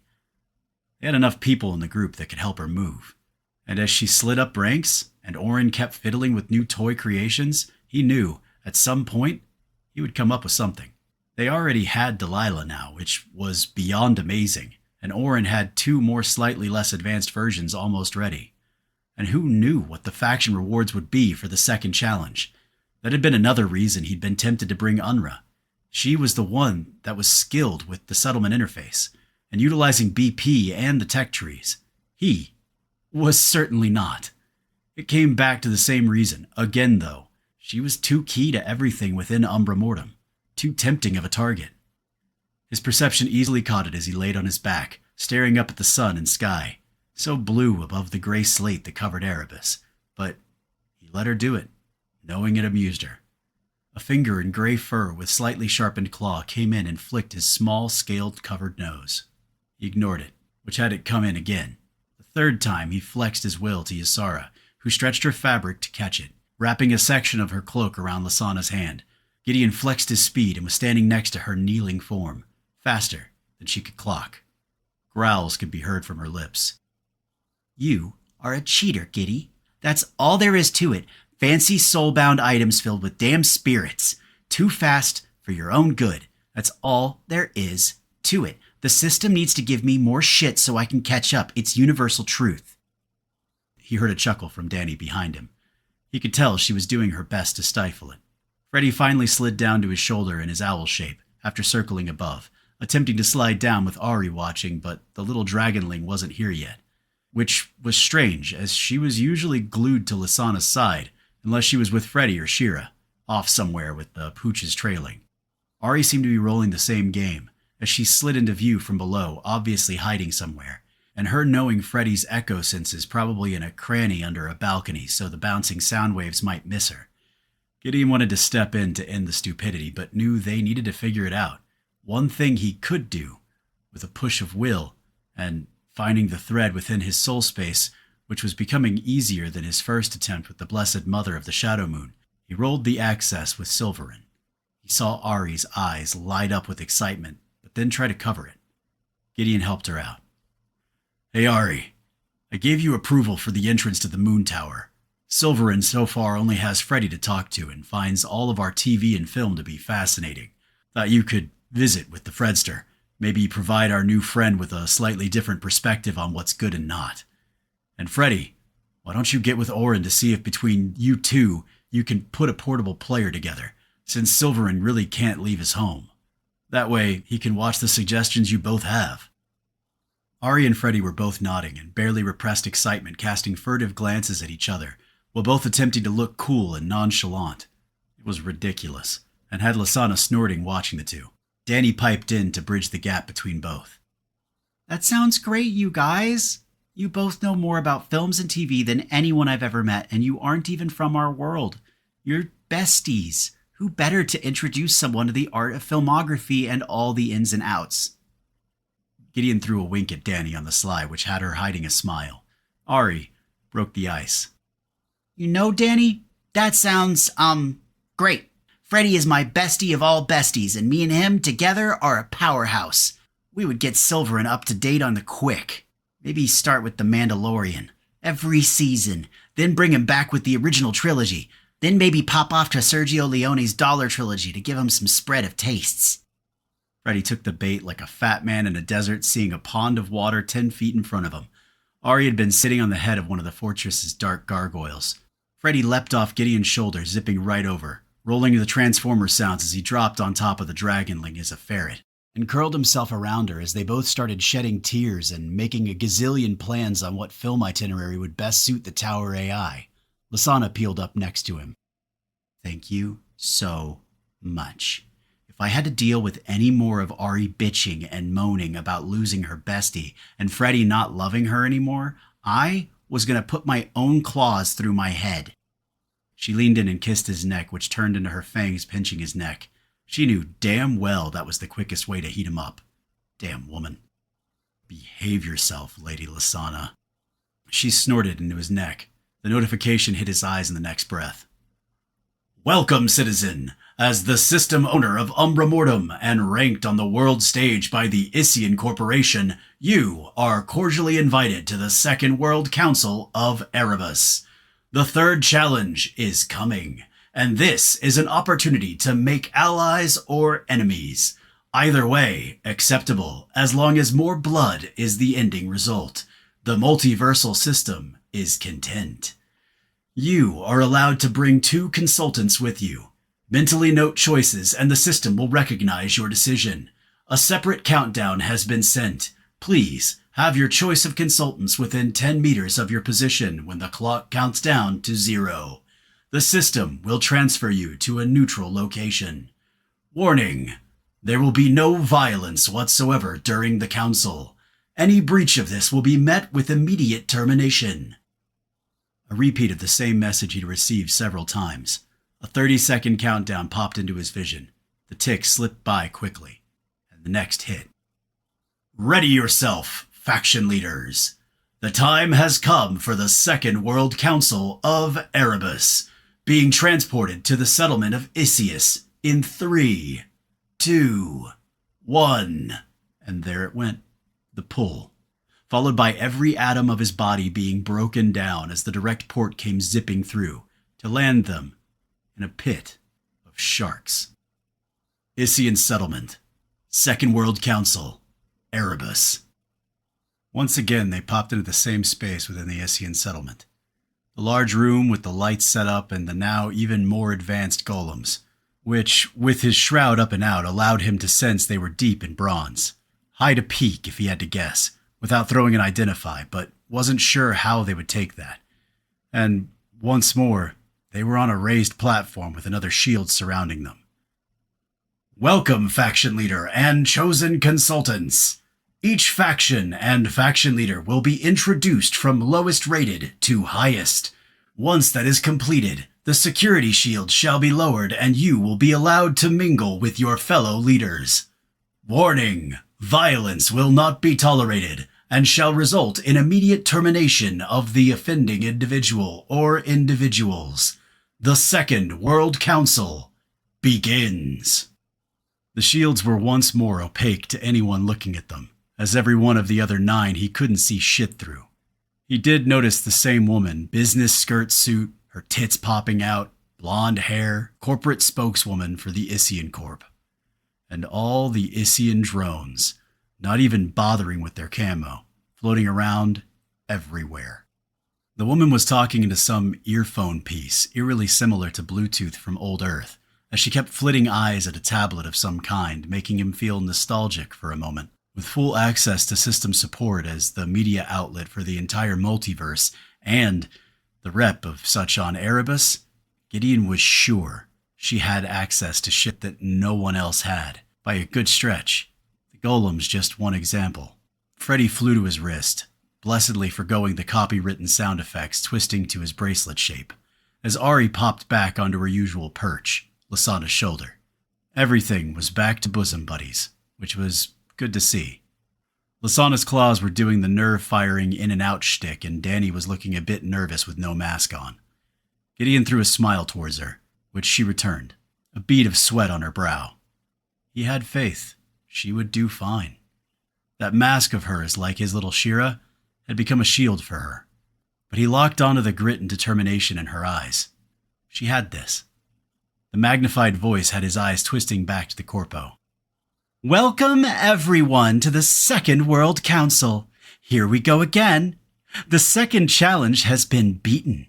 By the skin of our teeth, I might add. With losses heavy and weighing mountains on the shoulders of those that experienced them, which was everyone, according to my reports. She smiled toward a few of the cloudy shields. Well, let's be honest. Some of you are feeling the weight. Others, more cold, calculated, and forfeit of any kind of morality or empathy, not so much. You know who you are. But if we were all the same, there would be no color in the world, I say. You need the heroes and the villains. A melting pot of personalities to keep the whole lovely stage play rolling along. She threw an over-exaggerated wink. And it's what keeps the ratings through the roof. Let's be honest. Betrayal, love, the tears and treachery. I mean, we just had the always entertaining Iron Lord attempt to launch a surprise attack on Umbra Mortem and the War Crow, right on the heels of finishing the second challenge. Her overacting was straight off Telemundo as she put her hand to her mouth in shock and surprise. Oh my, the scandal! The drama! And the best part? Another wink from her raised platform overlooking everyone 20 feet up, a spotlight emphasizing every expression. His attack failed miserably, and on his retreat, the War Crow and his shades, with the help of two major factions in the Conclave and the Temple, mauled him for his temerity. You couldn't write things this juicy. Gideon didn't know if he was irritated that she just shared that with everyone or not. He was sure it did more to piss off the Iron Lord than it did him. She'd basically just told everyone he was not as overpoweringly unbeatable as he would have everyone believe. That he could be taken down a peg. It would also egg him on to find revenge for the humiliation, and he doubted it would be the Corpo who felt it. The Isian Corp was neutral, completely off limits to retaliation. Not even the Sanctum would condone any action by the Warlord against them. As usual, he'd missed what she was saying, but he didn't miss Lasana's opinion of her. Bitch. Yep, Lasana was the queen of words. He tuned into the Corpo once more. First up in the introductions, and boy have they been climbing. In the First World Council, they barely made the cut at number 15, and now they once again dragged themselves up to barely make the cut, again at number 10.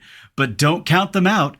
Led by the angelic scion herself, renowned on her old world as the Beast of the Sands, the greatest pit fighter that world had ever known. All the way to the leader of the decades-long rebellion against the evil nobility and their love of slaves, and now, scion and ruler of the Temple's faction on Erebus. I heard she's even in line to someday become a champion of one of the many gods who rule the Temple. And she is accompanied by one who is already a champion of a god. He is a hunk of a male specimen, no matter what race you are, and has one of the biggest fan groups in the multiverse. He is also number 3 on the individual power rankings. Not sure if you need more, and for our multiversal audience who will be seeing this, the man who had the balls to go one-on-one with the Iron Lord. I believe he even landed a headbutt on the man.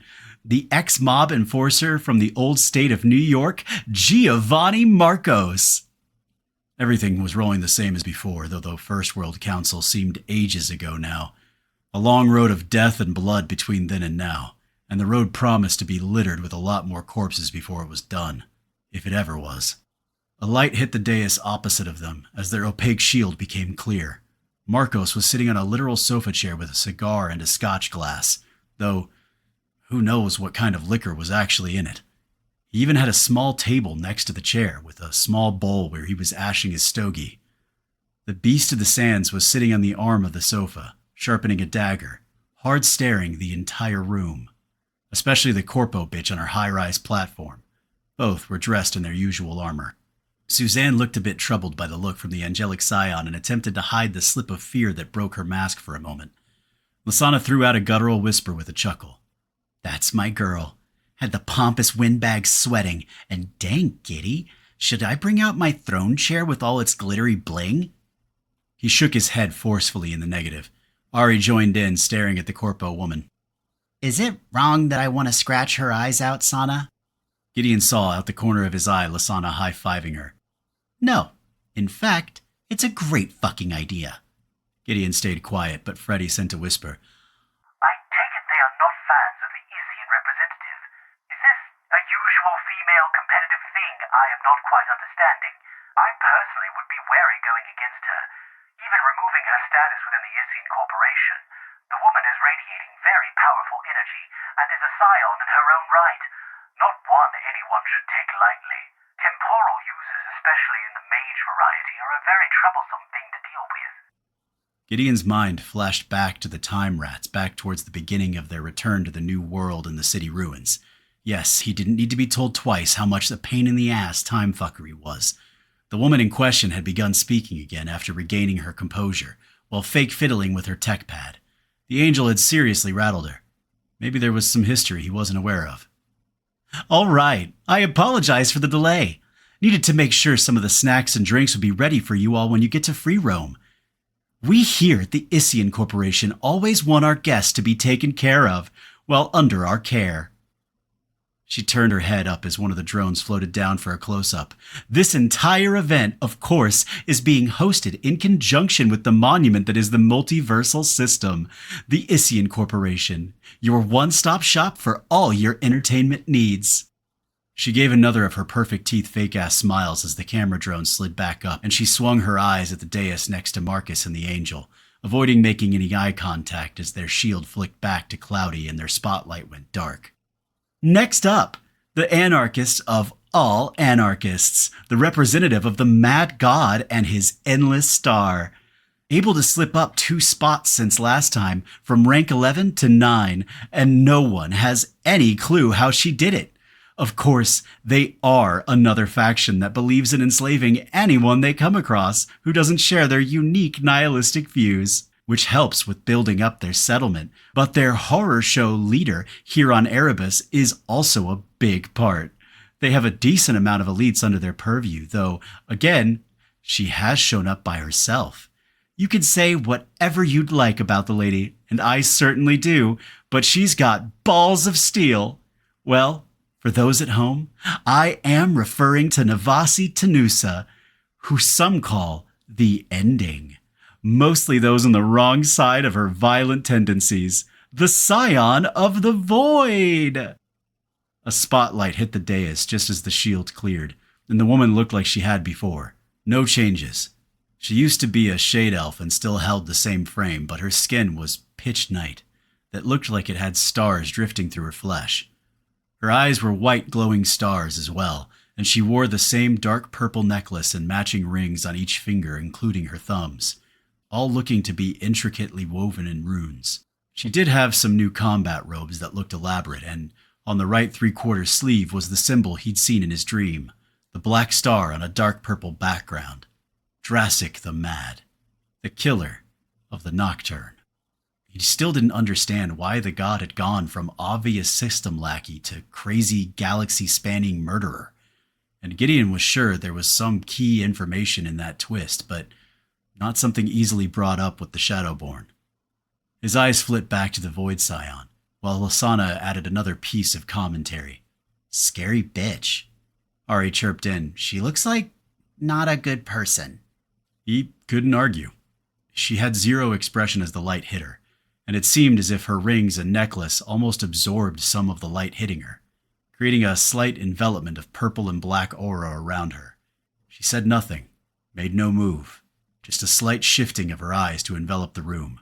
The Corpo had obviously expected more of something, no doubt for her viewers across the multiverse, as Erebus got no access to the feeds during the integration. She shifted quickly as the spotlight cut out and the shield of the Void Scion went back to opaque. All right, about as lively as an unmoving corpse in a graveyard. On to the next. Another winner in the sparkly personality department. The man everyone loves to hate unless they are some of the ass-kissers under him. Believe me, I have more of those than I need. Another faction that was able to surprisingly hold their rank from the First World Council, back to the whole slave thing being a heavy paradigm and their general distaste for anything that isn't human. This faction is the first on the list that is a native faction with no backing from one of the powerhouses of the multiverse. In fact, shocking that they are still this high after the second challenge. It obviously helps when you have a leader that can fuck with others' heads.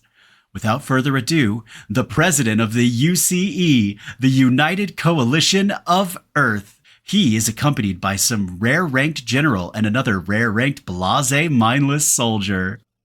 Danny growled behind him, soon joined by Ari and Lasana and then Freddy, not wanting to be left out threw in. Though the whole digitized version of a growl kind of lost some of its luster. A spotlight hit the man, the ex-senator who someday Gideon would put in the ground. Everything about him was still there. Ego? Check. Immaculate suit? Check. Smug car salesman smile? Check. He stood there, waving with the falsity oozing worse than the lowest street drug pusher, in a perfectly pressed gray suit. No weapon visible, but, being an eldritch scion mage, probably had never gotten within a dozen feet of a physical altercation, besides when Gideon had beat his ass into the black back before the system. The two men at his side were the opposite. Both screamed ex-special forces, grim-looking, each holding some advanced rifle of some sort along with a sidearm and a combat knife with system-boosted Kevlar that Gideon didn't need his runic sight to know were bathed in runic structures.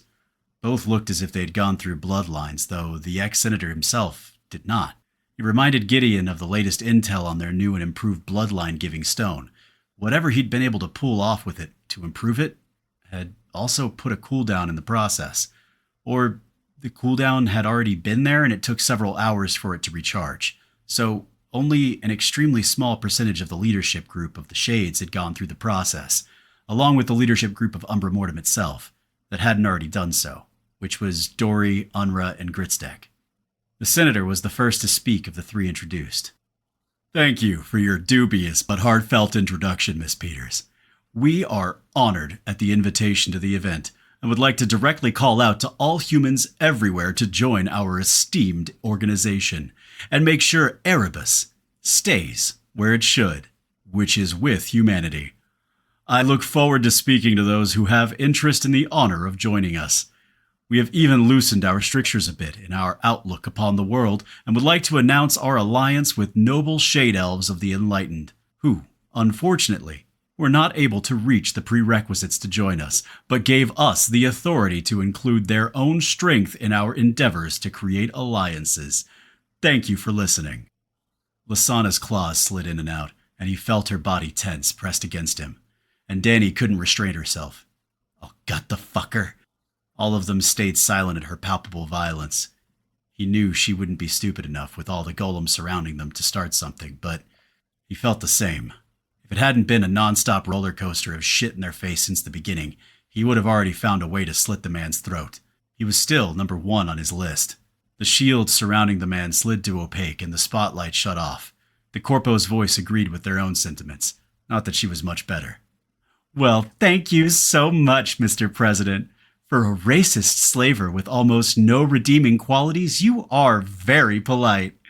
And for you to announce an alliance with another group of slavers who enslave even their own people, very much expected, especially from two native factions who have almost no chance to not get eaten alive by one of the big dogs in the fight.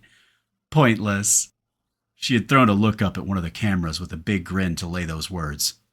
"All right, folks, next up, faction number 7 in the Second World Council. But before that, and on that note, a message from the higher-ups of the Issian Corporation."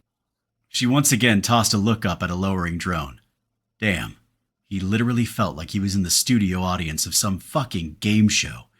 And there she went. "They want you to know they are proud. Very proud. A sentiment shared by many in the great multiversal empire of the great and benevolent system.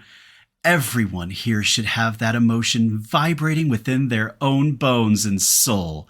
Every faction here should also feel accomplished and powerful, not only for surviving and winning against what we faced, but to be in the top 10 power rankings. Brought to you as always by the good people at the Issian Corporation, your home for all your entertainment needs." She threw one more beaming painted smile, then turned back to the people in the room.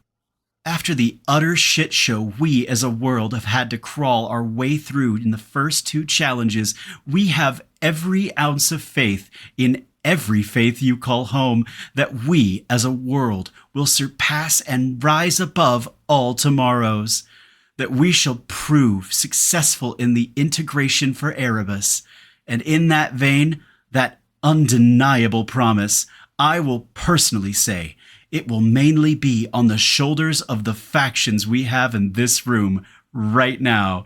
It is you, with the help of the lesser factions behind you, that shall overcome whatever is thrown as the gauntlet. Some, no, many will fall to see it done. But that has ever been the price for freedom." Gideon wanted to puke. That was certainly a pre-written script of bullshit, lifting up what she considered the most powerful while demeaning all the others and making herself look like a leader to the expansive multiverse who'd be eating it up with popcorn or whatever the equivalent they had was. Lasana whispered in his ear, "I really want to gut that bitch." He could sympathize. Though her and Ari planned on doing a lot of gutting, he missed some of the next words as the corpo turned her head upon the next dais. "The scion of the primal soul pillar, and she chose to change from beastkin to Saurid to pay homage to those who ruled the powerful multiversal faction. Lizard looks good on her."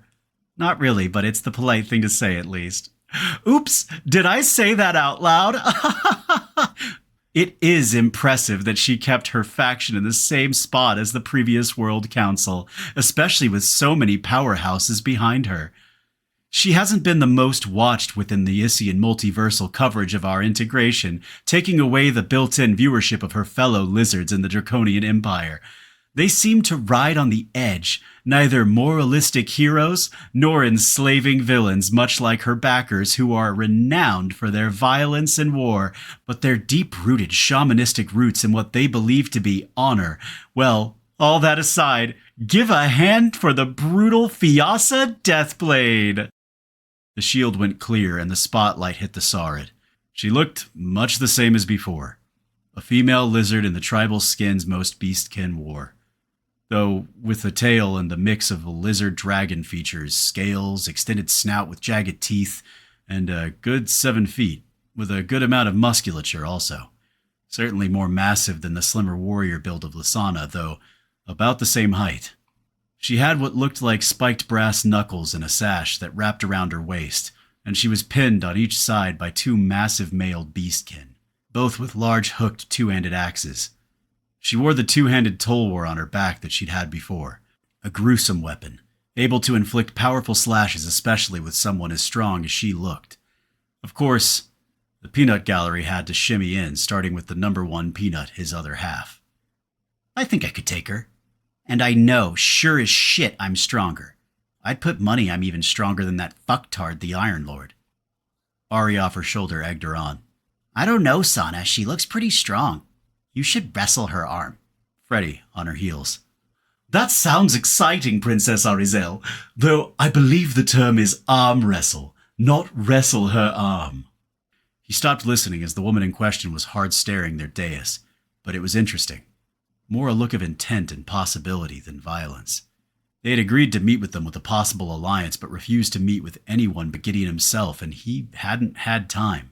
And, truthfully, had, as usual, forgotten about it amongst everything else he had to wade through. There was never enough time in the day. The spotlight went off, and the shield clouded up once more as the corpo slid back into words. "Well, that was riveting. Always a woman of high expression, or should I say lizard?" A disdainful chuckle towards one of her drones. "Next up is a much funner participant, and makes the Primal Scion look tame by comparison. Vordok Maw, a devil in name and appearance and action. He is almost up there with the Iron Lord and the former senator in the Mount of Slaves, which his patron faction, the Abyss, are big believers in. He also has been inspiring the acts of violence and victory during the monster waves, and did decently in clearing dungeons, him and his ladies. Many of the multiversal audiences would love to see him and the Demon Queen get some frisky and funky on in some feral, carnal expression. Let's give him a hand, folks. A great example of the infernal soul pillar. He isn't the scion of such, as the Demon Queen holds that title, but powerful nonetheless, especially with the Baylor bloodline." Another spotlight, and Gideon this time felt an itch to call in Scald and blast the fucker.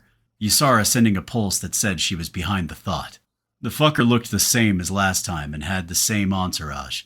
Close to 9 feet of insanely matching mass, devil tail, cloven hoods, giant upswept bull's horns, and the sheer mountain of sculpted muscle. Looked like some cartoonish version of a Venice Beach steroided out bodybuilder, all bright red in color. He wore no armor, just leather pants with no shirt, showing off the muscle mass and leaning on a huge butterfly axe that came up all the way to just below his chest. No one that wasn't a literal giant would be able to use such an oversized weapon. Next to him were the same two Shade Elf women, again, skimpily dressed, and Gideon was starting to see a theme here with all the despots. The ladies looked to be a mix, martial intellectuals with thin, straight swords on their backs with extra long hilts to allow them to one or two-hand the blades, and bracers on their arms that certainly looked like mage focuses. The huge beast of a demon or devil growled at every single dais, though he couldn't see any of them. Then he went down one step off the top of the platform he stood upon and bellowed out, growling words more like he was spitting than talking. Do not get in the way of the abyss. Bow down and grovel, for I shall slaughter anyone that stands before us. The abyss shall have Erebus, no matter the ocean of corpses it has to go through. Big talk from a man who wasn't even a scion. Gideon doubted he would be an easy fight, but a very much winnable one. He looked like he put all his attributes into strength and body with very little agility or perception. Or at least, that was what investigation and intuition told him, just watching him move a bit. The spotlight went off as the monstrosity's shield clouded. The corpo gave a slow golf clap. Look at him go. I mean, laughable words he spat out, and yes, we will be having some people clean up the drool off camera, but you have to give him credit in the big balls category, if not some heavy demerits in the smarts area of the equation. He isn't even in the top 10 of the individual power rankings, 8 of whom are in this room. Still, great for the ratings, I must say, and ratings, to us at the Isian Corporation, are the bread and butter of our every step. So keep it up while you're still above ground, big boy. She winked at another nearby floating camera drone, then the spotlight hit the next dais. And we are on to the 5th ranked faction, but before we move on in this exciting round of final introductions, we will be taking a 5-minute break for our sponsors to wow you viewers with all their great one-time offers. Stay tuned and bye. We will be right back with the Second World Council of the biggest integration in the history of the ever-glorious system. As always, brought to you by the Isian Corporation, your one-stop shop for all your entertainment needs. I'm Suzanne Peters, the scion of the temporal soul pillar, and your ever-rising host here at the Isian Network for all things Erebus. See you in 5. The room lights went up, bringing the room out of darkness and spotlights, though to Gideon and most of his people, darkness wasn't a real impediment, which was how he had clocked the souped-up golems decorating the raised platforms surrounding the room, at equal height with the corpse-raised platform. The corpo immediately had some people come from behind a screening wall at the back end of her platform, hair and makeup and what looked like a Shade Elf male stylist, who was adjusting her outfit, making sure she had a good amount of cleavage showing. Everything in its place, as the other two, both female humans, touched up her hair and makeup. It was ridiculous to watch in a meeting that literally had people's lives in the balance depending on what alliances were made or not made, grudges made or not made. He had a feeling there would be a lot of the latter, but he hoped for at least one more of the former. Lasana sat, chatting with Ari, while Freddy jumped off his wrist, becoming a ferret and joining in. Gideon tuned them out. His perception told him Danny wasn't moving, but her scent told him anger was burning, her pheromones screaming it. The minutes slipped by in a toss of sand, and the Corpo's team slid out of sight as the lights dropped and the spotlight hit her again, with the drones coming to life once more. Her beatific smile painted on as she zeroed in for a close-up drone a few feet off from her face.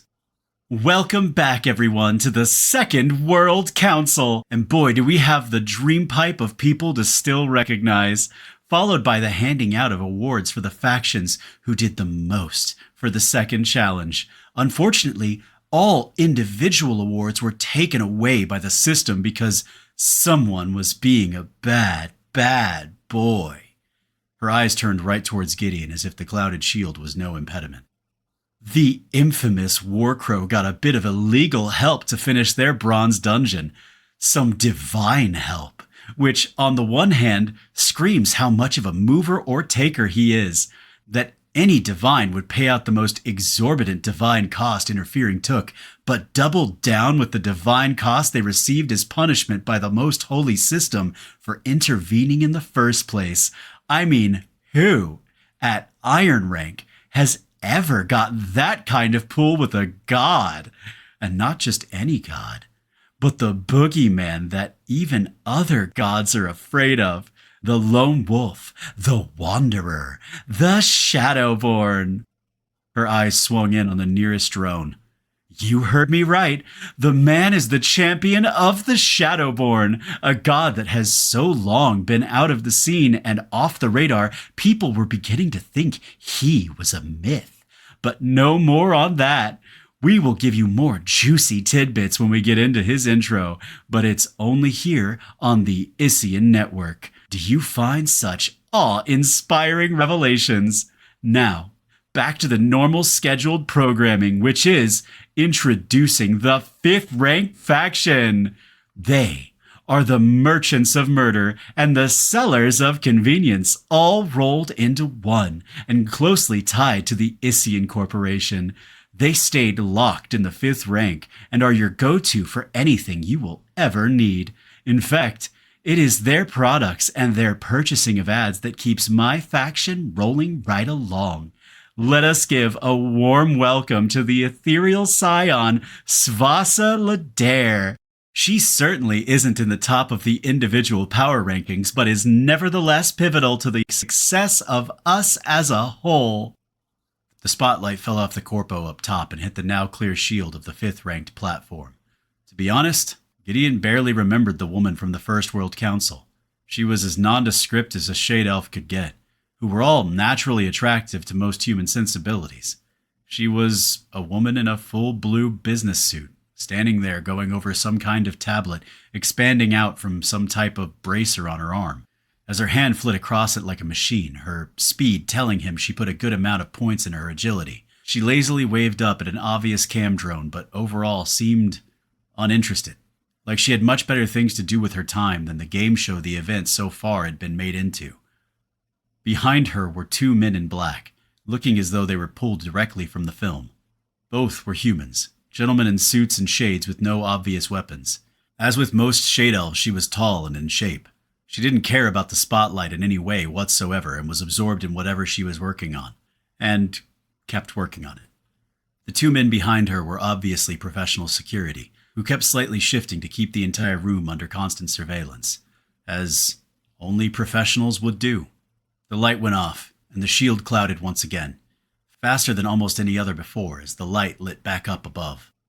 As always, riveting to watch. Not the most popular of our stars upon the stage of Erebus, but as I said, key to anyone's success. There is not one faction worth anything that doesn't dip their toes into the tech, weapons, and other sundries they provide, and without them, there would be no local network for people to interact with others. She threw the first what seemed genuine smile he'd ever seen from her, if not the only one, towards the dais. Made Gideon think there was an actual friendship between the two, which made sense if they were as entwined as factions as it seemed, not just here on Erebus, but throughout the multiverse. One was the prime merchant for everyone and had cornered the market, and the other was basically the Hollywood for the same. Seemed a match made in heaven. They were also 2 of the 3 major factions that were all considered neutral and untouchable, along with the Academy. The warmth in the corpo's face slipped off, and back came the TV show host falsity. Only politicians surpass the bullshit insincerity of most actors. That and car salesmen. She went on to the next. We are coming down to the elites of the elites, who, not only as a faction, are at the top of the mountain, but also hold some of the most powerful individuals upon Erebus. We find ourselves at the 4th ranked faction, and probably the most impressive, climbing from 9th to 4th since the First World Council, and they didn't do it by enslaving people to increase their population or military force. Only a few factions were more impressive in the clearing of dungeons than the Dragon's Breath, and it is shocking to the entire multiverse, though, that we have not 1, but 3 native factions within the top 10 after 2 challenges cleared. but it points out emphatically how unique not only Erebus is, but the sheer volume of elites it has produced. They hold 2 scions at the top, and more elites underneath them than anywhere other than the Iron Church and possibly New Hades. And I guess you could throw in Frostholm and Oklahoma in the group as well. But the Grand Dragon, the Karmic Scion, has gone beyond just their military strength and have consolidated cohesive organization from the top to the bottom. And the discipline, impressive. Especially when one understands that most of their population is made up of people who were part of criminal organizations within their old world. And unlike UCE, they are not racially discriminate. They have all 3 races within their organization. Well, enough of me talking them up. Let me introduce the leader of the 4th ranked faction and number 6 on the individual power rankings, the scion of the Karmic Soul Pillar, the Grand Dragon.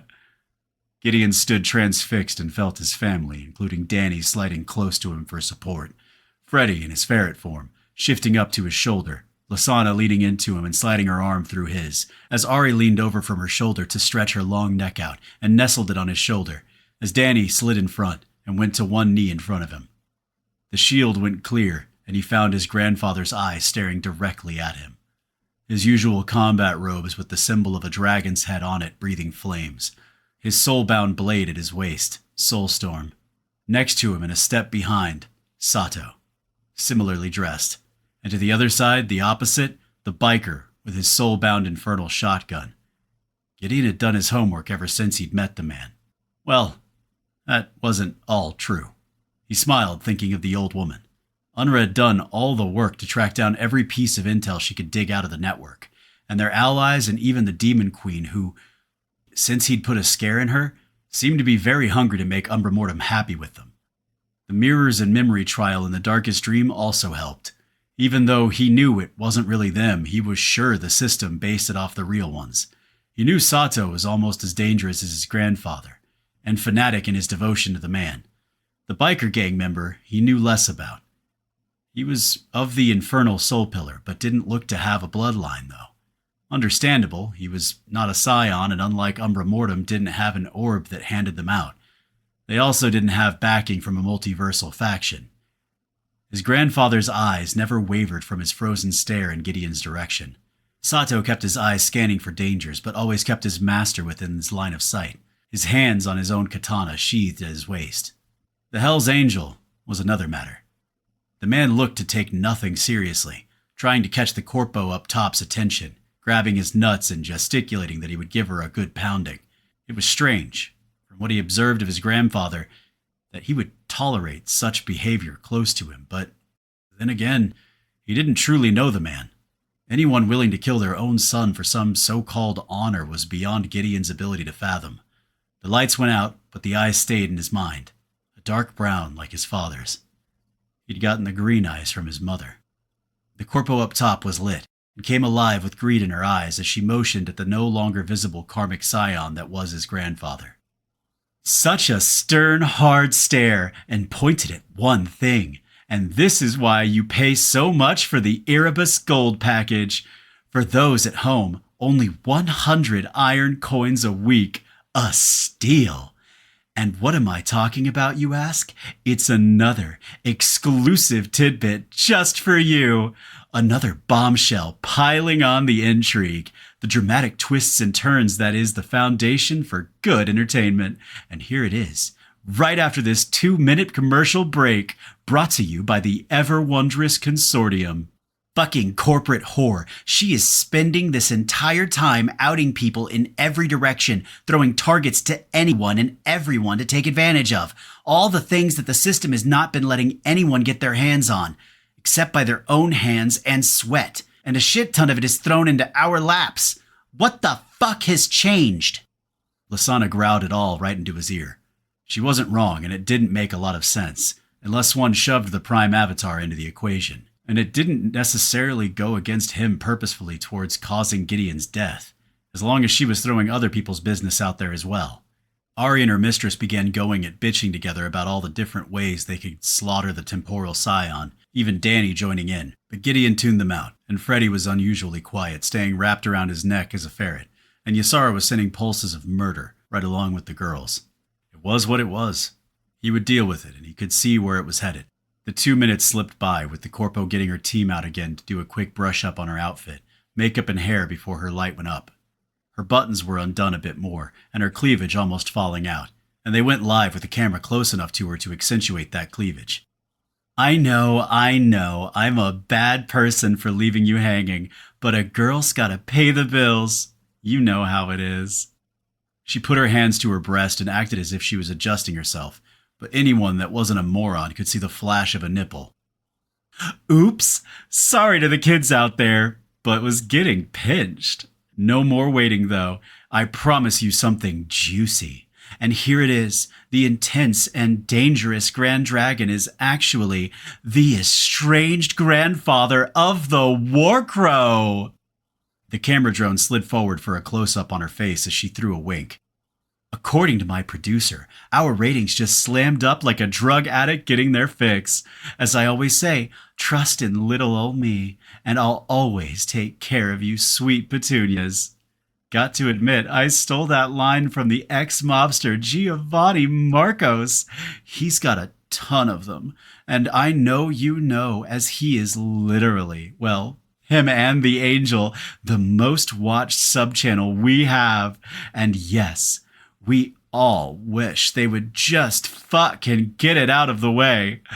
The tension between them is getting absolutely explosive. She threw another wink as she tossed another weak spot, this time towards one of Umbra Mortem's allies. She stood straight up as the close-up drone backed up. Another came alive higher up, tossing a wide angle as she spun and twirled, then ran her hands down her jacket and very open blouse, as if she was straightening out non-existent wrinkles. Here we go. Next up on the play card, and it's a doozy, as we hit the elite of the elite. We are at the third-ranked faction, and boy, would I not want to meet her and her people in a dark alley, or really any alley, or forest, or desert, or literally anywhere with any kind of animosity whatsoever. And in all reality, not even her people, just her. She, by herself, is enough to make most people piss their pants if she stared at them for too long. There is a reason she is called the Ice Queen. The bitch is cold, and I mean that in the nicest way possible. Please don't kill me. She is one of an endless number of us that has had to deal with loss. The Astral Scion, one of her strongest people, losing his life to see a bronze dungeon finished, and her own mama severely hurt, who she ripped from the slavers of the Iron Lord's paws, leaving corpses strewn across the mud. Her mama almost dead from the harsh treatment by the so-called liberators of Mr. Solomon by the time she found her.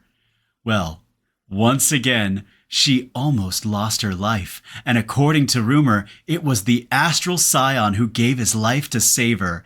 Her mama had still been seriously hurt, regardless of the man's sacrifice, and if not for the Ice Queen's lover, and yes, we know you at home love their muff-eating liaisons, saved her with her nature magic. In fact, her lover and second-in-command is also the scion of nature and a force in her own right, with her and her battle cat.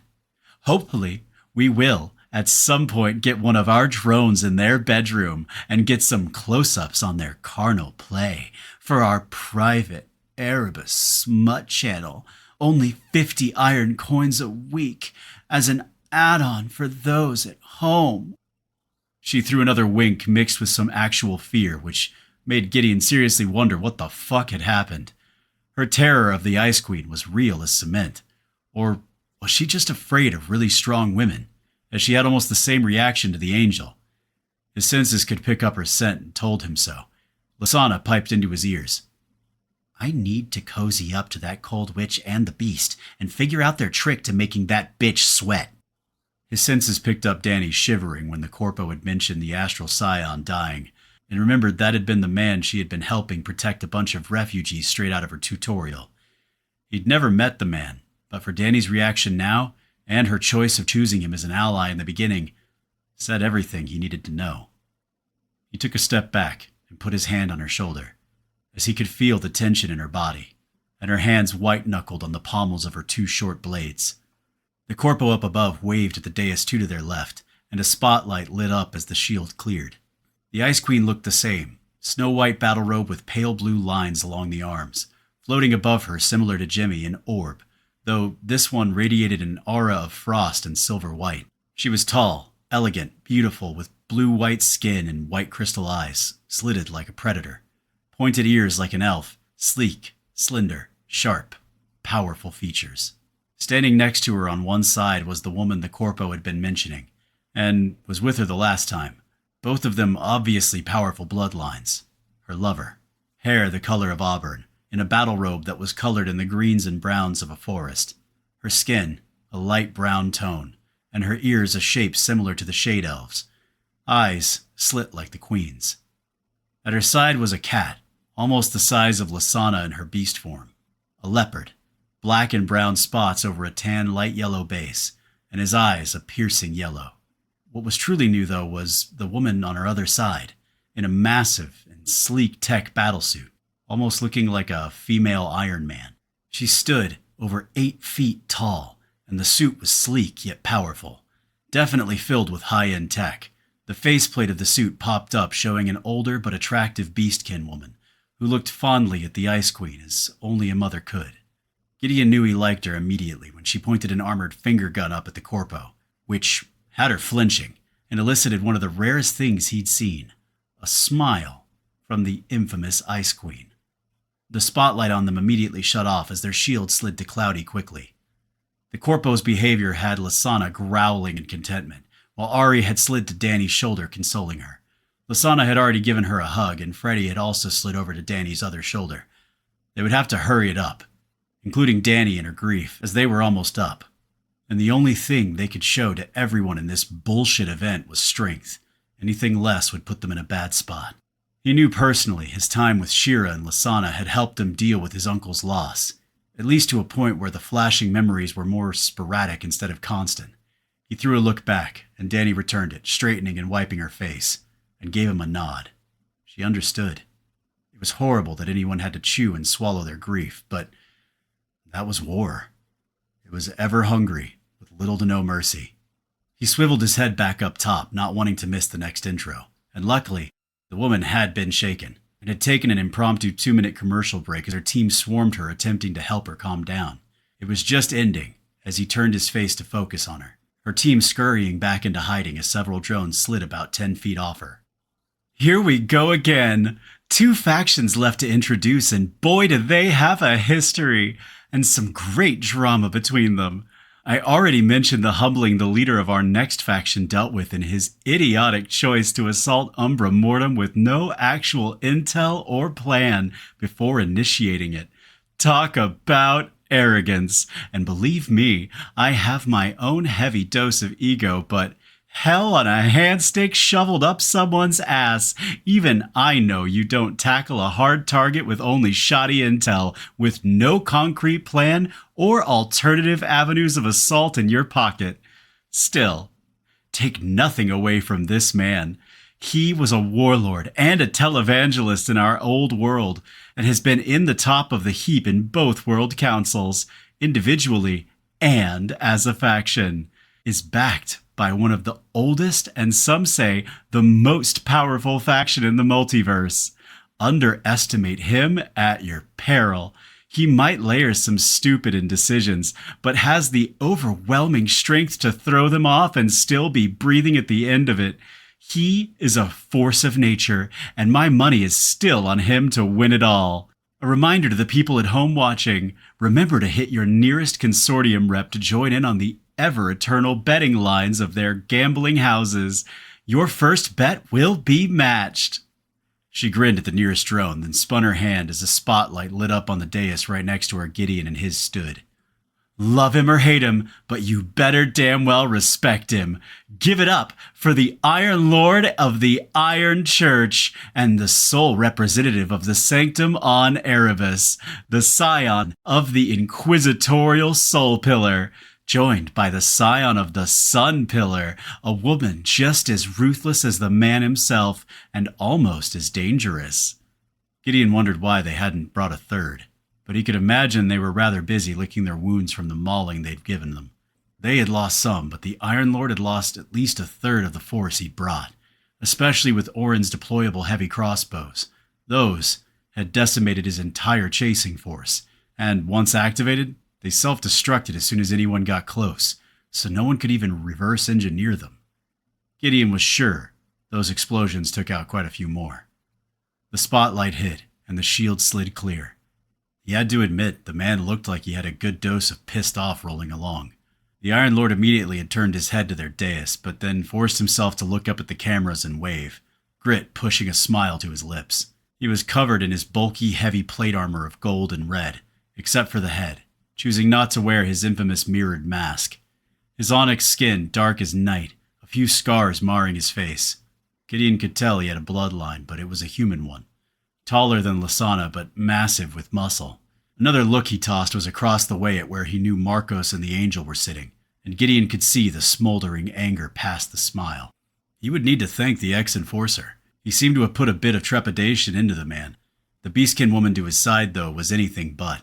Her anger and her thirst for violence was a palpable thing, her eyes sliding all across the room, daring anyone to say the wrong word, and especially tight on the figure she could see up above, a small ball of solar flame in her hand. The corpo had the good sense to not return the gaze, and you could swear several of the golems around the room shifted towards the Sun Scion, something even the Iron Lord picked up as he put his hand on her arm, and the piece of fire dissipated. To think that man was the voice of reason was a world gone insane. The shield went cloudy once more, and the light darkened. Gideon and company prepared, Freddy flying to his wrist, shifting to a bracelet, Danny showing a steady gaze, Ari on Lasana's shoulder filing her claws, and Lasana being, well, Lasana, claws sliding in and out, her fangs showing and prominent, caught between a scowl and a grin. Gideon left Scald in its storage. It wasn't needed here, and he wanted to keep its evolution as much an ace as he could. He had Ysara's hood down, and his half-mask in his storage. There would be no hiding today. This time, several spotlights hit the corpo up top as she spun in place. And here we are, the top faction at the Second World Council. And no, does the Warcrow stop there? No, sir, not this man. He is also on top of the individual power rankings. And his other half, the #1 most popular woman with our audiences at home, the Scion of the Grave. Here's yet another juicy secret to go along with the mountain of them. These two seem to gather titles like childhood trophies. The champion of the Lonely Widow, one of the most fearsome and oldest goddesses in the entire multiverse. She leaned into one of the drones as it flew close, and with the information I tossed to you earlier, you know, the one where the Warcrow was the champion of the most dangerous, fearsome god in existence, the Shadowborn, I know you know what's coming. That's right. The greatest tragic love story in the history of tragic love stories is back on. The widow and the Shadowborn are once more husband and wife, and shit is about to get real, as the kids say. Not only are these two powerhouses not forgotten legends and myths, but they are alive, well, and looking to shake things up here on Erebus, and across the universe. The rumor mill has it they already killed one of the Ministry of the Dead, and slapped around the big bad god of the Sanctum, and they are just getting started. Who knows where it will end? All of it is certainly above my pay grade, and not something I would usually talk about, but for some reason, the system itself asked me to relay the info. The fear now was real in her eyes, as she just outed the doings of beings so powerful they could destroy her by blowing too hard. She grabbed one of her drones and shoved it into her face.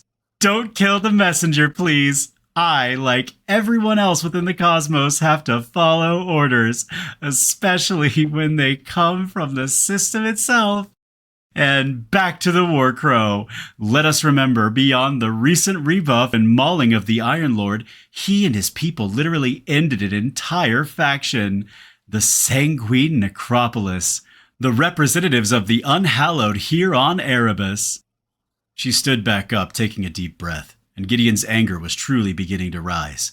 The rest, the system was riding the line, as long as it balanced the secrets it was unfolding, but throwing the Shadowborn and Liestra under the bus? None of this was the system, but directly at the feet of the Prime Avatar. He was curious whether the Shadowborn had slapped the entity's ego in some way, which he could totally see happening. There was a reason his patron not only was one of the few of his generation that still existed, but was feared, even by gods across the entire multiverse. Even with those thoughts, he was still ready when the spotlight hit them, and the shield slid clear. Danny squatted in front of him, her eyes zeroing in on the Senator's platform, hands on the pommels of her blades, the gaze of a predator lighting up their backdrop. He approved. Ari kept filing her nails like she didn't have a care in the world. He knew she had gone to some new beauty salon that had opened up in Umbra Mortem for the event, and her scales were shining.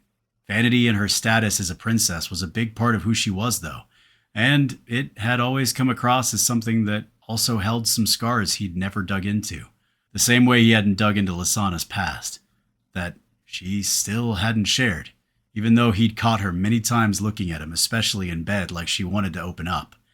But something would cross her eyes, some kind of guilt or shame, and she would lock up again. Lysana herself held her feral grin, claws sliding in and out, staring up at the Corpo, most likely attempting to get the status of the rest of the women and scaring the Corpo. If anything, Lysana was competitive to the max. The Corpo did flinch a bit after seeing Lysana staring at her, especially after pointing one of her two-pronged claws up at the woman, which had her vicious grin grow. Gideon just stood, slow staring the room in various daises, with a small hesitation at his grandfather's, because he couldn't help himself, but otherwise kept a stoic, non-emotional reflection planted on his face. After a moment, like all the others, the shield clouded once more and the spotlight kicked off. Another lighting up the Corpo up top once more. Lysana was in his ear in a hot sec. "Did you see her flinch, Giddy? Did you?" He gave a nod and a smile. Then she started chewing into the crowing, with Ari going into the minutia of the flinching, boasting she'd have her scared like the Ice Queen in no time. Gideon tuned it out, and Freddy, knowing the open political bullshit would be started soon, kept incognito, which was probably killing his AI buddy, as that shit was what he thrived on, bantering back and forth about the ridiculous shit the girls got into. Danny kept staring at the Senator's dais, though, standing now, eyes sharp as a blade. The Corpo made a motion with her tablet, and the top of the platform she'd been on detached itself, which was new, and hovered itself lower to just above the eye line of the various daises. The drone's lights went out, telling him they were no longer being broadcast to the multiverse, which had his interest.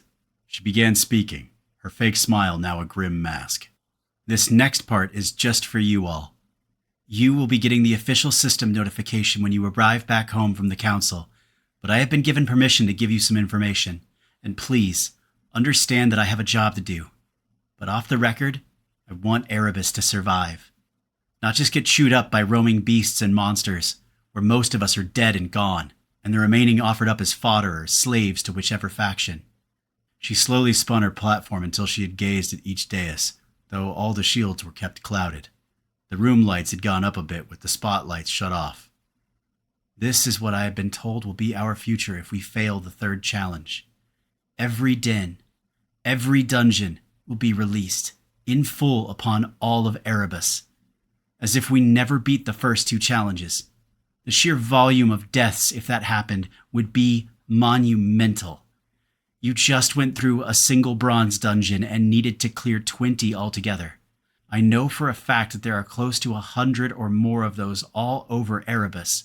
Imagine all of them releasing to roam where they would, all at once." She again kept slowly rotating as she spoke, and kept silence for a few seconds to let what she said sink in, even for the mentally slow in the back.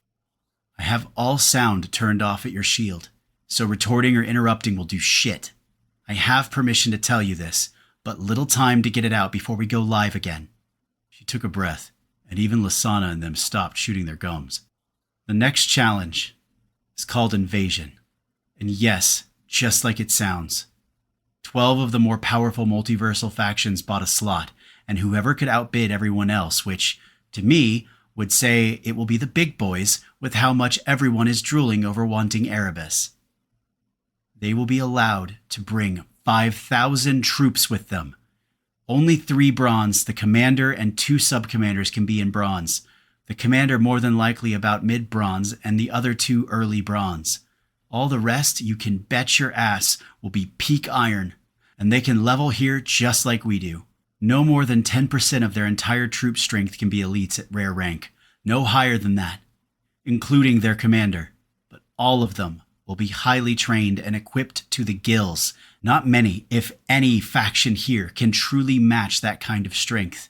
They also get to pick where their portals bring them upon Erebus, though they can't come closer than 500 miles to any major faction settlement, with the caveat that they can each get 1 invite they can send out. If one of you gets an invite and you accept it, then they will be able to portal within 50 miles of your settlement.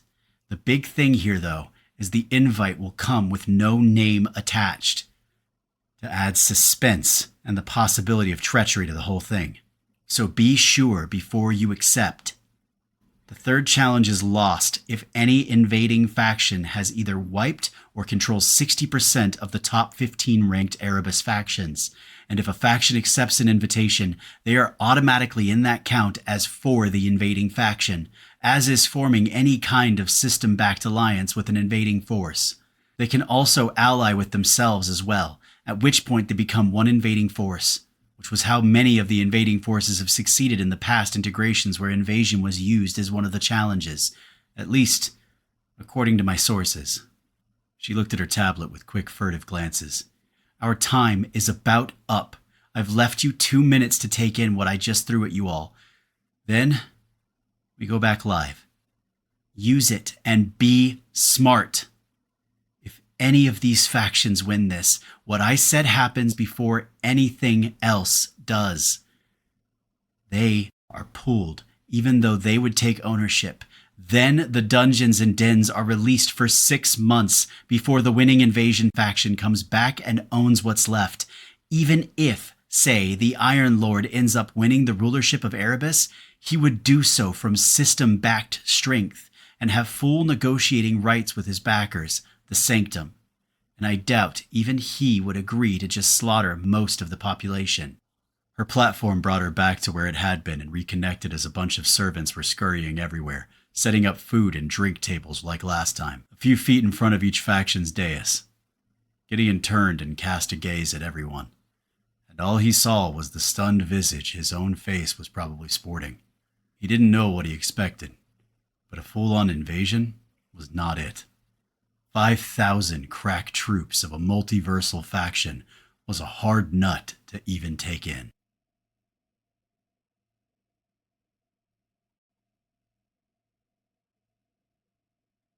Chapter 20. Politics and Microcosm. Isius. Isian Corporation. Erebus. The corpo flared that salesman's smile as the lights slid back to darkness, and multiple spotlights lit her up. We are back, and I know you kids out there were counting the minutes. This next part will allow our faction leaders and their advisors to do just as they did last time and send invites as well as accept invites to converse, make allies, create enemies, do whatever it is their little hearts desire, with one caveat. No violence will be tolerated. Anyone committing violence will be immediately executed no matter their power. A dozen peak bronze war golems will carry out that execution. Speaking of those wondrous creations, the war golems were created by the gifted rune and tech engineers of the Consortium, the lords of creation and the home of the top crafters in the multiverse. Some would tell you the Academy holds that honor, but I vehemently disagree. The Consortium is your go-to one-stop shop. For those factions out in the multiverse not limited by the rules of a new integration, you can order your own war golems with a click of a button all the way up to early silver. They are extremely expensive, but worth every multiversal coin. They have been allowed for this event by the ever-gracious multiversal system, and as always, we thank the system for their use. This is a rowdy bunch, and only the threat of overwhelming violence and death can we keep them playing nice. Before that, however, we will be giving out the faction rewards for the second challenge. As I believe I mentioned, all individual rewards have been retracted due to the divine interference of the Shadowborn on behalf of his champion, the Warcrow. There is always someone who ruins it for the rest. What can you do? He's a naughty, naughty boy. Bear with us as we take a short intermission, but don't fret. You will be given an opportunity during the break to win a lifetime subscription to the upcoming channel of Old Earth Entertainment, exclusively brought to you by the Issian Corporation. She did a twirl and a spin, and even Gideon had to admit the woman was agile. Another mage smart enough to put some points into her agility. Or her class had agility as one of its attributes. She wasn't wrong, though, that without the threat of golems, this place would turn into a charnel house. Gideon knew there would be some people he would be killing if not for the threat, and certainly Lasana would be joining what seemed to be many of the females in the room in starting up with the corpo up above. He lost track of her words for a moment. Words from the second challenge. Again, congratulations, and here we go. 3, 2, 1. The spotlight up above and the drones dimmed as the room lights came up. Her timing was coordinated as the system kicked a notification. World Alert! Contributions and rewards for the second World Challenge. Dungeons. The top 10 factions based on a variety of metrics. 1. The Iron Church. 2. Frostholm. 3. Umbra Mortem. 4. New Hades. 5. Oklahoma. 6. New Tokyo. 7. Hellspont. 8. Grundhelm. 9. Freeborn. 10. The City of Endings. Faction rewards based on the above rankings will be given following this announcement to the owners of stated factions. All other factions that contributed will still receive much lesser compensation for their effort, though will still garner something. The benevolence of the multiversal system is endless. Once again, citizens, congratulations for defeating the second challenge. Continue to stack corpses in your rise to strength and power. The system relishes in looking forward to your future endeavors. Gideon barely took a breath before another notification rolled in. Congratulations, Gideon Show! As the system owner of Umbra Mortem and your settlement's placing as third in the rankings for the following reward choices are given.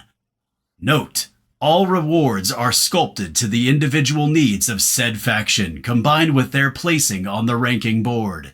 Choice must be made within 5 minutes, or the system shall make the choice in your stead. Please choose one of the following rewards. 1. An advancement of 2 ranks within one main branch of technology, advancing all subdirectories of said branch by 1. 2. Upgrading all defenses of settlement by 1 ranking up to legendary. 3. 10 free civil buildings of your choice provided by the system up to epic rank. He immediately attempted to send it to Unra through the settlement system, but was blocked, which irritated him. He had 0 fucking clues on how the settlement worked. He realized this is where who you chose for advisors to bring bit him in the ass. He made his choices from a strength standpoint, not with faction reward choices. It didn't matter. His reasoning still held up. Bringing Unra into this shark pit and putting a target on her back was a no-go. She was still only early iron, and an uncommon class with 1 title, last time he checked, and not really spec'd as more than a support spiritual class. He chose what he thought they would need facing what they were about to face, and hoped for the best. Choice made! All defensive measures within Umbra Mortem have been upgraded by 1 rank with a maximum of legendary. Several have already reached this level, so have been untouched. Once again, congratulations on your accomplishments. May your road be filled with victory and corpses. Another wonderful message from a murderous creation made by primordials to, what, feed them?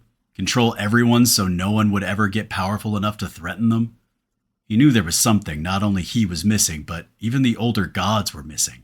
That he knew only the primordials themselves knew. It was some truth that somehow would break their hold as the apex predators of the cosmos. Well, Gideon's show at Iron wouldn't be able to do shit, so it was moot.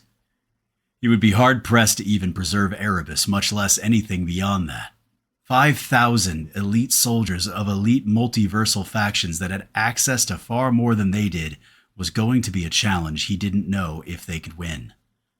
Investigation and intuition did ping on his line of thoughts about the primordials, and a secret shuffled away somewhere. He knew himself well enough to know that he wasn't going to let it go, other than in a temporary need to deal with current threats, but it amounted to the same thing. Focus on the here and now. Figure out the rest of the shit later. His senses picked up her movements as he felt her blow in his ear. Her husky voice was a salve to his stress, and the overwhelming responsibility he'd somehow taken on to save the world. Let whatever is banging around in your head, lover. We're surrounded by a shit ton of enemies and very few allies. I need you with me. She turned his head, her violet moon staring into his emeralds. Are you with me, Giddy? Wasn't even a thought. Always. No more words were said. He loved the woman, all her craziness and trauma included. He looked up just in time to see the corpo coming to the conclusion she'd given enough time for people. Her spotlight and drones lit back up. Well, hope you got some real goodies. I'm damn sure the Iron Lord did. Well, maybe it will give him some new toys with which to plan a failed assault. Now, on to the time you at home have been waiting for, to watch these big baddies interact with each other. Now, due to the restrictions of the system during integration, some conversations will be muted in real time to prevent people finding out about specific strategies or agreements and such, as the system likes its surprises and dramatic murders. Now, to my lovelies here with me in the room, everyone can send an invite to who they would like to have a chit-chat with, but the intended party also has the right to deny said invitation. And that denial will be respected. You have a total of 3 invitations to give out, so choose wisely. Anyone that gets too pushy will get 1 warning, and if they keep pushing it, they will be teleported out back to wherever they were taken from, with a few broken bones courtesy of my war golems as a courtesy prize. Now, without further ado, the next and last phase of the Second World Council will commence. You have 30 minutes starting now. Begin! The lights came up, the spotlight off, and the camera drones spiraled everywhere as even more drones slid from hidden alcoves. Lasana and Ari immediately jetted towards the drinks and food sitting at the bottom of their steps, while Danny gave him a look. He understood. We are only flipping out 2 invites as far as I know. One will be the senator, and if he accepts, you can say what you need to. Just remember, do not, and I mean do not, commit any violence whatsoever, under any circumstances, Danny. Her eyes told him she didn't want to make that promise. He stepped up a bit closer, forcing her to look up at him. We already lost Iona, my uncle, and a shit ton of others to this damn system. Please don't waste your own. Believe me, the man is at the top of my list, and we will end him. Her eyes kept wanting to shift to the man, and Gideon knew he was now visible, as was everyone else. The shields down. She nodded once with a seriousness reflecting from her face. They couldn't afford to lose any more elites, at all. He hated himself for the way his mind worked. That was his first thought, instead of not losing Danny. A constant state of fighting for most of his life made his head, his empathy, not gone, but definitely broken. He'd given Lasana all the authority, acting as de facto owner of Umbra Mortem. She could deal with the invites and shit. It twisted something up inside him.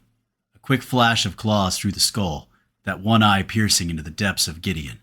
His uncle had been the man in charge at the last council. He shook the image from his head. Work now, grief later. Lasana was pounding shots and stuffing her face, and Ari was joining in, at least in the eating part. She learned last time alcohol and her don't mix. He had one more word for Danny standing next to him. He threw a whisper, not even turning to look at her. Patience. The senator will be right before we leave. Gideon's senses had the room covered without even utilizing his shroud, and they would have to do, as he wasn't planning on unleashing it in this room and tip any of his capabilities. His new passive boosting his 365 perception was enough to easily parse out everything within the room, whether through his hearing, smell, sight, or anything else. He wasn't even a focused perception build, and he would still put it up against anything within Iron, whose build was focused on the attribute. Even in the light, Inevitable Nocturnal Hunter boosted all his senses by 35% and smell by 50%. He turned, noticing his grandfather and Sato were still looking in his direction, the senator approaching near him to go chit-chat with the Iron Lord as well. He kept his senses pressed out and could smell the nerves as the senator slid past their position, curving wide to stay clear, as Lasana kept eating, acting as if he didn't exist. The man's eyes took a quick glance at Danny and a hint of confusion, déjà vu, as if he should know her from somewhere. He would remember her soon enough. The Void Priestess, or whatever she was, just stood on her dais, unmoving. He couldn't imagine anyone wanting to ally with someone who wanted to see all life extinguished. Nihilists weren't really high on the party invites. The demon also slow to get invites with his whole beat his chest and threaten everyone routine. The Winter Queen threw a look towards him as her mama, with her faceplate still slid up, waved in their direction with a lot of passion, a big smile making her glow. Gideon could tell that was a woman that would be difficult to not like. She reminded him a bit of the mob enforcer. Speaking of Marcos, he and the angel were arguing about something, the furniture still there, the smoking cigar sitting in an ashtray still burning. But after a few breaths, whatever they were jawing about ended, as the angel planted a hard kiss to his lips that had his eyes go wide and shut him up in the quick.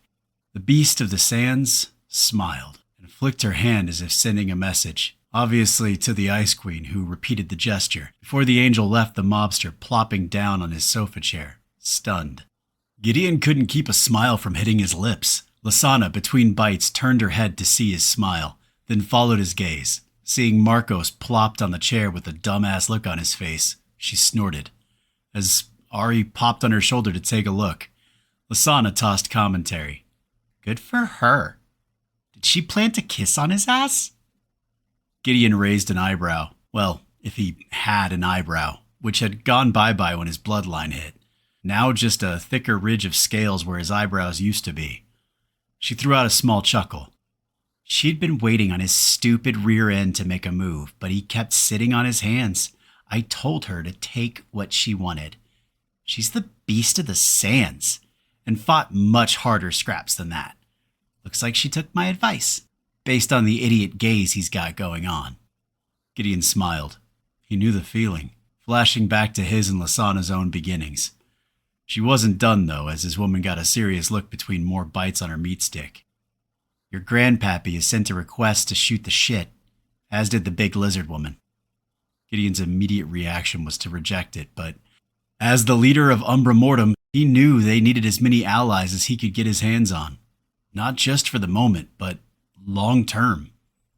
If it ever got out that cultivation existed once more, specifically within a newly integrated world with newly integrated citizens, the level of shitstorm that would roll on that revelation was beyond his ability to fathom. And he wasn't the Iron Lord, arrogant enough to think that anything other than it was more a matter of when as opposed to if. Say yes to my grandfather, followed by the Draconian Empire. What was her name? Deathblade? Once we get through that, send an invite to the senator like we talked about. He thought about it for a moment. And Lasana? No asking the lizard to arm wrestle. The grunt and pissy face was immediate, while Ari, floating above the food table, snickered. Lasana was quick to respond by first pointing towards her familiar. Quiet, you. Come on, Gideon. I need to get the corpo fearing the spectral bomb garden. If I can beat the big lizard in the wrestling of arms, I'll be on the way. The stare he gave her was immovable, even though she attempted to return it while gnawing on another meat stick. She only lasted a second. Fine, you bully. You take all my fun away. She did the eye Google thing for a moment. Invite accepted for your grandfather. Message sent to Deathblade. I'll throw the asshole one after we get through these meetups. As soon as the words left her lips, his senses told him, without even turning, that his grandfather was heading over with Sato in the lead and the Hell's Angel drifting behind.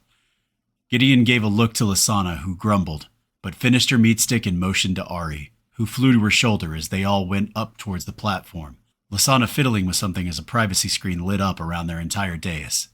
The Isian Corp knew they couldn't have a meeting like this and not provide the means to have a private conversation. It helped that the system seemed to love surprises and betrayal and secrets, to a certain degree. He sat on the edge of the platform while Lasana and Ari on her shoulder stood just one step up off the floor. Danny sat next to him, one of her short blades out with a system-created whetstone that upped the penetrating power a bit for a short period of time. Not much use for the World Council, but an interesting concept Orin had just created the week before. It would knock it up a half step, so from B to B+. Sato preceded his grandfather, who stopped 10 feet from their position as Sato came forward and bowed at the waist up. The Honorable Grand Dragon requests permission to approach his grandson for conversation. He had to give it to Sato. The man's ability to keep his emotions off his face was astounding.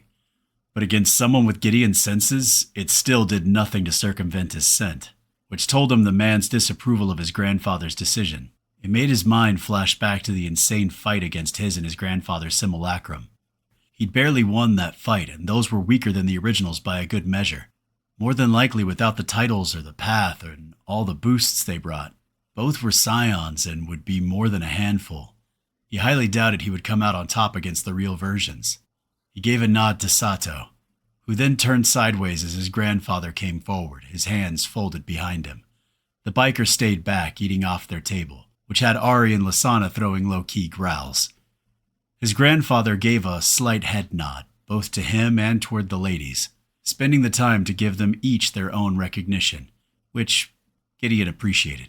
He even gave a lower bow to Danny, who he knew. "It is good to see you, Lady Danielle. And does this old man good to know you are at my grandson's side?" Danny nodded her head, not knowing how to react, conflicted in what she knew of the man and what Gideon had revealed. Everything had started well until Lasana opened her mouth, that is. "Good to finally meet you, Gramps. I gots to be straight up. You killing my man's parents, your own son, makes me want to gut you where you stand. And your boy toys along with you." Sato's hand went to his blade before a single raised hand from his grandfather stopped him, while the biker in the back chuckled as he stuffed another meat skewer into his mouth. Ari growled when she saw him. Lasana threw a hard, amused look at Sato. "But if anyone understands life as a complicated bitch, it's me. So, I'm willing to follow Giddy's lead in this, in whatever he decides. Though, if that fucker back there keeps eating mine and Ari's food, I'm gonna gut him no matter what." Gideon caught a slight uplift to his grandfather's lips, which was a possible smile. He turned and made a motion to the biker, who grunted, but put down the new meat stick he was about to shovel into his mouth. His grandfather then turned towards her and spoke, bowing his head. "I ask for forgiveness from the Honorable Lady Lasana for my subordinate's rude behavior. As far as the death of my son and daughter-in-law, there was no choice. It was either by my hand, mercifully quick, or by one of my associates, which would have involved torture, mutilation, and the death of my grandson. That was not an acceptable option. It is the only thing in my life I truly regret. Within the following 2 years, I personally killed all those that forced my hand to such action. But having said that, I cannot change the past nor exist within it. I have the responsibilities of all honorable leaders and must look to today and tomorrow and do that which is best for my people's futures." Gideon felt that last comment was directed at him, and he did his best to push down the hunger to kill the man in front of him. Ysara pulsed with confusion. A part of her wanted to join him in slaughtering the killer of his parents, but another part of her, that revered family, hesitated with a target that was Gideon's only living family left. He could relate, as he felt the same. His uncle was gone. His grandfather was it, as far as family. and there was a part of him that recalled Danny's description of him in the Elite tutorial, how he protected everyone and led with honor, which was reinforced by everything Unra had been able to dig up about the Dragon's Breath, that it was a place where what was right was enforced, those that broke those tenets punished or killed. His grandfather's voice brought his mind out of his thoughts. Grandson, regardless of how this conversation goes, nor whether this means anything, I would like to say a few things. First, I would like to offer you condolences for the loss of your uncle. Secondly, I wanted to say, your life, which I have followed from since you were a child, has filled me with pride. Your hunt for the senator and his court especially made my heart warm. It showed conviction and honor, regardless of your cost to yourself. For the first time, Sato interrupted his grandfather, which seemed to shock the man himself. You should thank the Grand Dragon. He prevented your capture or death numerous times during that hunt. I lost my own daughter to that endeavor, as she was the one assigned to follow you when his grandfather hissed. Enough, Sato! It was the first time he'd seen anger, or really any emotion from the man. Sato quickly looked ashamed, bowing at the waist and retreating several feet backwards, staying low. Was it true? Did the man have his daughter following Gideon around, protecting him at his grandfather's orders? His mind spun. What Sato was about to say he was pretty sure was when the system came. At this point, if he hadn't found her with the network up and open communication lines and their resources, it was highly likely she was dead. Though she could be one of the many slaves held by the various factions that dealt with such. It was too much information and far too many revelations or emotions for him to deal with at that moment. His grandfather had regained the calm composure that was his constant mask. And away from that, how did they know his uncle had died? The multiversal Issian camera ship was only supposed to be available to those outside the integration. It indicated his grandfather had a spy within Umbra Mortem. His first thoughts went to Danny herself, but he pulled the brakes on the rabbit hole dive. Now was not the time, but he would certainly be having Unra, Verasa, and Gritsdeck look into it. I apologize for Sato's outburst. It is not your weight to carry. His grandfather bowed, then lifted his head. Gideon went with what his gut was telling him, and he knew what he needed to do, regardless of anything else. His grandfather's faction had no multiversal backing, and against what they would be facing by any of the invaders, he would be alone. He knew of no allies the old man had made. Other than turning down some overture by the senator, Unra had ferreted out. Grandfather, I don't know if I can ever forgive you, or even understand what or why you did what you chose to do. I truly believe that day will never arrive, no matter the time that slips through our bones. But still, I would offer you an alliance. We face something that is beyond personal, beyond any kind of anger or resentment. As far as I know, or the intel I've been shown, you have led your faction with honor and treat your people well.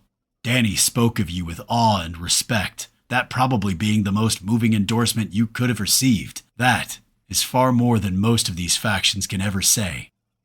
There was a part of Gideon that railed in his guts for making the offer. The image from mirrors and memory slipping into his mind, of the dead bodies of his parents at the man's blade. He knew, though, he had told his grandfather the truth, and what the man had said was the truth.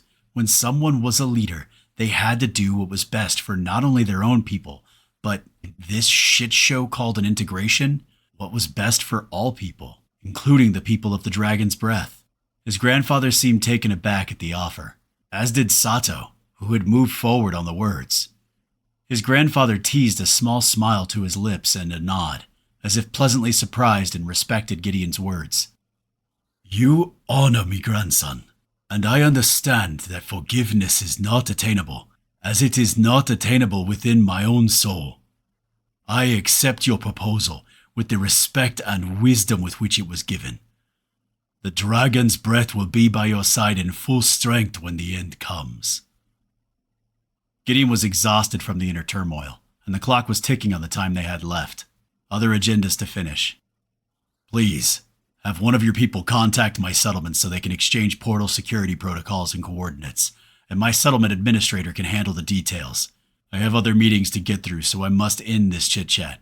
But wish you well. If you and your people need us, contact us, and we will do our best to answer the call. There was utter silence, but his grandfather was perceptive, understood, and could sense the conflict within him. So, just bowed his head and turned to leave. Before they went more than a few feet, there was one more thing Gideon needed to deal with. He stepped within the silence, bowing his head towards Sato, who was 10 feet off, waiting for his grandfather to pass him so he could fall in behind him, the biker already moving ahead of them, his shotgun and a gun scabbard over his shoulder. Sato looked a bit surprised by the action. Sato, I apologize for your loss, and I will have my people keep an eye out for your daughter. If you will relay her description and her name to my people whenever you contact them. His eyes opened wide, and his grandfather gave a nod in approval. Sato returned the bow. Hi! Gideon looked at the ladies and saw different tosses of understanding, knowing him and his grandfather's history and the turmoil he was stepping through. He saw Lasana begin to step towards him, wanting to console his spirit, but it wasn't the time or the place, and the clock was ticking. And he owed Danny her moment. He had no doubt the slime ball would accept the invitation. He put his hand up to his other half, halting her while Ari threw him understanding. Lasana, send a message to the Draconian faction, please. We are running on a clock. She hesitated, but nodded as her eyes slipped blank as she used the system. Gideon threw a look around to check in on everything, and was shocked to see the Iron Lord's conversation with the Void Mage of the Endless Star. He had the Sun Scion with him, and her body language screamed that she did not like the choice. The man in question looked uncomfortable, like he was chewing something sour. Gideon could imagine the blow to his ego that he had to actually go to someone rather than the other way around. And also that, whatever his intentions, they were not going according to plan. It sent a bit of warmth to settle his churning stomach. The massive devil who was at his food table scraping up the meat sticks by the dozen was between bites yelling something at the mother of the Ice Queen, who was screaming back. The Ice Queen herself and her second and lover were both listening. It seemed more for the mother's sake than them giving a shit about anything the devil was saying. The mother seemed to be enjoying talking shit with the infernal. Lasana caught his attention, and his senses picked up the large frame of the saurid female approaching, his nose picking up a heavy, pungent, musky scent off her scales. He turned, just as the woman, as tall as Lasana though more muscular and cordoned on each side by two large beastkin males, arrived. He was about to throw a greeting, but she beat him to it, her voice even lower than Lasana's, deep, guttural. I'm told by my big bosses they want an alliance with you, and through you the Conclave, the Temple, and the Wild Tribes.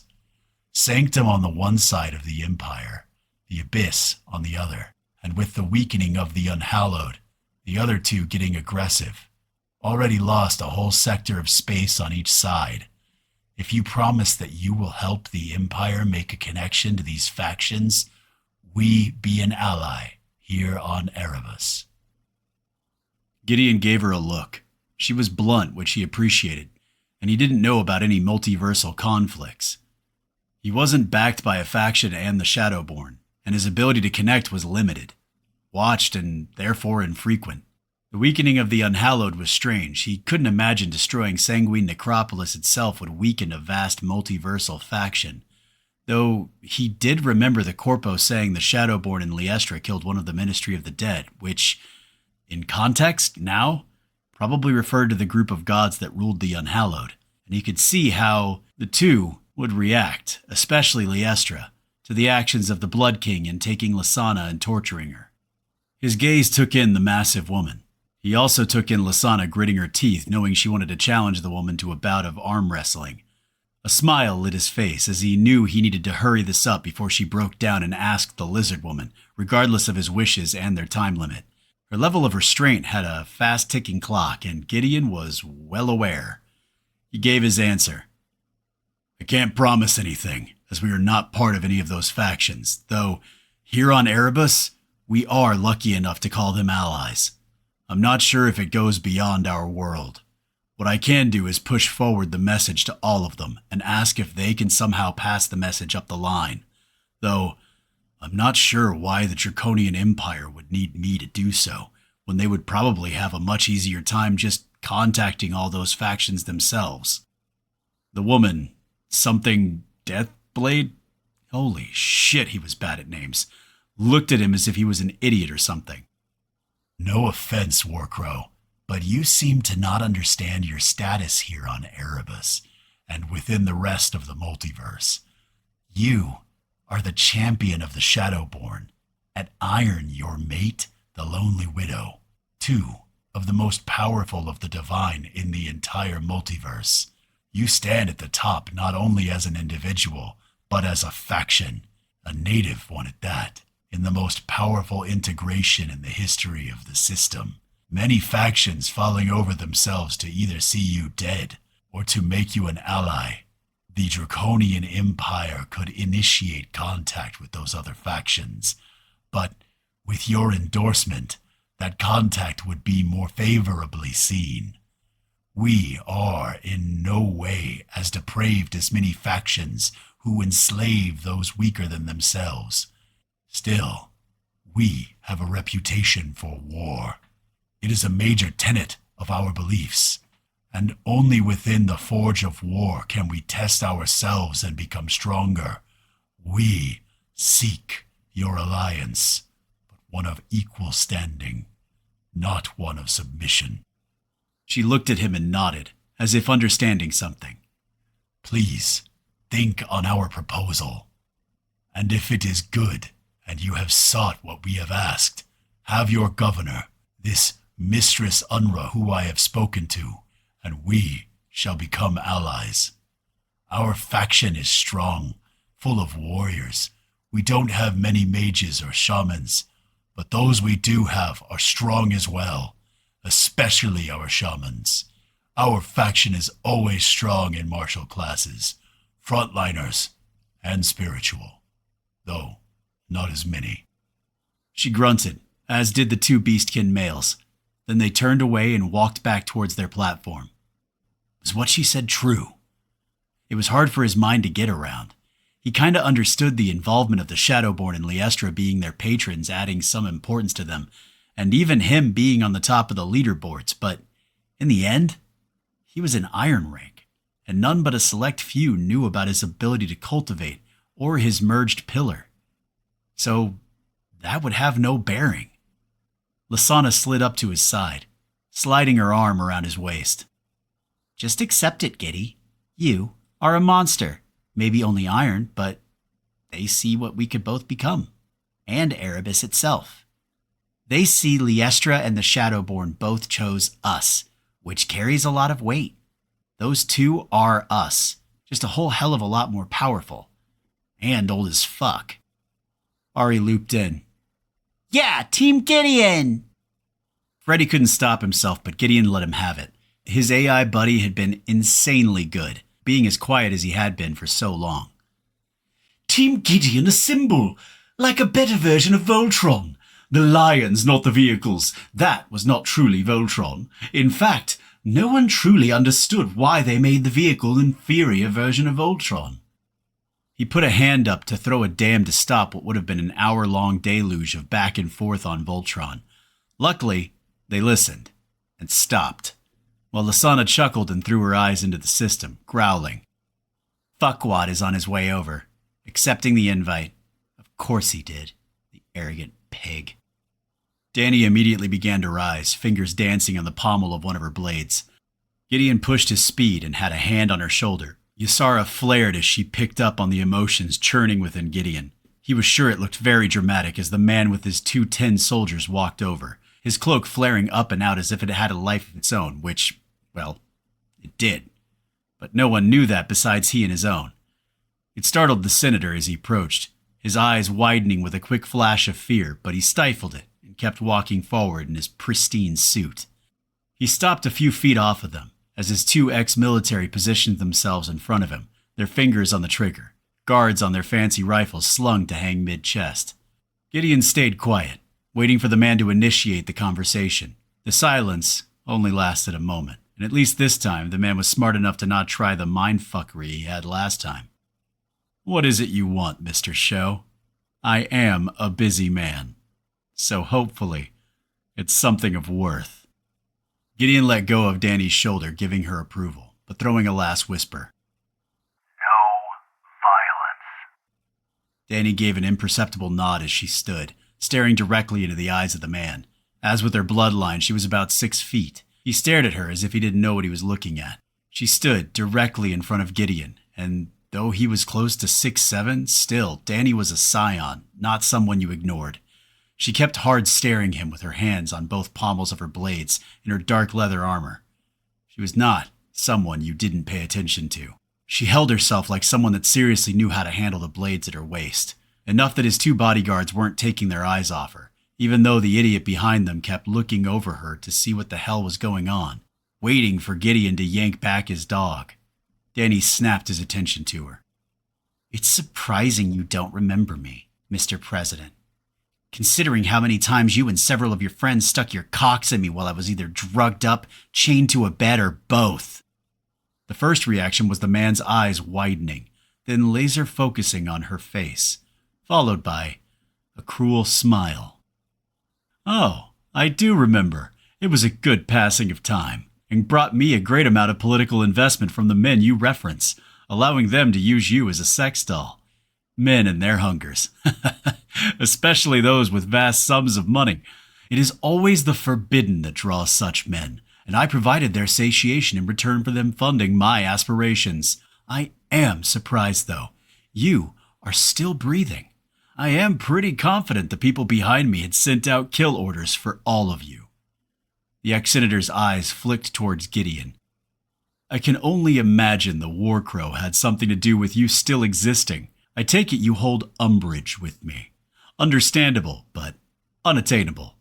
Between the armed forces I have gathered within the UCE and our newly formed alliance with the Enlightened, who, though a lesser race, do share some of the same appetites, your chances of getting to me are non-existent. His eyes slid up and down her body, as if he was lingering on memories. Gideon wanted to call Scald and obliterate the man into steaming pieces of meat, but he restrained the urge. This moment, her moment, one she needed and asked for, was hers to take. The ex-senator sneered and opened his mouth to insert more of his foot. Is this what you brought me over here for, Mr. Show? To listen to this drivel from a used whore? She was not the first, and by no means the last. We have cages upon cages filled with her like at New Washington. It did and still does draw many powerful individuals to our side, and will continue to do so. In fact, let me tell you about Danny was past the 2 soldiers, a blade to the man's throat in a moment, and everything went to shit. The war golems in the room snapping all their heads to the altercation, leaping down to thunderous crashes upon the floor. Their halberds sheathed themselves in azure energy. The only positive was the utter terror in the man's eyes, showing Gideon he was still the coward he'd always been. Probably got his levels by having people hold down beasts or hurt them to get to the point of death so he could land the final blow, or high-level people with slave collars and their abilities suppressed. Danny. He made it a soft whisper before this whole thing became a shit show, as death would follow quickly. The peak bronze war golems closed in. He might be able to take 1, but not even close to a dozen. Lasana had also taken a step, one set of claws out eyeing the 2 Special Forces bodyguards, and he sensed Freddy, Yassar, and Ari about to act. The whisper worked, though, as Danny, with another push of her speed, was back at his side with blades sheathed. Her words held edges directed towards the slowly recovering demeanor of the ex-senator and eldritch scion. I will make sure you are ended before it's all said and done, Senator. If someone else doesn't get to you first, I might have been a broken woman back then, but I am far from what I was. I am the Harbinger, scion of harmonics. Her mask appeared, the mask of perpetual balance, which turned her from a somewhat young-looking woman to the terror of promised violence. She had entire forum sections on the viciousness with which she fought, and the power of her sound attacks. From first-hand accounts, when she'd fought during the monster waves. The senator flinched again, as his bodyguard closed in front of him, their rifles now drifting towards Gideon and his people, as the war golems switched their attention to the new threat, which then had them immediately pointing their rifles to the ground. Gideon could see it was time to leave. He focused on the exit option of the Second World Council and felt the energy coalesce, and they were broken down into wisps and pulled towards their home. It went better than he'd expected.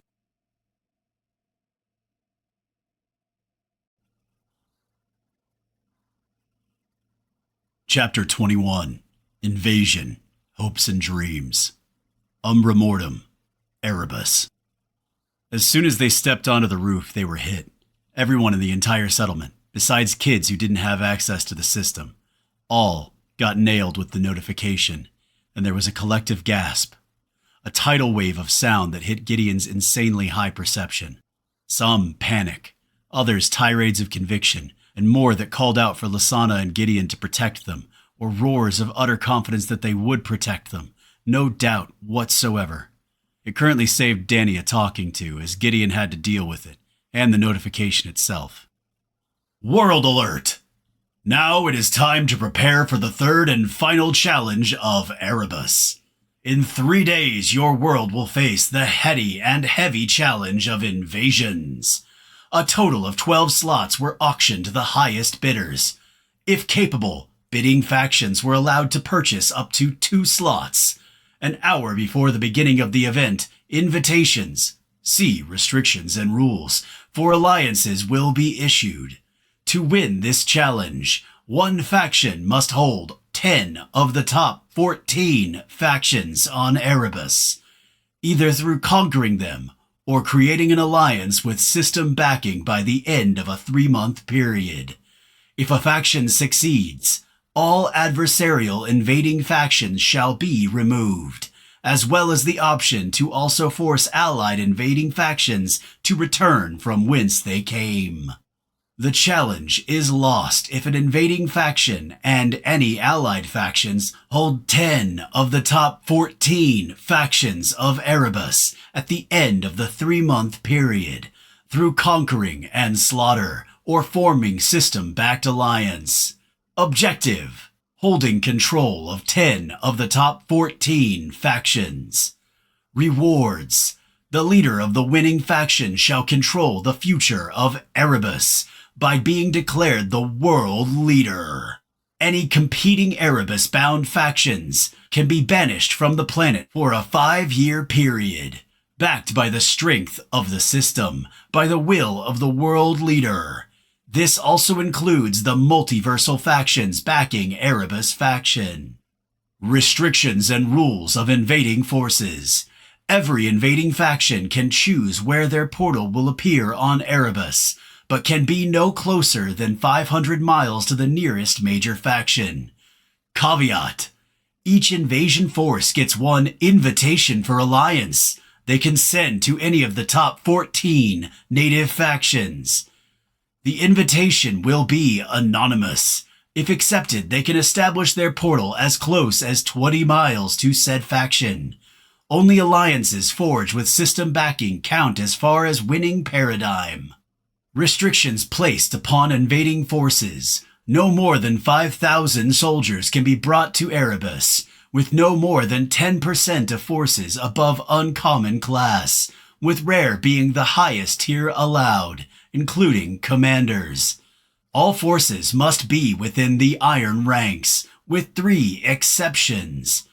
Each invading force is allowed 1 commander, which can be up to mid-bronze, with 2 sub-commanders who can be early bronze ranked. Some negotiation is allowed, preceding forces landing upon contested world. Top 14 factions of Erebus. 1. Umbra Mortem. Faction affiliation: Umbra Mortem. Native. Settlement rank: Prime. 2. The Iron Church. Faction affiliation: The Sanctum. Settlement rank: Capital. 3. Frostholm. Faction affiliation: The Wild Tribes. Settlement rank: Capital. 4. New Tokyo. Faction affiliation: The Dragon's Breath. native. Settlement rank, capital. 5. Tal Era. Faction affiliation, the Consortium.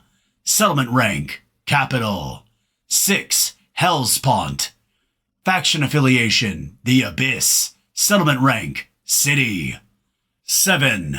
Grundhelm.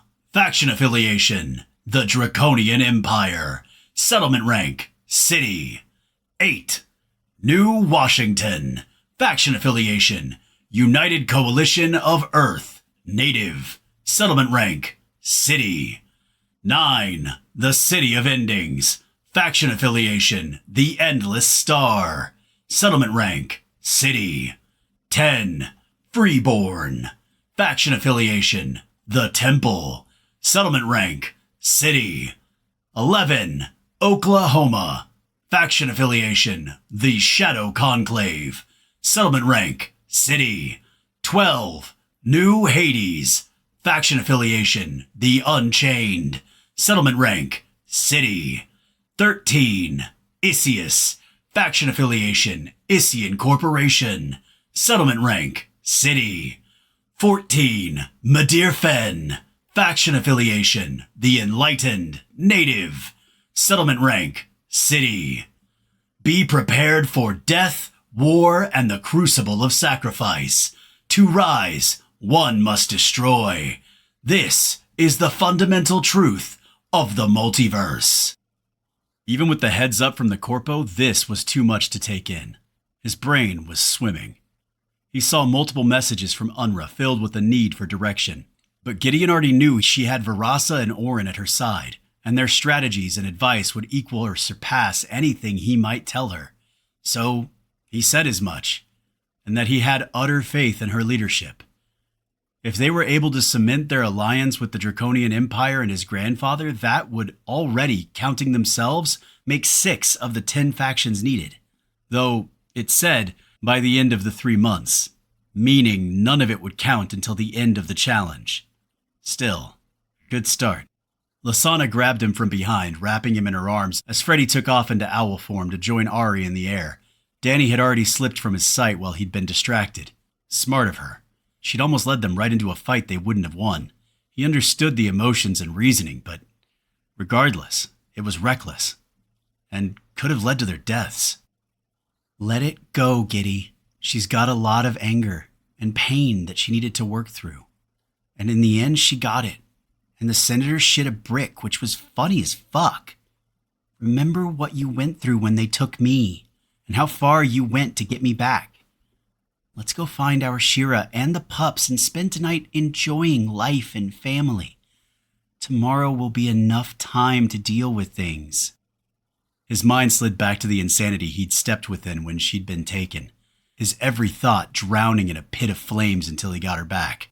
It was similar to his mindset when he'd given up everything to go on a murder spree to take down the senator. He growled, knowing she was right.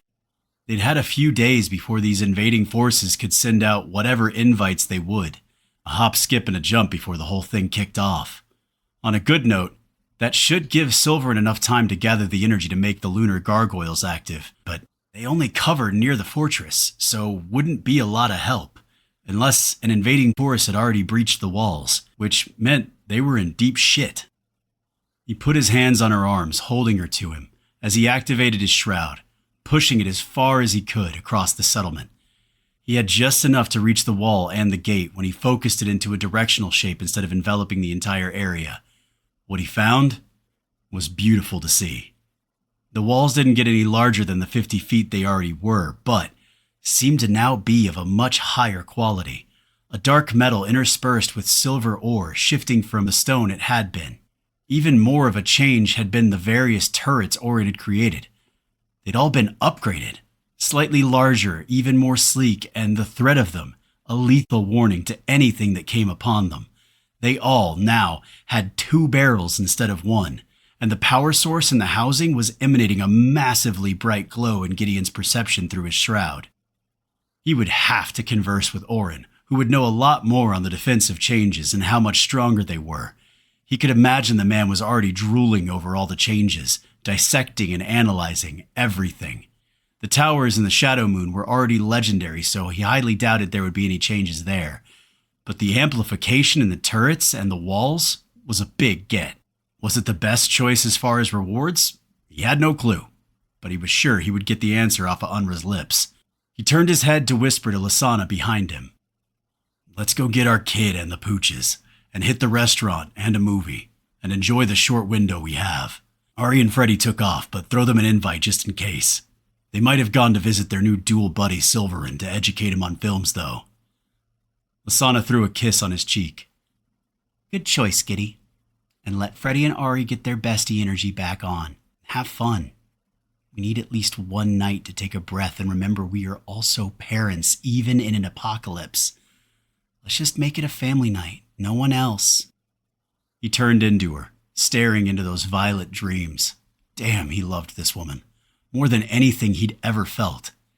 He kissed her, hard, his hands grabbing her ass as she heated up quickly.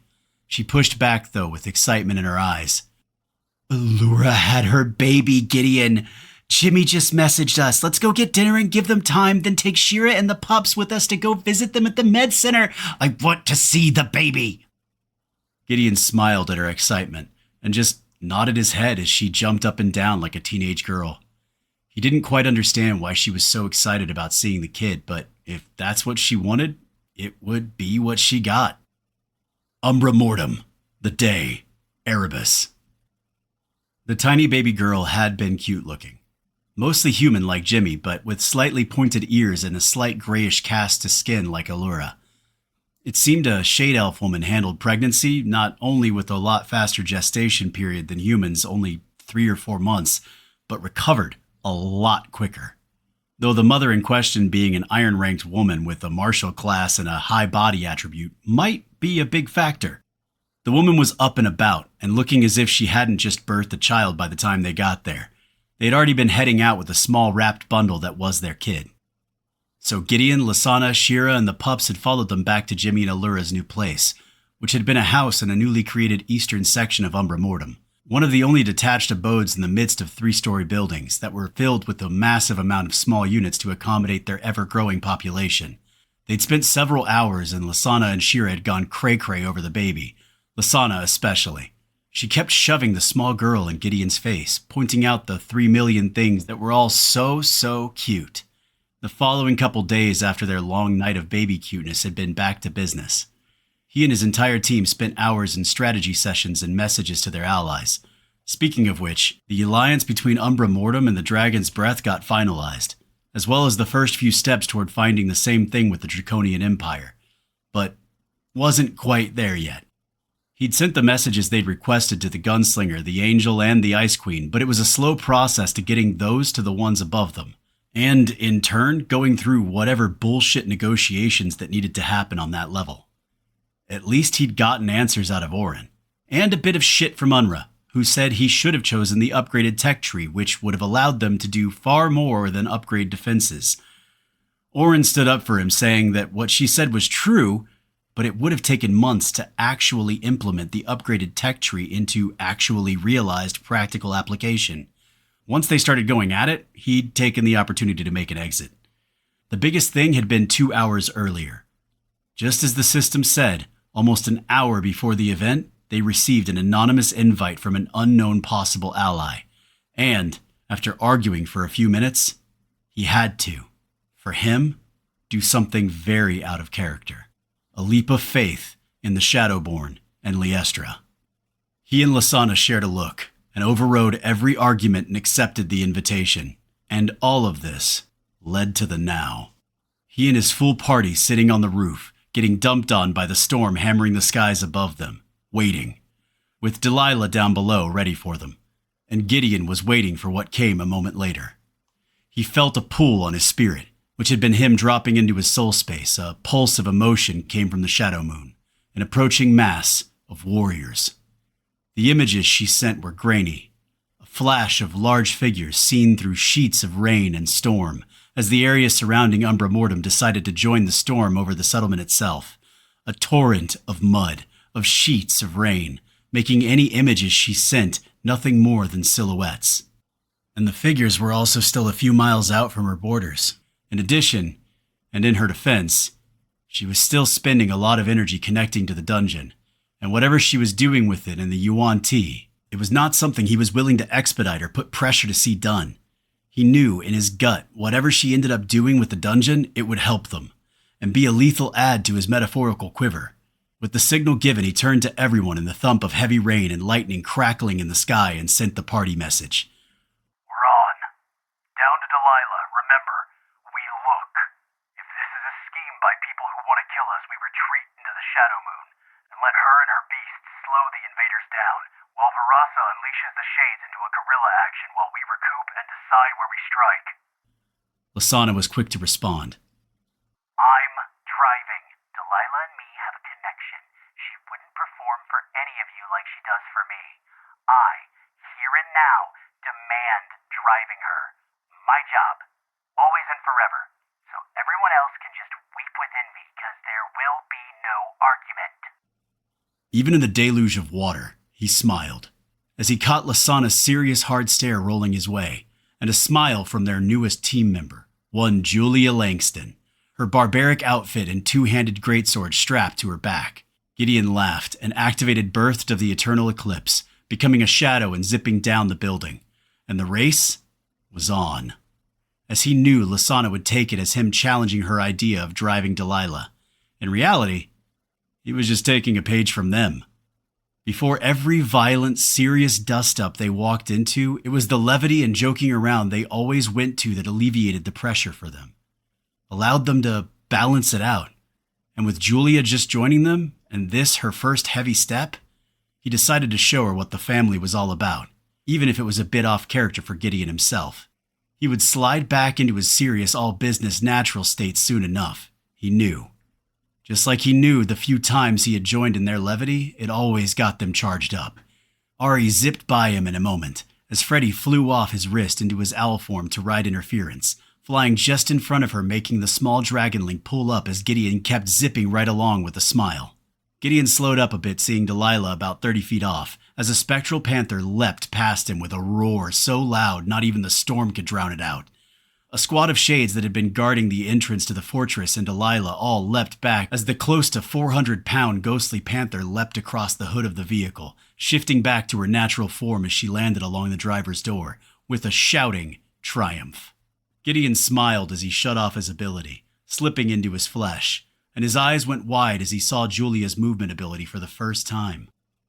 It came from her subclass, Etheric Shaman, a portal that would be a big boon for them, as it was a sustained aperture that any could utilize, though it was ritualistic and took her the time to actually draw the runes. She and Jimmy and his floating stone and Danny all stepped through before shutting it off.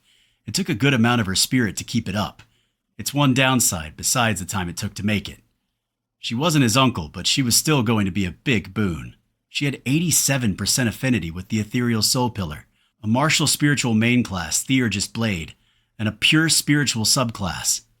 She was like Danny, a multilateral Swiss Army knife that could fill a lot of roles. He bit down hard on the single eye and flashing claws through skulls that attempted to carve its way into his vision. This was war. His body tensed like a live wire as he fought his mind back into submission. He grunted out a message. Game time. Leave it and get in, so we can meet our guests. Be prepared for anything. Everyone's faces turned quickly to business. They had spent the day before training for 10 hours straight, doing their best to incorporate Julia in their tactics. It was still rough, as she fought very differently than his uncle, and pretty much everyone else, with her spirit animal summons adding to her ritualistic magic, which took her time to initiate. It was a strange mix of abilities when combined with her hunger to join melee, but it would get there. Delilah was still the beast she'd been the last time they'd gotten in her, and Lasana had the same hungry, feral, joyful look as she drove it away towards the gate. He took that time to once again slip into his soul space, sending a pulse to what he needed from the Shadow Moon. And none too soon as Lasana floored it and they were charging straight at the thick-stacked grouping of sylvan trees surrounding Umbra Mortem. She laughed like some crazed clown, and not the fun ones. At the last second, a swirl of silver and pitch night energy enveloped the forest as the trees literally shifted through space, creating an open path, where before there had been none. She did have to slow down by a lot, as no matter how ancient and powerful the Blessed Mother was, she couldn't just shift her trees as fast as Delilah could go. So it took them 20 minutes to make it to her border. They parked Delilah a half-mile out, their lovely vehicle now a mud-covered slop. The normal shielding canopy had trouble keeping the deluge out if the shadow moon had to move the trees. With another pulse, she accommodated him, and slid the Sylvan Beauty back into its normal position surrounding Delilah, and making it a bit more difficult if they had adversaries out there instead of friends. He could also sense a shit ton of her children in the surrounding forest, and with his own eyes, caught a doggy grinning Bragas poke his massive hound head out of a shadow for a moment before disappearing once again. Before they left the lovely Delilah, Danny activated 2 drones and kicked them into follow mode, along with their own version of camo tech. Not quite as good as the Issian stuff, but enough in the canopy of the forest. They should stay incognito. The main reason to use them was they had built-in camera feeds directly connected to the communication center, so Unruh could see what they would, and know what the Shades needed to prep for if all went to shit. They exited and slipped quickly into the remaining stretch of the forest as they were cordoned by a massive amount of the Shadow Moon's children, at least 1,000 by his count, and he knew she had at least another 1,000 in reserve held back more towards the border with Umbra Mortem, and some near the dungeon. He knew it as, within her womb, she had enveloped his shroud within her own spirit, and allowed him to sense the backup she'd provided. They all prepped, just in case, as Gideon activated Shield of the Moonless Dark, and Danny threw on her epiphany of harmonic shifts, a swirl of harmonics surrounding her as Jimmy cast Cascade of Probability, a pulse of red and orange rolling out past the forest, though he kept it short, not hitting possible allies, but focused on the good luck part hitting his teammates. His confidence had climbed by volumes in the few days since he'd become a father. Julia spun some runes with her fingers in the air, a glowing white and powder blue utilizing her pack of the Eternal Howl to summon her 3 hyenas. Ari and Lasana did nothing, holding back, besides her claws sliding in and out. Gideon peeked through the screen of trees, through the pouring rain, and with his shroud amplifying his already boosted senses, he cut through the sheets of water and saw a massive army of white-skinned, tall, on average 6.5 feet, 7 feet, men and women both, all in black armor, mostly leather. They were in very ordered cadres of 6. There were 3 that stood ahead of the rest, 2 men and a woman. One man was in a full set of studded leather, with a long spear with a wide-leafed spearhead made for thrusting and slashing, similar to the new version of Skald, which landed in Gideon's outstretched hand as he cast his gaze, though another 2 feet of shaft. The man was lively built, screaming agility like Gideon's own build. A massive framed man stood next to him with a bare, ghostly white chest filled with strange tribal tattoos of black ink. 2 large battle axes, one on each hip. They were not hatchets, but full-blown battle axes with half-moon blades to the fronts and spikes on the back end. On the leader's other side was a woman, over 6.5 feet, also with black leather with spiked pauldrons adorning her shoulders and 2 blades poking out in back scabbards. There didn't seem to be any threat from the 3, or the massive force behind them. The woman's eyes shifted directly at Gideon as she touched their leader's arm, nodding her head in his direction. Well, time to toss the bones. He was pretty sure he knew who these people were, based on their appearance, and if that was so, he sent a big thank you to the Shadowborn and Liestra, who time and time again, even if communication had been non-existent, came through, again and again, for both of them. Hold this position, everyone. I'm gonna go say hello. Lasana immediately jumped in, her and Ari tossing steel at his direction. You will be taking us with you, Gideon. My man ain't going out there without me covering his skinny ass. He knew it would be pointless to argue. He just nodded as his grip tightened on Skald, and he stepped out of the cover of the trees, Lasana by his side and Ari on her shoulder, and Freddy on his wrist, as it had been since the beginning. He did slide his battle half-mask off, no need to elicit any quick reactions. When they stepped out and got within a few dozen yards of the 3, their ghostly white eyes went wide, as they went to one knee, followed by all of their troops doing the same. Everyone dropping into the mud, a notification slipped to his eyes. An invitation for a private chat has been issued to you and your party from Prince Kras Evon of the Moors Immatura. a B-plus rated multiversal faction made up solely of the Dokafur, the White Witches of the Midnight Coal. Do you accept? Yes or no?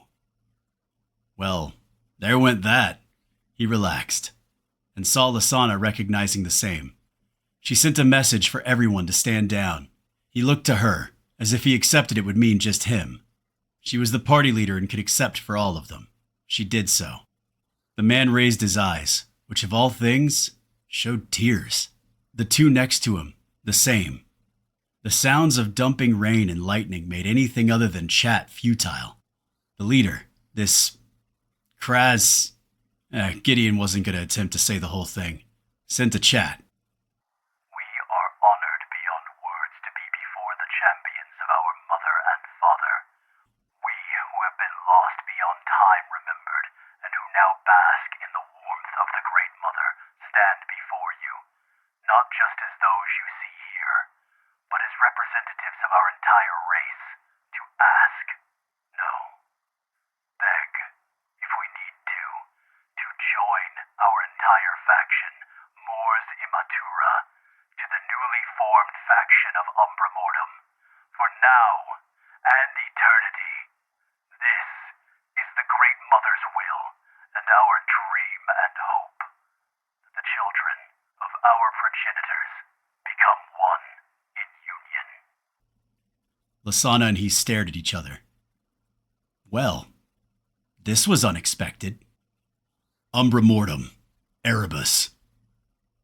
They arrived to a line of cheering people, shades and citizens both, lining the wall. Even some kids. It seems the message he'd sent to Unra had been shared. The gates were wide open. The Dokafur, especially the three leaders, had shown approval in their eyes when they'd traveled through the Shadow Moon. No doubt their senses able to pick up all the beasts that shadowed the massive 5,000-strong army moving through the trees. The message he'd sent to Unra not only mentioned the unexpected gift of a multiversal faction asking to join as an entire collective, but to go ahead with the building of the barracks. Her response had been hectic, but responding, she was already in the midst of doing it. Whatever spare BP and treasury she had access to was quickly at work in the undeveloped northern section of Umbra Mortem to accommodate the incoming force. She'd seemed heavily distracted by something in her short, truncated responses, but he'd figure out what was going on shortly. The impression on the White Witches got even bigger and better when they came within sight of the walls of Umbra Mortem. As their leader's eyes immediately ignored the people and zeroed in on the remote-controlled, double-barreled, heavy umbral crossbows lining the walls. And the three of them above the gate, on top of orange shade golems, which had gotten even larger, sleeker, and more threatening as time had passed. Two of them stood above the gate, about 9 feet tall, holding wicked-looking glaives. Gideon realized, seeing the response from his guests, his home was impressive, beautiful. The two legendary towers with the massive fortress between them, the walls, the turrets everywhere, the small drones buzzing around the settlement. He sometimes forgot to appreciate what they'd built. They'd sent the rest of the team, except for he and Lasana and Ari, back into Lila, allowing Danny to drive after Lasana went on a 5-minute tirade about how her sweet baby liked to be caressed and whispered to. Eventually, he had to shut it down, so Danny and them could leave. Whatever the Dokafur had been told about them had left an impression, as they seemed to stay in awe of Lasana and Gideon, as if they both shit gold. He had no clue how to take in that a multiversal faction that was rated B+, which made it a major force in the cosmos, all of a sudden pledged themselves to a native faction, wanting to give up their own autonomy to literally become Umbra Mortem, immediately making their single settlement faction into a multiversal force. It was beyond anything he could have expected, and he immediately forgave the utter lack of communication of his and Lasana's patrons. If this is what they'd been working on in the background, he couldn't imagine there wasn't an insane story to go along with the entire multiversal faction deciding to hitch their wagon to 2 Iron Rankers, Scions or not. The rain had lightened in the almost hour it had taken to trudge through the Shadow Moon with such a large force. As they slid through the gates, they were met by Unra, Barasa, and Orin. They themselves surrounded by a few more of Orin's Warshade golems. Their group came to an abrupt halt as Gideon saw the tear-streaked face of Unra, as her eyes lit on him as if she'd been tearing it up for a while. She fell to her knees, a fresh torrent of tears and heavy sobbing hitting the old woman. Varasa knelt to comfort Unra, while Orin himself had some liquid shimmering in his own eyes. He looked to Lasana, who knew about as much as he did. The 3 leaders of the White Witches gave them space by calling their forces to a halt and stepping back about 10 feet. The weather had died enough that normal speech could be heard, exemplified by the sheer volume of cheers from the walls and the large crowds gathered between the buildings leading up to the fortress. Gideon stepped forward and knelt down, brushing a hand to wipe some tears off the old priestess's face. "What is going on? What's wrong?" She lifted her head and he realized it wasn't tears of sorrow, but tears of joy. Her voice was bubbling with passion and emotion. Nothing is wrong, Fatebringer. Everything is so right. My heart is filled with happiness and joy. Through you, the goddess has brought salvation. He was utterly confused. What the fuck was she talking about? "I'm not following you, Unra." She smiled as she wiped her face. There, Gideon. There. My people. My beautiful people. She pointed to the west of the fortress, towards the portal which was out of sight in the northwest section. Luckily, towards the west of the settlement was on a slight incline so he could see above the crowds that had gathered, and he had to look twice, 3 times, not believing what his eyes were telling him. There was an endless sea of Shador, a lot of young and old, but thousands upon thousands, as if they were still coming through and spreading out from the portal. He also saw his little Shira and her pooches along with Tolk gathering a lot of children, while Gritstek and his shades along with Dory and Allura holding her baby, all doing their best to organize the stream of Shador. It also looked like the rest of his team were helping Jimmy, Danny, and Julia setting up an open bonfire in temporary tents. Where the hell did these Shador all come from? What? How? Lasana came up, putting a hand on his shoulder, while Freddy and Ari took off, as his buddy shifted to his owl shape, both whooping and hollering. Unra's voice was a whisper of awe and thanks. Ezekiel, my goddess, bought a slot, and seemed to have negotiated with the system. Due to them being mostly non-combatants, she was allowed to bring 20,000 people out of slavery and misery to hopefully their home. He heard her heart in her words, a fragile hope, as she gazed into his eyes. A warmth infused everything he was.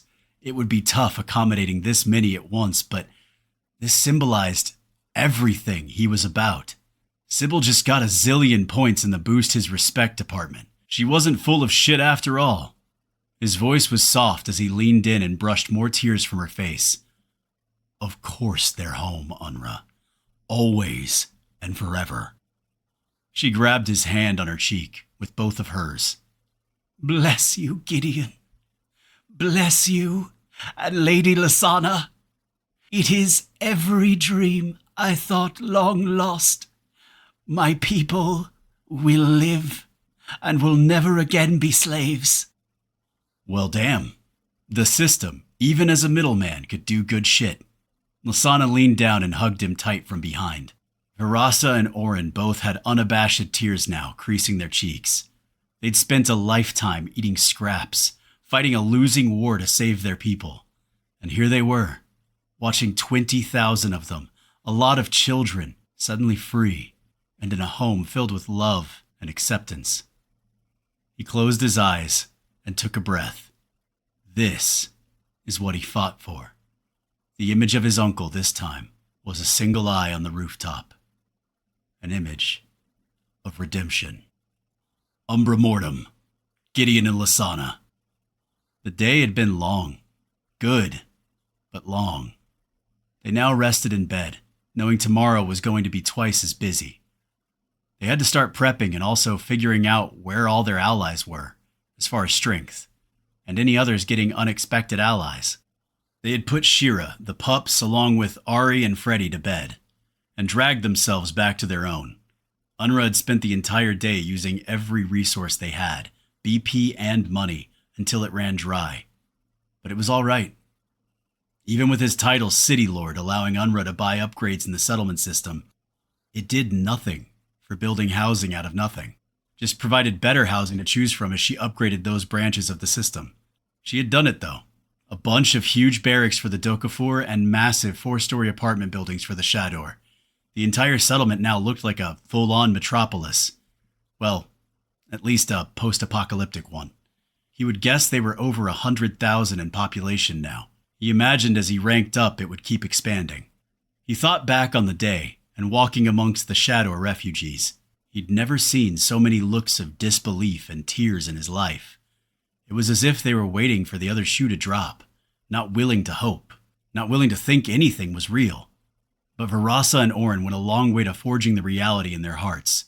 To them, those two were legends, myths, the last surviving scions of their own integration who never gave up fighting the Sanctum occupation. It was a good day. He opened his eyes to find Lasana on his chest, staring up at him with that smile that was filled with love. She reached forward and touched his lips with her clawed finger. He threw a smile. "Giddy, I have to talk to you about important shit." He stayed quiet. Finally. "I want to tell you about my past and, shit that I had to do to survive. Bad shit. Disgusting. I'm afraid you won't love me anymore. Won't want me knowing that I..." Whoa, he shut this down on the quick. "You were a whore. I know. I don't care." Her eyes got saucer big, like two huge violet moons. The fear was a beast, ready to eat her inside out. He put his hand to her face, his other pulling her up to his chest so he could kiss her, soft as wings on a summer breeze. "Truly, I don't care, Lasana. I've talked to a lot of shade elves here, many who were slaves, a few that were nobles. They told me a lot of what it's like, what people had to do to even get more than the ground to sleep on, to get themselves out of the front lines and escape the constant state of slaughtering other slaves or being slaughtered. All the fucking time. I don't give a shit." He stared into her eyes, hard, willing the truth of his words. He saw disbelief, but it soon got ate up by faith and what she saw reflected within his gaze. Then she literally snorted into his fucking face. "Damn woman! Holy shit, Lasana! Seriously? In my face?" He pushed her off him and went to the wash basin they kept near the bed, just for these occasions. He splashed his scales numerous times, listening to her fall into a non-stop chortling snorting assault against the bed. The woman was a nut. After cleaning his face and wiping it with the towel, he turned towards her, her eyes peeking up over her own towel she'd been laughing into. She threw it to the ground and scrambled forward across the bed to the edge where he sat, and thumped his shoulder, hard. The woman's strength had him sliding a few feet into the headboard, slamming into the ornate wood, hard enough to put a crack in it. "Damn everything to hell, woman, what was that for?" She chuckled and slid to her knees on the bed, staring at him as if affronted, though the smile and fangs were there. "I have spent the entire time I've known you hiding everything about my past, afraid at any minute you'd find out the truth and dump me like yesterday's TV. And this whole fucking time, it meant nothing? Wouldn't have changed shit?" He forced himself to not correct her bad metaphor. Yesterday's news. The urge was large. "No, it wouldn't have. I've seen who you are, Lasana. Your heart, spirit, the way you are with kids, with Shira. How much you care about people. You are the first to stand up and protect everything you care about. You have endless courage and have been by my side through it all. I would never want anyone in the entire cosmos at my back, or as my other half, other than you. You are everything I have ever wanted in a woman. And then some." It was shock that painted her face in that moment, then tears carving rivers down her furry cheeks. She slammed herself against him, and the crack in the headboard broke altogether, into 2 pieces, landing upon the ground. But he didn't give a shit. She threw 1,000 kisses on his lips, face, head, every open space of scales, and after a good 10 minutes, and both of them hot and breathless, she pulled back. "I love you, Gideon Show." Gideon couldn't keep the smile off his lips. Her husky voice, even more sultry than usual, leaned into his ear. "I'm pregnant. We're gonna have a baby." Wait, what did she say? What the fuck? A father? Him? Here ends Book 5, Part 1 of the Nocturne Saga. Look out for Book 6, Nocturne, Bella Novicium, which will end the first part of the Grand Saga. The second part, the Saga of Nocturne, which will be another 6-book series, begins next year, called Nocturne Duex. Blessings, and thank you for your support. Means everything. Continue reading to, as always, see the secret behind the scenes shit in the epilogue.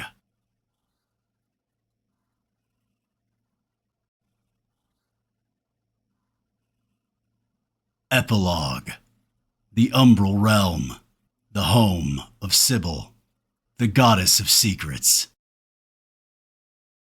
Sybil stood in the cavern that was her throne and her home, in her usual 12-foot humanoid dragon form. Obsidian scales in her dark and gold thread robes, with one hand on the arm of her raised chair. Tears washed in an emptiness that strove to break her. She'd done her best to save as many as she could, paid the steep price in divinity for the damn system to allow her to up the numbers. The Conclave had beggared itself to buy a slot to begin with, all to deliver mostly children and elderly non-combatants to the gunslinger's doorstep. Nothing that would help him in his struggle to protect the settlement. Only things that would drain the coffers of the War Crow once the young armament scion transferred them over. That the system had allowed the Sanctum to buy 2 slots was against everything that had come before, solidifying the long-held rumors that it favored the murderous despots of Azanar's children. Even the shocking ramifications that the racist faction renowned throughout the multiverse for despising not only any race that wasn't Eldarin, but specifically anything of the profane foundational. And she watched as they made an alliance with the demons and devils of the abyss, even loaning them the currency to add 2 slots to their own slave-infested regime. She knew and was sure they both understood it would end in betrayal. But they, away from Erebus, had already begun to coordinate attacks against the Draconian Empire that stood between the two. Especially as the weakened Unhallowed were forced to stand aside, and the Conclave had lost so much within the transition to their old ways. And her draining of the coffers, that they themselves could not intervene. The only thing currently saving the Draconian Empire from losing more than they already had was the Unchained strangely loaning them on credit a large force of mercenaries and fleets of ships to put temporary ends to the encroachment. She knew what she'd been able to do was nowhere near enough. Several 100,000 of her children still left, still enslaved, raped, used as warfront fodder by their Sanctum taskmasters. Out of the shadows, within a dozen yards of Sybil, the dimensional signature, one of the very few she named friend, slipped out. She was tall and very slender, in the form of one of the dark elves she adored and had helped create, Nyx. The Twilight Witch disappeared and reappeared next to her, putting a hand on her shoulder. Her friend's god voice resonated with what was her realm, the Twilight Realm between dreams and nightmares, tomorrows and yesterdays. Sybil, you have done what you could. I have seen the threads of tomorrows, and by your action you have set off a cascade of events that has led to, at the very least, the survival of your children. And if things fall just right, through the chains of the night, the War Crow shall rise. And I see a small window in which he can save the rest.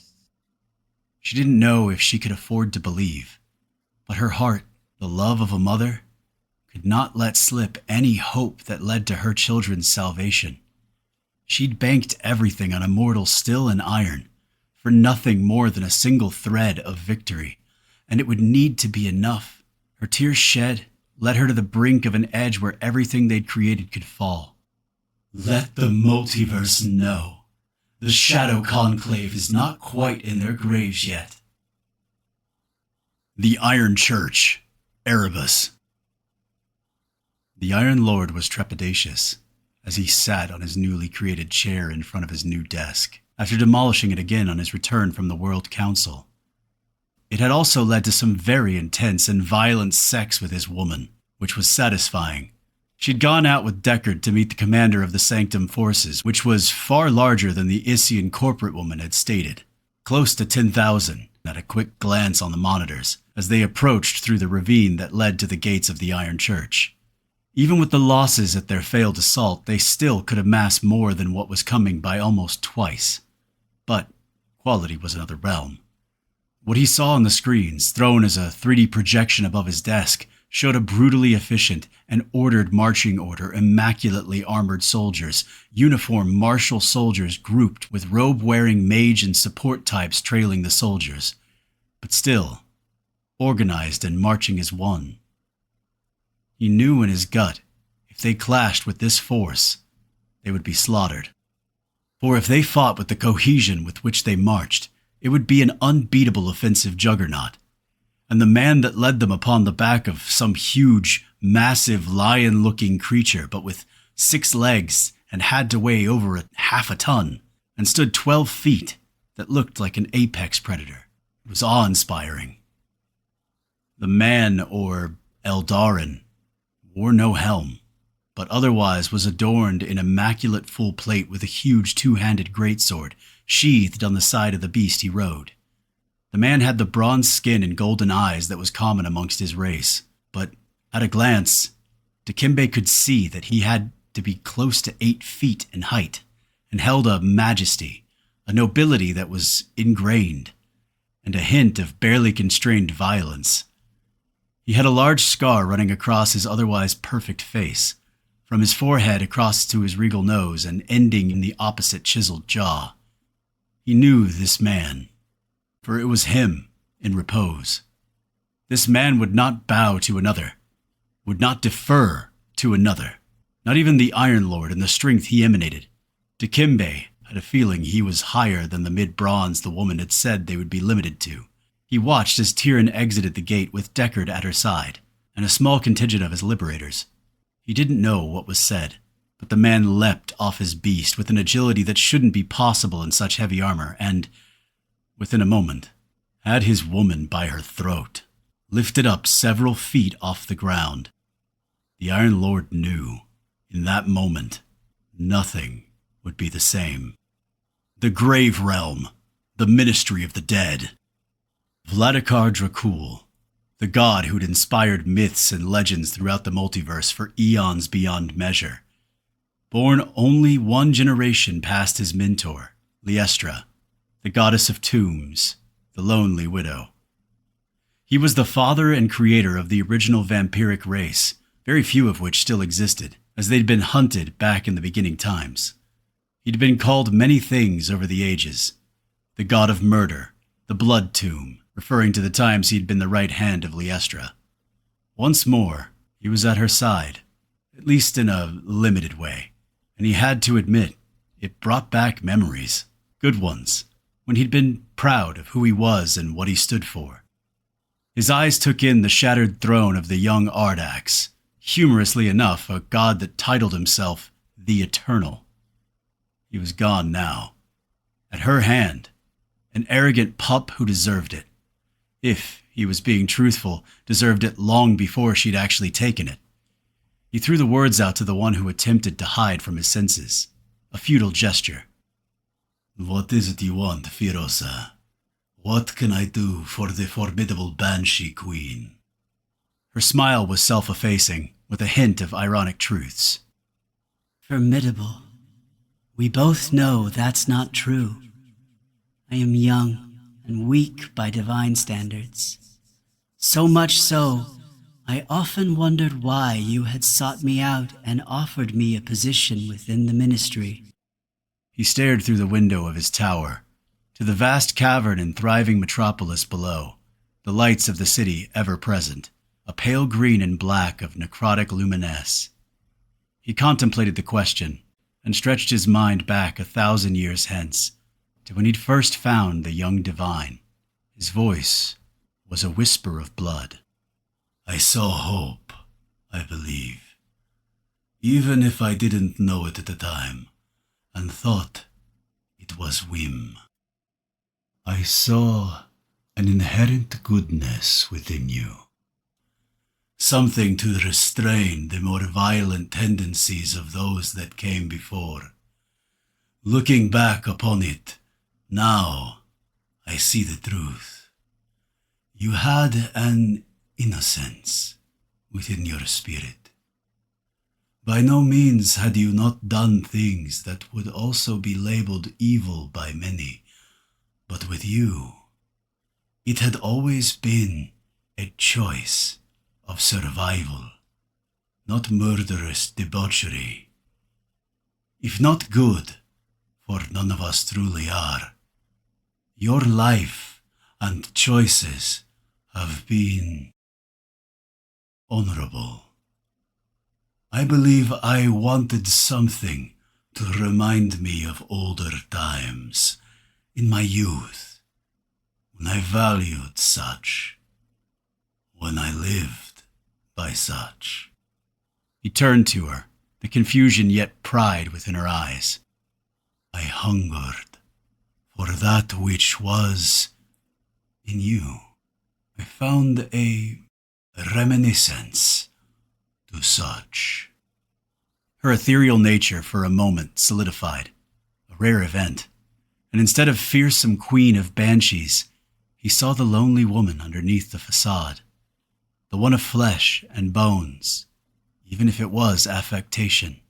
He crossed the space and brushed a clawed hand against her cheek and felt her moan, felt the hunger of touch, of something real he remembered so vividly seeing all those centuries ago.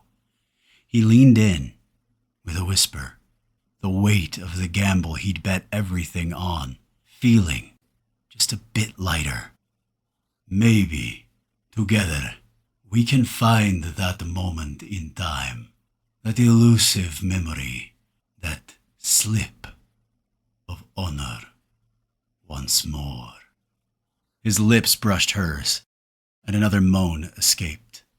It all could just be fool's gold, a broken dream lost forever and unattainable. Yet, in that moment, knowing he had everything on the line against forces that made even the Shadowborn look like a child playing with toys, he felt more alive than he had since the first days.